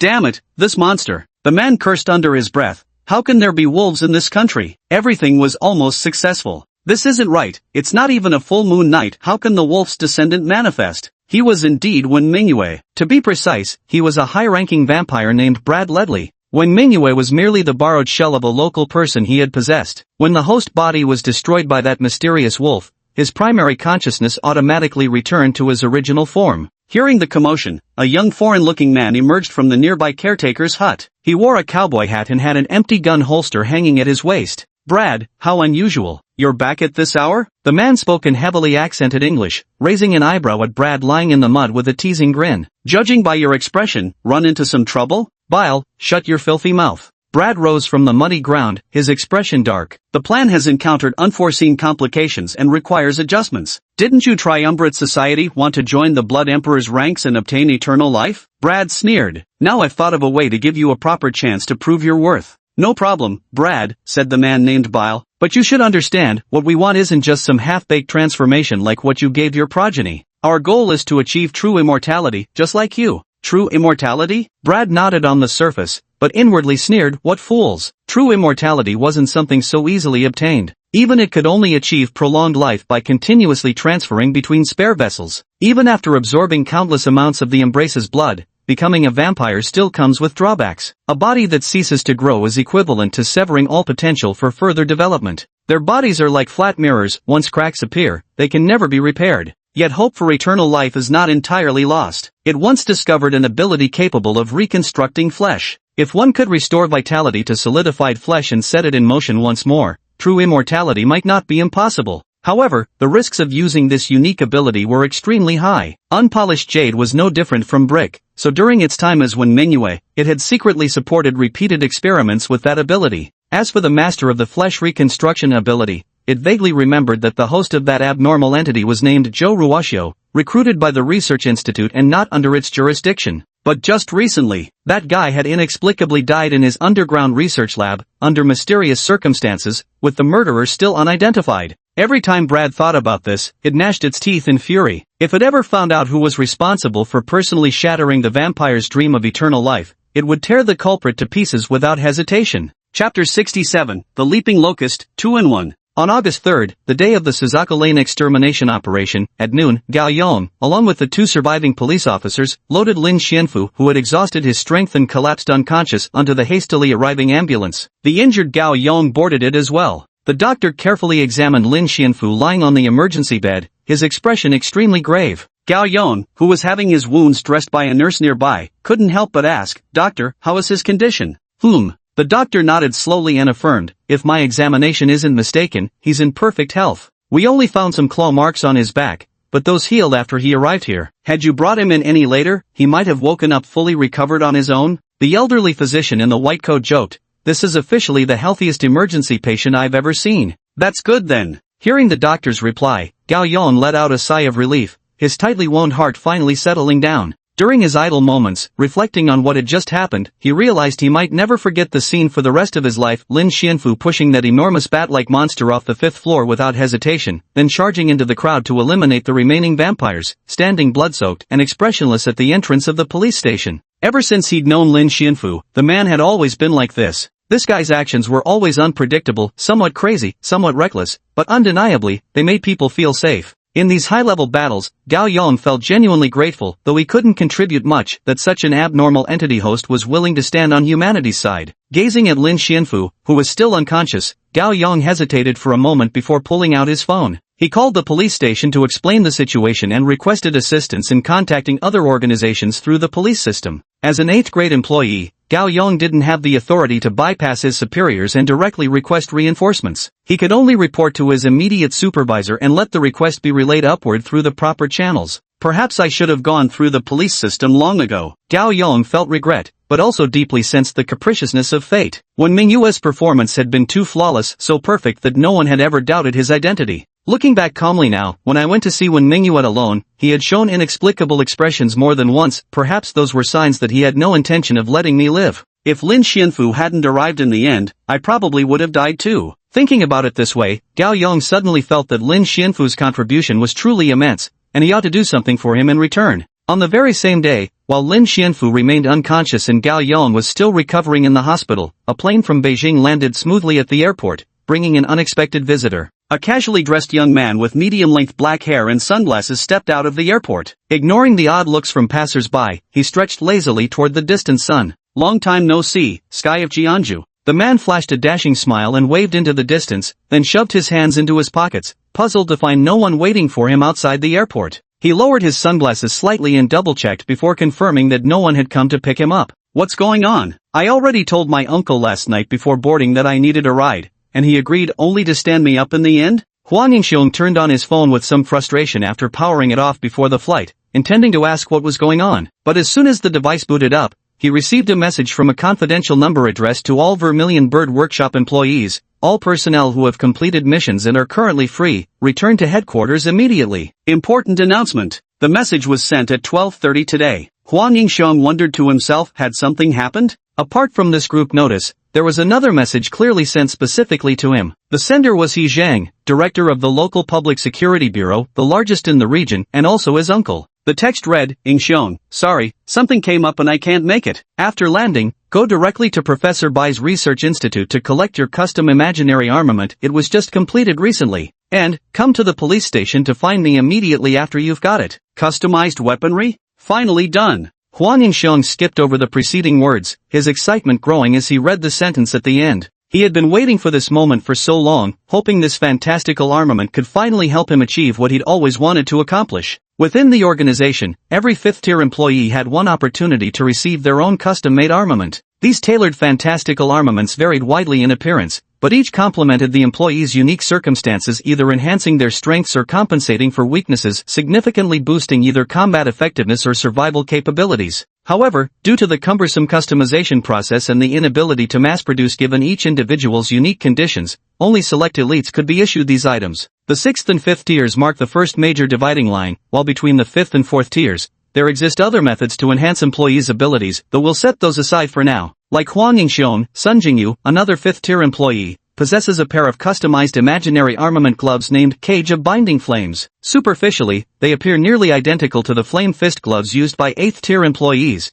but their underlying mechanics are entirely different. Their design is so unique, so tailored, that only Sun Jingyu herself can fully unleash their potential. And now, Huang Ingxiong was about to obtain his own equally vital and distinctive imaginary armament, one he had coveted for so long. Unable to wait any longer, he eagerly set off for the Research Institute. After retrieving his specialized weaponry and listening to instructions on its usage, several hours had passed. Upon exiting, he carried a black leather briefcase obtained from the Research Institute. Following the information provided, he obediently visited the police station to meet his uncle, Chief He Zheng, to discuss the matter. At the station, everyone greeted him warmly. After all, who among the staff wasn't familiar with Huang Ingxiong, famously known for his unique tagline, "My uncle, the police chief"? Though he was also a host of an abnormal entity, coming from a family of police officers meant most here had watched him grow up. Naturally, they regarded him with trust and affection. They didn't cast fearful or wary glances at Huang Ingxiong just because he harbored a monster within, quite the opposite treatment from someone who enjoyed stirring things up with his voice. Responding to greetings along the way, Huang Ingxiong entered an office where his uncle He Zhang and Deputy Director Zhang Yitong were already seated. Their expressions were grave, as if facing a formidable enemy. Huang Ingxiong immediately sensed the tension in the air upon entering. "Ingxiong, something's happened at Zhuke District. We might need you to handle it." He Zhang got straight to the point. "What happened?" Huang Ingxiong asked, thoroughly puzzled. "Someone reported that Vermilion Bird Lane has been infiltrated and corrupted by monsters. Suspected employees and officers are estimated to exceed 70%. As he spoke these words, He Zhang's expression turned extremely grim. "Monsters have infiltrated?" Huang Ingxiong's expression changed as he asked anxiously, "What about Director 1? Is Director 1 alright?" Every member of Vermilion Bird Lane, including Huang Ingxiong, held immense respect for Manhua. He thought to himself, as an ordinary human surrounded by so many hidden monsters, wasn't Manhua in grave danger? Thus, Huang Ingxiong's immediate concern made him blurt out the question. Then he noticed the awkward expressions that crossed both men's faces before him. Huang Ingxiong was puzzled. He Zhang seemed hesitant to speak, but Zhang Yitong took over the conversation. Clearing his throat lightly, he said slowly, "When Manhua's true identity has been confirmed as the leader of those monsters, and his abilities are formidable. This person had infiltrated our ranks for at least 2 years without anyone noticing anything unusual about him. He infiltrated our organization for purposes still unknown, until today when he was discovered by someone. When they encountered each other, when Manhua revealed his true form but was no match for his opponent and was killed on the spot." As Zhang Yitong spoke these words, his expression grew even more awkward. Because Zhang Yitong remembered again that not long ago, it was he himself who had ordered the man's arrest, yet shortly after, that same man had accomplished the great feat of slaying the bandit leader and was sent to the hospital. Every officer owes him a thank you and an apology, Zhang Yitong mused inwardly. Age must be clouding his judgment, he'd truly misjudged the man. "Who?" Huang Ingxiong, stunned by the unbelievable news, quickly pressed, "Who resolved this matter?" He Zhang replied gravely, "A newly recruited EGO host from the institute. You'll have a chance to meet him, but not now. Right now, we have another mission for you to handle." Thus, Huang Ingxiong found himself holding a new item in his hands, a pair of specially designed headphones. These headphones, another piece of fantastical equipment obtained from Bai Mian, were designed to enhance hearing. Though far less terrifying than someone's natural auditory abilities, they required close proximity and could only reveal the true nature of other monsters when used by a host whose body had undergone enhancement. For Huang Ingxiong, they were just what he needed. He stepped out of the police station, put on the headphones, and with the black leather case in hand, took a car back to Vermilion Bird Lane. By now, Vermilion Bird Lane had been cleaned up, the traces of the morning's brawl were mostly concealed, though some marks still lingered in certain spots. Huang Yingxiong arrived at the scene and looked up at the balcony on the top floor, where a large gaping hole had been torn open, with all the office windows shattered. It must have been an extremely fierce battle. Huang Yingxiong felt a complex mix of emotions, an indescribable sorrow weighing on him. I was too late, what a shame, he sincerely thought to himself. The lobby was already filled with numerous employees and police officers, some standing, some sitting, all wearing expressions of bewilderment. Huang Yingxiong was the last to arrive, but this couldn't be considered late, as no specific time had been set. At this moment inside Vermilion Bird Square, the person sitting at the innermost part of the hall was Lu Zhengyuan wearing a face mask. He was currently extremely nervous, huddled before a stool, unable to sit still. Damn it all, Lu Zhengyuan cursed inwardly. He was just an intelligence investigator, how did this kind of situation fall to him? Lu Zhengyuan kept glancing around, his eyes fixed on the entrance, until at last,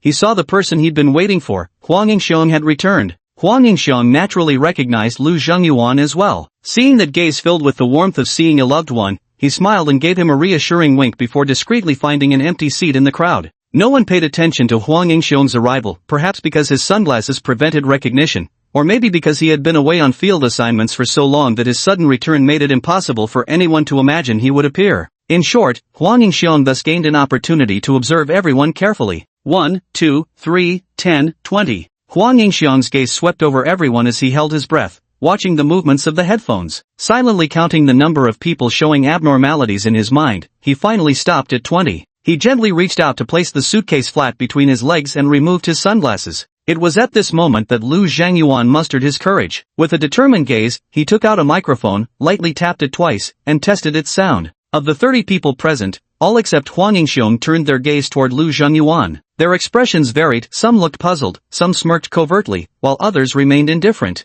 Hello everyone, my name is Lu Zhengyuan, from the Chuanzhou Public Security Bureau. The reason I've gathered you all here today is because there's something I need to tell you, Lu Zhengyuan began, his voice amplified by the microphone echoing throughout the hall. The crowd listened in silence, their faces betraying a mix of emotions. Click! The suitcase was opened, and Huang Yingxiong carefully lifted its lid. After verification, there are monsters within our organization. Lu Zhengyuan's voice trembled slightly as he spoke, but soon grew firmer. And these monsters are right beside you. People's expressions began to change, some turned icy cold, while others grew even more bewildered. Huang Yingxiong took out a square metal object from his briefcase, then placed both the case and headphones on the ground. I know you might find my words hard to believe, but this is the truth. These monsters live and eat among us, lurking by our side with unknown intentions. Until we root them out completely, our peace will never come. As these words fell, over a dozen people exchanged glances, already secretly gathering their strength. Huang Yingxiong silently stood up and fastened the object to his waist. No one noticed his movements at that moment. The moment it touched his waist,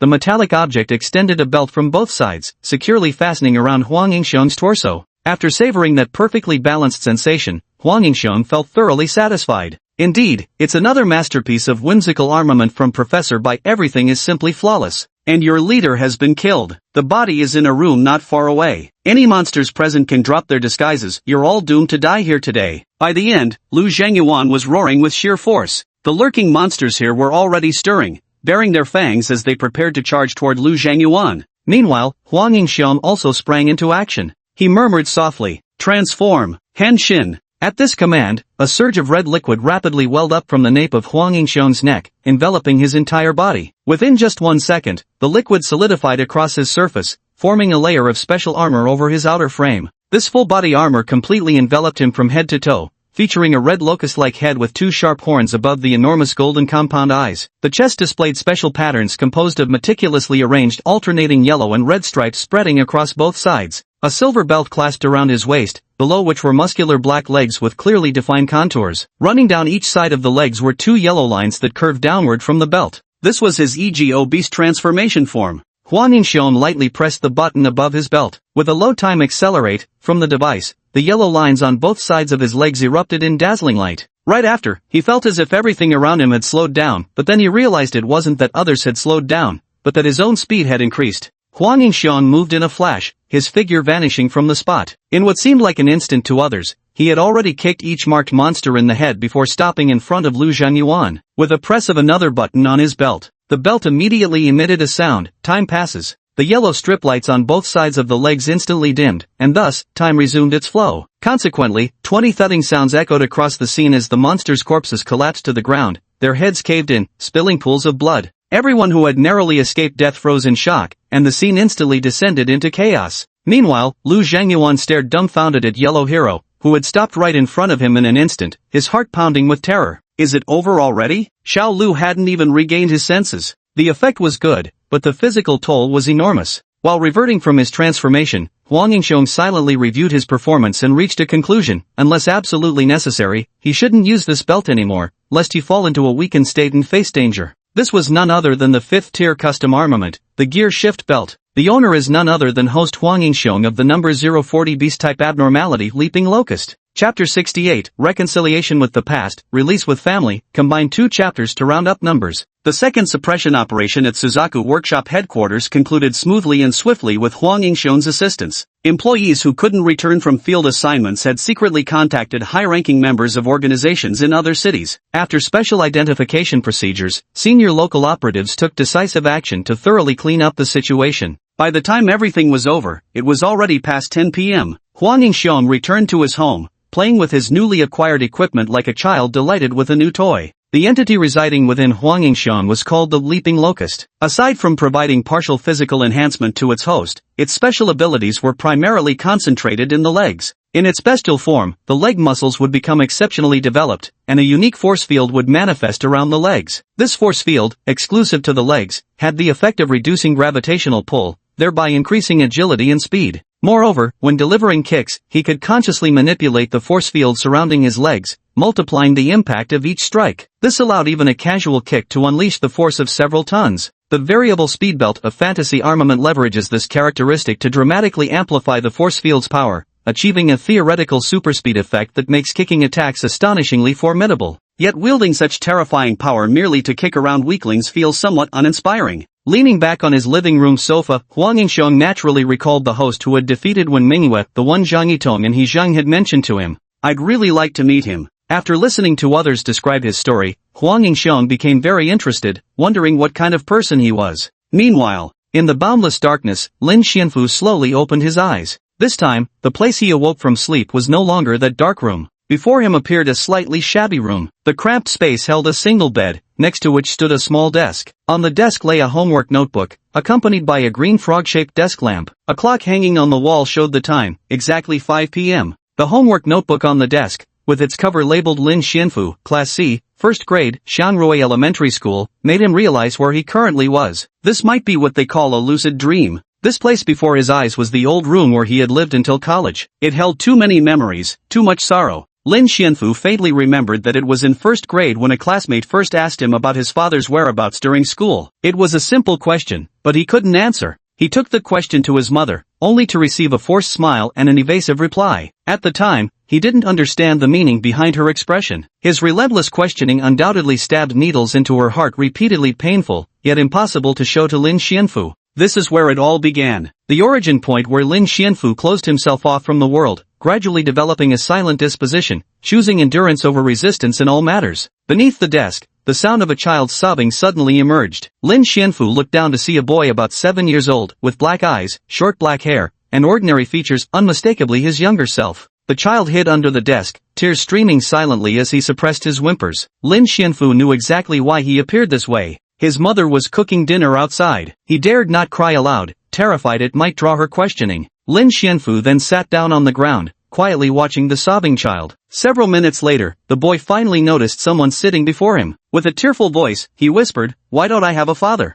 The question felt familiar to Lin Xianfu. Others had asked him this before, and he had asked himself the same. In the past, such words would have stirred something within him, but the Lin Xianfu of now could calmly reply, "I don't know, but it doesn't matter anymore. When I said these words, there was no emotion left. It was as ordinary as saying I had 2 eggs for breakfast today." Why? Lin Xianfu thought for a moment and answered earnestly, even though it was in a dream, "Because I've found something more important than exploring this question. And you'll find it too, sooner or later." What could that be? I don't understand. Imagine this: one day, through some accident, you gain extraordinary power. You could use this power to save others, to punish evil and uphold justice, to protect the injured and help those in distress. Aren't these things far more meaningful than chasing after an answer you might never find in this lifetime? I still don't understand what you're saying. The child's expression remained utterly bewildered. Lin Xianfu paused, then decided to explain more thoroughly. Whenever people find themselves trapped in suffering, unable to escape through their own strength, they might pray in their hearts, hoping someone would come to help their helpless selves. Those who extend a helping hand to others can be called heroes. I, who once could only wait for others to save me, now want to become that hero in someone else's eyes, even if it means relying on someone else's power to fulfill your so-called hero dream?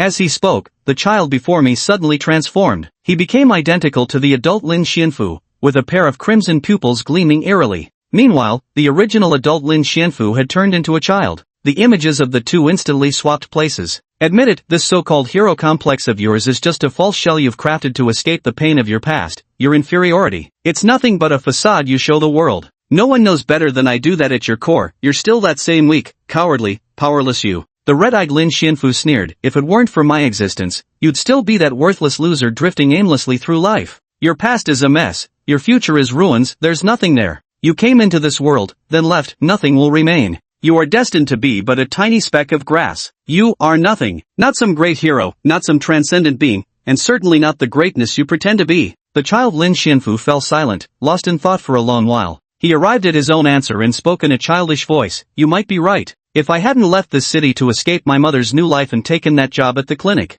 His voice gradually deepened. If I'd taken leave that day, or if I hadn't survived that accident, I truly would have become the pathetic loser you described. Dying without accomplishing anything. His voice gradually grew deeper. But everything happens for a reason. You reap what you sow. Things have come to this point. Perhaps this was destined to be my calamity. At the same time, it is also your tragedy. Lin Xianfu's appearance reverted to how it was before, with golden pupils, while the other party had transformed into a child, staring at him with a cold expression. I truly was cowardly. When I first encountered monsters like you, my immediate instinct was to flee. I am indeed cowardly. When I became a monster like you, I was terrified my family would discover my true identity. I was afraid of losing my place to belong. But you say I'm powerless? I beg to differ. Lin Xianfu's expression turned cold, his voice growing increasingly frenzied and bizarre. My power may come from you, but the true master of this body remains me. I feel no shame in wielding this power, nor any remorse for unleashing violence upon monsters like you. In my eyes, creatures like you lurking in this world are the true evil that must be eradicated. You are the villains.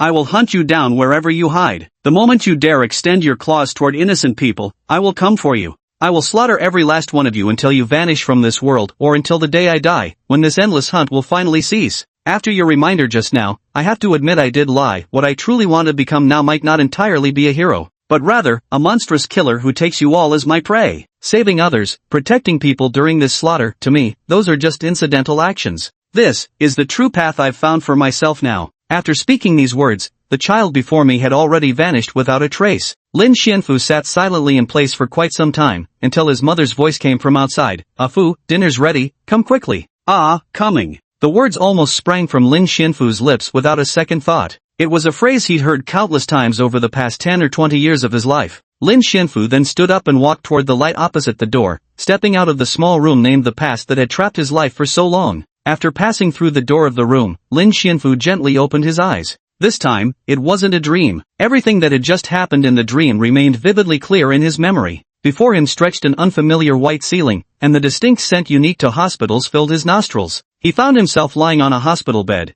but without any bandages wrapped around his body. He tried to sit up, immediately hearing a clattering sound beside him. You're finally awake. What a coincidence. The familiar words came from a familiar mouth. Gao Yong. Glancing at him, Lin Xianfu sighed, his lips itching to quip again as he joked. How I wish the first thing I saw upon waking was a beautiful woman, not some middle-aged man with a bushy beard. Gao Yong shrugged in response, a strange smile playing on his lips as he said, not seeing a beauty first thing when you wake up isn't a problem. Seeing one second thing isn't bad either. With that, he stepped aside, revealing Su Yueying's graceful figure standing behind him, her bright eyes fixed intently on Lin Xianfu. Immediately rendered speechless, Lin weakly collapsed back onto the bed. I'll leave you two siblings some space to chat, Gao Yong said. Gao Yong took out a cigarette and walked out of the ward, closing the door behind him. The chair by the hospital bed was pulled back as Su Yueying sat down, staring fixedly at Lin Xianfu lying on the bed. Silence. An awkward atmosphere spread through the small ward. They hadn't spoken to each other for so long. This situation felt utterly unfamiliar. After a long while, Su Yueying took a deep breath and decided to broach the subject. With deep remorse in her voice, she said, Brother, earlier, I said some harsh things to you. I'm sorry. Lin Xianfu remained silent, staring blankly at the ceiling. After waiting for what felt like an eternity without hearing his response, Su Yueying cautiously asked again, "Brother, are you angry with me?" Yueying. Having made up his mind, Lin Xianfu slowly spoke, using that strange tone of voice, "Compared to those things, aren't you afraid of me?" When she heard this voice, Su Yueying did momentarily shrink back. But soon, she composed herself again, gently shaking her head as she earnestly said, "No, I'm not. Actually, ever since that incident, during all those days we weren't speaking, I kept blaming myself. I was ashamed of my own immaturity, how I selfishly acted out when you needed comfort the most." Lin Xianfu maintained that tone. "What comfort? That jumping incident? I don't need any comfort." Su Yueying shook her head and said, "It's not about that incident." Before coming here, she had secretly probed Aunt Lin about Lin Xianfu's past. In the past, he had always been taciturn, with few friends, rarely losing his temper with family, and showing great respect for his only relative. That Lin Xianfu, that older brother, why had he turned into the monster from that night? Something must have happened to him, something too difficult to explain to others, that led him to become like that. The more Su Yueying thought about how effortlessly Lin Xianfu had disguised himself at home, behaving as if nothing were amiss, the more unbearable it felt to her. She had already understood Lin Xianfu's reasoning. He must have feared his monstrous identity being exposed to his family, terrified that they would reject or despise him if the truth came out. That was why he remained silent in front of her, even letting her stew in that ridiculous sulk. Though they had only lived together for a little over 2 years, she knew full well that Aunt Lin would never react with the fear he dreaded, no matter what had happened to him. But this foolish brother of hers, he must have been too afraid to take that gamble. While Lin Xianfu was away for work, Aunt Lin would often talk about him. The bonds formed over 10 or 20 years between family members would never be severed by something so bizarre. Su Yueying was absolutely confident about this. Thus, once he understood this point, all his actions could be explained. And so, the only thing left for Su Yueying to do became clear. "Brother, no matter what you become in the end," the young girl spoke up, "you'll always be my brother. Dad, Aunt Lin, and you're all my precious family." The unexpected words left Lin Xianfu stunned. "Maybe you don't want Aunt Lin to know about these things," Su Yueying said earnestly. "I'm willing to become your accomplice in guarding this secret. I'll never reveal what's happening to you, and whatever you fear might happen, I'll do everything in my power to prevent it." As she spoke, she suddenly recalled something and added softly, "Just like what you once told me, let me rephrase it. What kind of sister would ever care what her brother turns out to be?" Lin Xianfu lowered his head and remained silent for a long time before finally nodding and returning to his normal voice. "Thank you for acknowledging me, Yueying." Su Yueying gently shook her head. "No, it's me who should thank you. Since we've known each other, you've saved me 3 times already. No amount of thanks would be enough." The young girl put on a smile again. "When you get better, let's go home together." Actually, he had already recovered long ago. But Lin Xianfu couldn't bring himself to say it in this atmosphere. After that, yielding to his sister's strong insistence, he spent 2 more days lying in this hospital before being officially discharged. Chapter 69, The Direction of the Iron Fist. Early morning of August 5th, Lin Xianfu was discharged from the hospital after recovery. Although he felt he had recovered long ago, Gao Yong advised him to rest for a few more days. After all, the bureau could reimburse the medical expenses. As an 8th-tier employee, Gao Yong frequently suffered injuries, making him thoroughly familiar with hospitalization procedures and equally adept at filing reimbursement claims. It's worth noting that his fight with Manhua was the most formidable opponent Gao Yong had faced since joining, yet paradoxically resulted in his fewest injuries. The most severe damage during this battle didn't come from Manhua's high-frequency tremors, but rather from Lin Xianfu pushing him away at a critical moment, causing him to hit a table and accidentally sustain a wound. Compared to being killed by monsters, these combat losses were negligible. Gao Yong simply bandaged his back that same day, rested for 24 hours, then returned to prepare Lin Xianfu's bonus. Lin Xianfu had indeed rendered outstanding service. During the operation to eliminate the monsters infiltrating the organization, he single-handedly exterminated 10 of them, including the most formidable one, Manhua. The authorities never hesitate to reward those who achieve such extraordinary feats. Even before Lin Xianfu left the hospital, Gao Yong had already called him, asking him to visit the police station when he had time. And so, on this day, which happened to be a Sunday, Lin Xianfu didn't rush to the police station after leaving the hospital. Instead, he headed straight home, naturally to reassure his family of his safety. He hadn't been home for a week, and during that time, too many unexpected events had occurred. To return healthy, or at least appearing healthy, was no small feat. After returning home, Lin Xianfu sat and chatted with his family for a long time, as if trying to make up for all the conversations missed during his absence. During the conversation, he was asked about where he had been and what he had done over the past week, but Lin Xianfu dodged the questions with other topics. With the help of Su Yueying, who was in the know, covering for him, his parents didn't find anything particularly strange. For Lin Wanqin, the fact that her son had returned healthy was more than enough. Everything else was just trivial matters of little importance. That afternoon, after dinner, Lin Xianfu checked the time and decided it was about right. He got up and headed out, intending to go to the police station to find Gao Yong. After riding in the car for over an hour, Lin Xianfu entered the police station and immediately spotted a young man sitting on the lobby sofa, dressed in casual clothes, legs crossed as he fiddled with his phone, standing out starkly from everyone around him. Lin Xianfu's arrival caused a momentary pause among all the officers and staff in the station before they resumed their activities, with some gradually approaching to greet him. While Lin Xianfu was hospitalized, his achievements had already spread throughout the department, significantly elevating his status and treatment. But commotion caught the young man's attention. He lifted his gaze slightly and immediately noticed Lin Xianfu, who stood out like a crane among chickens in the crowd. The moment Huang Yingxiong laid eyes on him, he knew this man was undoubtedly the host who had killed Wen Mingyue. The sensation was peculiar. To Huang's heightened perception, the man stood out among the crowd like a fiercely burning oil lamp drifting along the distant horizon. Compared to him, the surrounding people were nothing more than rootless duckweed floating on water, vastly inferior in both quantity and quality. Their gazes met briefly. Lin Xianfu nodded politely at him, and after receiving a courteous nod in return, he followed the signage and strode directly into the meeting room where he was scheduled to meet Gao Yong. Not long after he left, the young man also rose to his feet and made his way toward the conference room. In the conference room at that moment, an unfamiliar middle-aged man sat at the large brown round table in the innermost seat. He was dressed in a white police uniform, clearly holding a high-ranking position, likely the chief. To his left sat Zhang Yitong, while Gao Yong occupied the seat near the door. When Lin Xianfu entered, the stern-faced man in the white police uniform stood up, approached him, and shook his hand with a smile. "Mr. Lin, you've finally arrived. Please, have a seat here." Lin Xianfu knew exactly what the white police uniform signified. Though a hint of nervousness stirred in his heart, his face remained expressionless as he nodded.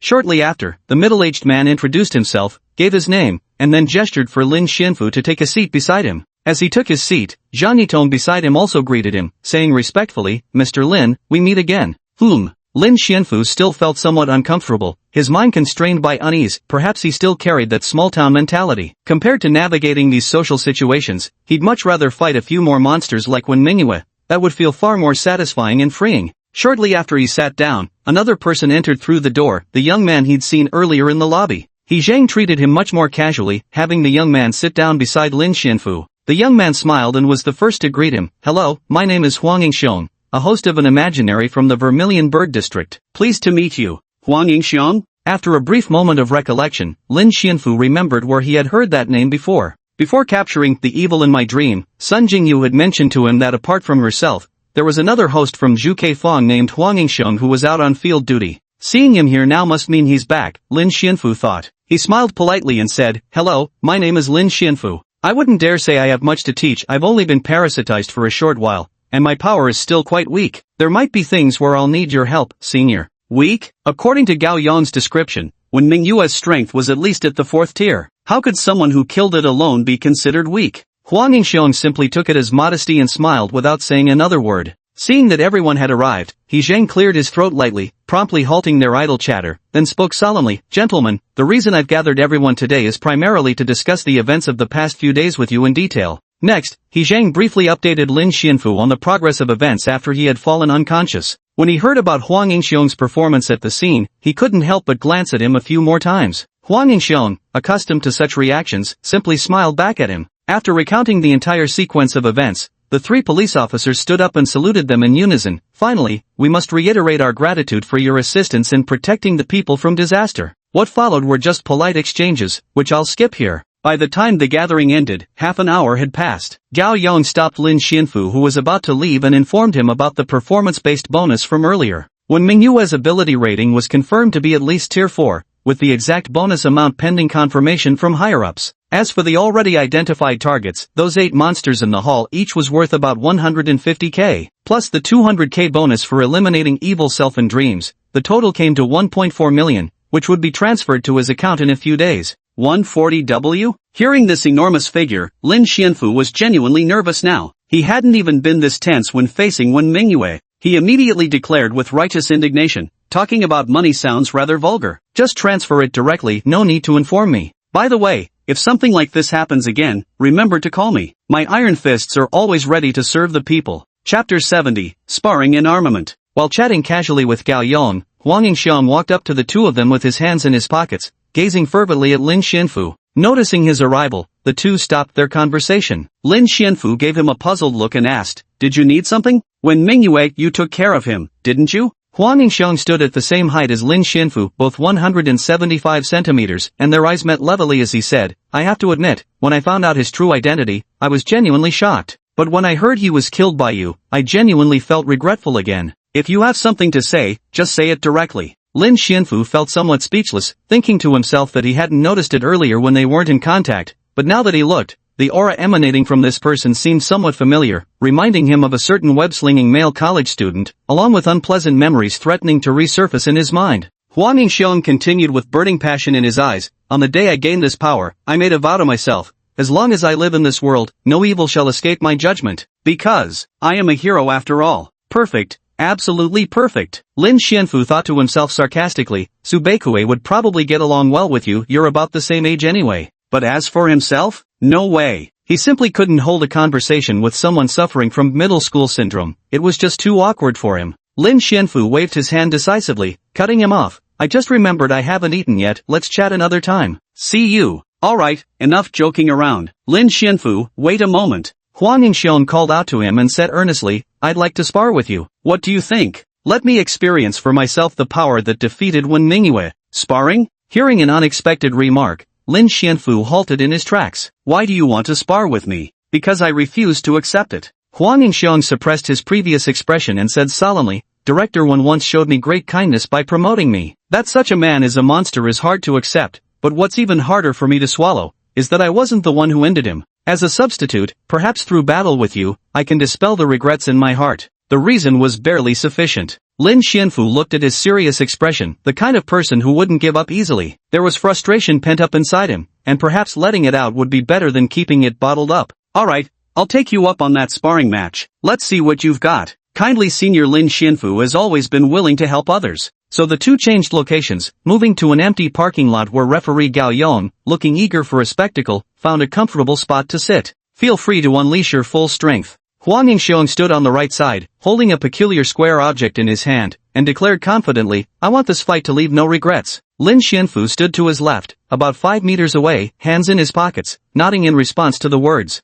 "That's what you said," Lin Xianfu silently retorted in his mind. Then, with Gao Yong's shout of "begin," the two sprang into action. Huang Yingxiang fastened the imaginary armament around his waist with a click. Just as he was about to shout "Henshin," barely getting out the hen, he saw Lin Xianfu vanish from his original spot only to reappear right in front of him in the blink of an eye, throwing a serious punch that loomed larger and larger in his vision. How could it be so fast? The thought had barely formed when Huang Yingxiang's fist made contact and he blacked out instantly. Before losing consciousness, he heard Lin Xianfu's sharp critique, "Your build-up was too drawn out. In life-or-death combat, that's a fatal flaw. Better fix it next time." After instructing Gao Yong to look after him, Senior Lin Xianfu left the parking lot and headed straight home. After leaving the police station, time flew by. Lin Xianfu stayed at home for several days, feeling utterly bored with nothing to do. XX school had already fired him due to his disappearance, and the weekly checkup appointment with Bai Mian hadn't arrived yet. For the time being, he could only kill time by watching TV dramas and playing video games. During this period, he occasionally ventured out at night, wandering the streets while using his extraordinary sensory abilities to search for traces of abnormalities or lurking monsters, earning some cash,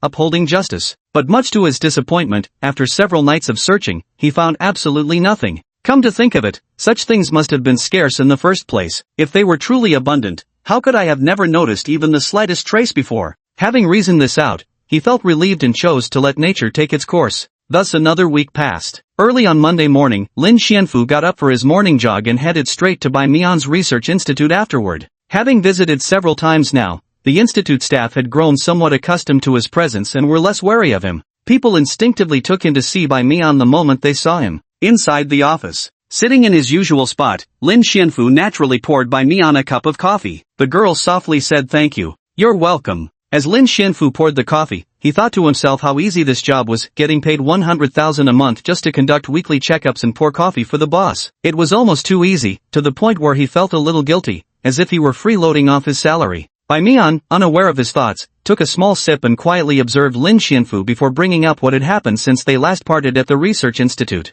Though she had already received reports from others, Bai Mian still preferred hearing first-hand accounts from the people directly involved. Lin Xianfu truthfully recounted his experiences, and after listening, the girl nodded repeatedly. Ah Fu, it's truly remarkable that you managed to defeat Wen Mingyue after she turned into a bat. It seems the promotion procedures we prepared for you will have to be moved up. Advancing from rank 6 to rank 5 grants you the privilege of possessing your own unique imaginary armament. Do you have any preferences regarding the appearance or abilities of your custom armament? Feel free to share them with me, I'll do my best to accommodate your ideas. Lin Xianfu had some understanding of exclusive fantasy armaments, but if asked what kind he needed, he couldn't answer. Based on his self-assessment, it seemed this transformed body already possessed exaggerated attributes, whether in speed or strength, far surpassing hosts of the same tier. Bai Mian had already conducted multiple tests on him and was quite familiar with his abilities. Seeing him struggle, she more or less understood his thoughts. If you really haven't made up your mind yet, we can put this matter aside for now, Bai Mian reassured. Don't force yourself. Lin Xianfu then nodded and said, alright, I'll think it over when I have time and give you my answer later. With that topic concluded, Bai Mian's expression became somewhat hesitant, as if she had something to say but couldn't bring herself to speak. Bai Mian, is something wrong? Lin Xianfu found it slightly odd that she remained silent for so long. I've heard some troubling news. Bai Mian twisted her fingers together and placed them on her lap. This was her habit whenever she felt conflicted or upset. A few days ago, I heard from people at Vermilion Bird Lane that Jingyu was attacked by an unidentified abnormality in Zhengzhou. Bai Mian said with concern. She was seriously injured and sent a request for reinforcements to Vermilion Bird Lane. I'm quite worried. Son Jingyu? Lin Xianfu's expression froze. This was truly unexpected. Chapter 71, Casual Conversation. In Lin Xianfu's impression, though he hadn't interacted much with Sun Jingyu, her aura of quiet confidence beneath that aloof demeanor had left a distinct mark on him when he was still a novice host. Though Lin Xianfu didn't know her exact capabilities, someone who could qualify as a Tier 5 employee must possess extraordinary qualities of her own. But even someone like her could meet with an accident? What exactly happened to her? What kind of aberrant entity could have inflicted such severe injuries upon her?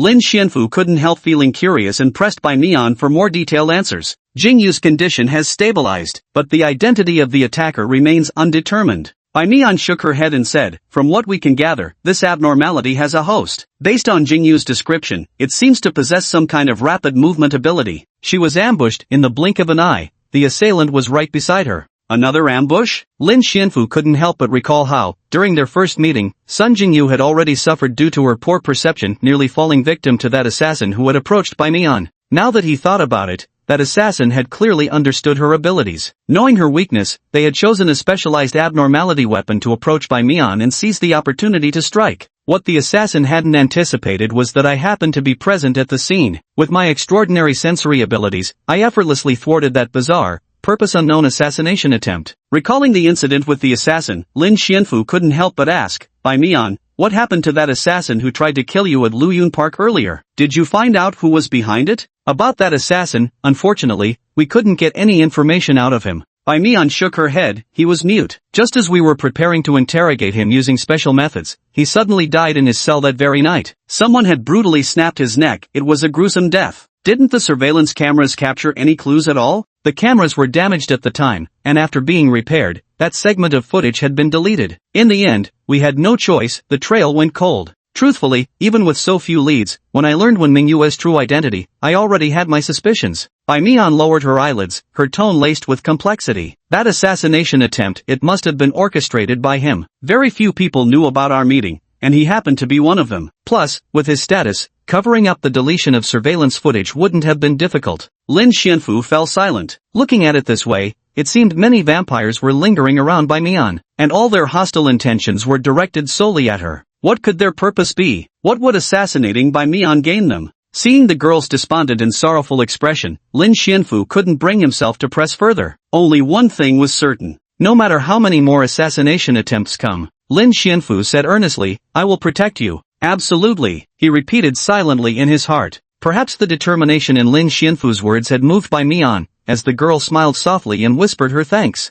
Besides that, there's something I'd like to ask of you, Bai Mian said seriously. I hope you can go visit Jingyu and help her. While you're at it, investigate that bizarre abnormality, find out its origins and abilities. So this counts as a field assignment, right? Lin Xianfu had mentally prepared himself for such things ever since joining the institute. He just didn't expect it to come so soon. No problem. I'm actually quite curious about that abnormality too. Without much thought, Lin Xianfu agreed immediately upon hearing the proposal. But soon another thought occurred to him: if he wasn't by Mion's side, would she be in danger again? Yet he quickly dismissed this notion, because it was utterly ridiculous. He'd barely been at the institute for less than a month. How arrogant would he have to be to think Mion couldn't survive without him? Hadn't she lived perfectly fine for over 20 years before he joined? Thank you for being willing to help, Afu. Receiving his affirmative reply, Mion said softly with a smile, after today's routine checkup is over, you should go back and get some proper rest. I'll have the people from Vermilion Bird Lane handle the remaining matters for you.